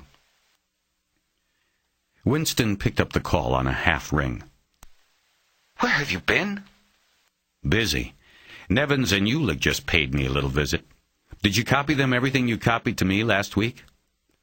The files, tapes, Hitchens gave them everything. Yeah, well, they must have made the Connelly connection. They're coming after the case, Jay. You're going to have to hang on. What are you talking about? The Bureau can't just take over a murder investigation. They'll find a way. They won't take it away, but they'll take charge. I think they know there's more than the gun connecting the cases. They're assholes, but they're smart assholes. I think they figured out the same thing I did once they looked at the tapes you gave them. They know it's the same shooter and that there is something hooking all three of these hits together. They came by to intimidate me, to get me off it. Next it will be you. If they think I'm just going to turn this whole thing over to them and... It's not you. They'll go to Hitchens. And if he doesn't agree to back off, then they go farther up the ladder. I was one of them, remember? I know how it works. The higher you go, the more pressure points. Damn! Welcome to the club. What are you going to do? Me? Tomorrow I'm going back to work. I don't have to answer to the Bureau or Hitchens or anybody else. Just myself on this one. Well, you might be the only one with a shot at this. Good luck. Thanks. I could use it. 26. McCaleb didn't get to the notes and financial records he had taken from Amelia Cordell until the end of the day. Tired from all the desk work, he quickly scanned the notes and came across nothing in the widow's recollections that sparked any interest in him. From the bank statements, he quickly determined that Cordell was paid every Wednesday by direct deposit. During the 3 months for which McCaleb had statements, Cordell had made an ATM withdrawal on every payday at the same bank branch at which he was eventually killed. The significance of this was that it confirmed that, like Gloria Torres's nightly stop at the Sherman Market, Cordell had been following a definable pattern when he had been murdered. It gave more credence to the belief that the shooter had watched his victims, in Cordell's case for a minimum of a week, but probably longer. McCaleb was glancing through the credit card statements when he felt the boat dip and looked out to see Graciela stepping down into the stern. It was a pleasant surprise. "Graciela," he said as he stepped out to the stern. "What are you doing here?" "You didn't get my message?" "No, Oh, I haven't checked messages." "Well, I called and said I was coming down. I wrote up some things about Glory, like you asked." McCaleb almost groaned. More paperwork. Instead, he told her he appreciated her doing the work so quickly after his request. He noticed that she carried a duffel bag slung over her arm. He took it from her. "What's in the bag? You didn't write that much, did you?" She looked at him and smiled. "My stuff. I'm thinking about staying over again." McCaleb felt a little thrill inside, even though he knew that her staying over didn't necessarily mean they would be sleeping together. "Where's Raymond?" "With Mrs. Otero. She'll also get him to school tomorrow. I'm taking the day off." "How come?"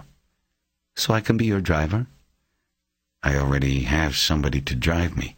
You don't have to take..." "I know, but I want to. Besides, I made an appointment for you at the Times with Glory's boss, and I want to go with you when you talk to him." "Okay. You got the job." She smiled, and he led her into the salon. After McCaleb took her bag down to the stateroom and poured her a glass of wine from a new bottle of red, he sat with her in the stern and began going over the case's new developments. As he told her about Kenyon, her eyes widened as she struggled to accept the idea that there was a connection somewhere between her sister and the murdered criminal. "Nothing obvious comes to mind, right?" he asked. "No, I have no idea how they could be—" She didn't finish. McCaleb shook his head and slouched in his deck chair. She opened her purse and took out the notebook in which she had written down her sister's activities. They went over it.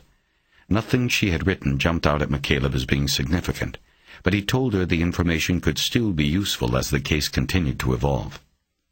"It's amazing how much everything has changed," he said. "A week ago, this was a basic holdup. Now we have possibilities of the motivation being pathological, or even being some kind of contract hit. The random possibility is now third." Graciela sipped her wine before speaking. "It makes it harder, doesn't it?" she asked in a soft voice. "No," he said. "It just means we're getting close. You have to open up and let all of the possibilities in, then sift it out. All of this just means we're getting close." After they watched the sunset, Graciela drove them to a small Italian restaurant in the Belmont Shores section of Long Beach. McCaleb liked the food, and they had the privacy of one of the restaurant's 3 round booths. During dinner, McCaleb had tried to change the subject, sensing that Graciela was still depressed by the turns of the investigation. He told her some lame jokes he remembered from his bureau days, but they barely brought a smile. "It must have been hard when this was your full-time job," she said, as she pushed her half-finished plate of gnocchi aside. "I mean, just dealing with these kinds of people all the time. It must have been—" She didn't finish. He just nodded. He didn't think they needed to go there again. "Do you ever think you'll get past it?" "What? The job?" "No, what it did to you. Like that story you told me, the Devil's Keep, the whole thing of what happened to you. Can you get past that?" He thought for a moment. He sensed that a lot was riding on his answer. She was asking about faith, and she was deciding something about him. He knew it was important that his answer be honest, yet the correct one. For himself, he needed to be correct. "Graciela, all I can tell you is that I hope I can get past it. I want to be restored. To what? I'm not sure. But I've been empty for a long time, and I want to be filled. In my mind, it feels too weird to talk about, but it's there. I want you to know that. I don't know if it answers what you need to know about me, but I'm hoping and waiting to have what I think you have." He wasn't sure if he was making sense. He slid around in the booth until he was right next to her. He leaned over and kissed her, high on the cheek. Shielded by the red-checked tablecloth, he put his hand on her knee and ran it softly across the top of her thigh. It was the kind of caress a lover would undertake. But he was desperate to hold on to her, not to lose her, and he lacked confidence in his words. He had to touch her in some way. "Can we go?" she asked. He looked at her a moment. "Where?" "To the boat." He nodded. Back at the boat, Graciela led him to the stateroom and made love to him without hesitation. As they moved in a slow rhythm, McCaleb felt his heart pounding so strong and hard in his chest that the beat seemed to echo in his temples, a throbbing sensation that urged him on. He was sure she also felt it, pulsing against her own chest, the cadence of life. At the end, a shudder rolled through his body, and he pressed his face hard into the crook of her neck. A short, clipped laugh, like a gasp, involuntarily came from his throat, and he hoped she would think it was a cough or a grab for breath. He gently lowered more of his weight onto her and buried his face in the soft nest of hair behind her ear. She ran a hand down his back, then all the way up again, leaving it soft and warm on his neck. "What's so funny?" she whispered. "Nothing. I'm just happy, that's all." He pressed his face tighter against her and whispered into her ear, his nose full of her smell, his heart and mind full of hope. "You are the one bringing me back," he said. "You're my chance." She brought her arms up around his neck and pulled him tightly down on her. She didn't say a word. In the dead of night, McCaleb awoke. He had been dreaming of swimming underwater with no need to break the surface for air. He was on his back, his arm against Graciella's naked back. He felt the warmth of the contact. He thought about raising himself to look over her at the clock, but he didn't want to break the seam of their touch. As he closed his eyes to return to the dream, the unmistakable sound of the slider upstairs being slowly rolled open brought him awake. He realized that something, a sound, had woken him from the dream. He felt an icicle go through his chest, and he became fully alert. Somebody was on the boat. The Russian, he thought. Bolotov had found him and had come to make good on his threat. But then he quickly dismissed the possibility, returning to his instinctive belief that the Russian would not be that stupid. He rolled to the edge of the bed and reached down to the remote phone set on the floor. He hit the speed dial combination for Buddy Lockridge's boat and waited for him to answer. He wanted Lockridge to look at the following sea and tell him if he could see anyone or anything amiss. The thought of Donald Kenyon being marched to his front door and shot with a fragmenting bullet flashed through his mind, and he realized that whoever was up there probably wasn't counting on Graciella's being on the boat. He suddenly knew that no matter what happened in the next few minutes, the intruder must not and would not get to her. After 4 rings, Lockridge didn't answer, and McCaleb knew he couldn't waste any more time. He quickly got out of bed and headed toward the stateroom's closed door, checking the red glowing numerals of the clock and seeing it was 10 minutes past 3. As he quietly opened the door, he thought about his gun. It was in the bottom drawer of the chart table. The intruder was closer to it than McCaleb was, and possibly had already found it. He mentally canvassed the lower deck, looking for a weapon and coming up with nothing. He had the door all the way open now. "What is it?" Graciella whispered from behind him. He quickly and quietly turned around and came to the bed. He put his hand over her mouth and whispered, "Somebody's on the boat." He felt her body go rigid beneath his. "They don't know about you. I want you to quietly move over the side and lie down on the floor until I come get you." She didn't move. "Do it, Graciella." She started to move, but then he held her. "Do you have mace or any kind of weapon in your purse?" She shook her head no. He nodded and then pushed her to the side of the bed nearest the wall. He went back to the door. As McCaleb came quietly up the steps, he could see the slider was half open. There was more light in the salon than below, and his vision improved. Suddenly, the figure of a man was silhouetted against the exterior light beyond the door. The light seemed to reflect off the figure. McCaleb could not tell if the intruder was staring at him or was turned around, looking out at the marina. McCaleb knew that the corkscrew he had used to open Graciella's wine earlier was on the galley counter, just to the right at the top of the steps. He could easily get to it. He just had to decide if he would be using it against someone with something better. He decided there was no choice. As he came to the top stair, he stretched out to reach the corkscrew. The stair creaked, and McCaleb saw the silhouette tense. The element of surprise was gone. "Freeze, asshole!" he yelled as he grabbed the corkscrew and moved toward the dark figure. The intruder quickly moved to the door, going sideways out through it and using one hand to fling it down its track behind him. Grappling to get the door open, McCaleb lost a few seconds, and the intruder was up on the dock and running before he was even out of the boat. Instinctively, he knew he would not be able to catch the intruder, but he leaped up onto the dock and gave full-speed chase anyway, the cool night air hardening his skin, the rough wood of the dock planks biting into his bare feet. As he ran up the slanted gangway, he heard a car engine turn over. He jerked open the gate and ran out into the lot just as a car sped through the exit, its tires squealing as they lost grip on the cold asphalt. McCaleb watched it go. It had been too far away for him to get the plate. "Shit!" He closed his eyes and brought his hand up and pinched the bridge of his nose. It was a self-hypnosis technique. He tried to commit as many details as possible of what he had just seen to active memory. Red car, small, foreign, worn-out suspension. It occurred to him that the car was familiar, but he couldn't place it yet. McCaleb bent over and put his hands on his knees as a feeling of nausea hit him, and his heart seemed to bounce up into a higher gear. He concentrated on long, deep breaths, and eventually he felt the beat slow down. He felt light hit his closed eyelids. He opened his eyes and looked into the beam of an approaching flashlight. It was the marina's security guard pulling up in his golf cart. "Mr. McCaleb?" the voice behind the light asked. "Are you?"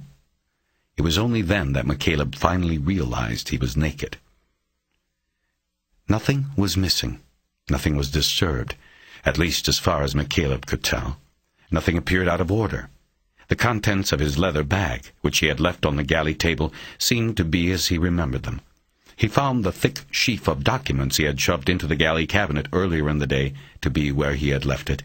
McCaleb inspected the sliding door and found scratches from a screwdriver. He knew how easy it was to pop a sliding door with a screwdriver. He also knew that the pop was always louder outside the structure than inside. He had been lucky. Somehow, the pop or something else had woken him.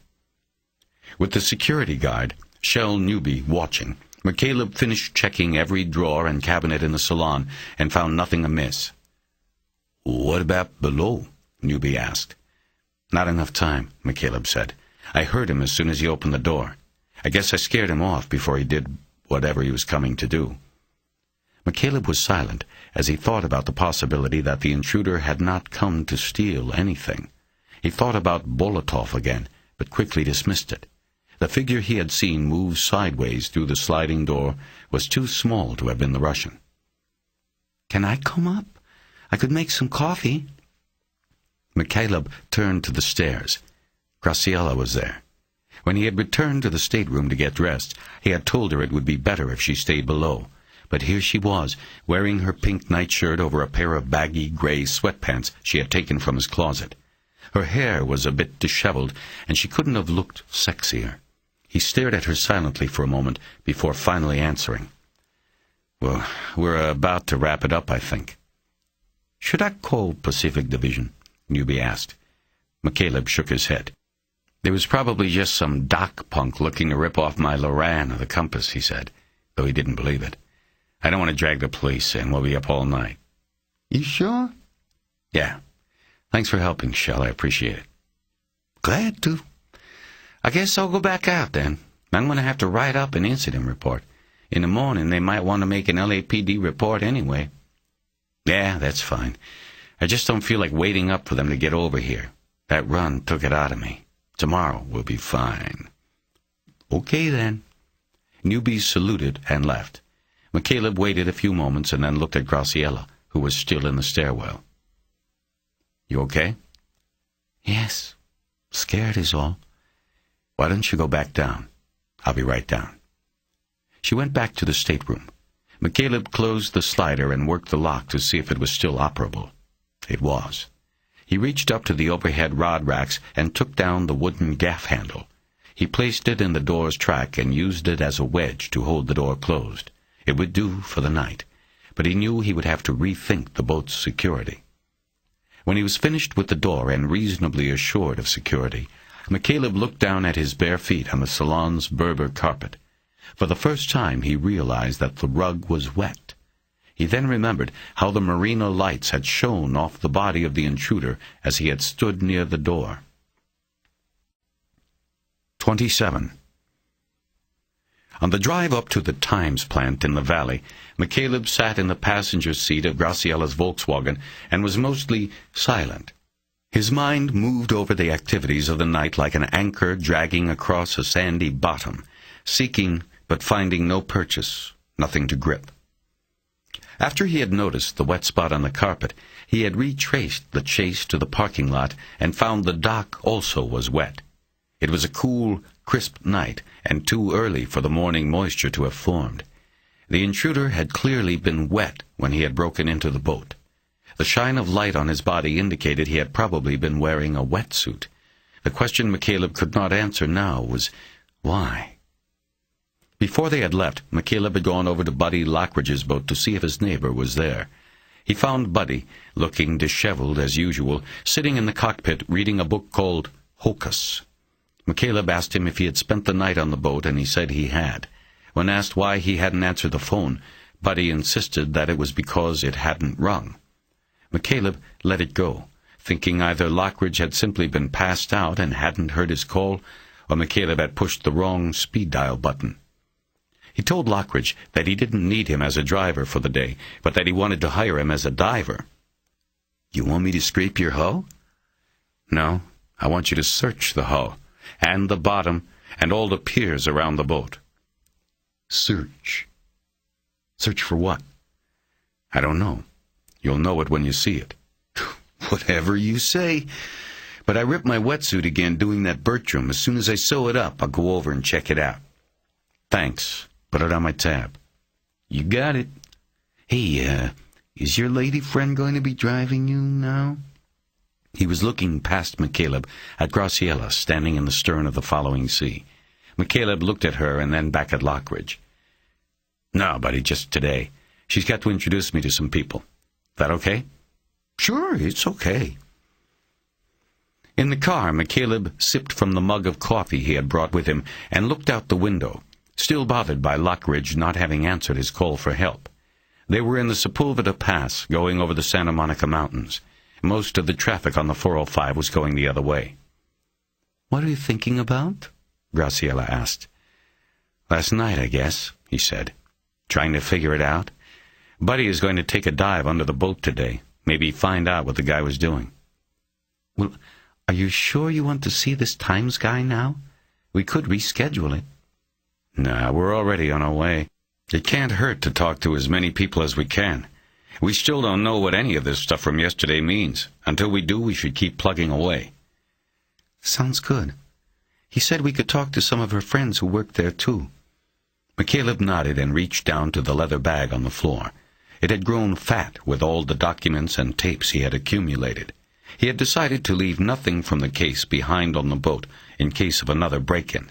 And adding to the bag's weight was his gun, a Sig Sauer P228. Other than his interview with Bolotov, he hadn't carried the weapon since he had retired from the bureau. But when Graciela went into the shower, he had removed it from its drawer again and slid the clip into it. He did not chamber around, following the same safety precaution he had always practiced while with the bureau. He then made room for the pistol in his bag by jettisoning his medical kit. His plan was to be back at the boat before it was time for him to take more pills. He dug through the stacks of paperwork in the bag until he found his legal pad, and he opened it to the timeline he had constructed from the reports in the LAPD murder book. He read the top and found what he wanted. "Annette Stapleton," he said. "What about her?" "You know her? I want to talk to her." "She was Glory's friend. She came over once to meet Raymond, and then she was at the funeral. How do you know about her?" "Her name is in the LAPD stuff. She and your sister talked in the parking lot that night. I want to talk to her about other nights. See if your sister was worried about anything. The LAPD never spent much time with Stapleton. Remember, they were running the random hold-up angle from the start." "Bozos?" "I don't know. It's hard to blame them. They carry a lot of cases, and this one looked the way it was set up to look." "Still, no excuse." McCaleb let it go and turned silent. He didn't particularly feel the need to defend Arango and Walters anyway. He returned to his thoughts on the events of the night and came to one positive conclusion. He was apparently making enough waves to engage a response from someone, though he didn't know what exactly that response had been. They got to the LA Times plant 10 minutes before their appointment with Glory's supervisor, a man named Clint Neff. The Times plant was a huge property at the corner of Winnetka and Prairie in Chatsworth in the northwest corner of Los Angeles. It was a neighborhood of slick office buildings, warehouses, and upper-middle-class neighborhoods. The Times building looked as though it were made of smoked glass and white plastic. They stopped at a guard station and had to wait while a man in uniform called in to confirm their appointment before lifting the gate. After they parked, McCaleb took the legal pad from his bag to take in with him. The bag itself had become too cumbersome to lug around. He made sure Graciela locked the car before they left it. Through automatic sliding doors, they stepped into a 2-story lobby of black marble and terracotta tile. Their steps echoed on the floor. It was cold and austere, and not unlike the paper's coverage of the community, some critics would say. A white-haired man in a uniform of matching blue pants and shirt came down a hallway and greeted them. The oval patch above the pocket of his shirt said his name was Clint before he got a chance to say it. A set of professional ear protectors like those worn by ground crews at airports was around his neck. Graciela introduced herself, and then McCaleb. Miss Rivers, all I can say is that we're all real sorry here, Neff said. Your sister was a good gal, fine worker and a good friend to us. Thank you. She was. If you want to come back, we can sit down for a minute, and I can help you as best I can. He led the way back down the hall, walking in front of them and throwing conversation over his shoulder.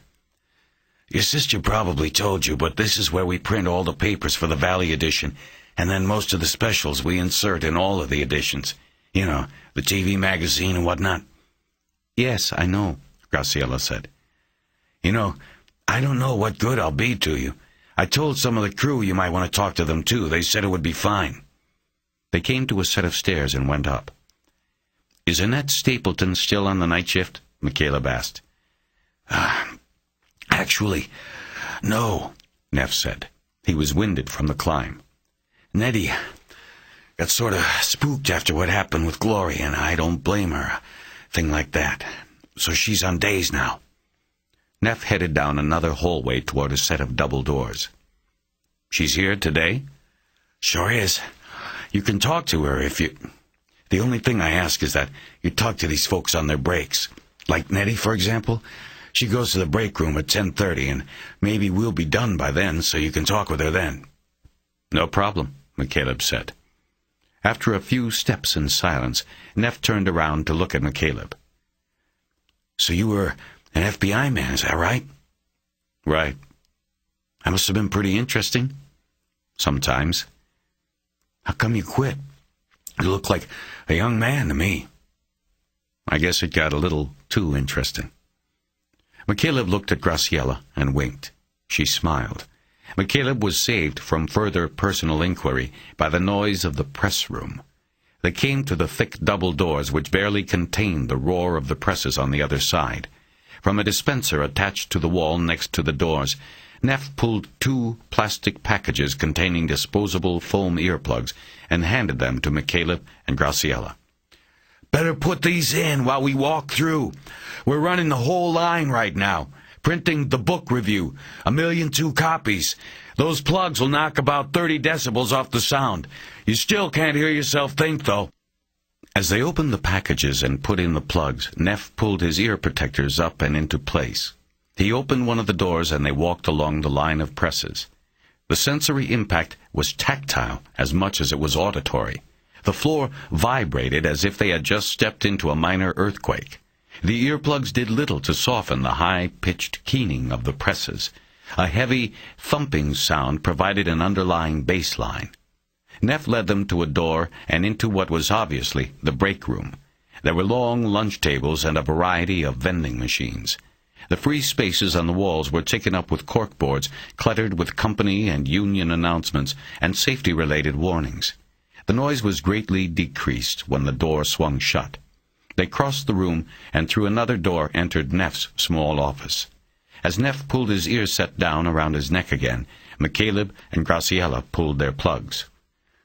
Better hang on to those, Neff said. You go out the way you came in. Depending on when that is, we might be rolling out there. McCaleb took the plastic bag out of his pocket and put the plugs in it. Neff took the seat behind his desk and signaled them to 2 in front of it. The vinyl padding of the seat McCaleb was assigned was smeared with ink. He hesitated before sitting. Don't worry, Neff said. It's dry. For the next 15 minutes, they talked to Neff about Gloria Torres and got very little usable or salient information.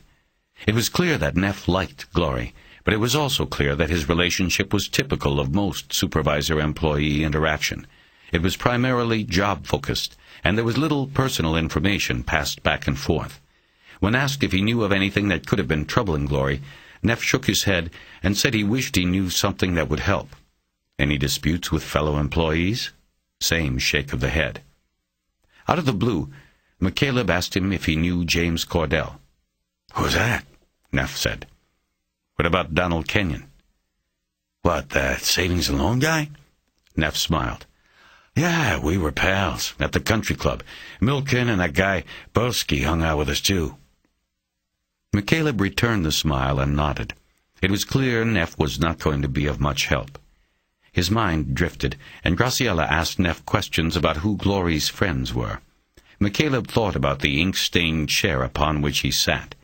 He knew where the ink came from. Probably everyone who sat in the chair before him was someone called in off the press line. It was why they all wore the navy blue uniforms, to hide the ink. A thought occurred to him. Glory had been on her way home from work when she was killed, but she wasn't in any uniform. She had changed. Here. But there had been nothing in the LAPD report about detectives finding work clothes in her car or checking the contents of a locker. "Excuse me," McCaleb said, interrupting Neff as he told Graciela about how skilled her sister was at driving a forklift that loaded huge rolls of newsprint into the presses. "Is there a locker room? Did Glory have a locker?" "Sure, we got a locker room. Who wants to get into their automobile covered with ink? We've got complete Would Glory's locker have been cleaned out yet?" Neff sat back and thought a moment. "You know, we got another hiring freeze here. We haven't been able to get permission to replace Glory. Since we haven't done that, I doubt we've cleaned out her locker." McCaleb felt a little jump. Maybe it was a break. "Then, is there a key? Can we look at it?" "Oh, sure, I suppose so. I have to go get the master from the maintenance supervisor." Neff left them in his office while he went to get the master key and to find Nettie Stapleton. Since Glory's locker was obviously in the women's locker room, Neff had said before leaving that Nettie would escort Graciela in to search its contents. McCaleb would have to wait in the hallway with Neff. This did not sit well with McCaleb. It was not that he didn't think Graciela capable of searching a locker. It was just that he would look at and treat the locker in its entirety, taking in the subtleties of what he saw, the way he studied crime scenes and crime scene tapes. Soon, Neff was back with Stapleton, and introductions were made. She remembered Graciela and offered seemingly heartfelt condolences. Neff then led the entourage downstairs to the hallway leading to the locker rooms. McCaleb was going to make one last offer, that if the locker room was empty, he be allowed in. But as they approached the door to the women's locker room, he could hear the sound of the showers running. He knew he was going to be left out. McCaleb had run out of things to ask Neff and was short of small talk. While they waited, he slowly sauntered away from the man so that he could avoid idle conversation and personal questions. There were more bulletin boards affixed to the wall between the locker room doors, and he acted as though he was reading some of the posted notices. 4 minutes of silence went by in the hallway. McCaleb had moved from one end of the side-by-side bulletin boards to the other. When Graciela and Nettie finally came out, he was staring at a hand-drawn rendering of a liquid drop on a poster attached to the board. The drop was half shaded in with red, indicating that the employees were halfway toward their goal in an ongoing blood drive. Graciela walked up to him. "Nothing," she said. "Just some clothes, a bottle of perfume, and her earphones. There were 4 pictures of Raymond and one of me taped to the door." "Earphones? I mean, ear protectors, but nothing else. What kind of clothes?" McCaleb was still staring at the poster as he spoke. "A couple of fresh uniforms and a top from home and a pair of jeans." "You check all the pockets?" "Yes, nothing." It hit him then, with the impact of an armor-piercing bullet. He leaned forward and put his hand up against the bulletin board for support. "Terry, what is it?" Graciela said. "Are you okay?" He didn't respond. His thoughts were racing. Graciela put her hand to his forehead to feel for fever. He brushed it aside. "No, it's not that," he said. "Is there a problem?" Neff chimed in. "No," McCaleb said, a little too loudly. "We just have to go. I need to get to the car. Is everything all right? Yes, McCaleb said, again too loudly. I'm sorry, but everything's fine. We just have to go.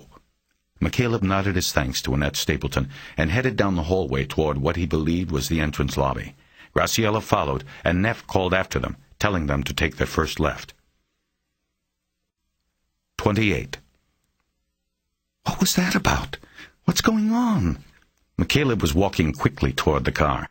He felt that maintaining velocity would somehow help keep the growing dread he was feeling from entirely overtaking his thoughts. Graciela had to trot to keep up. The blood. The blood? They both gave blood, your sister and Cordell. It was right there in front of me I saw that poster, and I remembered I saw a letter at Cordell's house, and I just knew. Do you have your keys? Listen, slow down, Terry. Slow down. He reluctantly slowed his pace, and she came up next to him, digging the car keys out of her purse. Now tell me what you're talking about. Open the car, and I'll show you. They reached the car. She unlocked his door first and started around to her side. He slipped in and reached across to open her door. He then leaned forward and started going through the bag on the floor. It was so jammed with paperwork, he had to pull the gun out and place it on the floor mat, just so there was room to look through the documents. Graciela got in the car and started watching. You can start it, he said, without turning his attention from his task. What are you doing? He pulled out the Cordell autopsy. I'm looking for... Shit! This is just the preliminary report. He flipped through the protocol to make sure. It was incomplete. No toxicology in blood. He shoved the autopsy report back into the bag and then the gun. He straightened up. We've got to find a phone. I'll call his wife. Graciela started the car. Fine, she said. We'll go to my house. But you have to tell me what it is you're thinking, Terry. Okay, just give me a minute to think first. He slowed the jumble of thoughts streaming through his mind and tried to analyze the jump he had just made. I'm talking about the match, he said. The link. What link? What have we been missing? What have we been looking for? The link between these cases. At first, the connection was simply the randomness of crime. That's what the cops thought. That's what I thought when I first started looking at it. We had 2 hold-up victims. No connection other than the killer and the chance crossing of his path with the paths of these individuals. This is L.A. This sort of thing happens all the time. The capital of random violence, right? Graciela turned onto Sherman Way. They were just a couple of minutes from her home. Right? Wrong. Because then we read more into it. We discover a killer who takes personal icons, and this suggests something more involved than random collisions of shooter and victim. This suggests a deeper relationship, the targeting, stalking, and acquisition of each victim. McCaleb stopped. They were passing the Sherman Market, and they both wordlessly looked at the store as they went by. McCaleb waited a moment longer before continuing. Then all of a sudden we get another wrinkle, another layer of the onion is peeled back. We get the ballistics, and it's a whole new ball game. Now we have another murder and what looks like a professional running through this, a hitter. Why? What could possibly be the connection between your sister, James Cordell, and Donald Kenyon? Graciela didn't answer. She was coming up on Alabama now and moved the car into the left turn lane. Blood, he said. Blood has got to be the link. She pulled into the driveway of her home. She turned the engine off. Blood, she said. McCaleb stared straight ahead at the closed garage door. He spoke slowly, the dread finally catching up with him. All this time I've been thinking, what did she see? What did she know? Whose path could she have crossed that would have gotten her killed? You see, I looked at her life and made a judgment. I decided that she didn't have anything that anyone would want to take, so the reason had to be elsewhere. But I missed it completely. Your sister was a good mother, a good sister, good employee and friend, but the one thing she had that made her almost unique was her blood. That made what she had inside her so very valuable to someone. He waited a beat. He still didn't look at her. Someone like me. He heard her breath leaving her body, and he felt as though it was the hope going out of him, his hope of redemption. You're saying she was taken for her organs? You look at a poster back there and can say that? He finally looked over at her. I just knew it. That's all. He opened his door. We call Mrs. Cordell. She'll tell us her husband's blood type. It will be AB with CMV negative. Perfect match. Then we get Kenyon's blood. It too will match. I'd bet on it. He turned his body to get out. It doesn't make sense, she said. Because you told me Mr. Cordell died right there. At the bank. His heart wasn't taken. His organs. It's not the same. And Kenyon died at his house. He got out and then leaned down and looked in at her. She was looking out through the windshield now. Cordell and Kenyon didn't work out, he said. The shooter learned from them. He finally got it right with your sister. McCaleb shut the door and walked toward the house. It was a while before Graciela caught up to him. Inside, McCaleb sat down on a sectional couch in the living room, and Graciela brought him the phone from the kitchen. He realized he had left Amelia Cordell's number in his bag in the car. He also realized that the car was unlocked and his gun was in the bag as well. As he stepped back outside and approached the car, his eyes casually swept the street. He was looking for the car from the night before at the marina. He saw nothing that remotely matched, and no other cars parked along the curb with occupants inside. Back in the house again, he sat on the couch and punched Amelia Cordell's number into the phone while Graciela sat down in the far corner of the couch and watched him with a distant look on her face. The phone rang 5 times before a machine picked up. McCaleb left his name, number, and the message that he needed James Cordell's blood type as soon as she could get it to him. He clicked off the phone and looked at Graciela. "Do you know if she works?" she asked. "No, she doesn't. She could be anywhere." He clicked the phone back on and called his own machine to check for messages. There were 9, the machine having accumulated them unplayed since Saturday. He listened to 4 messages from Jay Winston and 2 from Vernon Carruthers that were outdated by events. There was also Graciela's message that she would be coming to the boat Monday. Of the 2 remaining messages, the first was from Tony Banks, the video tech. He told McCaleb that he had completed the job on the video he had dropped off. The other message was from Jay Winston again. She had called that morning to tell McCaleb that his prediction had come true. The Bureau was increasing its involvement in the investigations of the murders. Hitchens had not only promised full cooperation, but was abdicating lead status to agents Nevins and Eulig. She was frustrated. McCaleb could easily read it in her voice, but so was he. He clicked off and blew out his breath. "Now what?" Graciela asked. "I don't know. I need to confirm this idea before I take the next step." "What about the sheriff's detective? She should have the complete autopsy. She'd know the blood type." "No." He didn't say anything else by way of explanation. He looked around what he could see of the house from the couch. It was small, neatly furnished and kept. There was a large framed photo of Gloria Torres on the top shelf of a china cabinet in the adjoining dining room. "Why don't you want to call her?" Graciela asked. "I'm not sure. I want to figure things out a little bit before I talk to her. I think I should wait a little while and see if I hear from Mrs. Cordell." "What about calling the coroner's office directly?" "No, I don't think that would work either." What he was leaving unsaid was the fact that if he confirmed his theory, it would mean that anyone who benefited from Glory's death would rightly have to be considered a suspect. That included him. Therefore, he did not want to make any inquiry to authorities that might set that into motion, not until he was ready with a few more answers with which to defend himself.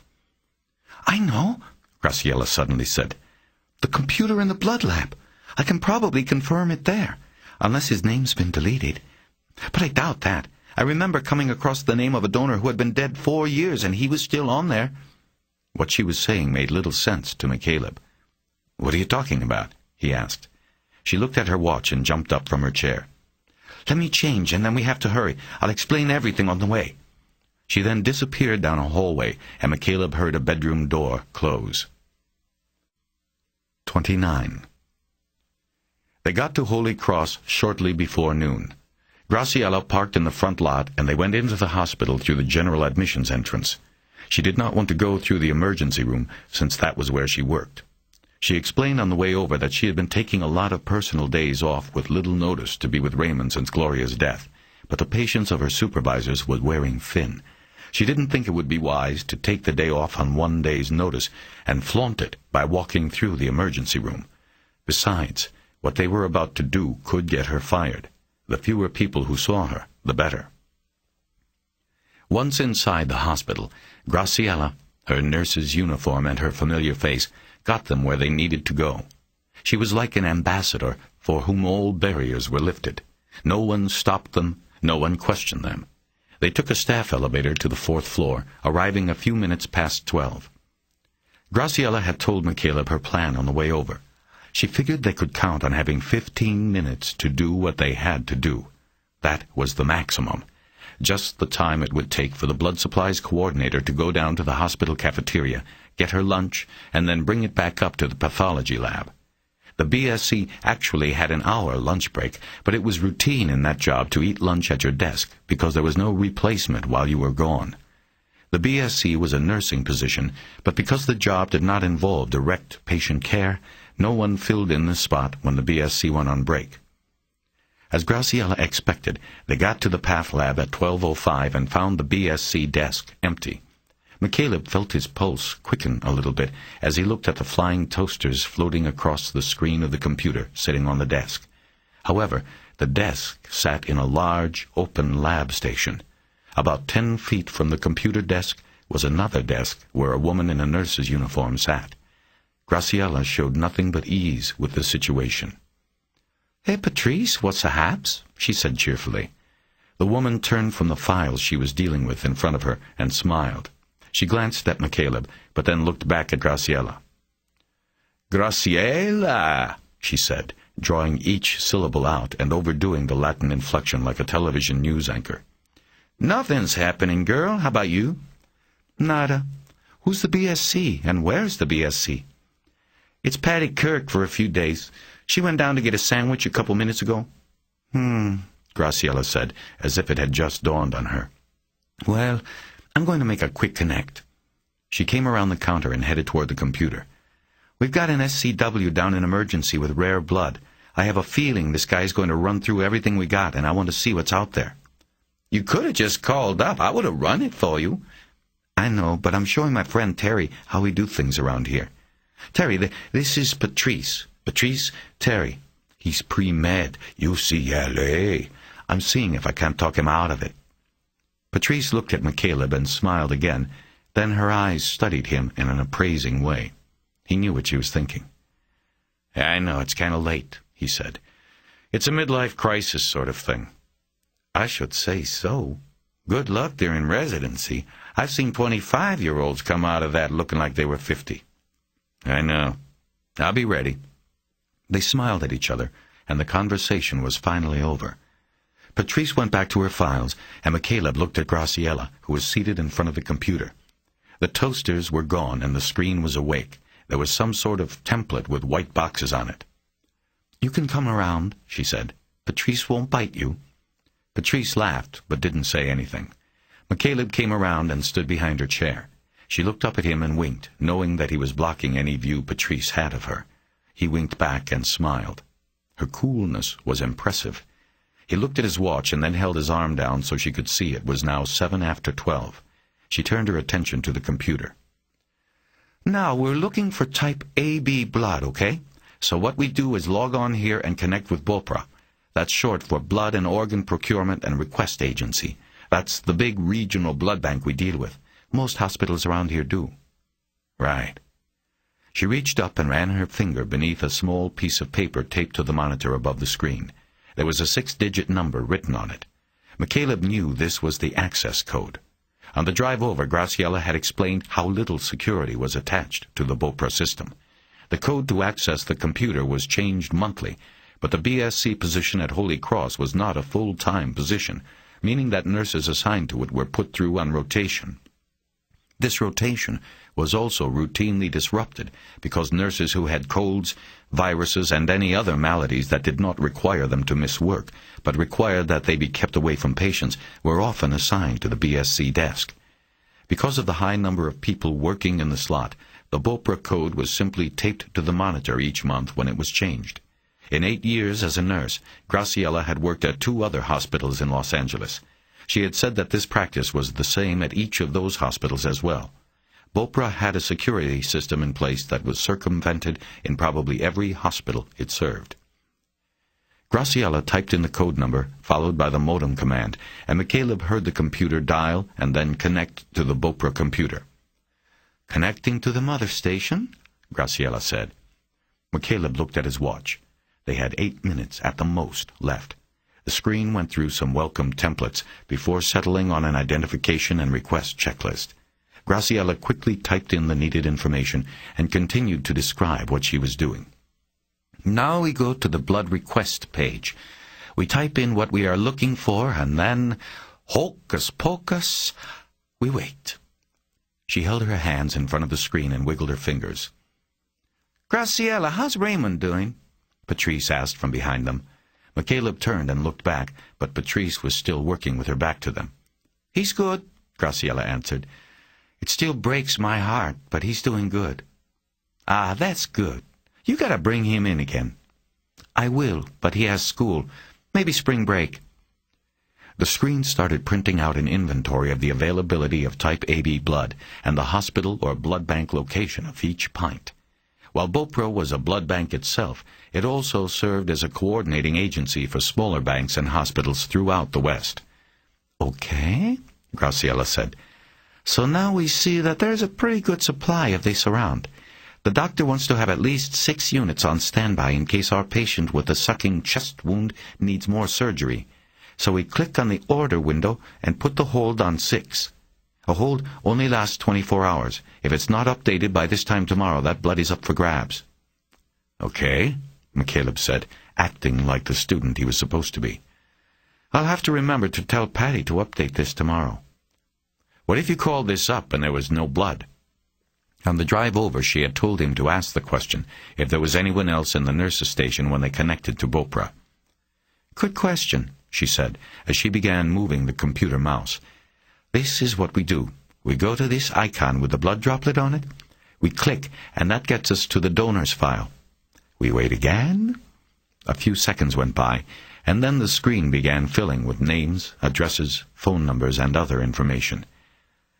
"These are all blood donors with type AB.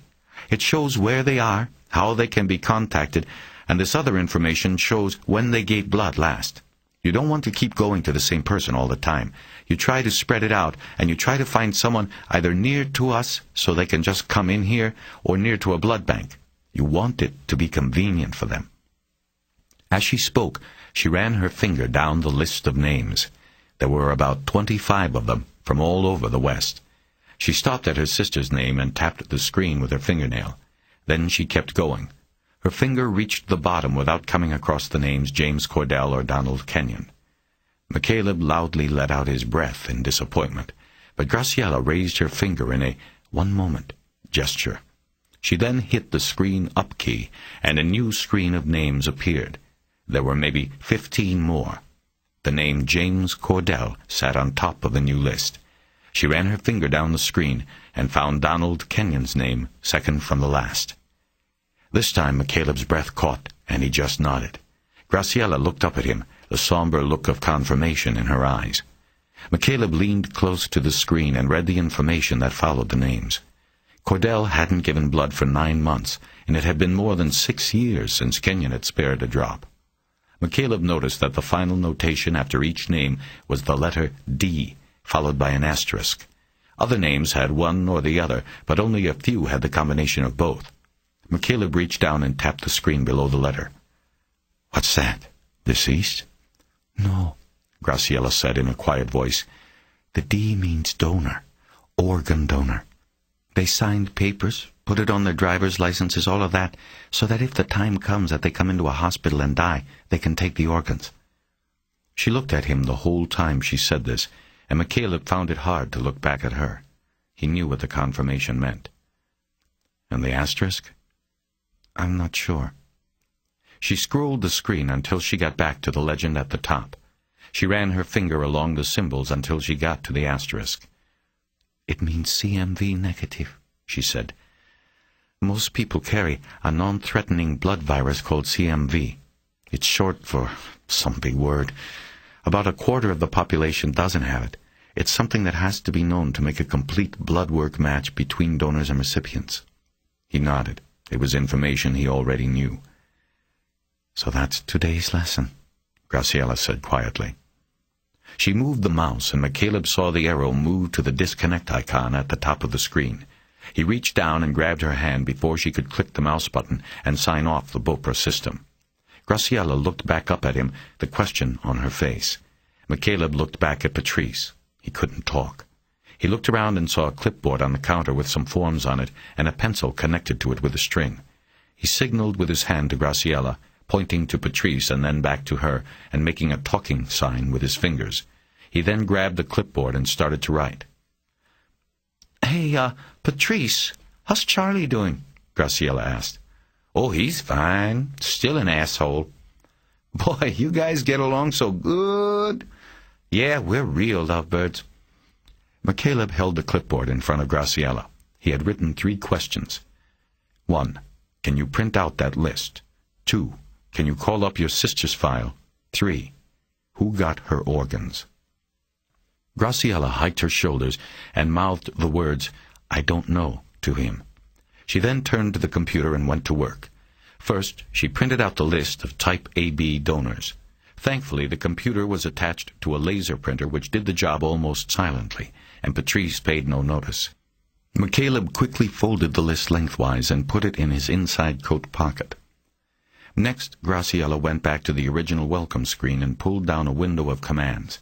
She clicked the mouse on an icon that showed a red heart. A screen that said Organ Procurement Services appeared, and there was another template seeking an access code.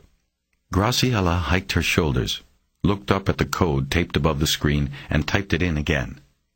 Nothing. The arrow switched to an hourglass, and nothing happened. McCaleb looked at his watch. It was 12:15, the end of the window of opportunity they had agreed upon. Patty Kirk would be back any moment, and they would be discovered. When she had planned all of this out, Graciela hadn't said anything about how they would explain what they were doing if they were caught. "I think the computer's freezing," Graciela said. Out of frustration, she whacked the side of the monitor with an open hand. McCaleb always considered it amazing how many people thought this might help a computer. He was about to tell her not to bother when he heard the wheels of Patrice's chair move. He turned to see her getting up. Maybe she was going to take a shot at the computer also. "There it goes," Graciela said. McCaleb kept his body between Patrice's view and the computer. "Damn thing," Patrice said. "It's always doing that. I'm going to go upstairs to the porch for a Coke and a smoke. See you later, Graciela." She smiled at McCaleb. "And nice to meet you," she added, and McCaleb smiled. "Nice to meet you," he said. "See you later, Patrice," Graciela added. Patrice walked around the counter and out into the hallway. She never looked at the computer screen as she passed. When she was gone, McCaleb looked down at the screen. There was a flashing message across it. "Level 1 access only. Try again." "What's that mean?" "It means I don't have the code to get into that file. What time is it?" "Time to go. Sign off." She clicked on the disconnect button, and McCaleb heard the chick-chick sound of the telephone connection being broken. "What were you doing?" Graciela asked. "What did you want?" "I'll tell you later. Let's get out of here." She got up, moved the chair back the way she had found it, and they hurried around the counter. Out in the hallway, they took the first right and headed back toward the elevators. They walked quickly, as if they were thieves. There was a woman coming toward them, carrying a can of Coke and a styrofoam sandwich box. She was about 80 feet away, and she was smiling at Graciela. "Ah, shit," McCaleb whispered. "Is that—" "Yes, we're cool." "No, stall her." "Why, we're fine." He raised his hand to rub his nose and block his words from traveling to the approaching woman. "The screensaver. They don't usually come on for at least a minute. She'll know." "It doesn't matter. We're not stealing government secrets." As it turned out, Graciela didn't have to stall. Patty Kirk stalled herself. "Graciela, what are you doing here?" she said as they approached. "I just saw Jane Tompkins in the cafeteria, and she was bitching about you not coming in again." They stopped, and Patty Kirk stopped. "Don't tell her I was here," Graciela urged. "Well, what are you doing?" She raised her hand to signal Graciela's uniform. "This is my friend Terry. He's pre-med, UCLA. I told him I would show him around today because he might transfer his residency here. I thought with the pinks on it would be a lot easier to get around. Terry, this is Patty Kirk." They shook hands and smiled. McCaleb asked how she was doing, and she said, fine. He had visions of those flying toasters finally returning to her computer screen. Patty Kirk looked back at Graciela and shook her head. Jane is going to kill you if she finds out. She thought it was something with Raymond again. You owe me big time for this girl. I know. Just don't tell her, okay? Everybody is mad at me down there. She's the only friend I've got left. They said their goodbyes, and McCaleb and Graciela moved on to the elevator. When Patty Kirk was out of earshot, Graciela asked if the stall was long enough. Depends on what the screensaver is set on, but it's probably okay. Let's get out of here. Back in the Rabbit, Graciela drove out of the hospital lot and headed to the 405 freeway to go south. Where to now? She asked. I'm not sure. We have to get into Beaupre somehow. We need the list of recipients, but I doubt we could just drive up and they'd give them to us. Where is Beaupre, anyway? West L.A., near the airport. But you are right. You are not going to just go in there and be given a list. The whole system is built on confidentiality. I only found you because somebody told me about that newspaper story. Right, he said. He was already past that. His mind was racing, and it finally snagged on an idea. They were coming up to the freeway entrance. Let's go over the hill, to Cedars. I think I know somebody who will help us. 30. They first went to Bonnie Fox's office in the Cedars West Tower. The waiting room was empty, and Fox's receptionist, a woman named Gladys, who never smiled, confirmed that the doctor was not in. She's up in North, and I don't expect her back here today, Gladys said, maintaining her frown. Are you here for your records? No, not quite yet. McCaleb thanked her, and they left. He knew the translation of what Gladys had told them was that Fox was making her rounds on the 6th floor of the North Tower, the hospital. They took the 3rd-floor bridge across to North, and then the elevator up to the 6th-floor cardiology and transplant ward. McCaleb was growing tired of lugging the heavy leather bag with him.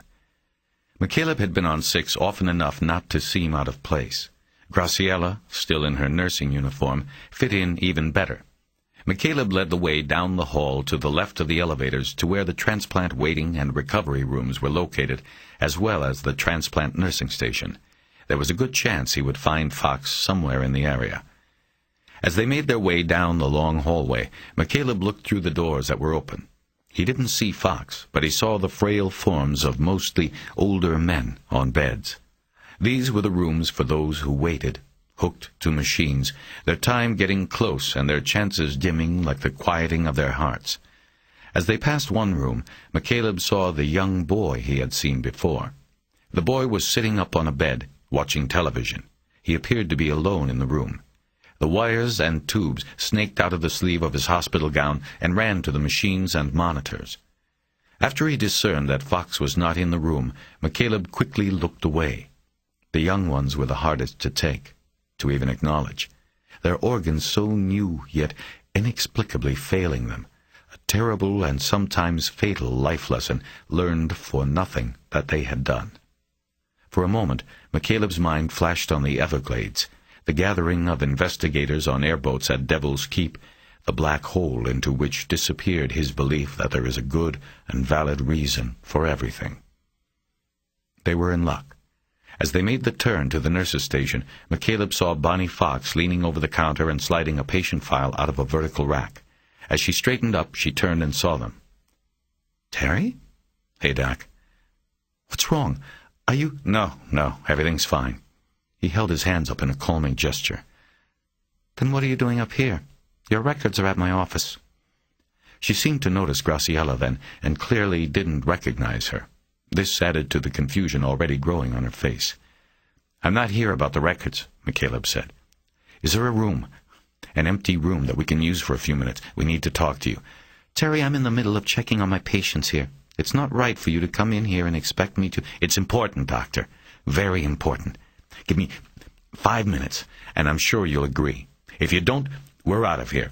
I'll go pick up my records and be gone." She shook her head in annoyance and turned to look at one of the nurses behind the counter. "Anne, what do we have open?" One of the nurses leaned to her left and ran her finger down a clipboard. 10, 18, 36, take your pick. I'll be in 18 since it's close to Mr. Coslow. If he rings, tell him I will be in there in 5 minutes." She looked sternly at McCaleb as she said the last 2 words. Walking quickly, Fox led them back down the hallway and into room 618. McCaleb entered last and closed the door behind them. He put the heavy bag down on the floor. Fox leaned her hips against the empty bed, put the patient file down next to her, and folded her arms. McCaleb could feel the anger coming from her and directed squarely at him. "You have 5 minutes. Who is this?" "This is Graciela Rivers," McCaleb said. "I told you about her." Fox studied Graciela with unsparing eyes. "You're the one who started him on this," she said.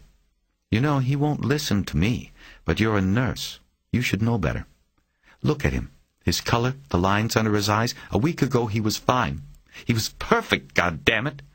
I'd already taken his file off my desk and put it away. That's how sure I was about him. Now—" She gestured toward McCaleb's appearance as proof of her point. "I only did what I felt I had to do," Graciela said.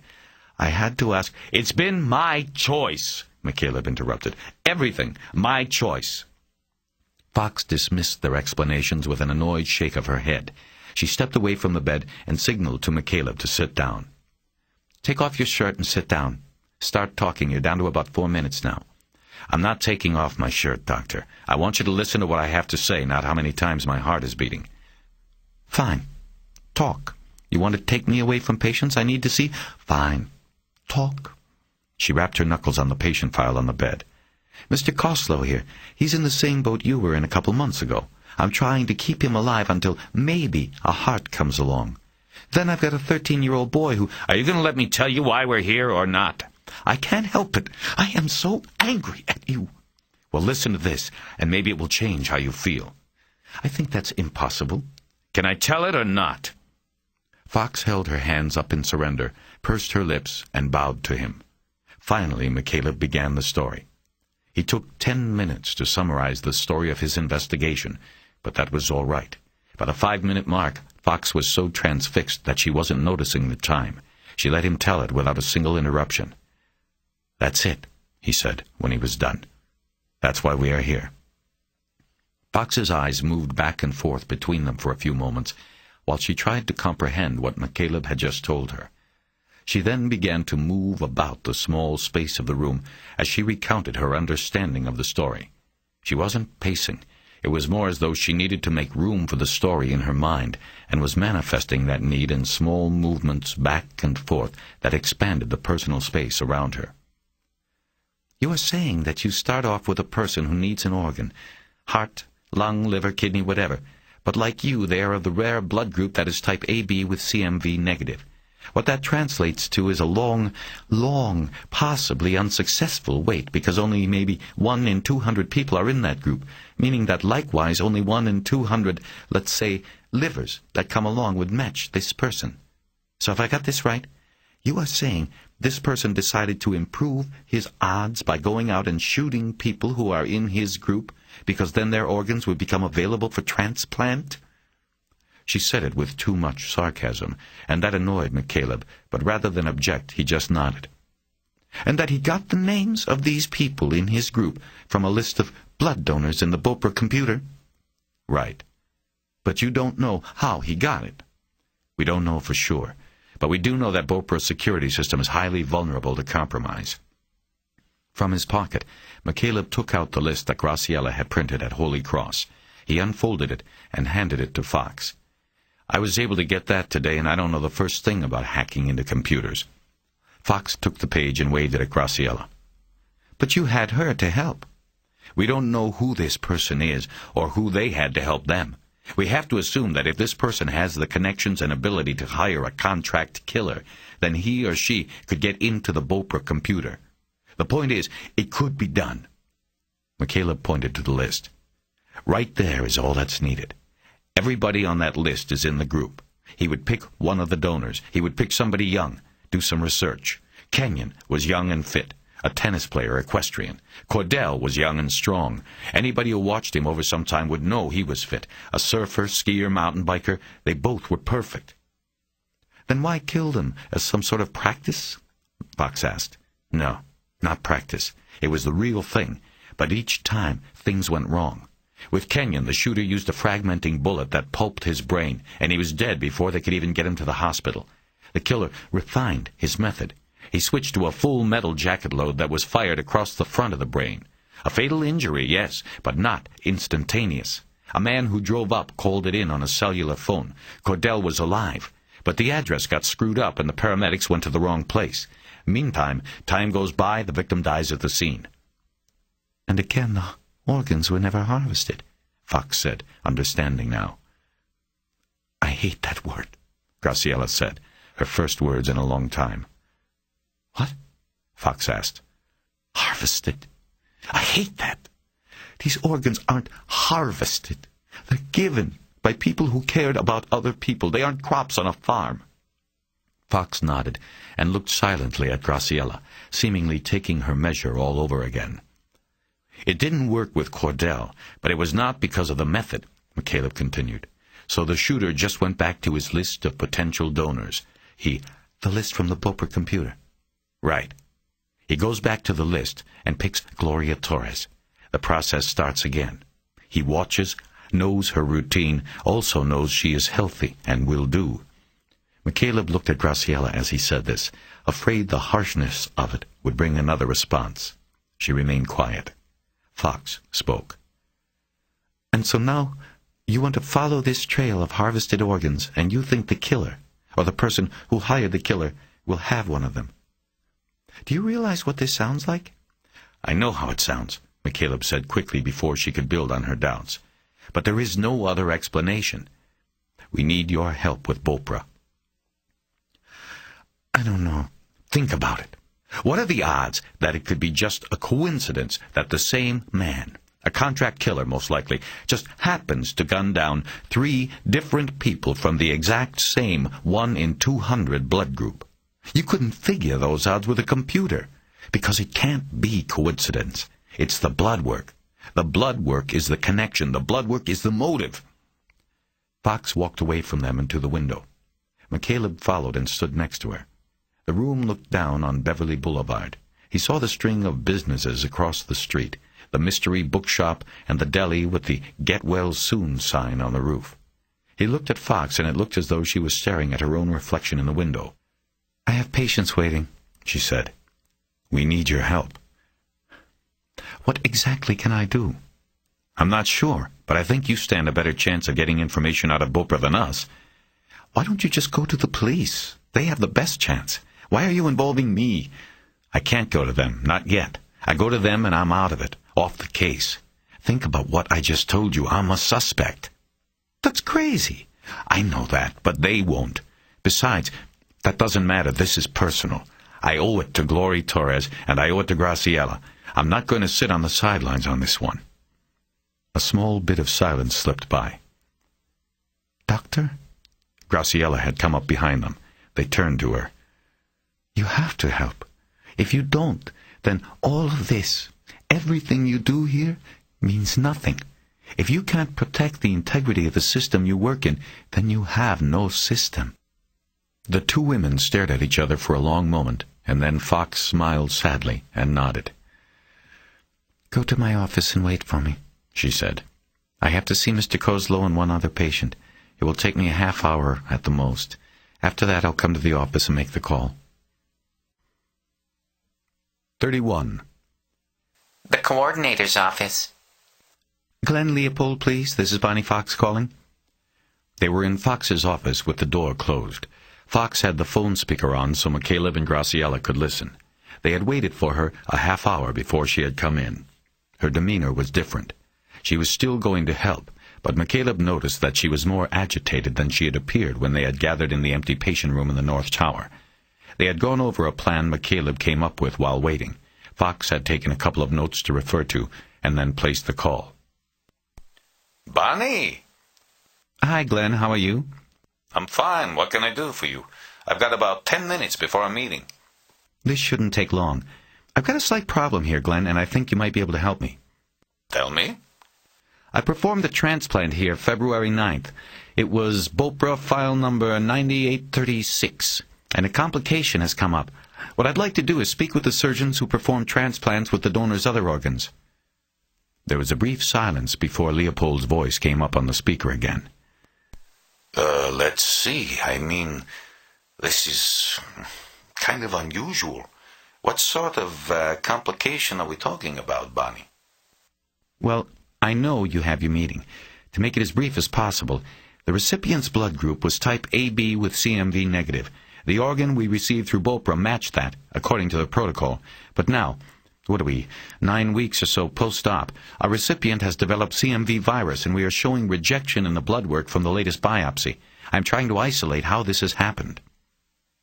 More silence. Well, I think it would have come up before now if it came in with the heart. That's true, but we weren't looking for it before. We assumed, based on the protocol, that there was no CMV. Don't get me wrong, Glenn. I am not saying it came in with the heart, but I have to find out where it came from, and I want to cover everything. Best place to start is with the heart. Are you trying to isolate this, as you say, at the request of attorneys? Because if that's what you are doing, then I think I need to get my... No, Glenn, this is just me. I need to know if the virus came in with the organ, or there is a problem right here.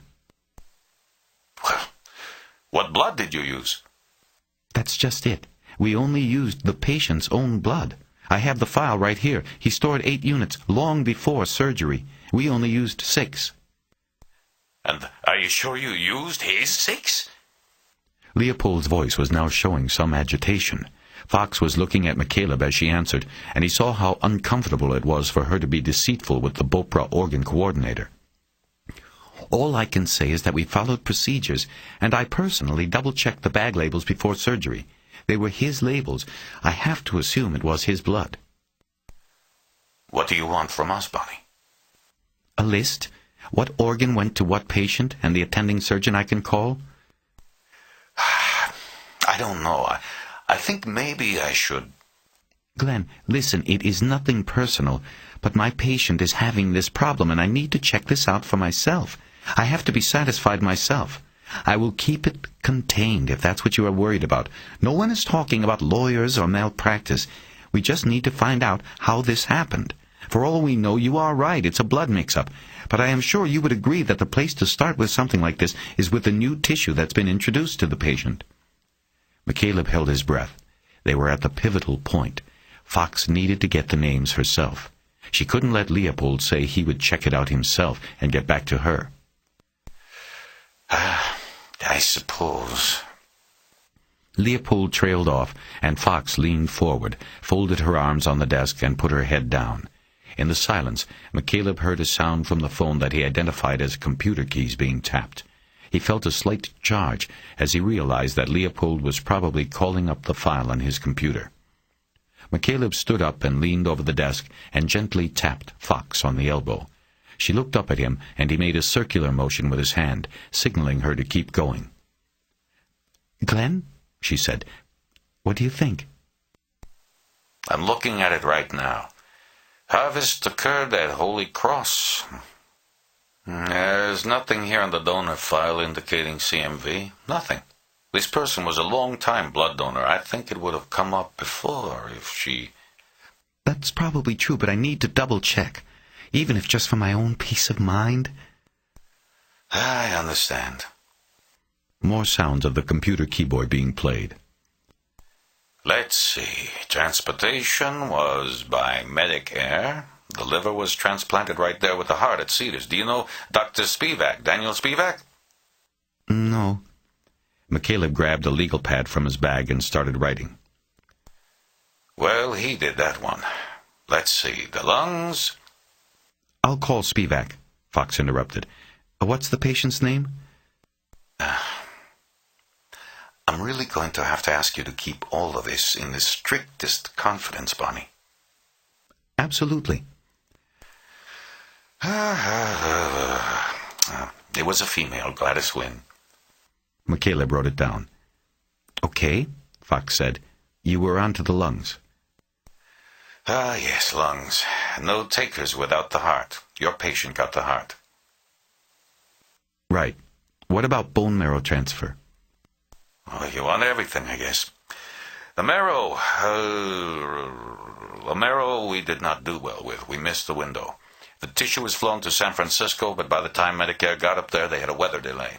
They were redirected to San Jose, but with the delay in the ground traffic and everything, it took too long getting up to St. Joseph's. We missed the chance. From what I understand, the patient later expired. As you know, this blood group is tough. That was probably our one chance on that one. That brought another measure of silence. McCaleb looked at Graciela.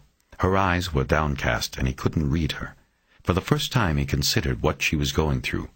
They were talking about her sister and the people she had helped save, but it was all said in such a clinical manner. Graciela was a nurse and was used to such discussions about patients, but not her sister.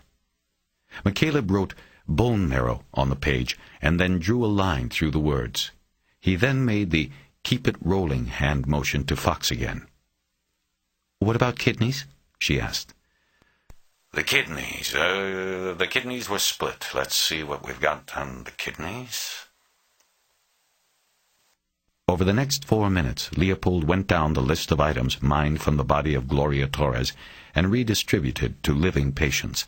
McCaleb wrote it all down, now keeping his eyes on the legal pad and not wanting to look at Graciela again to see how she was handling having to listen to such a grim inventory.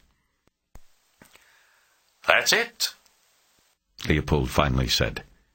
McCaleb, energized by getting the names but exhausted by the cliff walk it took in getting them, blew his breath out loudly. Too loudly. Barney, are you alone? You didn't tell me you were with... No, it's just me, Glenn. I'm alone. Silence. Fox threw an angry look at McCaleb, then closed her eyes tightly and waited. Well, okay. I thought I heard someone else there, that's all, and I have to reiterate that this information is highly confidential in... I know that, Glenn. In nature. I've broken my own rules by giving it to you. I understand. Fox opened her eyes. I will make my inquiries discreetly, Glenn, and I'll let you know what I find. Perfect. After a few more exchanges of small talk, the call was ended.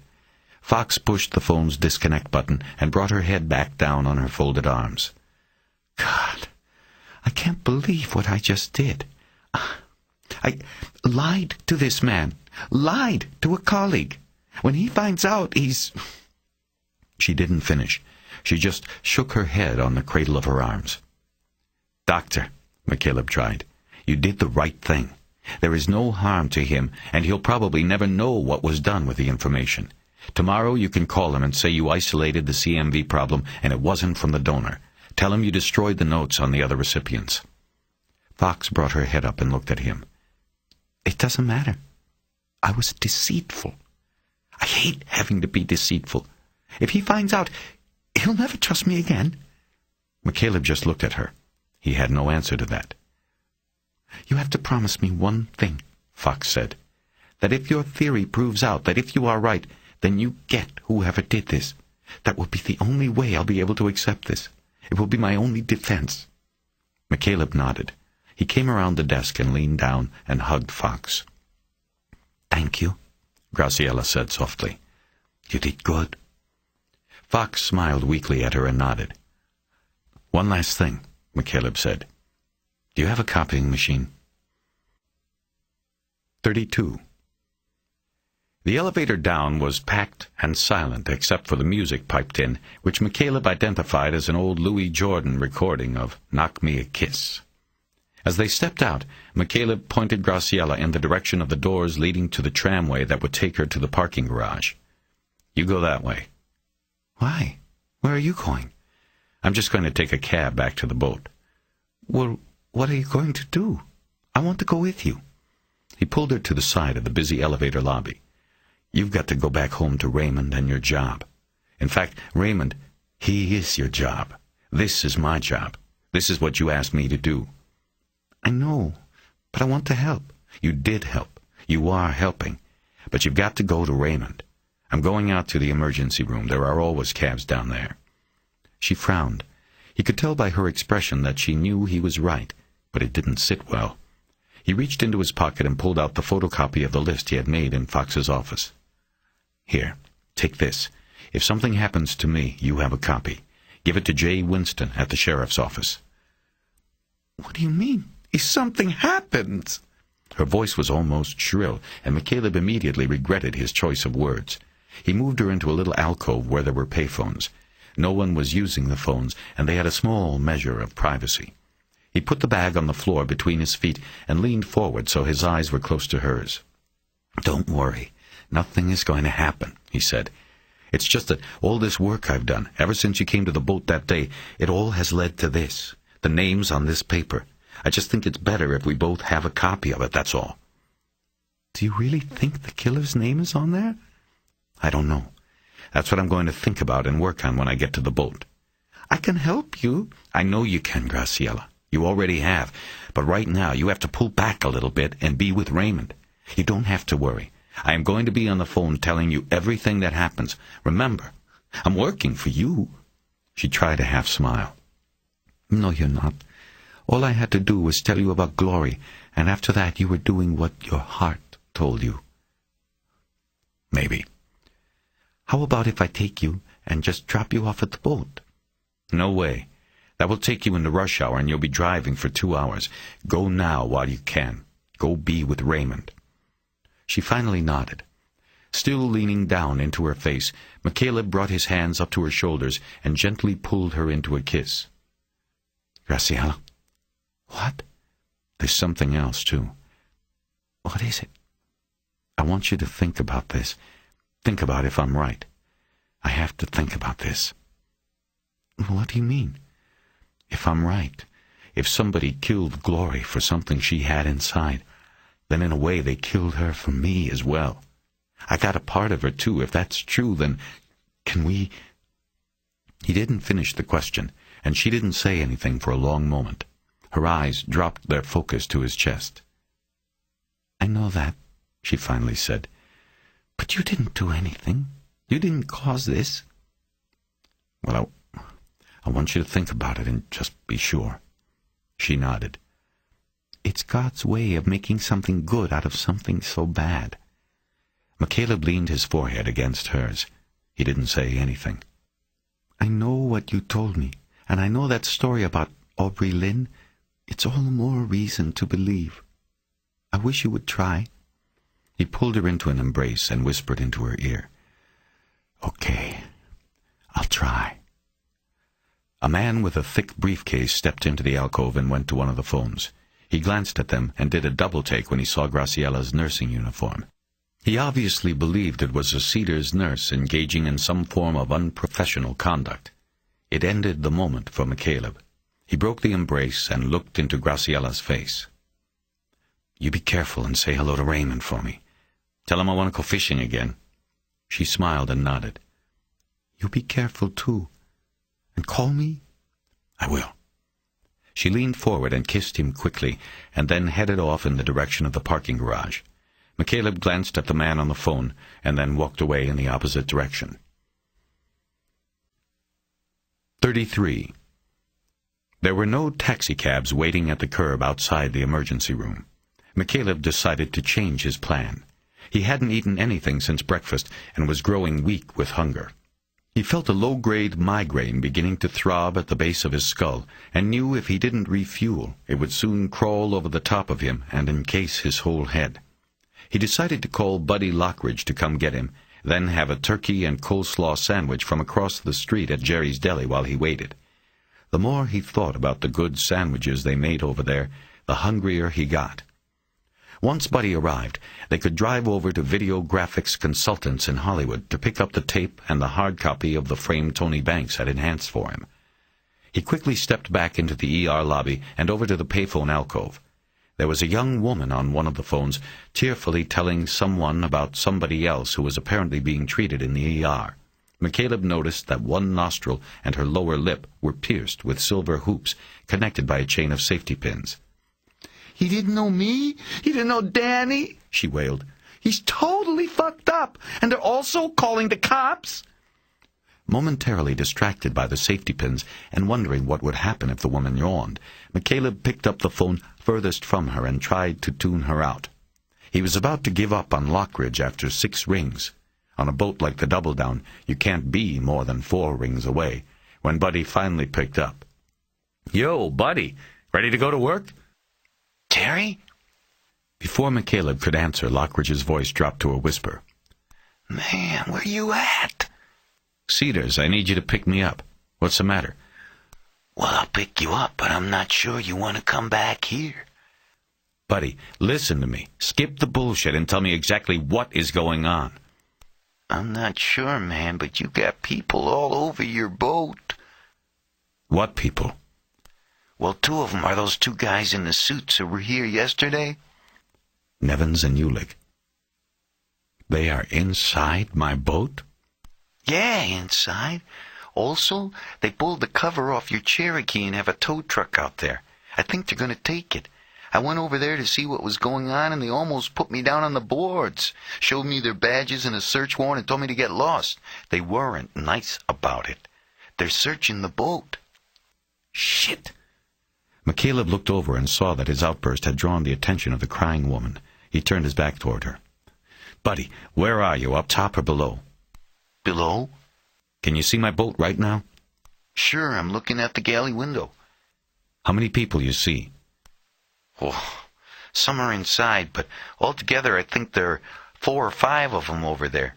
And there's a couple more with the Cherokee. Is there a woman? Yeah.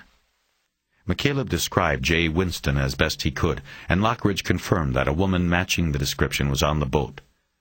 She's in the salon right now. It looked like before when I was looking at her that she was just sort of watching. McCaleb nodded. His mind was running over the possibilities of what was happening. Each way he looked at it, things added up the same way. The fact that Nevins and Ulig knew he had FBI documents would not have engendered such a response, a warrant search with a full team. There was only one other possibility. He had become an official suspect. Accepting this, he thought about how Nevins and Ulig would conduct an evidentiary search. "Buddy," he said, "have you seen them taking anything off the boat? I'm talking about in plastic bags or brown paper bags like from Lucky's." Yeah, there've been some bags. They put 'em up on the dock. But you don't have to worry, Terror. What do you mean? I don't think they're going to find what they're really looking for. What are you... Not on the phone, man. You want me to come get you now? McCaleb stopped. What was he saying? What was going on? "Hang tight," he finally said. "I'll call you right back." McCaleb hung up and immediately dropped in another quarter. He called his own phone number. No one answered. The machine answered, and he heard his own tape-recorded voice telling him to leave a message. After the beep, he said, "Jay Winston, if you're there, pick up." He waited for a beat of silence and was about to say it again when the phone was picked up. He felt a slight sense of relief when he recognized Winston's voice. "This is Winston?" "This is McCaleb." That was all. He figured he would see how she wanted to play it. He would be better able to judge where he stood by the way she handled the call. Terry, how did you... Where are you?" Whatever relief he was feeling now started to slip away. Its replacement was dread. He had given her the opportunity to talk to him obliquely, perhaps in code, acting as though she was talking to a fellow deputy, or even Captain Hitchens, but she had used his name.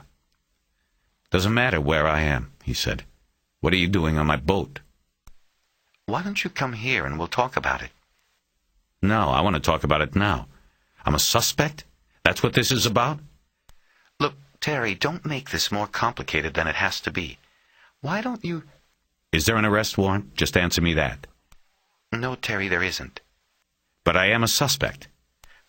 "Terry, why didn't you tell me you have a black Cherokee?" McCaleb was stunned as he suddenly realized how things fit together, with him in the middle. "You never asked. Listen to what you are saying, what you are thinking.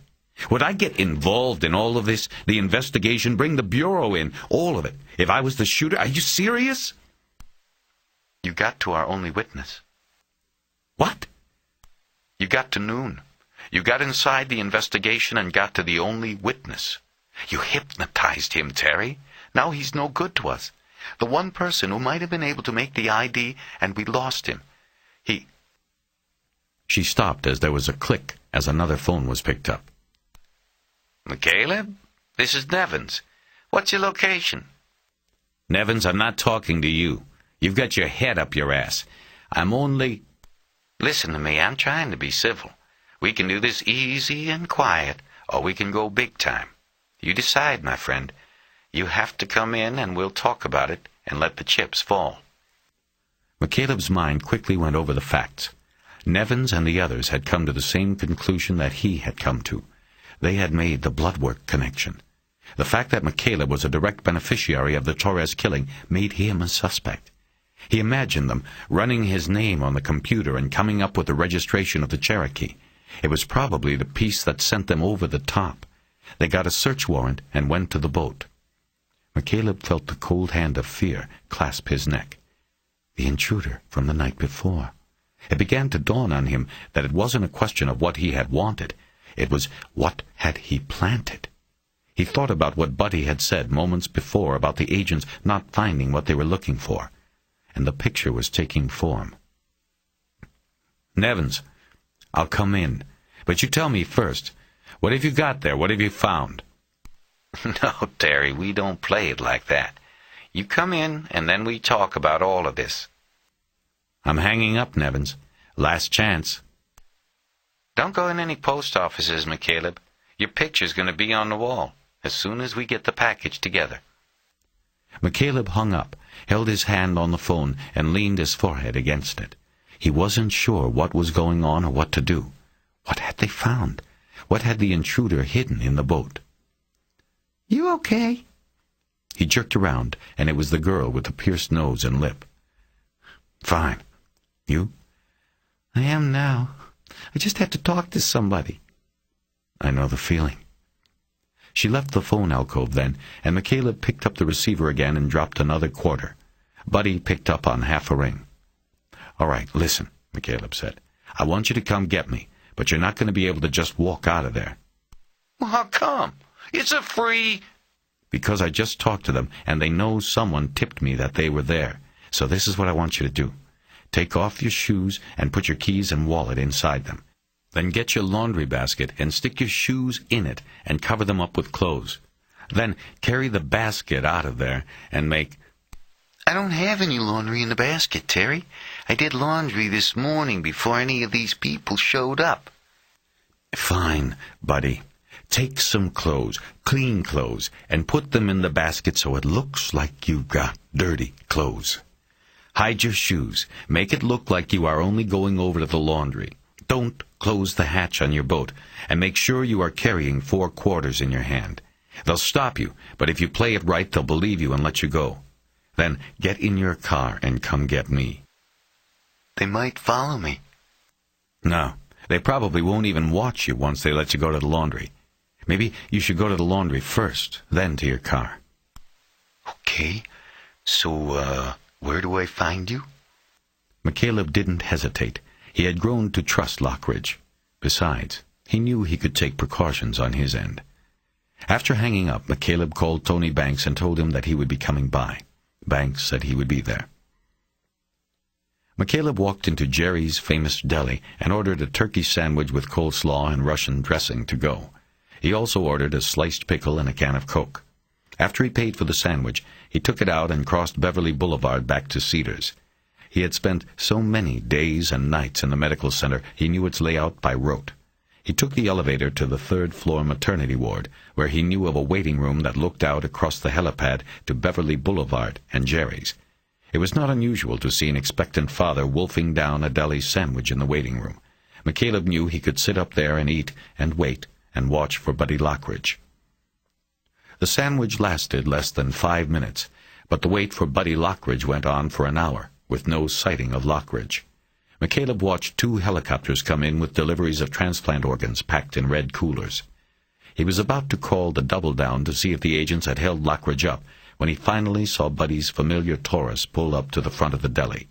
McCaleb walked to the window and looked long and far up and down Beverly Boulevard, then checked the sky for anything that looked like a law enforcement helicopter. He left the window and headed to the elevator. A plastic laundry basket full of clothes was on the back seat of the Taurus. McCaleb got in, looked at it, and then over at Lockridge, who was playing some unrecognizable tune on his harp. "Thanks for coming, buddy. Any problems?" Lockridge dropped the harmonica into the door pocket. "Nah, they stopped me like you said they would and asked their questions, but I played dumb, and they let me go. I think it was 'cause I only had the 4 quarters on me that they let me go. That was a smart move, Terry." "We'll see. Who was it who stopped you? The 2 suits?"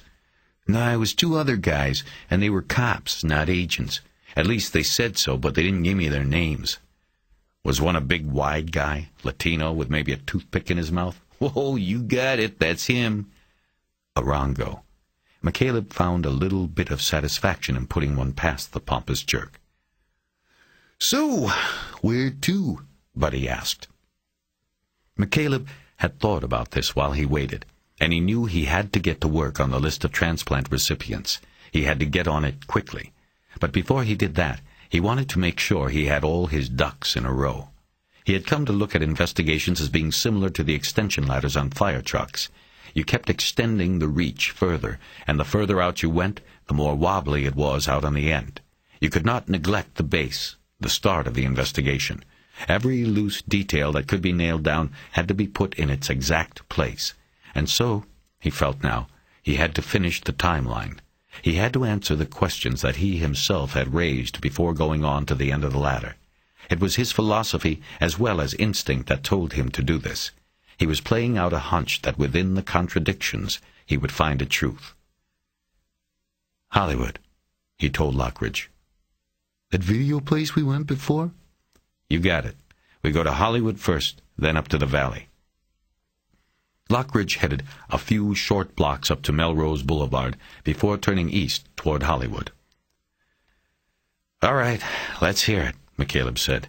"What were you talking about on the phone? About them not finding what they were looking for?" "Check out the laundry basket, man." "Why?" "Just take a look." He turned his head toward McCaleb and jerked it in the direction of the back seat. McCaleb unsnapped his seatbelt and turned around to reach over the seat. As he did so, he checked the cars behind them. There was lots of traffic, but no cars that raised any suspicion. He dropped his eyes to the basket. It was full of underwear and socks. That had been a nice touch by Buddy. It made it less likely Nevins or anybody else would look through the basket when they stopped him. "This stuff is clean, right?" "Course. It's on the bottom." McCaleb brought his knees up onto the seat and leaned all the way over. He dumped the contents of the laundry basket on the back seat. He heard the dull thud of something heavier than clothes hitting the seat. He moved a pair of loud boxer shorts out of the way and saw a plastic Ziploc bag that contained a pistol. Silently, McCaleb slid back into his seat, holding the bag containing the gun. He smoothed the plastic, which had been yellowed from within by a film of gun oil, so that he could get a better look at the weapon. He felt a sweat break across the back of his neck. The gun in the bag was an HKP-7, and he didn't need any ballistics report to know that it was the HKP-7, the weapon that had killed Kenyon, then Cordell, then Torres. He bent down to look closely at the weapon and saw that the serial number had been burned away with acid. The gun was untraceable. A tremor rolled through McCaleb's hands as he held the murder weapon. His body slumped against the door, and his feelings jumped between the anguish of knowing the history of the object he now held in his hands and despair at the thought of his predicament. Someone was setting McCaleb up, and the frame would probably have been all but unbreakable if Buddy Lockridge had not found the gun when he went into the dark waters beneath the following sea. "Jesus," McCaleb said in a whisper. "Yeah, it looks pretty mean, don't it?" "Where exactly was it?" "It was in a diving bag hanging about 6 feet below your stern. It was tied off on one of the underside eyelets. If you knew it was there, you could reach under with a gaff and hook the line and bring it up. But you had to know it was there. Otherwise, you wouldn't see it from up above." "Did the people doing the search go into the water today?" "Yeah, one diver. He went down, but by then I had already checked around like you asked. I beat him to it." McCaleb nodded and put the gun down on the floor between his feet. Staring down at it, he folded his arms across his chest as if protecting himself against a chill. It had been that close.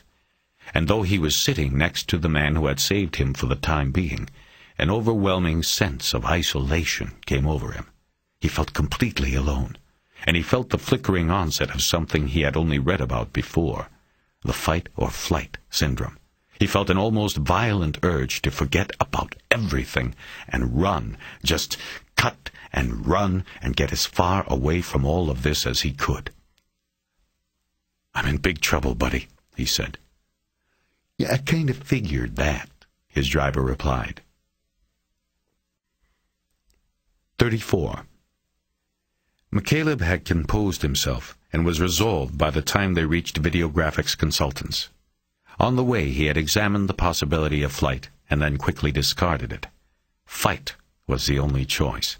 He knew that he was tethered in place by his heart.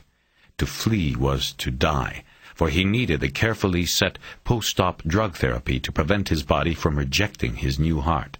To flee would also mean to leave Graciela and Raymond, and it felt already as if doing that would wither his heart just as quickly.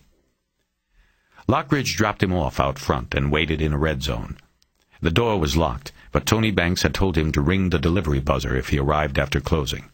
McCaleb pushed the button twice before Banks answered the door himself. He had a manila envelope with him, and he handed it through the open door to McCaleb. "This everything?" "The tape and the hard copies. Everything is pretty clear." McCaleb took the package. "What do I owe you, Tony?" "Not a thing. Glad to help." McCaleb nodded and was about to head back to the car, but stopped and looked back at Banks. "I've got to tell you something. I'm not with the Bureau anymore, Tony. I apologize if I misled you, but—" "I know you're not with the Bureau anymore." "You do?" "I called your old office yesterday when you didn't return my call from Saturday. The number was on that letter you sent, the letter on the wall. I called, and they said you hadn't worked there in something like 2 years. McCaleb studied Banks, really taking the young man's measure for the first time, and then held up the package. "Then why are you giving me this?" "Because you are after him. The man on the tape." McCaleb nodded. "Then good luck. I hope you get him." Banks closed and locked the door then. McCaleb said thanks, but by then the door was already closed. The Sherman market was empty, save for a couple of young girls mulling choices at the candy rack and a young man behind the counter. McCaleb had been hoping to see the same older woman who had been there on his first visit, the widow of Chan Ho Kang. He spoke slowly and clearly to the young man, hoping he understood English better than the woman had. "I am looking for the woman who works here during the daytime." The man, he was really no more than a teenager, looked sullenly at McCaleb. "You don't have to talk like I'm some kind of retard," he said. "I speak English. I was born here." "Oh," McCaleb said, taken aback by his clumsiness. Sorry about that. It's just that the woman that was here before, she had a hard time understanding me." "My mother. She lived her first 30 years in Korea speaking Korean. You try it sometime. Why don't you move over there and try to be understood in 20 years? "Look, I'm sorry." McCaleb held his hands up wide and palms out. This wasn't going well. He tried again. "You are Chan Ho Kang's son?" The boy nodded. "Who are you?" "My name is Terry McCaleb. I'm sorry about the loss of your father." "What do you want?" "I'm doing some work for the family of the woman that was killed in here that—" "What work?" "I'm trying to find the killer." "My mother doesn't know anything. Leave her alone. She's had enough." "Actually, all I want to do is look at her watch. I was in here the other day, and I noticed she's wearing the watch your father was wearing that night." The young man stared blankly at him, then glanced away from him to check on the girls at the candy racks. "Okay, girls, let's go. Make your choices." McCaleb looked back at the girls. They didn't look happy about being hurried about such an important decision. "What about the watch?" McCaleb looked back at him. "Well, it's kind of complicated. There are things that don't add up on the police reports. I am trying to figure out why. To do that, I need to know the exact time the man with the gun came in here." He pointed at the video camera on the wall behind and above the counterman. "The police gave me a copy of the tape. On the tape, your father's watch is seen. I've had it enhanced.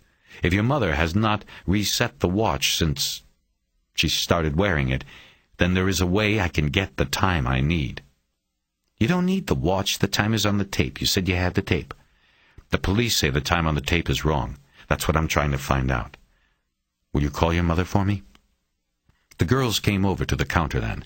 The man didn't answer McCaleb as he silently took their money and gave them change.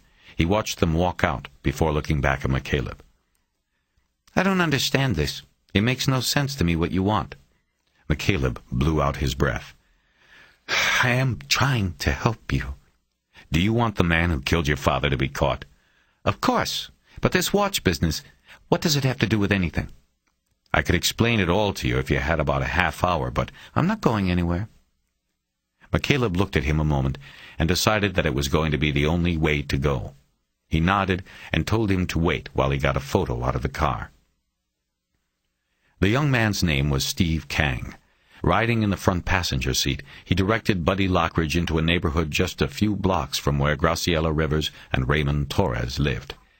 McCaleb had convinced him with his long version. The young man had then thought enough of McCaleb's theory to put a "Be Back Soon" sign on the door and lock up. He normally walked to and from the store, but Lockridge's car would save them time. When they got to his home, Steve Kang led McCaleb inside while Lockridge waited in the car. The house was virtually identical in design to Graciela's, and had probably been built in the early 50s by the same developer. Kang told McCaleb to sit in the living room, and he then disappeared down a hallway leading to the bedrooms. McCaleb heard muffled talking from the hallway. After a few seconds he realized the conversation was in Korean. While he waited, he thought about the similarities in the houses and envisioned the two different families grieving on the night of the shooting and the days after. Steve Kang came back then. He handed McCaleb a remote phone and the watch his father had worn. "She did not change anything," he said. "It's just the way it was that night." McCaleb nodded. From the corner of his eye, he noticed movement. He looked to his left and saw Steve Kang's mother standing in the hallway, just watching him. He nodded to her, but she didn't respond in any way. McCaleb had brought the hard copy of the enhanced video frame in with him, along with his notebook and phone book. He had told Steve Kang what he planned to do, but was still uncomfortable carrying it out in front of him. He was about to impersonate a police officer, which was a crime, even if that officer was Eddie Arango. From his phone book, he got the number for the Central Communications Center in downtown L.A. He'd had the number since his days with the L.A. field office, when he would at times need to coordinate intra-agency activities. The CCC was the dark, cavernous dispatch center 4 floors below City Hall, from which all police and fire department radio communications were transmitted. It was also where the clock was, from which the official time of the murders of Gloria Torres and Chan Ho Kang had been set. On the drive from Hollywood to the market, McCaleb had pulled out the Torres file and gotten Arango's badge number from the homicide report. He now placed the watch Steve Kang had given him on the arm of the couch and dialed the non-emergency number of the CCC. An operator answered in 4 rings. "This is Arango, West Valley Homicide," McCaleb said. "That's serial 1411. I'm not on the radio. I just need a 1020 for a surveillance commencement. And could you give me the seconds with that, too?" "Seconds? Why, you're a precise man, Detective Arango." "Precisely." "Hold 1. McCaleb looked down at the watch. As the operator spoke, he noted the watch time was 5:14:42 p.m. "That's 17:14:38. "Gotcha," he said. "Thanks." He hung up and looked at Steve Kang. "Your father's watch is running 4 seconds ahead of the CCC clock." Kang narrowed his eyes and he came around the side of the couch to look over McCaleb as he wrote numbers down in his notebook, referred back to specific times listed on the timeline he had put together earlier, and then did the math. They both arrived at the same conclusion at the same time. "That means—" Steve Kang didn't finish. McCaleb noticed that he glanced over at his mother in the hallway and then back at the time McCaleb had underlined in the notebook. bastard, he said in a hateful whisper. He's more than that, McCaleb said. Outside, Buddy Lockridge started the Taurus as soon as he saw McCaleb leave the house. McCaleb jumped in. Let's go. We giving the kid a ride back? No, he's got to talk to his mother. Let's go. Okay. Where to? Back to the boat. The boat? You can't go there, Terry.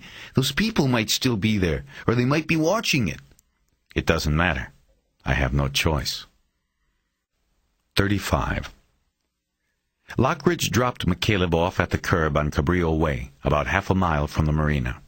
He walked in the rest of the way, keeping to the shadows cast by the small shops that lined the boulevard. The plan was for Buddy to leave his keys in the Taurus and then go to his boat as if everything about his life was routine and normal.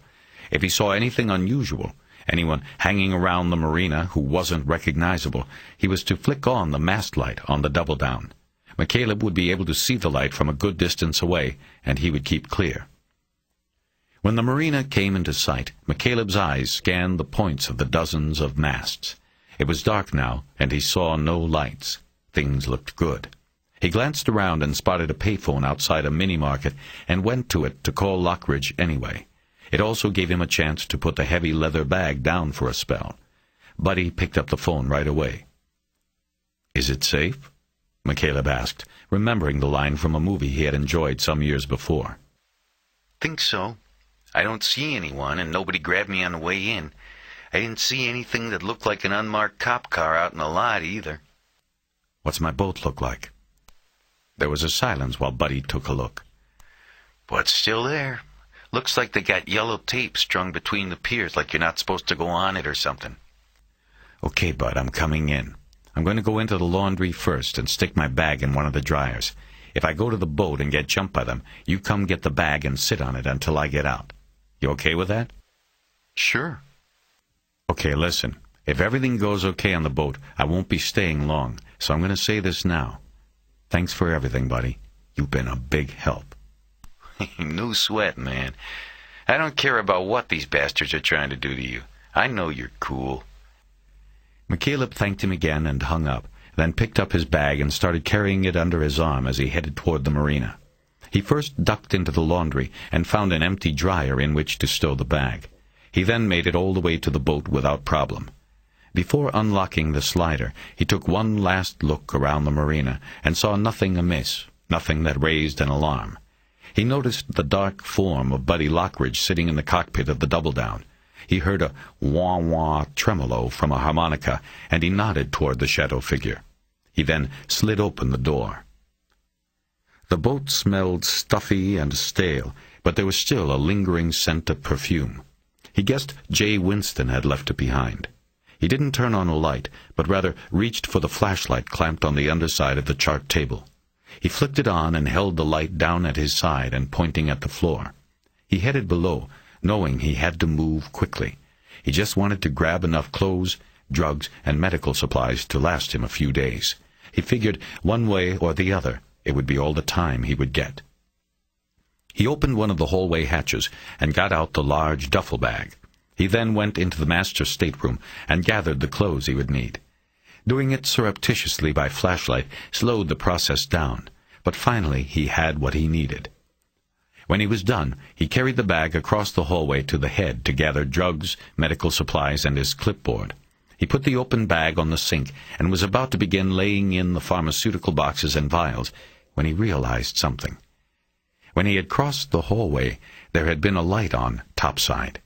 The galley light, or maybe one of the overheads in the salon. He momentarily froze and tried to listen for any sound from above while he reviewed his own movements. He was sure he had not put on a light when he had come in. He listened nearly half a minute, but there was nothing. He quietly stepped back into the hallway and looked up the stairway. He stood stock still and listened again while trying to weigh his options.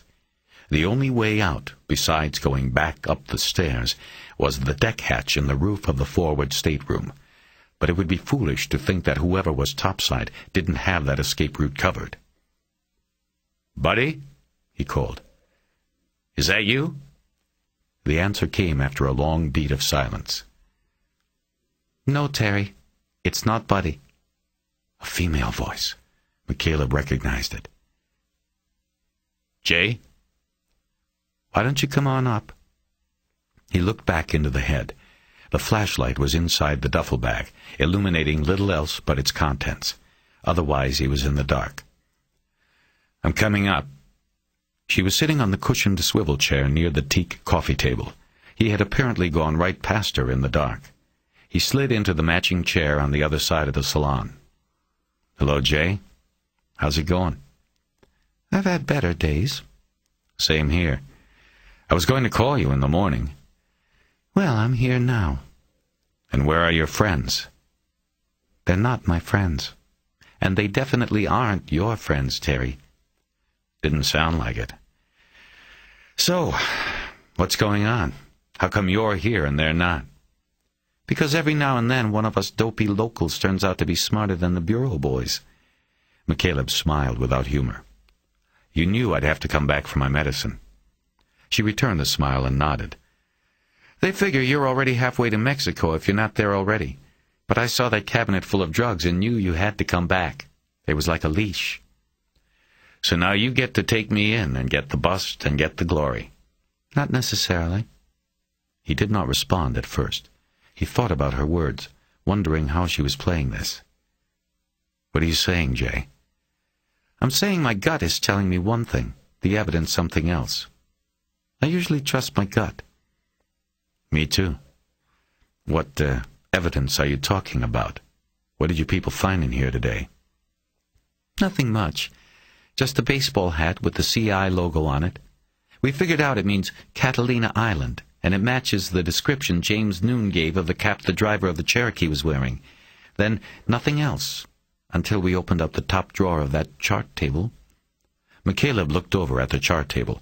He remembered opening the top drawer and checking it after the intruder had been scared off the night before. There was nothing in there amiss, or that could hurt him. What was in it? In it? Nothing. It was underneath, taped underneath. McCaleb got up and went to the chart drawers. He pulled the top drawer out and turned it over. He ran his finger over the adhesive residue left by pieces of heavy tape. He smiled and shook his head. He thought about how quickly the intruder could have come in, taken a pre-taped package, and slapped it up under the open drawer. Let me guess, he said. It was a plastic... No, don't say anything. You say anything and it could come back to hurt you. I don't want to hurt you, Terry. I'm not worried about that, not anymore. So let me guess. Under the drawer was a bag, a Ziploc type of bag. Inside it was the cross earring taken from Gloria Torres and a photograph of James Cordell's family, the one taken from his car. Winston nodded. McCaleb returned to his seat. You left out Donald Kenyon's cufflink, she said. Sterling silver in the shape of a $sign. I didn't know about that. I bet Nevins and Ulig and that asshole Orango put on 6 inches apiece when they found that bag. They were strutting all right, she said, nodding. It made them very happy. But not you? No. It was too easy. They sat in silence for a few moments. You know, Terry, you don't seem very concerned that evidence linking you to 3 murders was found in your boat, not to mention the obvious motive you have for those murders. She nodded toward McCaleb's chest. No, you look like, at best, you are maybe moderately annoyed. Do you want to tell me why? McCaleb leaned forward, elbows on his knees. This brought his face more fully into the light. It was all planted, Jay. The hat, earring, everything. Last night somebody broke in here. He didn't take anything, so he must have left things. I've got witnesses. I'm being set up. I don't know why, but it's a setup. Well, if you're thinking Bolotov, forget it. He's been in Van Nuys jail since his parole officer picked him up Sunday afternoon. No, I'm not thinking Bolotov. He's in the clear. That sure sounds like a different tune. Events have overtaken the possibility of him being a suspect. Remember, I figured him for that burglary near his work in which the HKP-7 was taken? That would have given him the right gun to make him a suspect in Cordell and Torres. But that burglary occurred in December, near Christmas. Now, add Kenyon. He was killed with a P-7 in November, so it can't be the same gun even if Bolotov did the burglary. So he's clear. I still don't know why he went apeshit on me and ran, though. Well, like you said, he probably is good for that Christmas burglary. You went in there and spooked him, made it sound like you were going to put a couple of murders on him. He ran, that's all. McCaleb nodded. What's going to happen to him? His boss is going to drop his complaint in lieu of restitution for the window that was broken. That's it. They'll release him after a hearing today. McCaleb nodded again and looked down at the carpet. So forget about him, Terry. What else have you got? He brought his eyes back up and looked intently back at her. I'm close. I'm just 1 or 2 steps away from putting this all together. I know who the shooter is now, and I'm just a few days away from knowing who hired him. I've got names, a list of suspects. I know the person we want is on that list. Trust your gut on this one, Jay. You can hook me up now and bring me in and get the bust, but it's wrong and it won't fit. Eventually I'll be able to prove it, but in the meantime we'll miss the chance we've got right now. Who is the shooter? McCaleb stood up. I have to get my bag. I'll show you. Where's your bag? In a dryer in the Marina laundry. I stashed it there. I didn't know what to expect when I came in here. She thought a moment. Let me go get it, he said. You've still got the pharmacy here. I'm not going anywhere. If you don't trust me, come with me. She waved him off. All right, go. Get your bag. I'll wait. On the way to the laundry, McCaleb met Buddy Lockridge, who was holding the leather satchel taken from the laundry. Everything okay? You told me to go get this if I saw anybody put the moves on you. Everything's fine, Buddy. I think. I don't know what she's telling you, but she was one of them that was here today. I know, but I think she's on my side. McCaleb took the bag from him and headed back to his boat. Inside, he turned on the television, put the Sherman Market tape in the VCR, and started playing it. He fast-forwarded the image and watched the jerking motions of the shooter coming in, shooting Gloria Torres and the market owner, then disappearing. Then the Good Samaritan came in, and McCaleb put the tape on normal speed. At the moment the Good Samaritan looked up from his work on Gloria's stricken figure, McCaleb hit the pause button and the image froze. He pointed at the man on the television screen and looked back at Jay Winston. There's your shooter. She stared at the tube for a long moment, her face betraying none of her thoughts. Okay, tell me, how is that my shooter? The timeline. Arango and Walters never saw this as anything more than a common robbery and shooting. That's how it looked. Who can blame them? But they were sloppy. They never bothered completing or verifying a timeline. They took what they saw at face value. But there was a problem between the time on the store video when the shooting went down and the time on the big clock downtown when the Good Samaritan called it in. Right. You told me. What was the discrepancy? A half minute or so? 34 seconds. According to the store's video, the Good Samaritan called in the shooting 34 seconds before it happened. But you said Walters or Arango said they couldn't verify the accuracy of the video clock. They just assumed it was off because the old man, Mr. Kang, probably said it himself. Right. They assumed. I didn't. McCaleb backed the tape up to the point that Chan Ho Kang's watch was visible as his arms stretched across the counter. He played with it in slow motion, going back and forth until he had the time strip across the bottom at the right moment. He paused the image again. He then went to the bag and took out the hard copy of the video enhancement. Okay, what I did was triangulate the time to get an accurate fix on when exactly this went down. You see the watch? She nodded. He handed her the hard copy. I had a friend who used to do work for the Bureau enhance this image. That's the hard copy. As you can see, the time on the watch and the video match. To the second. Old man Kang must have set the camera clock right off his watch. You with me? I'm with you. The video and the watch match. What does it mean? McCaleb held his hand up in a hold-on gesture, and then got out his notebook and referred to his timeline notes. Now we know, according to the Central Communications Center clock downtown, that the Good Samaritan called in the shooting at 10:41:03, which was 34 seconds before the shooting took place according to the videotape. Okay? Okay. He explained that evening's trip to the store and then to the Kang home, where he had been allowed access to the watch. He told her that the watch's setting had not been disturbed since the murders. I then called the CCC and got a time check and compared it to the watch. The watch is running only 4 seconds ahead of the CCC clock. Therefore, that means the video clock was running only 4 seconds ahead of CCC at the time of the murders. Winston narrowed her eyebrows and leaned forward, trying to follow his explanation. That would mean... She didn't finish. It means that there is almost no difference, just 4 seconds, between the video clock and the CCC clock. So when the Good Samaritan called in the store shooting at 10:41:03 on the CCC clock, it was exactly 10:41:07 on the store clock. There was only 4 seconds difference. But that's impossible, Winston said, shaking her head. There was no shooting at the time. That's 30 seconds too early. Gloria wasn't even in the store yet. She was probably just pulling in. McCaleb was silent. He decided to let her make the conclusions without having to be told or prompted. He knew it would have a stronger impact if she came to the same spot he was at on her own. So, she said, this guy, this Good Samaritan, had to have called in the shooting before the shooting took place. McCaleb nodded. He noted the deepening intensity in her eyes. Why would he do that unless he knew? Unless he knew the shooting was going down, Damn! He's got to be the shooter! McCaleb nodded once more, but this time he had a satisfied smile on his face. He knew he had her in his car now, and they were about to hit the gas pedal. 36. Have you hashed this around? Figured out how it all plays? A little bit. So then tell me.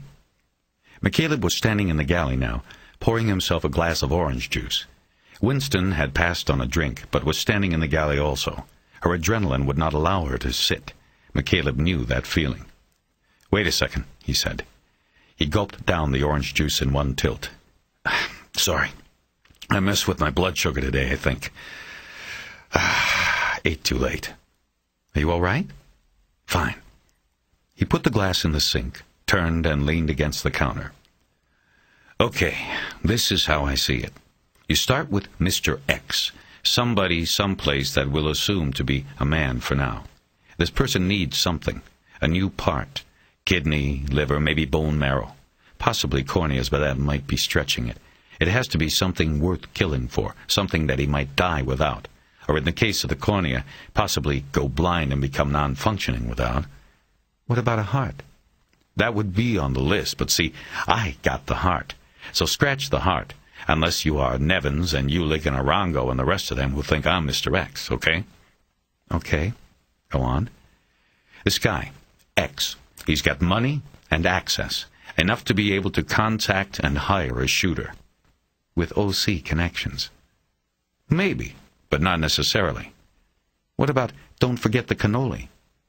I don't know. I've been thinking about that. It's kind of showy for real organized crime, don't you think? Makes me think it's a deflection, but for now that's just a guess. All right, never mind for now. Go on with Mr. X. Well, besides being able to get to a shooter to do the job, he next has to have access to the computer at Bopra. He's got to know who has the part that he needs. You know what Bopra is? I learned today, and I said the same thing about you to Nevins. How could Terry McCaleb get access to Bopra? And he told me how bullshit their computer security is. Their theory is that you hacked in one day when you were at Cedars. You got a list of blood donors of type AB with CMV negative and went from there. Okay. Now, follow the same theory, but instead of me, it's Mr. X, and he gets the list and then puts the Good Samaritan on the case. McCaleb pointed out into the salon, where the image of the Good Samaritan remained frozen on the television screen. They both looked at it for a few moments before he continued. The shooter goes down the list, and lo and behold, he sees a familiar name, Donald Kenyon. Kenyon is a famous man, mostly for all the enemies he has. He becomes the perfect choice because of that. All those enemies, investors, and maybe even some mobster lurking behind the scenes. It makes for good camouflage. So the Good Samaritan picks Kenyon. Right. He picks him, and then he watches him until he has his routine. And the routine is pretty simple, because Kenyon's got a federal dog collar on and usually doesn't go anywhere outside of his house because of it. But the good Sam is not discouraged. He gets the household routine down, and he knows that for 20 minutes each morning, Kenyon is in that house alone when the wife drives the kids to school. His throat dry from all the talking, McCaleb rescued the glass from the sink and poured himself another glass of orange juice. So, he hits during that 20-minute window, he continued, after gulping down another half glass. And going in, he knows he has to do the job in such a way that Kenyon makes it to the hospital, but no further. See, he's got to preserve the organs for transplant. But if he goes too far, Kenyon's dead on arrival and no good to him. So he comes into the house, grabs Kenyon, and marches him to the front door. He then holds him there and waits for the wife to come back home from dropping the kids. He makes Kenyon look through the peephole and make sure it is her. Then he pops him and lays him out on the floor, fresh and ready when the wife opens the door. But he doesn't make it to the hospital. No, the plan was good, but he fucked up. He used a devastator in the P7, the wrong bullet for this kind of work. It's a frangible that explodes and basically pulps Kenyon's brain, destroys all life support system controls. Death is almost instantaneous. He stopped there and watched Winston as she evaluated the story. Then he held up a finger, signaling her to wait before commenting. He went to his bag in the salon and pulled out a sheaf of documents, careful to keep his body between the bag and Winston. He didn't want her catching a glimpse of the P7, which was still in there. At the galley counter, he looked through the documents until he found what he needed. I'm not supposed to even have this, but take a look. This is a transcript of the tape the Bureau got from the illegal bugs in the Kenyon house. This is the part where he was hit. They didn't get everything that was said, but what is there fits with what I just said. Winston stood next to him and read the section he had circled with a pen while riding with Buddy Lockridge on the way to the marina. Unknown. Okay. Look and see who... Kenyon, don't. She's got nothing to do with this. She... Winston nodded her head. He could have told him to look through the peephole, she said. It obviously was the wife because Kenyon then tried to protect her. Right. And notice that the transcript says that there were 2 minutes of silence before that last exchange and the gunshot. What else could he have been doing but waiting until she showed up so she would get to the body almost as soon as it happened? She nodded again. It fits, she said. But what about the Bureau people listening? You think the shooter didn't know about them? I'm not sure. It doesn't seem like it. I think he just got lucky. But maybe he thought there was a slim chance the place was bugged. Maybe that's where the cannoli line came from. Just a little misdirection just in case.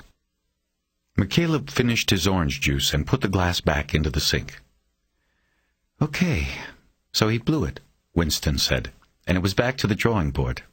Or actually back to the BOPRA list. And the next name he picked was my guy, James Cordell. McCaleb nodded and let her run with it. He knew that the more of the puzzle she fit together herself, the more apt she would be to believe in the whole thing. He changes the load, goes from frangible to hardball so that he would have a through-and-through wound with less immediate brain damage. He watches Cordell until he has the routine down, and then he sets up the shoot in a way similar to Kenyon, the hit occurring almost instantaneous to the arrival of a second party who could get help. In Kenyon's case, it was his wife. In Cordell's, it was James Noon. The shooter probably stood behind Cordell until he saw Noon's car enter the turn lane to come into the bank. That was when he fired. I think Noon was an accident, McCaleb said.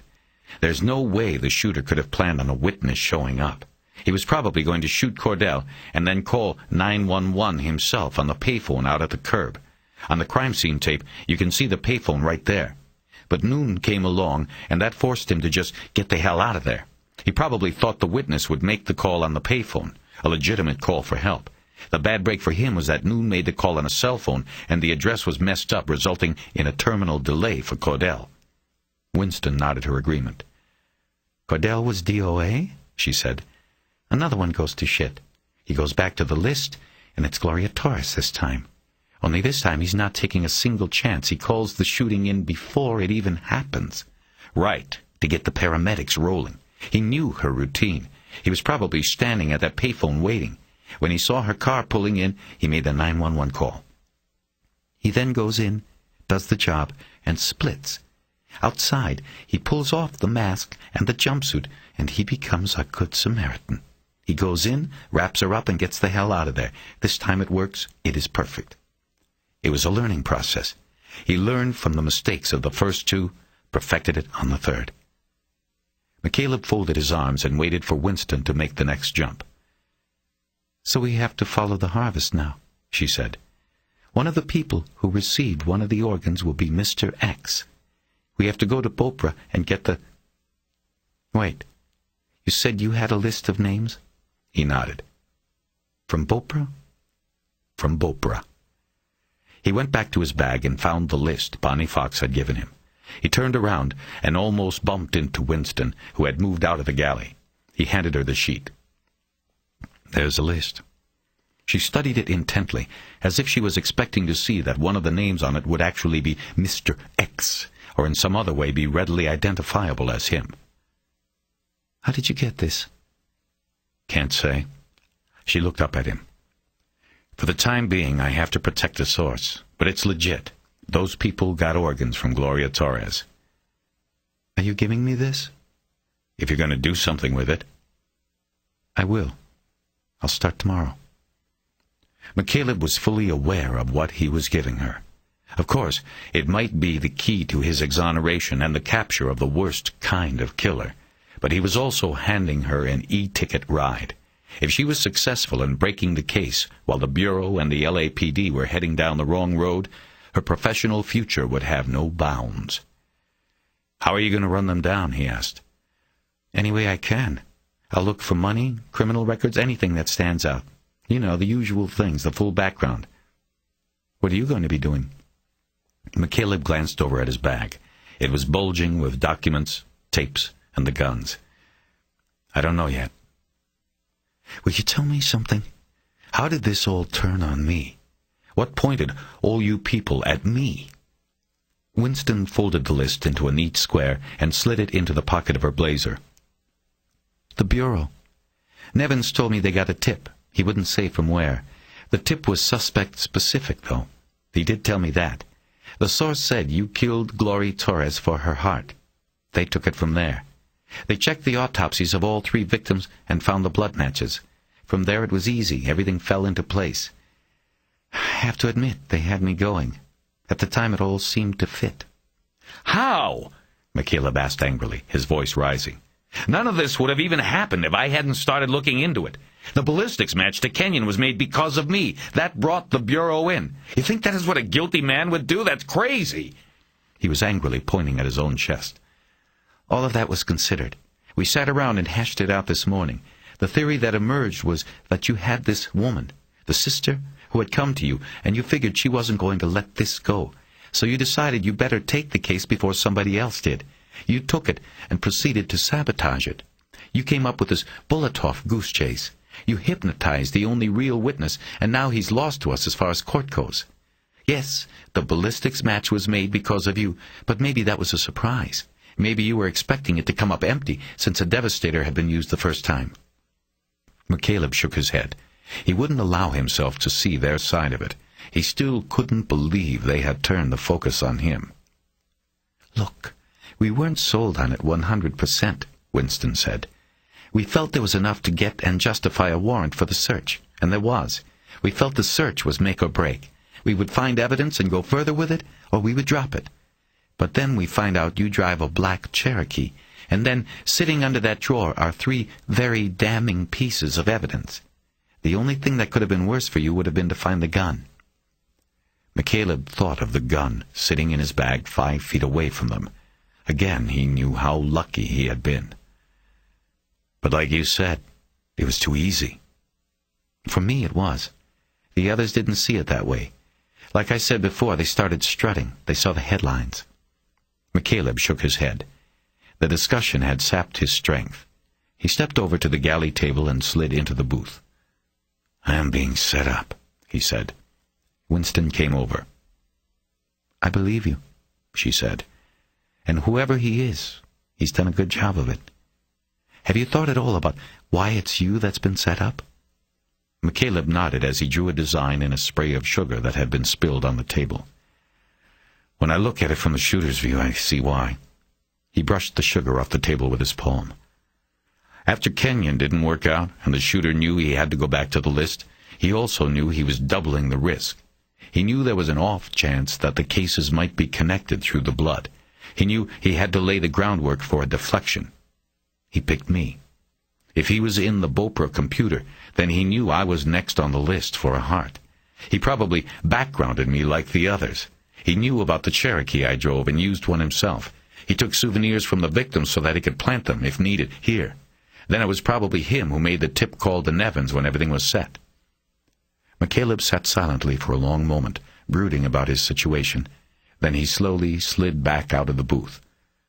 I have to finish packing. Where are you going to go? I'm not sure. I'll need to talk to you tomorrow. I'll be in touch. He started down the stairs, his hands gripping the overhead rails.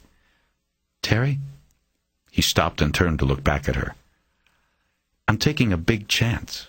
My neck's a mile out there. I know that, Jay.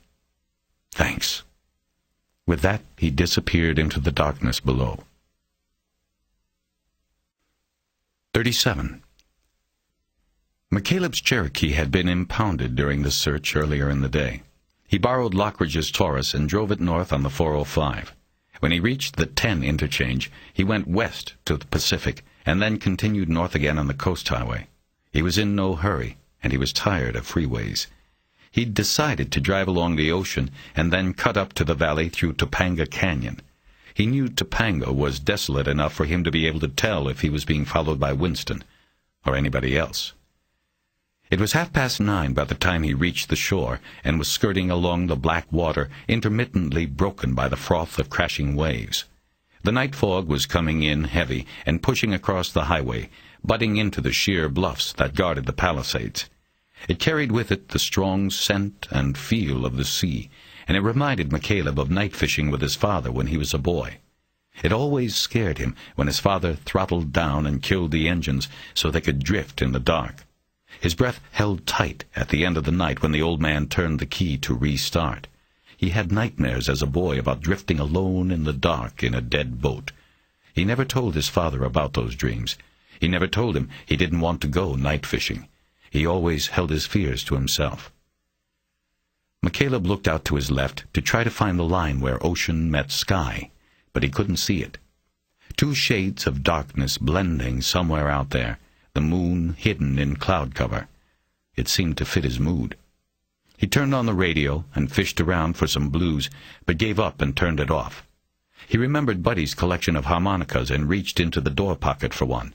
He flipped on the overhead light and checked the etching on the top plate. It was a tombo in the key of C. He wiped it off on his shirt, and as he drove, he played with the instrument, mostly producing a cacophony that at times made him laugh out loud at how ugly it was. But every now and then he put together a couple of notes. Buddy had tried to teach him once, and he'd gotten to the point where he could play the opening riffs of Midnight Rambler. He tried for that now, but couldn't find the chord, and what he produced sounded more like a wheezing old man. When he turned into Topanga Canyon, he put the harmonica down. The road through the canyon was a snake, and he'd need both hands on the wheel. Fresh out of distractions, he finally began considering his situation. He first brooded about Winston and how much he could count on her. He knew she was capable and ambitious. What he didn't know was how well she would stand up to the pressure she would certainly encounter by going against the Bureau and the LAPD. He concluded that he was lucky to have her on his side, but that he couldn't sit back and wait for her to show up with the case wrapped up in a box. He could only count on himself. He figured that if Winston did not convince the others, then at best he had 2 days before they had an indictment from a grand jury and would go to the media with their prize. After that, his chances of working the case would diminish rapidly. He'd be the lead on the 6 and 11 o'clock news. He'd have no choice but to give up the investigation, get a lawyer, and surrender. The priority would then be clearing his name in the courtroom, never mind catching the real shooter and whoever it was who had hired him. There was a gravel turnout on the road, and McCaleb pulled over, put the car in park, and looked out at the blackness of the drop-off to his right.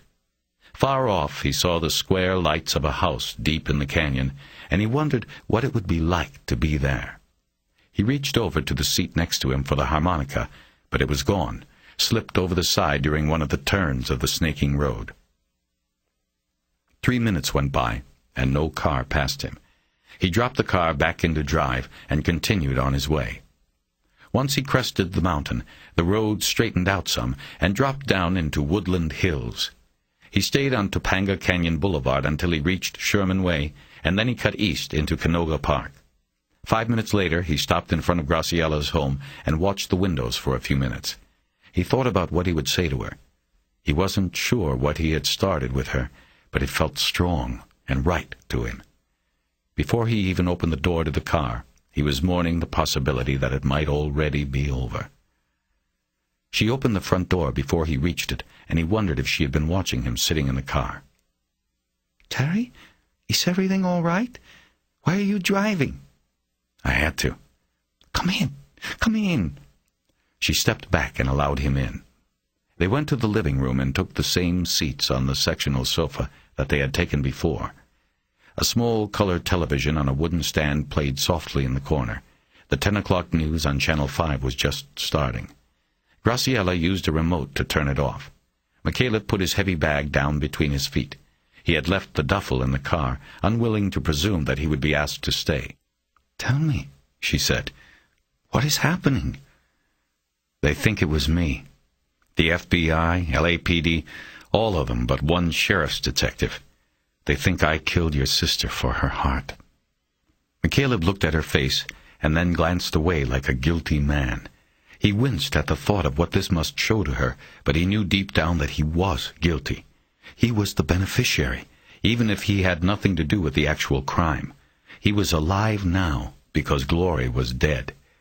A question echoed through his mind like the slamming of a dozen doors down a dark hallway. How can I live with this? "That's ridiculous," Graciella said angrily. "How can they think that you—" "Wait," he said, cutting her off. "I have to tell you some things, Graciella. Then you decide what and who to believe." "I don't have to hear—" He held his hand up, cutting her off again.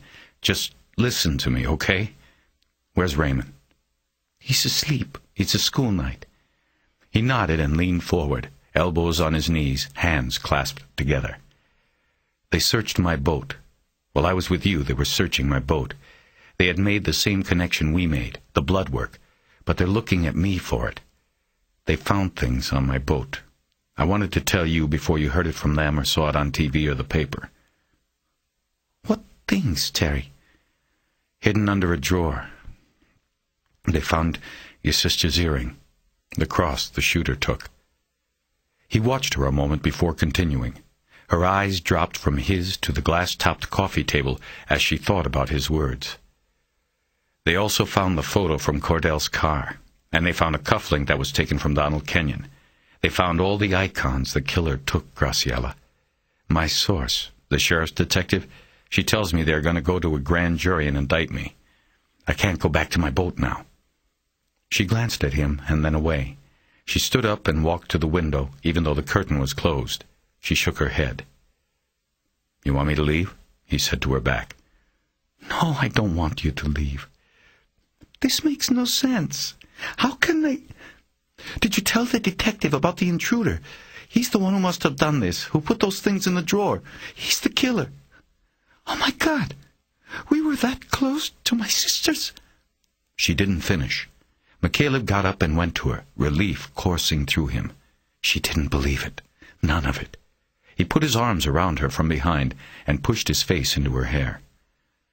"I'm so glad you believe me," he whispered. She turned around in his arms, and they kissed for a long moment. "What can I do to help?" she whispered. "Just keep believing, and I'll do the rest. Can I stay here? Nobody knows that we're together. They might come here, but I don't think it will be to look for me. It might be just to tell you they think it's me." "I want you to stay, as long as you need or want to." "I just need a place where I can work, where I can go through everything again. I get this feeling I missed something. Like the blood work. There's got to be some answers in all of that paper." "You can work here. I'll stay home tomorrow and help look through—" "No, you can't. You can't do anything unusual. I just want you to get up in the morning and take Raymond to school and then go to work. I can do this. This part is my job." He held her face in his hands. The weight of his guilt was lessened by her just being there with him, and he felt the subtle opening inside of some passage that had long been closed. He wasn't sure where it would lead, but knew in his heart he wanted to go there, that he must go there. "I was just about to go to bed," she said. He nodded. "Are you coming with me?" "What about Raymond? Shouldn't we—" "Raymond's asleep. Don't worry about him. For right now, let's worry about us." 38.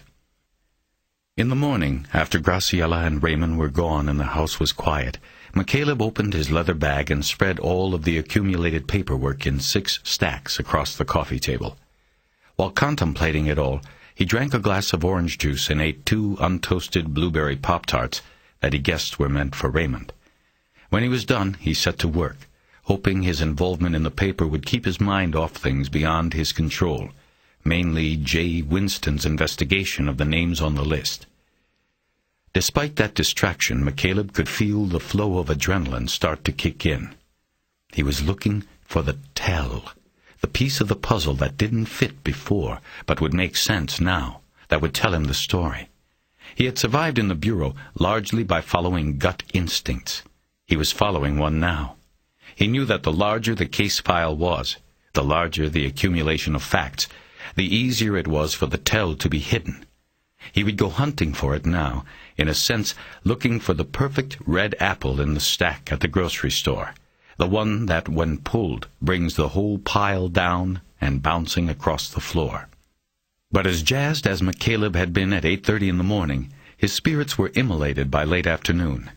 In 8 hours, interrupted only by bologna sandwiches and unanswered calls to Winston, he had reviewed every page of every document he had accumulated in the 10 days he had worked the case, and the tell, if it had ever been there, remained hidden.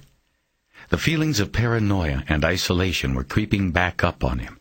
At one point, he realized he was daydreaming about what would be the best place to flee to, the mountains of Canada or the beaches of Mexico. At 4 o'clock, he called the Star Center once more and was told for the 5th time that Winston was not in. This time, however, the secretary added that she was presumed gone for the day. In earlier calls, the secretary had dutifully refused to reveal where Winston was or give him her pager number. For that he would have to speak to the captain, and McCaleb declined, knowing the jeopardy he would place Winston in if it was revealed she was not only sympathetic to a suspect, but was actually aiding him. After hanging up, he called his phone on the boat and played back 2 messages that had come in during the last hour. The first was Buddy Lockridge checking in, and the second was a wrong number, a woman saying she wasn't sure if she had the right number but was looking for someone named Luther Hatch. She left a callback number. McCaleb recognized the name Luther Hatch, the suspect in the case in which he had first met J. Winston. Once he made that connection, he recognized her voice on the message. She was telling him to call her. As he punched in the numbers Winston had left, he recognized the exchange. It was the same for the bureau offices in Westwood, where he used to work. The phone was answered immediately. "This is Winston." "This is McCaleb." Silence. "Hey, I was wondering if you would get that message." "What's up? Can you talk?" "Not really." "Okay, I'll talk then. Do they know you are helping me?" "No, obviously." "But you're there because they moved the investigation to the Bureau, right?" "Uh-huh." "Okay, have you had a chance to run those names down yet?" "I've been out on it all day." "Do you have anything? Do any of them look good?" "No, there's nothing there." McCaleb closed his eyes and cursed silently. Where had he gone wrong? How could this be a dead end? He was confused, and his mind was running over the possibilities. He wondered if Winston had had enough time to thoroughly run out the list. "Is there any place or time I can talk to you about this? I need to ask you some questions." "In a little while I probably can. Why don't you give me a number and I'll get back to you?" McCaleb was silent while he thought about this, but he didn't take long. As Winston had said the night before, her neck was way out there for him. He believed he could trust her. He gave her Graciela's number. "Call me back as soon as you can." I will. One last thing. Did they go to the grand jury yet? No, not yet. How long before they do? I'll see you tomorrow morning, then. Bye. She hung up before she heard him curse out loud. The following morning they were going to seek an indictment against him for murder, and he was sure that obtaining it would be only a formality. Grand juries were always rigged in the prosecution's favor. In McCaleb's case, he knew that all they needed to do was show the Sherman Market tape and then introduce the earring found during the search of his boat. They would be staging press conferences by the afternoon. Perfect timing for the 6 o'clock news. While he was standing there contemplating his grim future, the phone rang in his hand. It's Jay. Where are you? The Federal Cafeteria, a payphone. McCaleb immediately envisioned her location, in an alcove with vending machines off to the side of the cafeteria dining room. It was private enough. What's going on, Jay? It's not good. They're putting the finishing touches on the package they're going to take to the DA's office tonight. They'll take it to the grand jury tomorrow morning. They're going to seek one murder charge for Gloria Torres. After that's in the pipeline, they'll take their time before adding on Cordell and Kenyon. Okay, McCaleb said, not sure how to respond. He decided there was no sense in continuing to curse out loud. My advice is that you come in, Terry. You tell them what you told me and convince them. I'll be on your side, but right now I'm handcuffed. I have information about the Good Samaritan I shouldn't have. If I reveal it, I'll go into the shitter with you. What about the list? Nothing at all? Look, that much I did talk about with them, so I would have the time to work the list. I came in this morning and told them in order to be ready to counter your defense, we needed to investigate the other recipients of the organs from Gloria Torres. I said I had a source who would slip us the list of names without us having to get a search warrant, etc., etc., and they said, great. They gave me the day. But nothing, Terry. I'm sorry, but I checked out every name. I got nothing. Tell me. Well, I don't have the list with me, but... Hold on. McCaleb walked into Graciella's bedroom, where he had seen the copy of the list he had given her on the bureau. He grabbed it and read the first name to Winston. J.B. Dickey. He got the liver. Right, okay. He didn't make it. He got the transplant, but there were complications, and he died 3 weeks after surgery.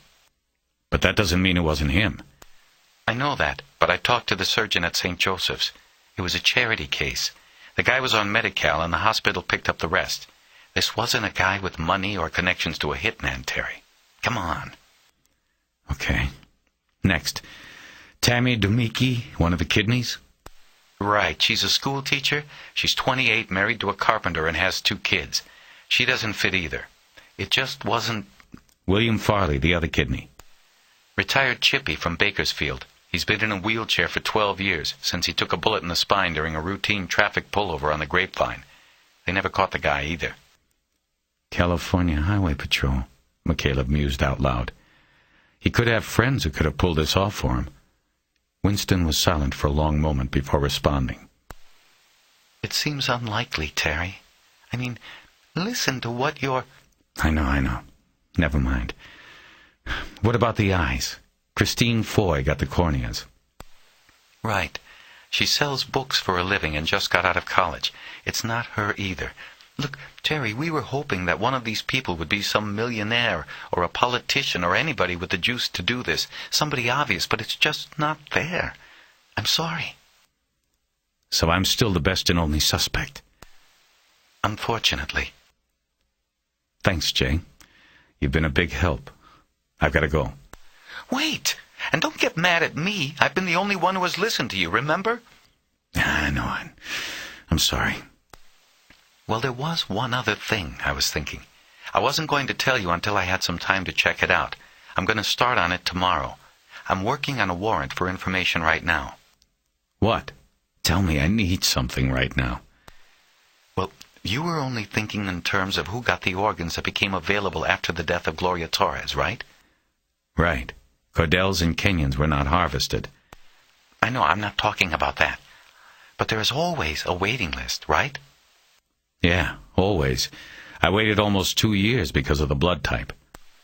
Well, maybe someone just wanted to move up the list. Move up? You know, They were like you, waiting, and they knew it would be a long wait, maybe even a fatal wait. Weren't you told that with your blood type there was no telling when a heart would become available? Yeah, they told me not to get my hopes up. Okay, so maybe our guy is still waiting, but by taking out Gloria Torres, he has in effect moved up one notch on the list, improved his chances. McCaleb thought about this. He saw the possibility. He suddenly remembered Bonnie Fox telling him that there was another patient on the ward who was in the same situation McCaleb had been in. He wondered now if she meant literally the same situation, waiting for a heart that was type AB with CMV negative. He thought of the boy he had seen in the hospital bed. Could he be the patient Fox meant? McCaleb thought about what a parent would be willing to do to save a child. Could it be possible? It could work, he said, his adrenaline returning and the monotonal quality of his voice gone now. What you're saying is that it could be somebody still waiting. Right, and I'm going to go to Bopra with a warrant to get all their waiting lists and their blood donor records. It should be interesting to see how they respond. McCaleb nodded, but his mind was skipping ahead. Wait a minute, he said. It's too complicated. What is? The whole thing. If somebody wanted to move up on the list, why take out donors? Why not just knock people off the list? Because that might be too obvious. If 2 or 3 people needing heart or liver transplants in a row get hit, it's bound to raise a question somewhere. But by hitting the donors, it's more obscure. No one noticed it until you came along. I guess, McCaleb said, still not sure he was convinced. Then, if you're right, it could even mean the shooter's going to hit again. You've got to go down the list of AB donors. You've got to warn them, protect them. That possibility brought the excitement back. It was jangling in his veins. I know. When I get the warrant, I'm going to have to tell Nevins and Ulick, all of them, what I'm doing. That's why you have to come in, Terry. It's the only way.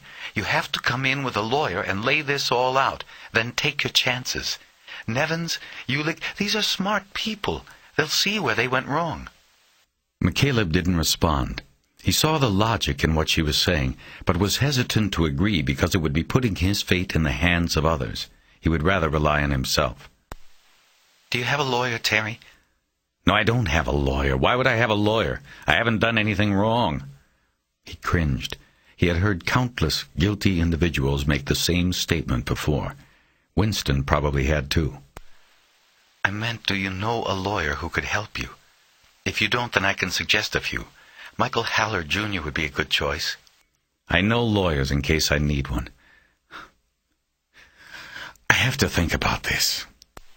Well, call me. I can bring you in, make sure everything is handled right. McCaleb's mind wandered, and he was inside a holding cell at the county jail. He had been in the lockup on interviews as a bureau agent. He knew how loud jails were, and how dangerous. He knew that, innocent or not, he would never surrender himself to that. Terry, you there?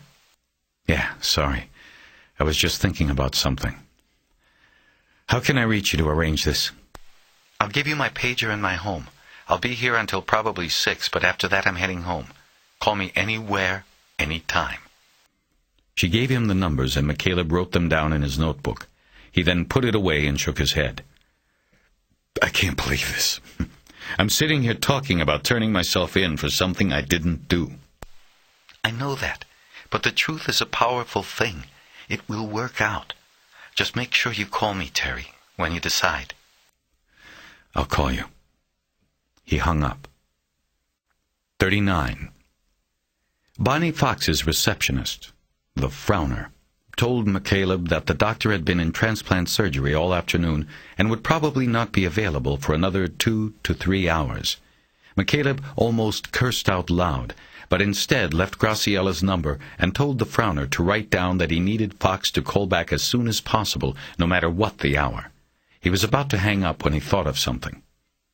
Hey, who's getting the heart? What? You said she was in surgery. Which patient? Was it the boy? I'm sorry, I'm not at liberty to discuss other patients with you, said the frowner. Fine, he said. Then just make sure you tell her to call me. McCaleb spent the next 15 minutes pacing between the living room and kitchen, hoping unrealistically that the phone would ring and Fox would be on the line. He finally managed to shoehorn the anxiety into a side compartment of his brain and started thinking about the larger problems at hand. McCaleb knew he had to start making decisions, chief of which was to decide whether to get a lawyer. He knew Winston was right. It was the smart move to get legal protection. But McCaleb couldn't bring himself to make the call to Michael Haller, Jr. or anybody else, to give up on his own skills and rely on another's. In the living room, there were no documents left on the coffee table.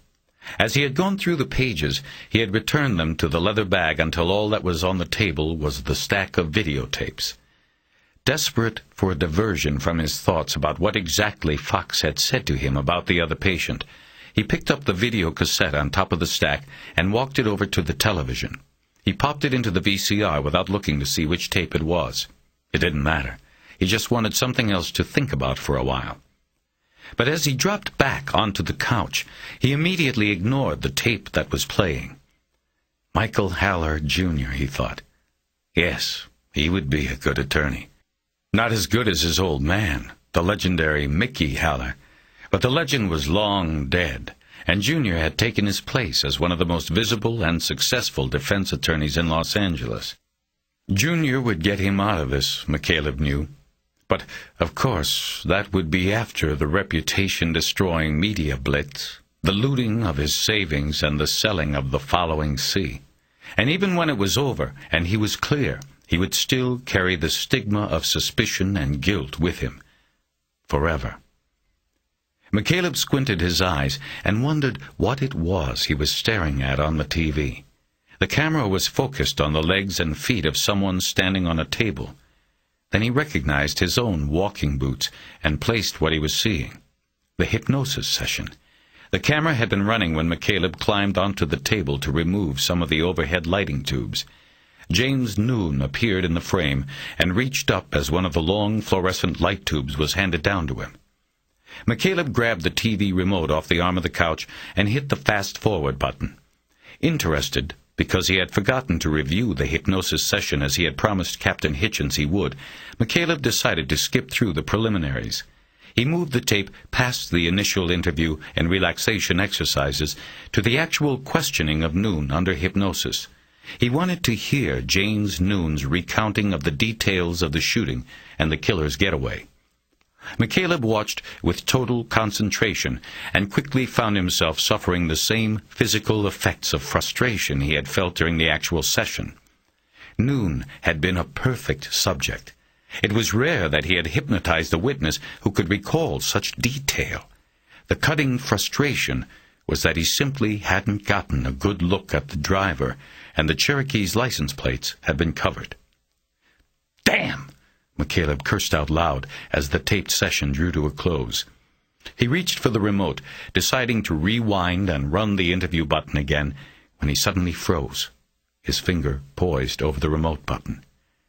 McCaleb had just seen something that did not fit, something he had missed during the actual session because he was distracted by Winston, who had been sitting in. He rewound the tape, but only briefly, then replayed the last few questions that were asked. On the tape, McCaleb was wrapping it up, asking a scatter of leftover and wishful thinking questions. They were long shots, thrown at Noon out of frustration. He had asked about any stickers on the Cherokee's windshield. Noon said no, and then McCaleb was out of questions. He turned to Winston and asked her, "Anything else?" Even though McCaleb had broken his own rules by asking a question of a non-participant, Winston followed the rules and did not answer verbally. Instead, she shook her head in the negative. "You sure?" McCaleb asked. Again she shook her head no. McCaleb then began bringing Noon out of the trance. But that was wrong, and McCaleb had missed it at the time. Now, he came around the coffee table, remote in hand, and leaned closer to the screen. He rewound the tape one more time to watch the sequence again. "Son of a bitch," he whispered after the playthrough. "You should have answered me, James. You should have answered." He punched the eject button and turned to grab another tape. He knocked the short stack across the coffee table and then quickly scrabbled through the plastic cassettes until he found the tape with the label marked Sherman Market. He put the tape into the machine, started playing it on fast forward, and then paused the image when the Good Samaritan was on the screen. The VCR could not hold the image still, and McCaleb guessed the machine was an inexpensive model with only 2 tape heads. He ejected the tape and looked at his watch. It was 4:40. He slapped the remote down on top of the television and went to the kitchen for the phone. Tony Banks agreed to stay once again after closing at Videographics Consultants until McCaleb could get there. Crossing the floor of the valley on the 101, he initially made good time. Most of the rush hour traffic was going the other way, the workforce of the city returning to the bedroom communities of the valley. But when he dipped south on the freeway to go through the Cahuenga Pass into Hollywood, the brake lights were flared for as far as he could see, and he got bogged down. He finally pulled Buddy Lockridge's Taurus into the small employee lot at VGC at 5 after 6. Once again, Tony Banks answered the door after McCaleb had pushed the night bell. "Tony, thanks," McCaleb said to the man's back as he was led down the hallway once again to one of the tech rooms. "You are really helping me out here." "No problem." But McCaleb noted that there wasn't as much enthusiasm in the "no problem" this time. They entered the same room they had sat in the week before. McCaleb handed Banks the 2 tapes he had brought with him. "On each of these tapes there's a man," he said. "I want to see if they are the same man." "You mean like you can't tell?" "Not for sure. They look different, but I think it's a disguise. I think they're the same man, but I want to be sure." Banks put the first tape into the player on the left side of the console, turned it on, and the Sherman Market robbery and shooting began playing on the corresponding overhead video display tube. "This guy?" Banks said. "Right. Freeze it when there's a good look." Banks froze the image at the moment the so-called Good Samaritan was looking off camera, in right profile. "How's that? I need the profile. It's hard to do a comparison front on." "You're the boss." He handed Banks the second tape, which was placed in the right-hand player, and soon the hypnosis session was playing on the right VDT screen. "Back it up," McCaleb said. "I think there's a profile before he sits down." Banks reversed the tape. "What are you doing to him on this?" "Hypnosis." "Really?" "I thought so at the time, but now I think he was playing me the whole—" "There!" Banks paused the tape. James Noon was looking to his right, most likely at the door to the interview room. Banks played with the dials and the computer mouse and expanded the picture, then sharpened it. He did the same with the image on the left screen. He then leaned back and looked at the side-by-side profiles. After a few moments he spoke as he unclipped an infrared pointer from his pocket and turned it on. "Well, the complexions don't match. One guy looks Mexican." "That would be easy. A couple hours in a tanning salon could give him that look." Banks played the pointer's red dot along the bridge of the Good Samaritan's nose. "Look at the slope of the nose," he said. "See the double bump?" "Right." The red dot jumped to the left screen and found the same double bump in the slope of James Noon's nose. "It's an unscientific guess, but it looks pretty close to me," Banks said. "Yeah, me too." "You've got different color eyes, but that can be done." "Contacts." "Right. And here, the expanded jawline on this guy on the right, a dental appliance. You know, like a rubber sleep guard, or even wads of tissue paper like Brando used in The Godfather could be used to make that appearance." McCaleb nodded, silently noting another possible connection to the gangster movie. Cannolis, and now possibly wads of tissue paper as cheek implants. "And hair is always changeable," Banks was saying. "In fact, this guy looks like he's got on a wig." Banks ran the red dot along the Good Samaritan's hairline. McCaleb silently chastised himself for seeing this only now. The hairline was a perfect line, the telltale indication of a hairpiece. "Let's see what else we've got." Banks went back to the dials and pulled back on the image. He then used the mouse to delineate a new enhancement area, the Good Samaritan's hands. "It's like chicks," Banks said. "They can put on makeup, wigs, even get their tits done, but they can't do anything about their hands. Their hands, and sometimes their feet, Always give 'em away. Once he had the Good Samaritan's hands blown up and in focus, he went to work on the other console until he had an enlargement of Noon's right hand on the opposite screen. Banks stood up so that he was at direct eye level with the screens and leaned to within a few inches of each tube as he studied and compared the hands. "Okay, here. Look." McCaleb stood up and looked closely at the screens. "What?" "The first one. It's got a bit of a scar here on the knuckle. You see it? The discoloration?" McCaleb leaned in close to the image of the Good Samaritan's right hand. "Wait a sec," Banks said. He opened a drawer in the console and pulled out a photographer's eyepiece, the kind used to study and magnify negatives on a light table. "Try this." McCaleb held the eyepiece over the knuckle in question and looked through it. He could see a swirl of white scar tissue on the knuckle. Though the whole image was distorted and blurry, he identified the scar as almost being in the shape of a question mark. "Okay," he said. "Let's see the other." He took a step to his left and used the eyepiece to locate the same knuckle on James Noon's right hand. The hand was not held in the same posture or at the same angle, but the thick, white swirl of scar tissue was there. McCaleb held steady and studied the image until he was sure. He then closed his eyes for a moment. It was a lock. The man on each of the VDT screens was the same man. "Is it there?" Banks asked. McCaleb handed him the eyepiece. "It's there. Any chance I can get hard copies of those two screens?" Banks was looking through the eyepiece at the second screen. "It's there, all right," he said. "And yes, I can make hard copies. Let me put the images on a disk and take it back to the printer in the lab. It'll take a few minutes." "Thanks, man." "I hope it helps." "More than you know." "What's the guy doing, anyway? Dressing up like a Mexican, doing good deeds?" "Not really. Someday I'll tell you the whole thing." Banks let it go and went to work on the console, transferring the video images on the screens to a computer disk. He backed up the videos and transferred the headshots as well. "Be back in a few minutes," he said, getting up, "unless I have to warm up the machine." "Hey, is there a phone I can use while you're gone?" "In the left drawer there. Hit 9 first." McCaleb called Winston's home number and got her machine. As he listened to her voice, he hesitated about leaving a message, aware of the consequences to Winston if it was ever proved that she had worked with the subject of a murder investigation. A tape of his voice could do that. But he decided that the discoveries he had made in the last hour made it worth the risk.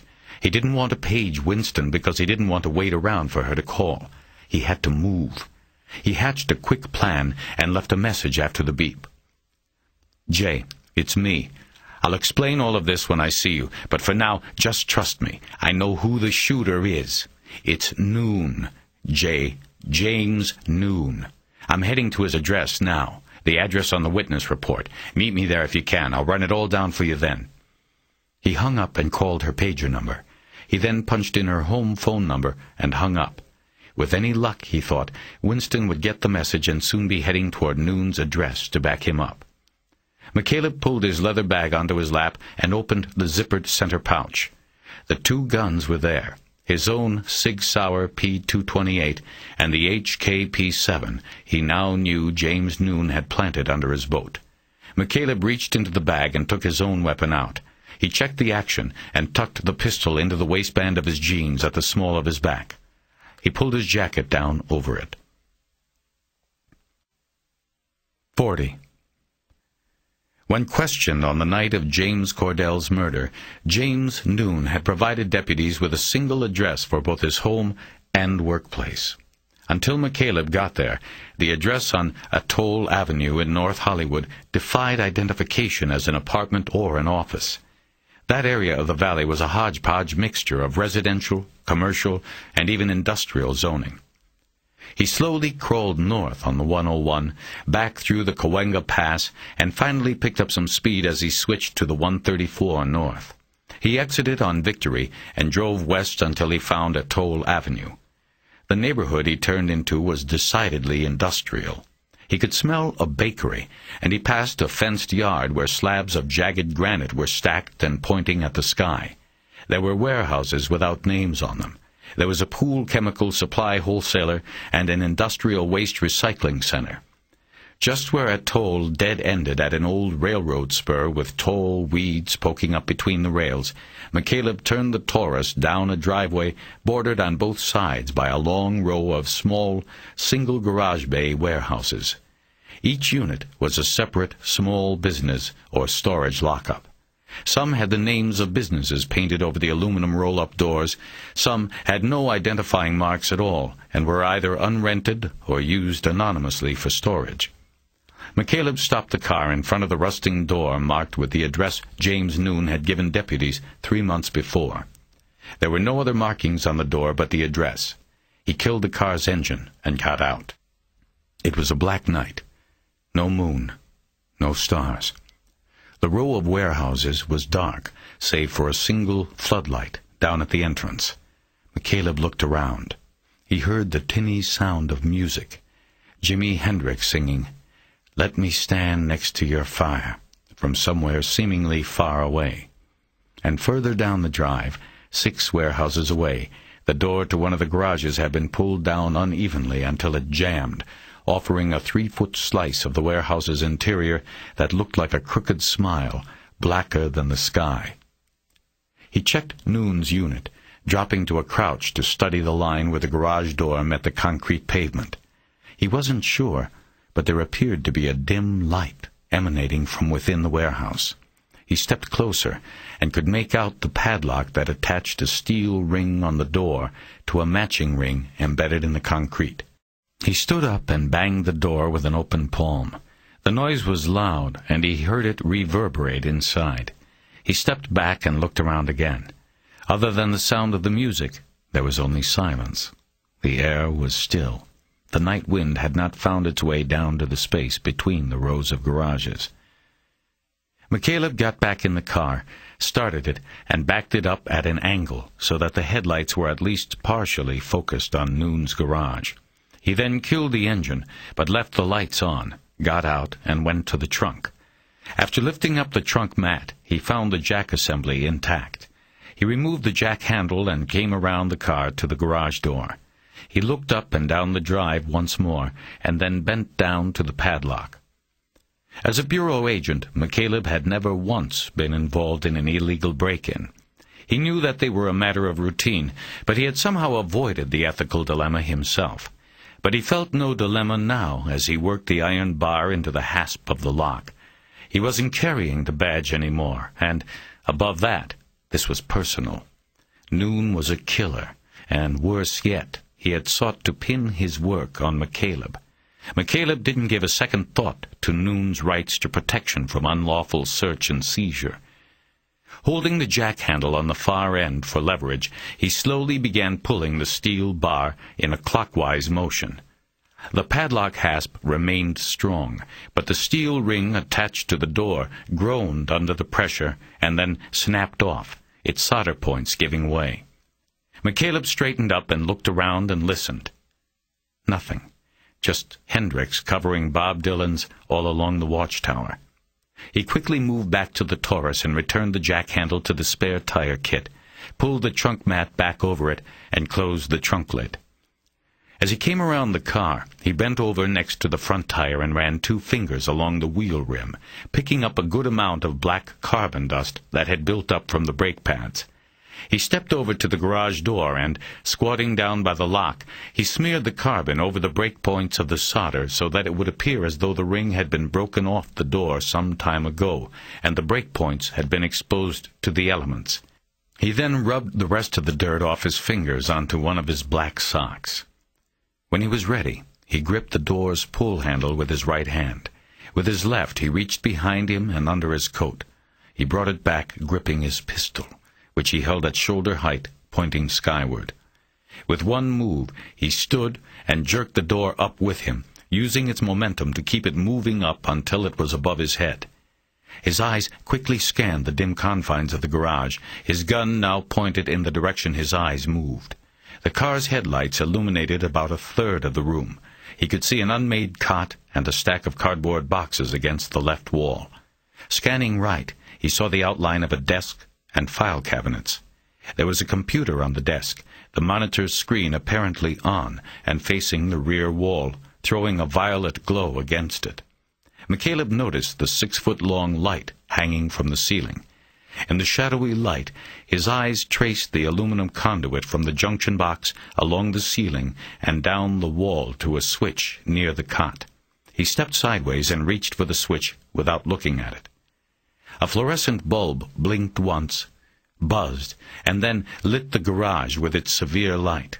McCaleb could now see that there was no one in the room, and there were no closets to be checked, just the approximately 20 by 12-foot space cluttered with a mishmash of office furniture and equipment and the basic necessities of home: a bed, a chest of drawers, an electric space heater, a double-coil hot plate, and a half-size refrigerator.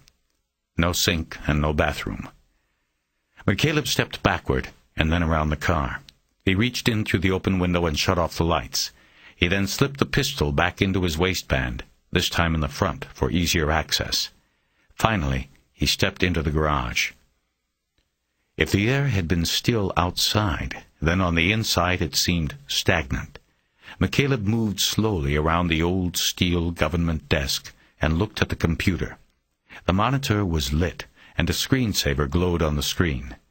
Random numbers of different sizes and colors floated on a sea of purple velvet. McCaleb stared at the screen for a few moments, and he felt a tugging inside, almost a coiling of some deep muscle. In his mind, a picture of a single red apple bouncing on a dirty linoleum floor appeared and then was gone.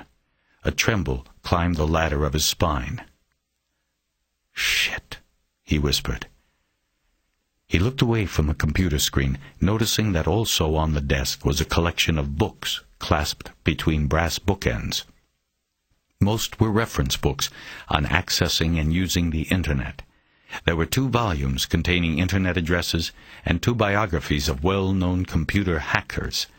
There were also 3 books on crime scene investigation, a manual on homicide investigation, a book on an FBI investigation of a serial killer known as the Poet, and finally 2 books on hypnosis, the last about a man named Horace Gomble. McCaleb knew about Gomble. He had been the subject of more than one investigation by the Bureau's Serial Crimes Unit. Gomble was a former Las Vegas entertainer who had used his skills as a hypnotist, along with drug enhancers, to molest a series of young girls at county fairs throughout Florida. As far as McCaleb knew, he was still in prison. McCaleb moved slowly all the way behind the desk now and sat down in the worn command chair facing the computer. Using a pen from his pocket, he pulled the desk's center drawer open. There was not much in it but a few pens and a plastic CD-ROM case. He used his pen to flip the case over and saw that it was called Brain Scan. He read the packaging and saw that the CD offered its user a guided tour of the human brain with detailed graphics and analysis of its workings. He closed the drawer and used the pen again to open one of the 2 side drawers. The first one was empty, except for an unopened box of Cracker Jack. He closed it, and below it was a file drawer. In this there were several manila files hanging in green folders hooked on 2 rails. Bending down to see better, McCaleb read the name on the tab of the first file. Gloria Torres. He dropped the pen to the floor, and in the same moment decided not to pick it up, and that he didn't care any more about leaving fingerprints or possibly infecting a crime scene. He pulled the file out and opened it on the desk. It contained photos of Gloria Torres in various clothing at various times of the day. In 2 of the photos, Raymond was with her. In one, she was with Graciela. There were typewritten logs in the file, surveillance logs, detailed descriptions of Gloria's movements on a day-to-day basis. He quickly scanned these and saw repeated notations of her nightly stop at Sherman Market on her way home from work. He closed the file, left it on the desk, and reached for the next one in the drawer. He could have guessed the name written on the tab before he saw it. James Cordell. He didn't bother opening it. He knew it would contain photos and surveillance notes just like the first one. Instead, He reached down and looked at the next file in line. It was as expected. Donald Kenyon. He didn't pull that file either. He used his finger to bend back the tabs on the remaining files so he could read them. As he did this, his heart lurched inside his chest, as if it had somehow come loose inside. He knew the names on the file tabs. Every single one of them. "It's you," he whispered. And in his mind, he saw the apples cascading onto the floor and going every which way. He shoved the file drawer closed, and a loud bang echoed off the concrete floor and steel walls, startling him like a shot. He looked out into the night through the open door and listened. He heard nothing, not even the music anymore, only silence. His eyes moved to the computer monitor, and he studied the numbers moving lazily around on the screen. He knew the computer had been left on for a reason, not because Noon was coming back.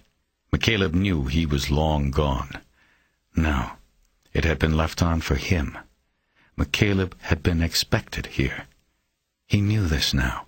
Knew in his heart that Noon had choreographed every move. McCaleb tapped the space bar, and the screensaver disappeared. In its place was a prompt for a password. McCaleb didn't hesitate. He had the sense he was being played like a piano. He typed in numbers in an order he knew by heart. 903472568. He hit the enter key, and the computer went to work.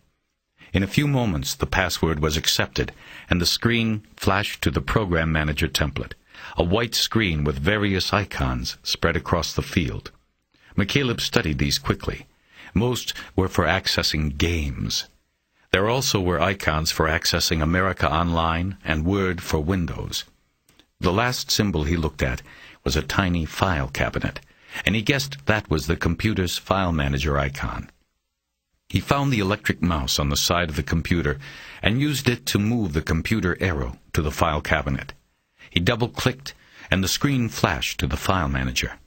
It was basic computer navigating. In the file manager, the listing of files ran down the left side of the screen in a neat column. Choosing one of the files and clicking the arrow on it would bring up the titles of the documents contained in that file in a column on the right side of the screen.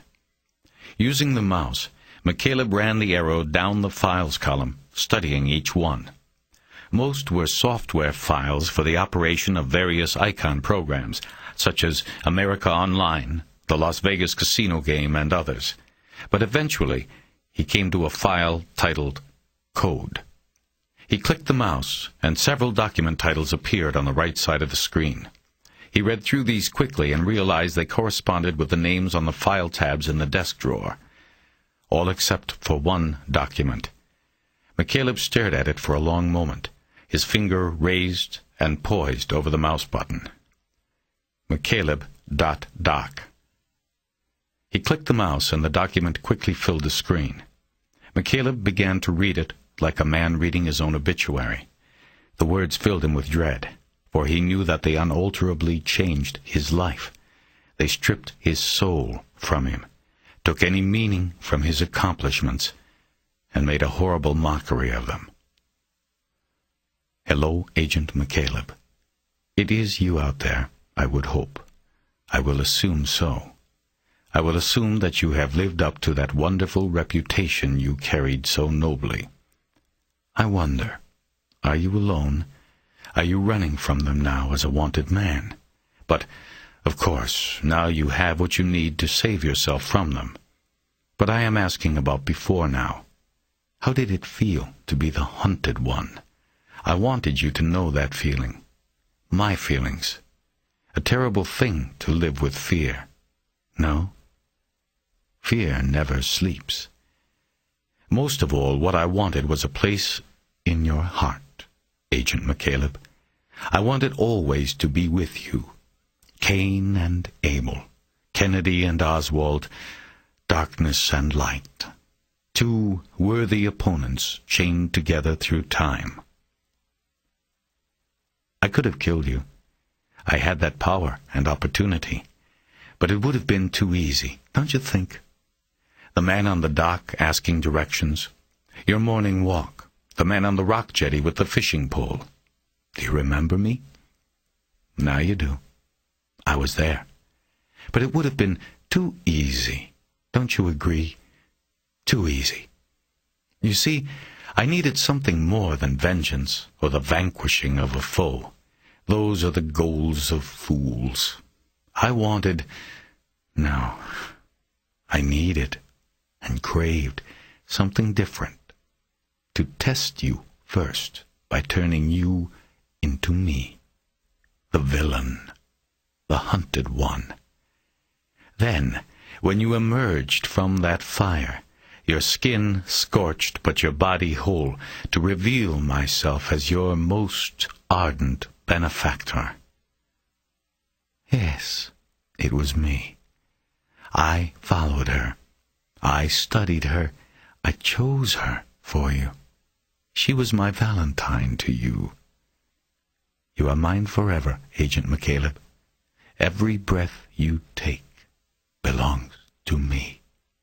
Every beat of that stolen heart is the echo of my voice in your head. Always. Every day. Remember. Every breath. McCaleb folded his arms across his chest and held himself as though he had been flayed open with a blade. A deep shudder rolled through him, and a moan escaped his throat. He pushed the chair back from the desk, away from the horrible message still on the screen, and bent his body forward into the crash position. His plane was going down. 41. His thoughts were blood-red and black. He felt as though he were in some permanent void, surrounded by a velvet curtain of black space, his hands forever searching for the seam through which to escape, but never finding it. He saw the faces of Graciela Rivers and Raymond as distant images receding into the darkness.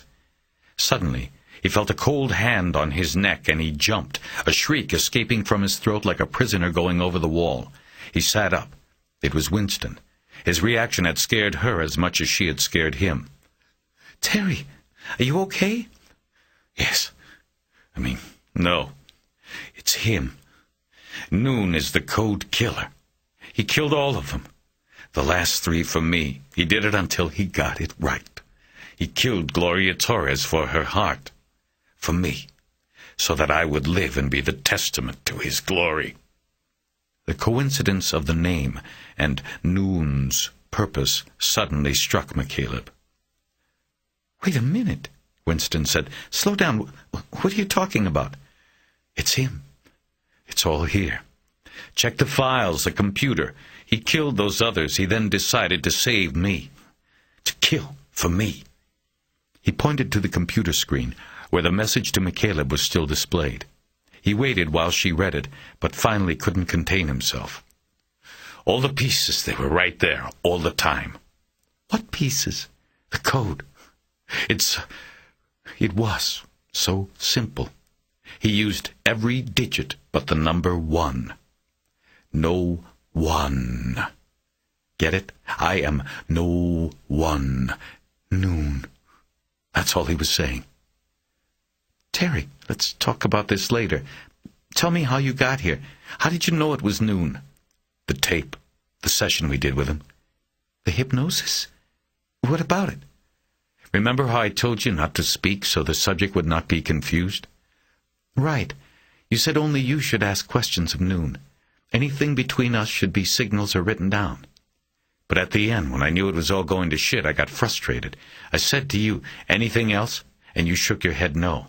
I asked, 'Are you sure?' And you shook your head again. I broke my own rule by speaking to you. The thing is, I asked those questions to you out loud, so Noon should have answered me. If he was in a true hypnotic trance, he should have answered, because he would not have known those questions were directed at you. But he didn't answer.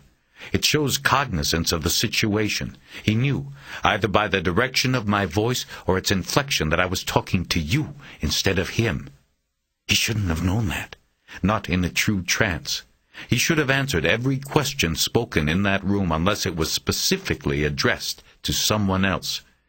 I never used your name. He was faking. Right. And if he was faking it, then his answers were bogus. It meant he was part of the setup. I had the videos compared before I came here. There are hard copies in my car. James Noon and the Good Samaritan are the same guy. The shooter. Winston shook her head, as if to signal brain overload. Her eyes scanned the room for a place to sit down. There was only the cot. "You want to sit here?" McCaleb said, standing up. "I want to sit down, but not in here. We have to back out of here, Terry. I need to call Captain Hitchens and then the others, LAPD and the Bureau. I better put out a pickup on Noon, too." McCaleb was amazed that she still didn't have all the pieces together. "Aren't you listening? There is no Noon. He doesn't exist." "What do you mean?" "The name. It goes with everything else. Noon. Break it down and you get no one. I am no one. The pieces were there all the time." He shook his head and dropped back into the chair. He put his face in his hands. "How am I can't live with this." Again, Winston put her hand on his neck, but this time he didn't startle. "Come on, Terry. Let's not think about that. Let's go out to the car and wait. I have to get a crime scene crew in here. Maybe get some prints so we can ID this guy." McCaleb stood up and walked around the desk and out toward the door. He spoke without looking back at her. "He never left a print anywhere else before. I doubt he started now." 2 hours later, McCaleb was sitting in the Taurus, parked out on a toll behind the yellow police lines that had been strung between the rows of garage warehouses. 100 yards down the drive, he could see the cluster of activity in and around Noon's brightly lit garage.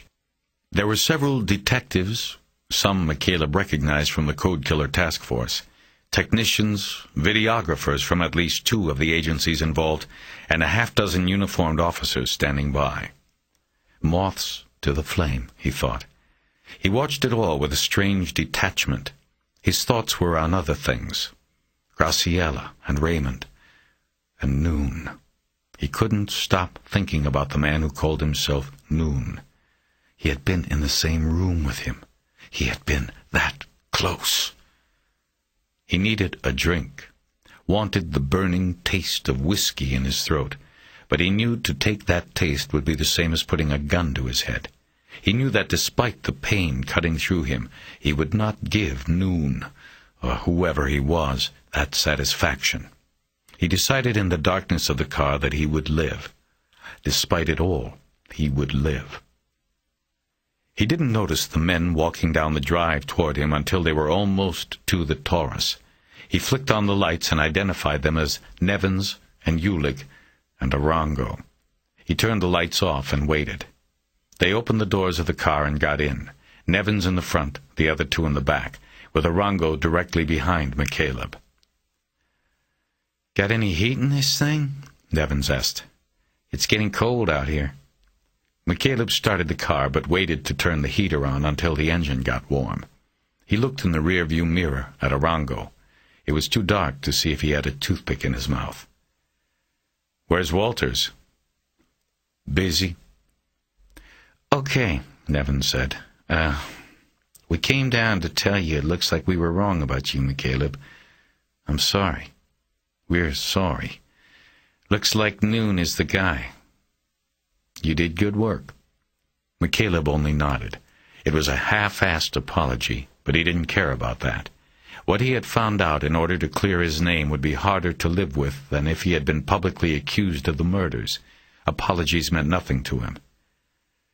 "We know it's been a long night for you, and we want to get you on your way.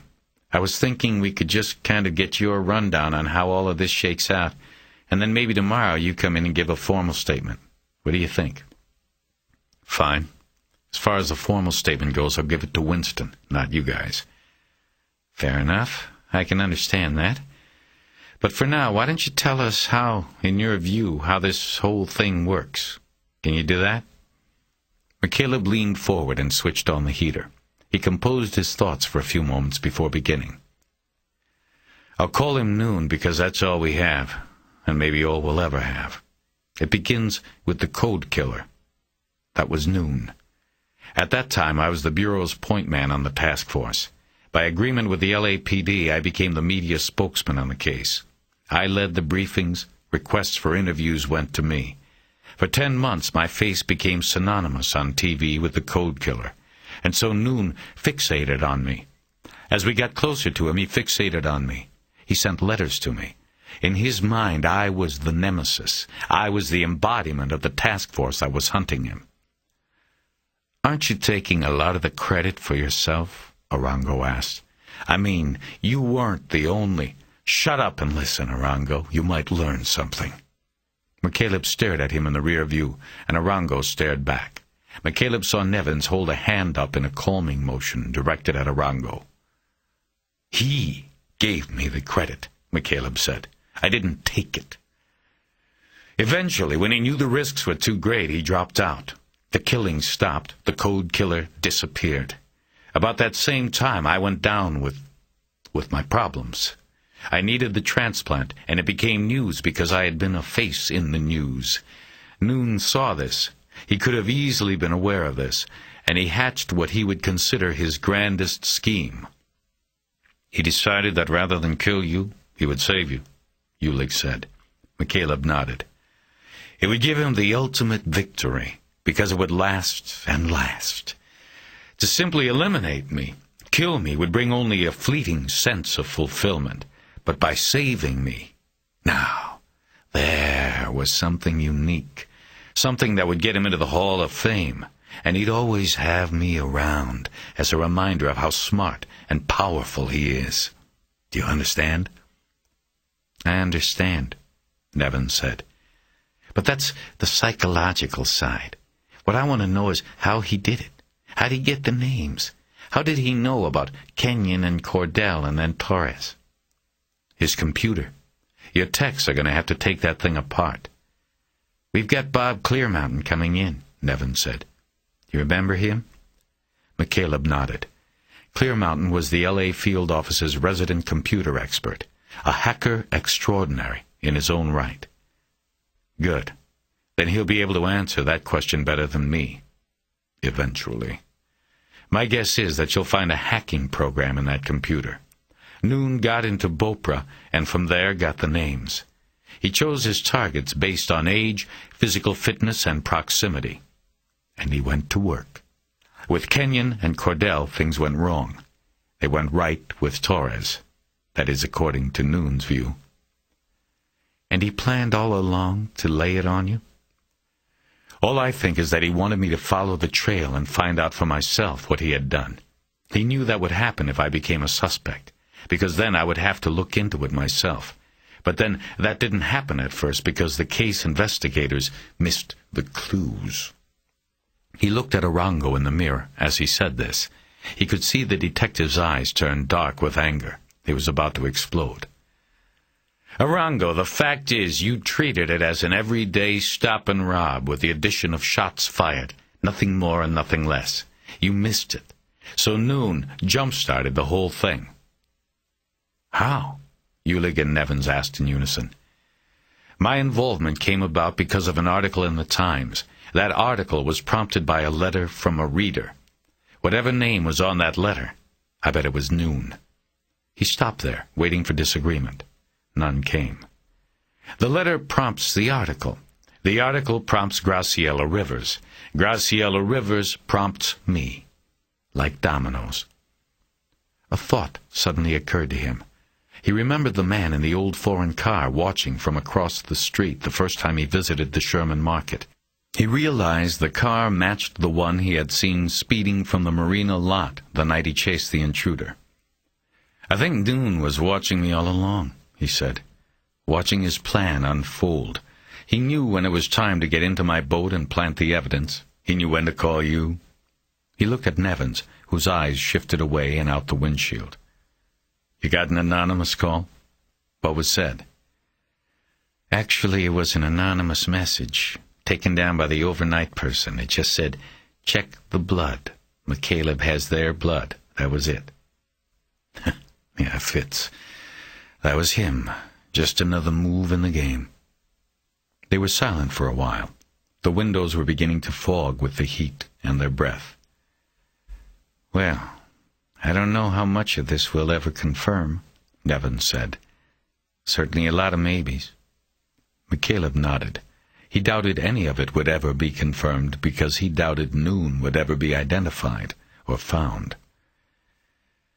"Okay, then," Nevins continued. "I guess we'll be in touch." He opened his door and the others followed.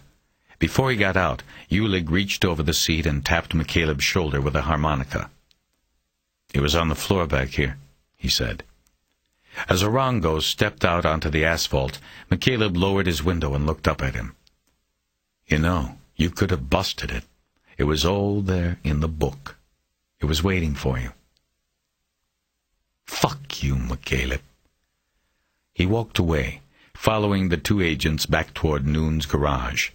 McCaleb smiled slightly. He had to admit that in spite of everything, he still wasn't above the guilty pleasure of tweaking Orongo.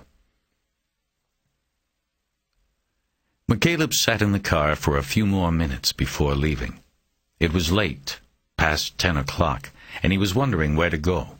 He had not talked to Graciela yet, and he looked forward to the task with a mixture of dread and relief, the latter coming from knowing that one way or another their relationship would be clearly defined soon. The problem he had was that he wasn't sure that he wanted to deliver his tidings at night. His news seemed better delivered during the unflinching light of day. He put his hand on the ignition and took one last look up the drive toward the lighted garage where his life had been so brutally changed. He saw that the light cast from the garage and across the driveway was moving. He guessed that the overhead light had been disturbed somehow and was swinging. Something occurred to him then, and he took his hand off the ignition. McCaleb stepped out of the Taurus and without hesitation ducked under the yellow tape.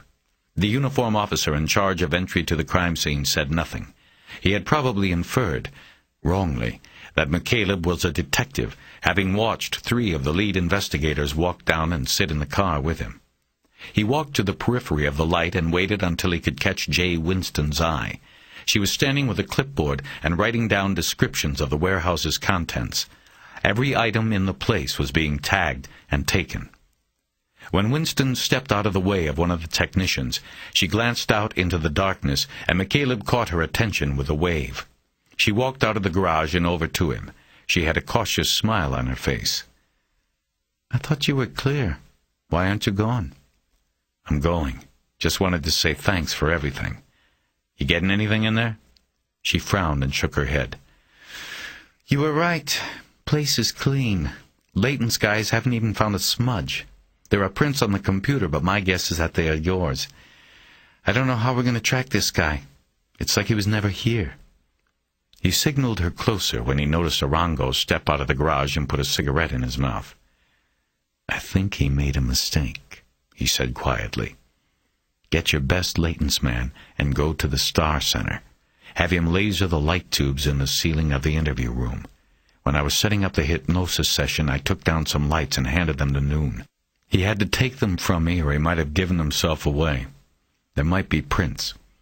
Her face brightened and she smiled. "It's on the tape of the session," he said. "You can tell him it was your find."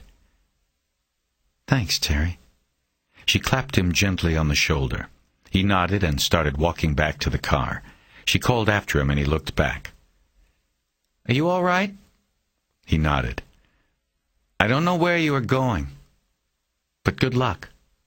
He waved and turned back toward his destination. 42. It seemed that every light was on in Graciela's home, and this time McCaleb didn't linger in the car. He knew there was no longer any time to brood over choices. He had to face her and tell her the truth, tell her everything, and accept the consequences. Once again she opened the door before he got there. "This woman who cares so much as to watch and wait for me," he thought as he stepped to the door. "Now I must crush her heart." "Terry, where have you been? I've been so worried." She rushed from the door and embraced him. He felt his will weaken, but not break. He pulled her around to his side and led her back in with his arm around her shoulder, holding her close for what might be the last time. "Let's go in," he said. "I have things to tell you." "Are you all right?" "For now." They went to the living room and he sat next to her on the sectional. He held both her hands in his. "Raymond in bed?" "Yes. What is it, Terry? What's wrong?" "It's over. They haven't caught him yet, but they know who it is. Hopefully they'll get him soon. I'm in the clear." "Tell me." He squeezed her hands. He realized that his were sweating and let hers go. It felt as if he were letting loose a fallen bird that he had nursed back to health. He felt that he would never hold her hands again. "Remember that night we talked about faith and how hard it is for me to have it?" She nodded. "Before I tell you everything, I want you to know that in the last few days, actually in all the time that I've known you, I have felt something inside of me coming back. It's a faith of some sort, maybe a belief in something, I don't know. But I do know it was a start, a beginning of something good." "Was?" He looked away from her for a moment to try to put the words together. It was hard. He knew he only had this one chance. He looked back at her. "But it's so new and so fragile, this change. And I don't know if it can last with what I have to tell you. But I want you to decide. I haven't prayed for anything in a long time, but I'll say a prayer that I see you and Raymond on my dock again, or I'll pick up the phone and I'll hear your voice. I'm going to leave it up to you to decide." He leaned into her and kissed her gently on the cheek. She didn't resist. "Tell me," she said quietly. "Graciela, your sister is dead because of me. Because of something I did a long time ago. Because I crossed a line somewhere and allowed my ego to challenge a madman's. Gloria is dead." His eyes dropped away from hers. The pain he had just put into them was too much for him to witness. "Tell me," she said again, even quieter this time. And he did. He told her about the man known for the time being only as James Noon. He told her of the trail he had followed to the garage warehouse. He told her what he found there and what was waiting for him on the computer. She began to cry as he told it, quiet tears that rolled down her cheeks and fell to the denim blouse she wore. He wanted to reach out to her, grab her and hold her close and kiss the tears on her cheeks.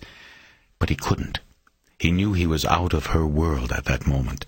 He could not enter of his own choice. She would have to invite him back in. When he was done, they sat quietly for a few moments. Graciela finally reached up and with open palms smeared the tears on her cheeks. "I must look awful." "No, you don't." She looked down at the rug through the glass coffee table, and a long period of silence passed by. "What will you do now?" she finally asked. "I'm not sure, but I have a few ideas. I'm going to find him, Graciela." "Can't you leave it? Let the police find him?" McCaleb shook his head. "I don't think I can. Not now. If I don't find him and face him, I'll never know if I can get past this. I don't know if that makes sense or not." She nodded, still looking at the floor, and more silence went by. Finally, she looked up at him. "I want you to go now, Terry. I need to be alone." McCaleb nodded and slowly stood up. "Okay." Again, he fought an almost overwhelming urge to just touch her. Nothing more. He just wanted to feel her warmth once more, like on the first day when she had touched him. "Goodbye, Graciela." "Goodbye, Terry." He crossed the room and headed toward the door. On his way, he glanced at the china cabinet in the living room and saw the framed photo of Gloria Torres. She was smiling at the camera on that happy day so long ago. It was a smile he knew would always haunt him. 43. After a night of fitful sleep, with dreams of being dragged down through deep, dark water, McCaleb rose at dawn. He showered and then made himself a heavy breakfast, an onion and green pepper omelet, microwaved sausage, and a half-quart of orange juice. When he was done, he still felt hungry and didn't know why. Afterward, he went down to the head and took another reading of his vital signs. Everything was fine.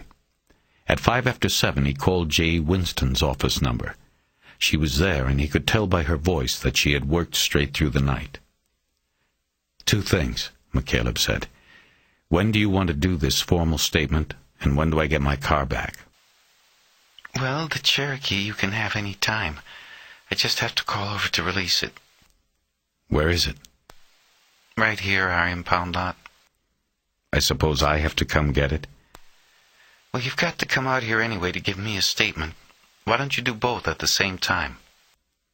Okay, when? I want to get this over with. I want to get out of here. Take a vacation. Where are you going? I don't know. I just have to get away. Try to work all of this poison out. Maybe Vegas.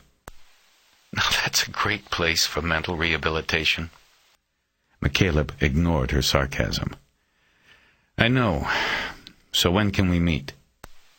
I've got to put the case together ASAP, and I need your statement, so any time this morning would be good for me.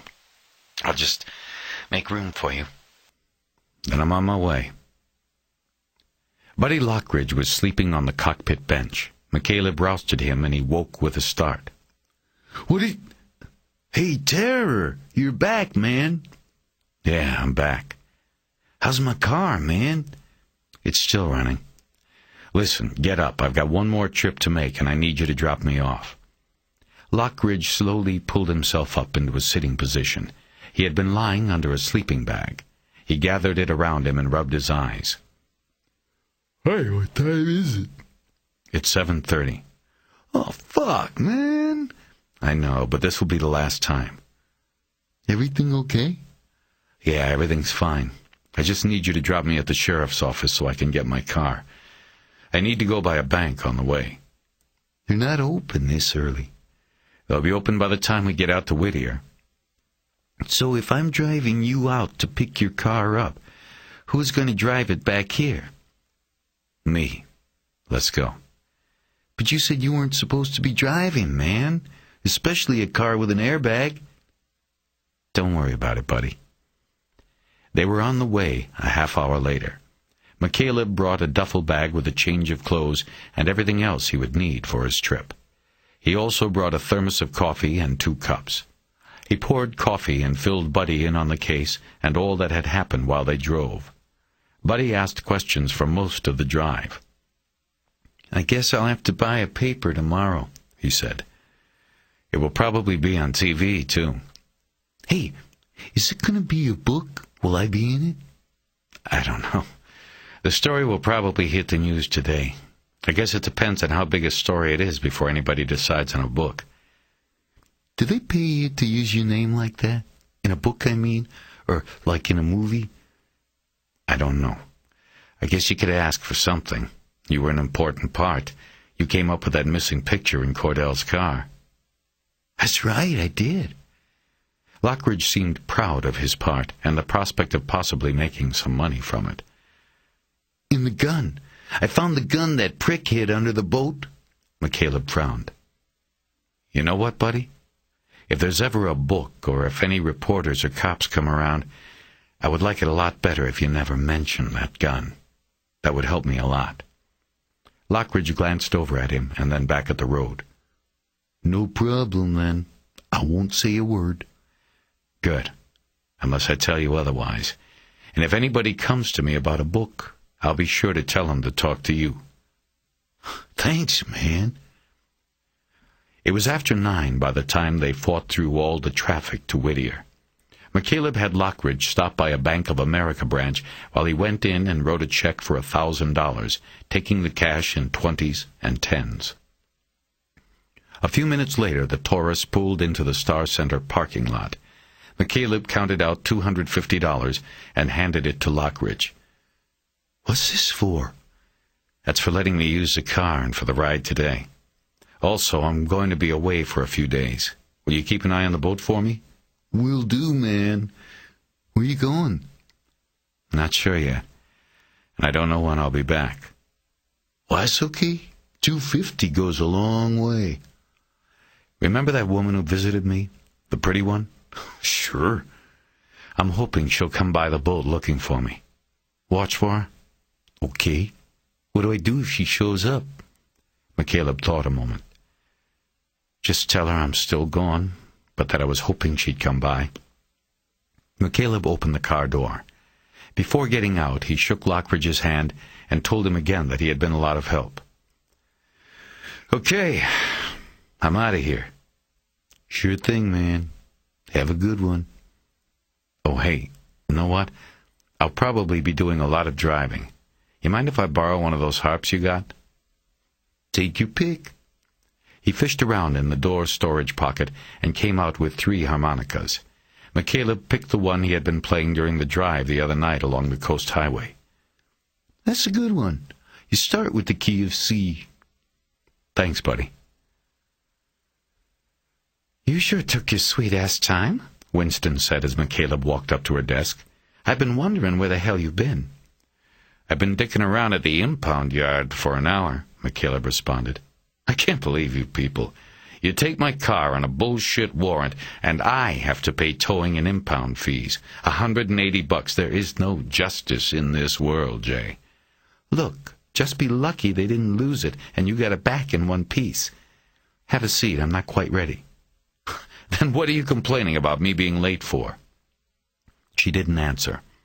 McCaleb took the chair at the side of her desk and watched as she went through a typed report, apparently proofreading and then initialing the bottom of each page. Okay, she said. I was going to use one of the interview rooms. The tape's already set up. Shall we? Wait a sec. What's happened since last night? Oh, that's right. You haven't been around. You get any prints off the light tubes? She broke into a smile and nodded. Why didn't you tell me? McCaleb protested. What did you get? Everything. 2 palms, both thumbs, 4 fingers. We put it on the box and got a hit. Our boy is local. Name is Daniel Crimmins, 32 years old. And you remember that profile you did for the Code Killer Task Force? Well, you were dead on, McCaleb. A slam dunk. McCaleb was beside himself with energy, though he outwardly tried to remain calm. The last pieces of the puzzle were dropping into place. He tried to recall the suspect's name from the case files, but drew a blank. Tell me. He was an LAPD Academy washout. That was 5 years ago. As near as we can tell, since then he's had a number of private security jobs. I don't mean tin badge stuff, computer stuff. He advertised on the internet, had a web page, sent mailers to businesses. He basically sold computer security. We're hearing that he sometimes got work by hacking into a company's computer and then sending the CEO email telling him how easy it was and why they should hire him to make their system hack-proof. Bopra? You got it. We've got a team over there now, but they called in a little while ago. There's an executive who remembers getting email from Crimmins last year, but he blew it off as a prank. He killed the message and never got another one. But it shows that Crimmins was inside Bopra. McCaleb nodded. Anybody get his LAPD file yet? Yeah, Arango. He's being a prick with it, dealing it out on a need-to-know basis. But basically the guy lasted 5 months. Reason for his termination was, quote, failure to thrive in the collegial atmosphere of the academy. Translation, the guy was an introvert who would never last in a squad car. No partner would take him, so they washed him out. The problem for him was he was second generation. His old man retired up to Blue Heaven 10 years ago. Ulig had somebody in the Idaho field office look Dad up. He said as far as he knew, his son was currently on the LAPD. He didn't know Danny Boy had been a washout because Danny Boy didn't tell him. He says he hasn't seen his son in something like 5 or 6 years, but when they talk on the phone, the boy always has good war stories. Yeah, they're just made up. McCaleb saw that it all fit. The authority complex. Crimmins had transferred it from the father to the LAPD after he was washed out. The expulsion from the academy could have provided the psychic break that turned a harmless fantasy life into a deadly pastime. The murders were all on LAPD turf. He was showing the institution that deemed him unworthy just how smart, clever, and worthy he was. It occurred to McCaleb that when he had profiled the code killer 3 years before, he had suggested that dismissed officers and academy washouts be questioned as a priority. As far as he knew, that had been done. Wait, this guy should have been questioned back then. Failed law enforcement career was in the profile. He was questioned. That's why Arango is dicking around with the file. Somehow, Crimmins passed the test. He was interviewed by a team from the task force, but he didn't raise an eyebrow or warrant a second look. Still, it must have scared him. He was interviewed 4 weeks after the last code killing. Maybe it's the reason he stopped. Probably. Still, it's not going to look very good when it comes out this guy was interviewed and skated. Too fucking bad. I say let the chips fall. We've got the press conference scheduled for 3 o'clock. McCaleb considered what she had said about the killings stopping after Crimmins had been interviewed. He felt a thrill of satisfaction that it might have been his directive to interview academy washouts that had halted the killings. While he was savoring the thought, Winston opened a file and took a color photo off a stack of them. She handed it to him. It showed Crimmins in his academy uniform, clean-cut, clean-shaven, a thin face and hopeful eyes that seemed to betray his confidence. It was as if he knew when the photo was taken that he would not make it, that there would be no graduation photo. "So it looks like when he was Noon there was not much of a disguise used," he said. "The glasses and something inside his cheeks to make his face look fuller." Right. Probably because he knew he would have direct contact with cops and a full-on disguise would show. "Can I keep this?" "Sure, we'll be giving them out today." "What's next? You got addresses?" "Nothing good. The warehouse you already found was the only thing current. But there's got to be another place. His web page was still operational even after we unplugged the warehouse. It means he's got another computer somewhere, running as we speak." "Can't they just trace the phone line in?" "He's got an anonymous provider." "What's that?" "Anything going to or from the web page goes through this anonymous provider of Internet access. We can't trace and we can't crack open the provider because of First Amendment bullshit. Besides, the expert over at the Bureau, Bob Clearmountain, told me guys like him now use microwaves instead of hardwire phone lines. Makes it harder to trace and locate." The technology was beyond McCaleb. He changed the subject. "You gonna ID him at the press conference?" "Think so. We'll get the photo out, show the hypnotism video, see what it brings. By the way, Keisha Russell at the Times, did you tip her off?" "I owed her the call. She helped me at the beginning of this thing. I left her a voicemail this morning. Thought I'd give her a head start on it. Sorry." "No, that's okay. I like her. I needed to talk to her anyway. Nevins told me what you said last night about it probably being our guy who sent the letter that prompted the story about you in the Times." "Right. Did she keep the letter?" "No. She only remembered it was signed Bob something or other. It was probably him. He had this thing so wired." McCaleb suddenly thought of something. Graciela had told him that she had not become aware of the Times story on him until a man who claimed he had worked with Glory called and told her of the story. She then went to the library to read it. McCaleb realized that the caller could have been Crimmins, setting his plan into motion. "What is it?" Winston asked. "Nothing. I was just thinking." He decided not to tell Winston his hunch yet. He would check it out himself. It would give him a reason to break his promise not to call Graciela. He could make it an official call. "So," Winston said, "where do you think he is?" "Crimmins?" He hesitated. "In the wind, I guess." Winston studied his face a moment. "I thought you might have an idea." He looked away from her and down at the desk. "Well, the wind doesn't blow forever," she said, letting it go. "He's got to come down somewhere." "I hope so." They were silent then, finished with each other except for the formality of the statement he would have to tape. "It may be none of my business," Winston said. "But how are you going to deal with this?" "I'm working on it." "Well, if you ever need somebody to talk to..." He nodded his thanks. "Okay, then, shall we go get this over with?" An hour later, McCaleb was alone in the interview room. He had told his story to Winston, and she had left with the tape to get it transcribed. She had given him permission to use the phone that was on the table, and told him he had the room for as long as he needed it. He composed his thoughts for a few moments, and then punched in the number for the nursing station in the emergency room at Holy Cross. He asked for Graciela, but the woman who answered said Graciela was not there. "Is she on break?" No, she's not here today. "Okay. Thank you." He hung up. He guessed that she had called in sick. He couldn't blame her, not with the news he had delivered the night before.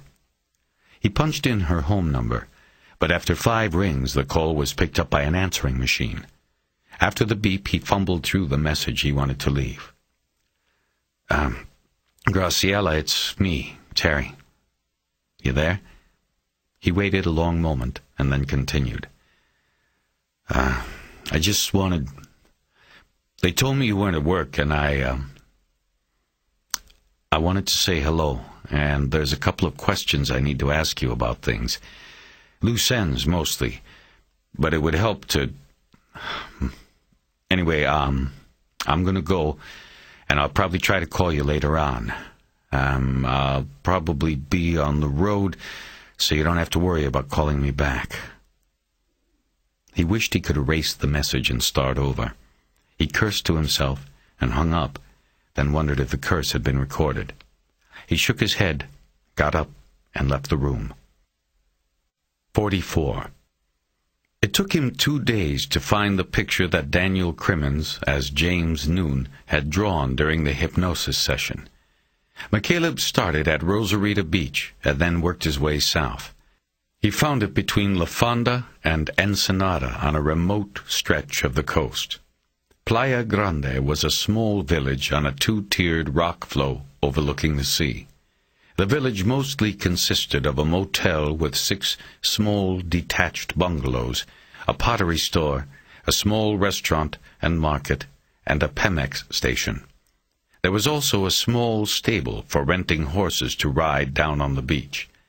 The commercial core, if it was big enough to be called that, was at the edge of a cliff overlooking the beach. On the stepped bluff above it was a wide scattering of small houses and trailer homes. What made McCaleb stop was the stable. He remembered Crimmins describing horses on the beach. He got out of the Cherokee and walked down a steep trail cut through the rock outcroppings to the beach. The wide, white beach was a private enclave about a mile long and enclosed on each end by huge, jagged rock flows into the sea. Near the south end, McCaleb saw the rock overhang that Crimmins had described during the hypnosis session. McCaleb knew that the best and most convincing way to lie is to tell as much truth as possible, so he had taken his subject's description of the place at which he felt most relaxed in the world to be a true description of a place he knew. Now McCaleb had found it. He had arrived at Playa Grande through simple deduction and legwork. The description Crimmins had given during the session had obviously been the Pacific coast. He had said he liked to drive down to this place, and since McCaleb knew there was no California beach south of L.A. as remote as he had described or with horses on it, that obviously made the destination Mexico. And since Crimmins had said he drove there, that pretty much eliminated Cabo and the other points far south along the Baja Peninsula. It took 2 days to cover the coastline that was left. McCaleb stopped at every village, and every time he saw a cutoff from the highway to the beach. Crimmins had been right. It was a truly beautiful and restful spot. The sand was like sugar, and a million years of crashing waves had carved a deep bite into the cliff face, creating the overhang that resembled nothing so much as a rock wave, curled and about to break over the beach. McCaleb was the only person on the beach to be seen in either direction. It was a weekday, and he guessed that this stretch of sand lay largely unpopulated until the weekends. That was why Crimmins had liked it. 3 horses were on the beach. They milled around an empty feed trough while waiting for customers. There was no need to tie them. The beach was completely enclosed by water and rock. The only way off it was the steep trail back up to the stable. McCaleb wore a baseball cap and sunglasses as protection against the power of the midday sun.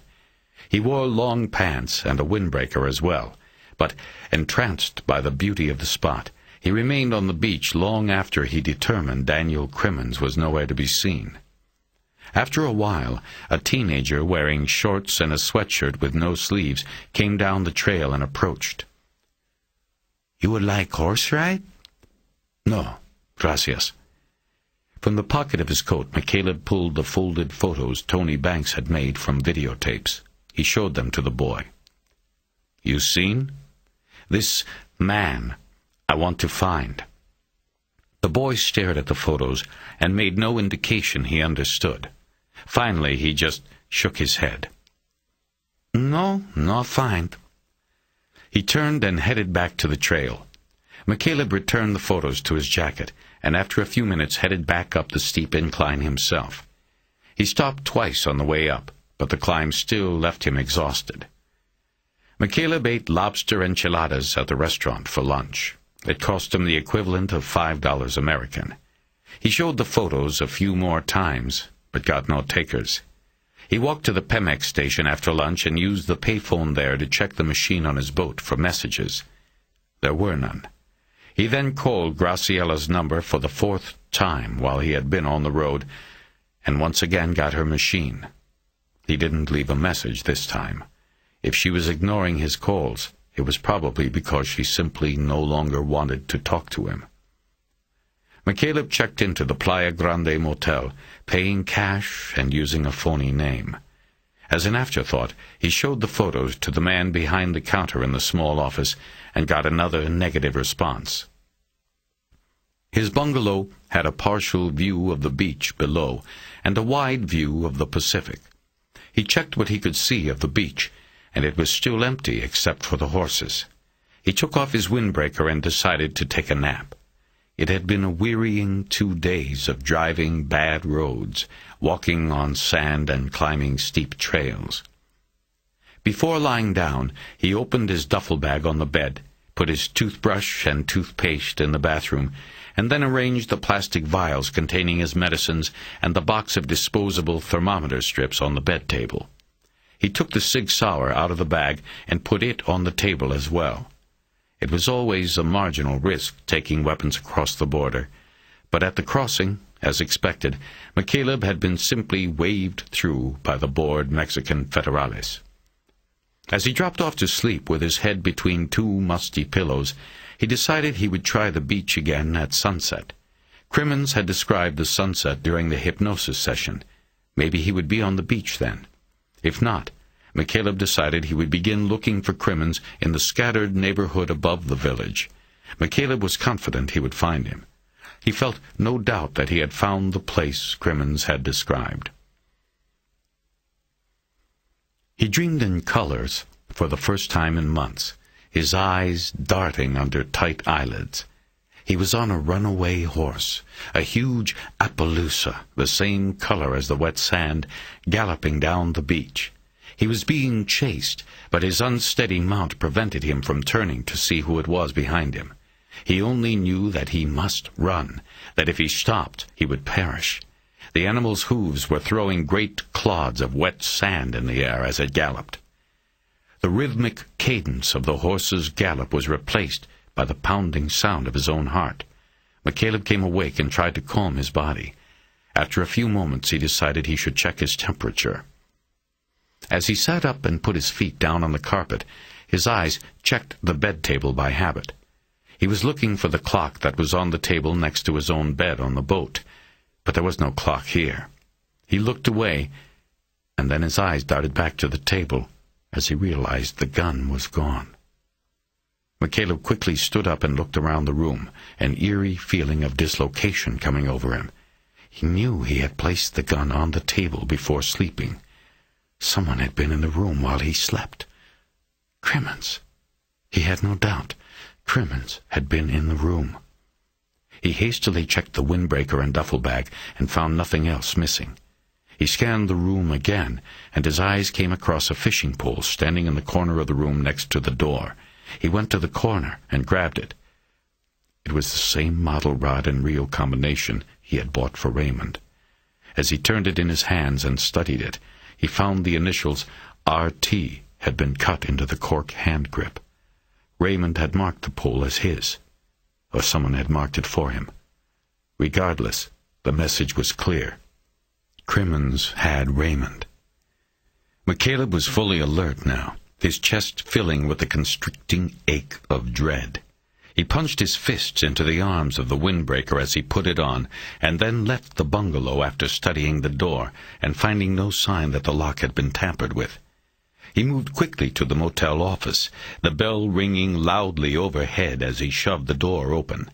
The man who had taken his money stood up from the chair behind the counter, an uneasy smile on his face. He was about to say something when McCaleb, in one unhesitating motion, stepped to the counter, reached over it, and grabbed the man by the front of his shirt. He jerked him forward until his body was prone over the top of the counter, the edge of the formica digging into his substantial gut. McCaleb bent down until he was in the man's face. "Where is he?" "Kay?" "The man, the one you gave the key to my room. Where is he?" No habla." McCaleb pulled down on the man's shirt harder and put his forearm on the back of his neck. McCaleb could feel his own strength flagging, but pushed down harder. "Bullshit, you don't. Where is he?" The man sputtered and moaned. "I don't know," he finally said. "Please, I don't know where he is." "Was he alone when he came here?" "Alone, yes." "Where does he live?" "I do not know this. Please, he say he your brother and has surprise for you. I gave him the key so he surprise you." McCaleb let go and pushed the man back over the counter so hard that he fell backward right into his chair. He held his hands up in a beseeching manner, and McCaleb realized he must be truly scaring the man. "Please." "Please what?" "Please, I don't want to have trouble." "It's too late. How did he know I was here?" I call him. He pay me. He come here yesterday and say you might come. He gave me phone number. He pay me. "And how did you know it was me?" He give me picture. "All right, give it to me. The number and the picture." Without hesitation, the man reached to a drawer in front of him. McCaleb quickly reached over and grabbed his wrist and roughly jerked it away from the drawer.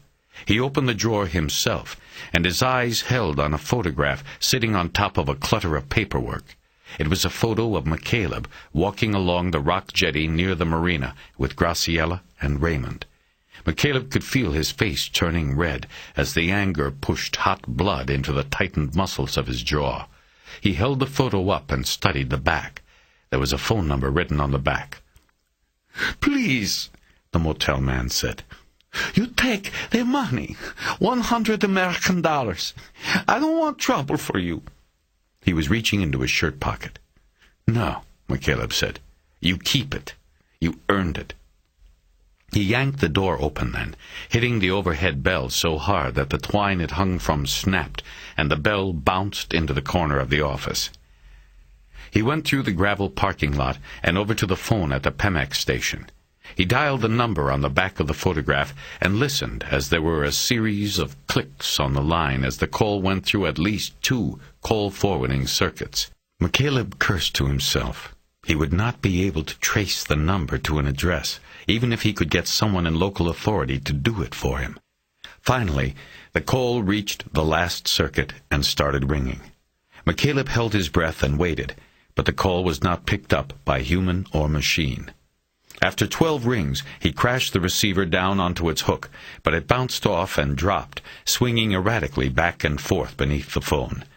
McCaleb stood frozen by anger and the impotence of his position, the light sound of the still-ringing phone buzzing from below. After a long moment, he realized he was staring through the glass pane of the phone booth at the motel parking lot. His Cherokee was there, and one other car, a dusty white Caprice with a California plate on the back. Quickly, he left the booth, crossed the parking lot to the trail, and headed down to the beach. The trail cut between rock outcroppings and obscured any view below. McCaleb didn't see the beach until he got to the bottom and made the final turn to the left. The beach was empty. He walked straight out to the water's edge, looking both ways, but the sand in both directions was deserted. Even the horses had been taken in for the day. His eyes were eventually drawn to the pocket of deep shadows beneath the rock overhang. He headed that way. Beneath the overhang, the sound of the surf was amplified to a magnitude that sounded like the cheering in a stadium. Moving from the bright light of the open beach into the deep shadows temporarily blinded McCaleb. He stopped, closed his eyes tightly, and reopened them. As his focus returned, he saw the outlines of the jagged rock surrounding him. Then, from the deepest pocket of the enclave, stepped Crimmins. He held the Sig Sauer in his right hand, the muzzle of the weapon pointing at McCaleb.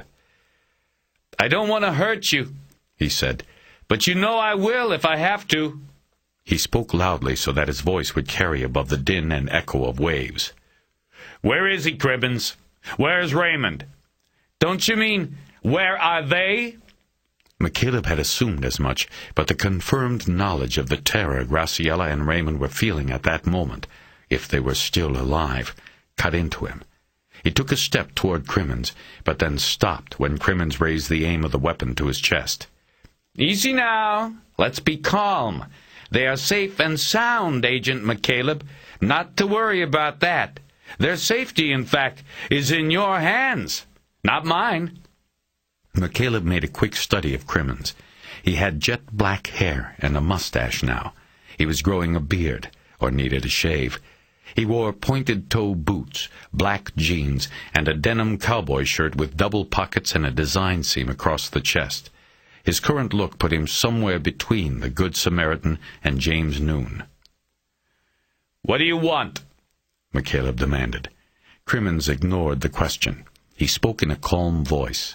He was confident he had the upper hand.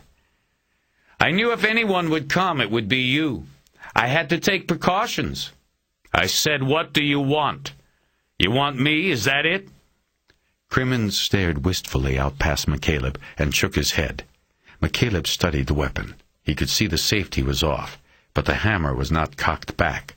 It was impossible to tell whether Crimmins had chambered around. "My last sunset here," Crimmins said. "I have to leave this place now." He looked back at McCaleb, smiling as though inviting McCaleb to acknowledge the loss. "You performed much better than I had anticipated." "It wasn't me. It was you, Crimmins. You fucked up. You left your fingerprints for them. You told me about this place."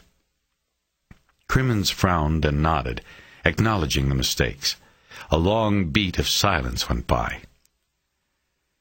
"I know why you came here," he finally said. McCaleb did not reply. "You want to take from me the gift that I gave you." McCaleb felt the bile of hate rising and burning in his throat. He remained silent. "A vengeful man," Crimmins said. "I thought I told you how fleeting the fulfillment of vengeance is. Is that what you learned, killing all of those people? I bet when you closed your eyes at night, the old man was still there, no matter how many you killed. He wouldn't go away, would he? What did he do to you, Crimmins, to fuck you up so bad?" Crimmins tightened his grip on the gun, and McCaleb could see his jaw take on a more pronounced line. "This is not about that," he responded angrily. "It's about you. I want you to live. I want to live. None of it will have been worth it unless you live. Don't you see that? Don't you feel the bond between us? We are tied together now. We are brothers." "You're crazy, Crimmins. Whatever I am, it is not of my doing. I don't have time for your excuses. What do you want? I want you to thank me for your life. I want to be left alone. I want time. I need time to move my things and find a new place. You will have to give it to me now. How do I know you even have them? You have a fishing pole. It's nothing. Because you know me. You know I have them. He waited, and McCaleb said nothing. I was there when you called and groveled to her machine, when you pleaded for her to pick it up like a pathetic schoolboy. McCaleb felt his anger become shaded with embarrassment. Where are they? He yelled. They are close. Bullshit. How'd you get them across the border? Crimmins smiled and gestured with the gun. The same way you took this across. No questions asked going south. I gave your Graciela a choice. She and the boy could ride up in the front and be on their best behavior, or they could ride in the trunk. She acted accordingly. You better not have hurt them. McCaleb realized how desperate he sounded and wished he hadn't said it. Whether that happens depends on you. How? I leave now, and you do not follow. You do not attempt to track me. You get in your car and go back up to your boat. You stay by the phone, and I will call you from time to time to make sure you are there and not following me. When I know I am safe from you, I'll let the woman and the boy go. McCaleb shook his head. He knew it was a lie. Killing Graciela and Raymond would be the final misery Crimmins would joyfully and without guilt bestow on him, the ultimate victory. He knew that no matter what happened after, he couldn't let Crimmins off the beach alive. He had come to Mexico for one reason. He now had to act on it. Crimmins seemed to know his thoughts and smiled. No choice, Agent McCaleb.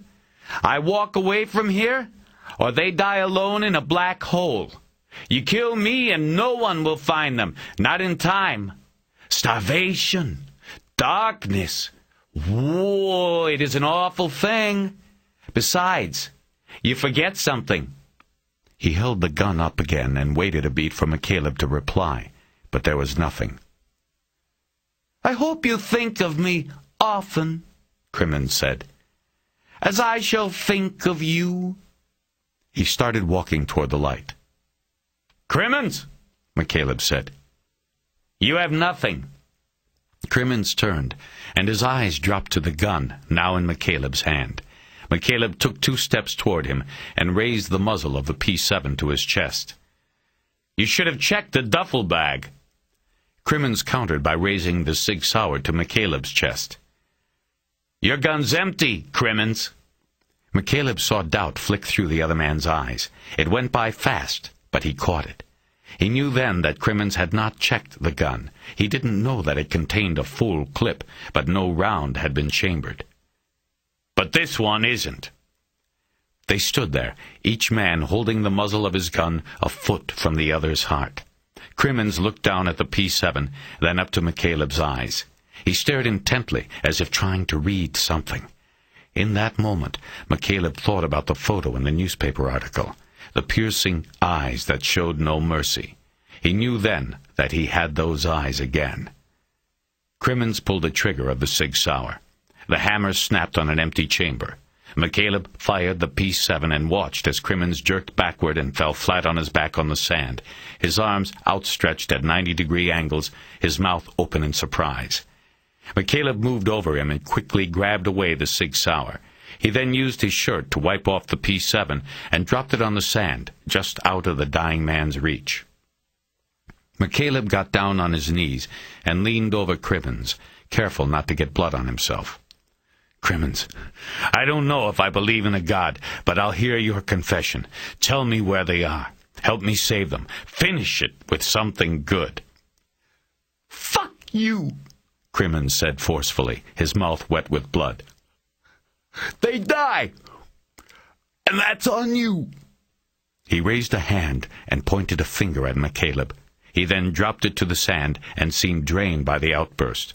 He moved his lips once more, but McCaleb couldn't hear him. He bent over closer. What did you say? I saved you. I gave you life. McCaleb stood up then, brushed the sand off his pants and looked down at Crimmins. His eyes were tearing, and his mouth was moving as he labored for his final breaths. Their eyes connected and held. "You're wrong," McCaleb said. "I traded you for me. I saved myself." 45. McCaleb drove along the gravel roads on the bluff over the village of Playa Grande and studied each house and trailer he passed, looking for the telltale sign of a telephone line hookup or a mounted microwave dish. He had all the windows of the car open, and each time he came upon a property that fit the search profile, he pulled the car in close, turned it off, and listened. Not many of the properties were connected to the outside world by telephone or airwaves. McCaleb assumed most of the people who lived in so remote a location chose to do so because they didn't want that connection. They were expatriates and recluses, people who wanted to be cut off from the rest of the world. It was another reason Crimmins had chosen the place. Twice, people came out of their homes to ask McCaleb what he wanted. He showed them the photos, but got negative responses. He apologized for the intrusion and moved on. By the time the sun was close to the horizon, he was growing desperate. Without daylight, he knew his search would be untenable. He would have to stop at every house or wait until the following morning. That would leave Graciela and Raymond alone somewhere for the night, without food and light, probably no heat, scared, bound or held captive in some way. He increased his speed and quickly moved through an entire trailer park, stopping only once to show the photos to an old woman sitting on the front porch of a decrepit trailer. She shook her head no at the photos, and he moved on. Finally, after the sun was gone and the sky held the last of the day's light, he passed a crushed-shell drive leading over a small rise and then out of sight. A gate was pulled across it and posted with a no trespassing sign printed in Spanish and English. McCaleb studied the gate for a few moments and saw that it was tied closed with just a short length of wire through the hasp. He got out, pulled the wire free, and pushed the gate open. Once over the first rise, McCaleb could see that the drive led to a trailer home set on the next rise. The ticking of anticipation began in his chest when he saw the small dish mounted on the flat roof. As he got closer, he could see there was no car parked under the aluminum carport. He also noticed a small Quonset-style storage shed at the back of the property near an old fence. Sitting on top of several of the fence posts were bottles and jars, as if set out for shooting practice. The sound of the Cherokee's tires turning on the crushed shells obliterated any possibility of a quiet approach. It also robbed McCaleb of the chance to listen until he stopped the car. He pulled into the carport and stopped. He turned the key off and sat frozen still and listened. There was only silence for 2 seconds, and then he heard it. The sound was muffled by the trailer's aluminum siding, but he heard it. The ringing of a telephone inside the trailer. McCaleb held his breath and listened to it ring over and over until he was sure. He blew out his breath and felt a jolt go through his heart. He knew he had found them. He got out and approached the trailer's door. The phone kept ringing, at least 10 times now since he had stopped the car. He knew it would keep ringing until he got inside and answered it, or somebody ventured into the phone booth at the Pemex station and hung up the receiver. He tried the door and found it locked. Using the ring of keys he had taken from Crimmins's pants, he tried several in the knob until he had the door open. He stepped into the quiet and warm trailer and looked around what seemed to be a small living room. The shades had been drawn, and it was dark except for the glow of a computer screen that sat on a table against the wall to the right. McCaleb reached to the wall to the left of the door and found a light switch. He flicked it, and the room was illuminated. It was much like the warehouse he had discovered in L.A., crowded with computers and other equipment. There was a small sitting area, apparently reserved for relaxation. None of it meant anything to McCaleb. He didn't care anymore. He had come for only 2 reasons. He stepped into the trailer and called out, "Graciela? Raymond?" He heard nothing in reply. He thought about what Crimmins had said, about them being in a black hole. He turned and looked out the door, his eyes scanning the desolate landscape. He saw the Quonset shed and started that way. With the heel of his palm, he banged on the padlocked door, and the noise echoed loudly inside, but there was no answer. He fumbled as he got the keys out again, and quickly jammed the small key with the master lock logo on it into the lock. Finally, he swung the door open and stepped into the darkness. The shed was empty, and McCaleb felt a great tearing inside. He turned and braced himself in the doorway, his eyes downcast as his mind filled with a vision of Graciela and Raymond, their arms around each other in complete darkness somewhere. That was when he saw it. On the crushed shell drive in front of him, there was a clear depression pattern crossing the two patterns made by a vehicle's tires. There was a trail across the drive, heading in the direction of the sloping hill's crest. It looked to McCaleb as if there was nothing out that way, yet someone had walked there enough times to leave the trail across the drive. His strides increased to a full run as he headed in the direction the trail led. He came over the crest, and in the drop-off below he saw the flat, concrete foundation of a structure that had never been built. He slowed to a walk as he approached, wondering what he had found. Rusted iron rebars and plumbing pipes protruded from the concrete. An old pick and a shovel had been left lying on it.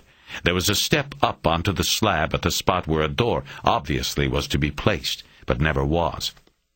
McCaleb stepped up and looked around. There were no doors to a basement. Nothing he saw that matched what Crimmins had said. He kicked at one of the brass water pipes and looked down into the 4-inch main pipe upon which a toilet was supposed to have been placed. In that moment, he knew where they were. He spun around, and his eyes covered the ground around the slab. Noting that the step would be the front of the structure, he concentrated on the ground to the rear, looking for the spot where the plumbing would lead. A septic tank. His eyes immediately picked up an area of dirt and rock that he could tell had recently been turned. He grabbed the shovel and ran. It took him 5 minutes to clear the dirt and rock off the top of the tank. He knew they had air. The pipes up to the slab would provide it, but he worked as if they were suffocating below him. As he finally opened the manhole-sized cover of the tank, the sky's dying light swept in, and he saw their faces.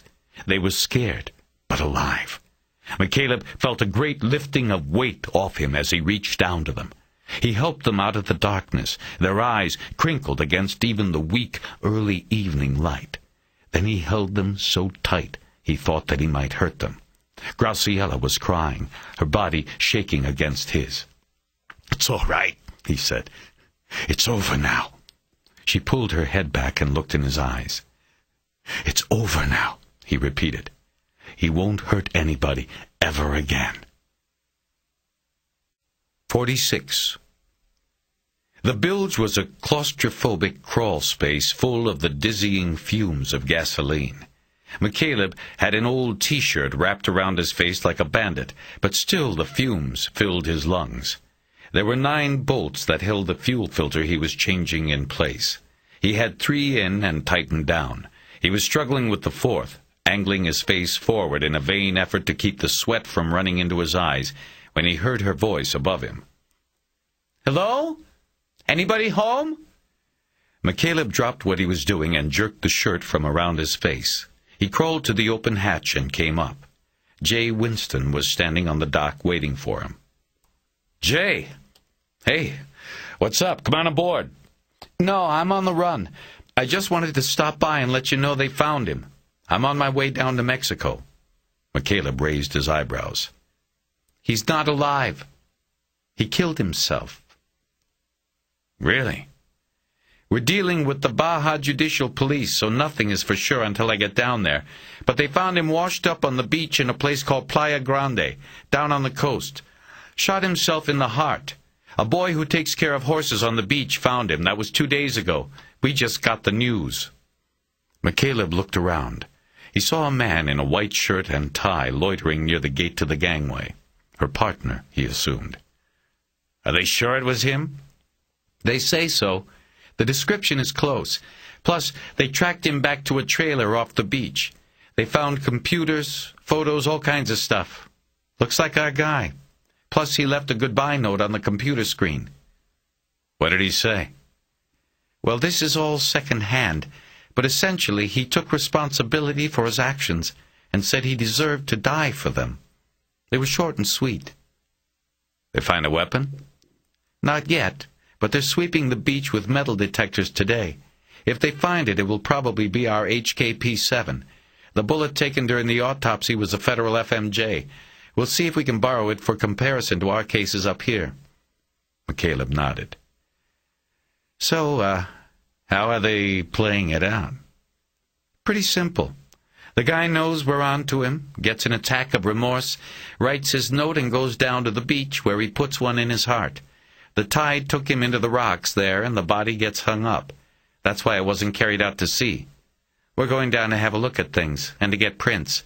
Probably won't get gunshot residue because the body was in the water. But one thing's for sure.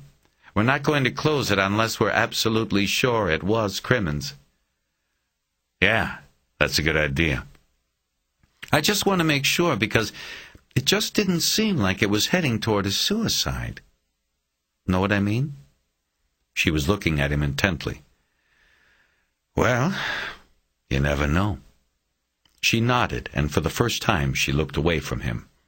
She checked on her partner, who was watching them from a distance that put him well out of earshot. How was Vegas, Terry? He sat down on the gunwale and put the wrench he had been working with down next to him. Well, I didn't really go anywhere. I decided that if I didn't get this thing running, it might never happen. I turned off the phone and just worked on the boat. I think it's finally ready to go. Good. I hope you catch a lot of fish. I will. You come over someday, I'll take you out to catch a marlin. I might take you up on that. She nodded and took another look around the marina. Well, I guess I better go. It's a long drive down there, and we're getting a late start. Happy hunting. Thanks. She made a move to go, but then hesitated and looked back at him. I saw your Cherokee up there in the lot. You ought to get it washed, Terry. There's an awful lot of dust on it. Their eyes held each other's for a long moment then, the silent transmission clear. I'll do that, McCaleb finally said. Thanks. 47. The following sea was cutting south at trolling speed across the low swells toward Catalina. Up on the bridge, McCaleb stood braced against the wheel. He had the forward wind curtain down, and the chill air coming up off the surface hit him fully, hardening his skin beneath his clothes. Ahead in the mist, the island rose like a huge rock cathedral on the horizon. The outbuildings and some of the taller boats of Avalon were coming into view. He saw the circular terracotta roof of the casino, the town's signature structure, clearly now. He turned to look astern. The mainland was out of sight, discernible only by the haze of smog that hung over it like a sign warning, "Do not come here." He was happy to be free of it. He thought about Crimmins for a moment. He had no regrets about the way he had left things in Mexico. There would be no questions about his motives and choices now.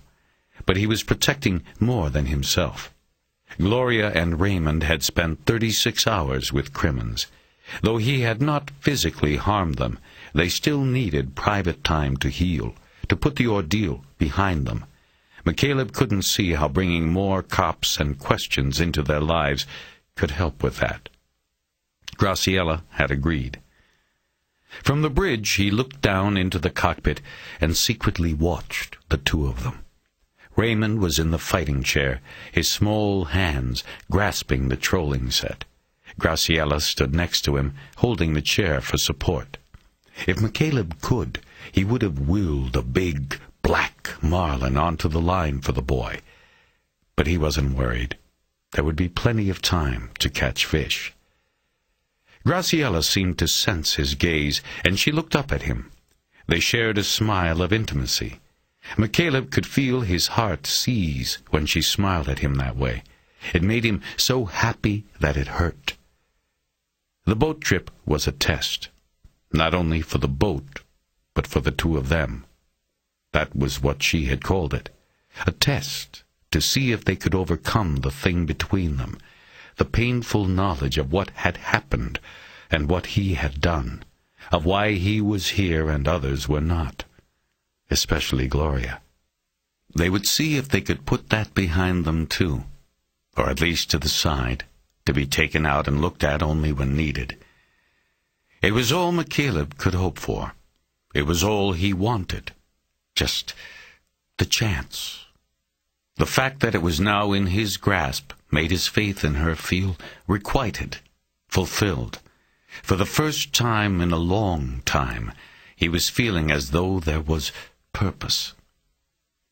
He looked forward again and checked the boat's course. He could see the bell house up on the hill, and next to it the roof of the home where the writer and sportsman Zane Grey had lived. It was a beautiful town, and he couldn't wait to be back and to show it to them. He stole another glance down into the stern. Graciella's hair was tied back against the wind, and he studied the lovely lines of the nape of her neck.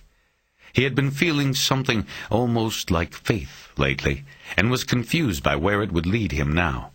Confused, but not concerned. He knew it was of no real matter. His faith was in Graciella Rivers. He had no doubt as he gazed down at her that he was looking at the rock upon which he would make his stand.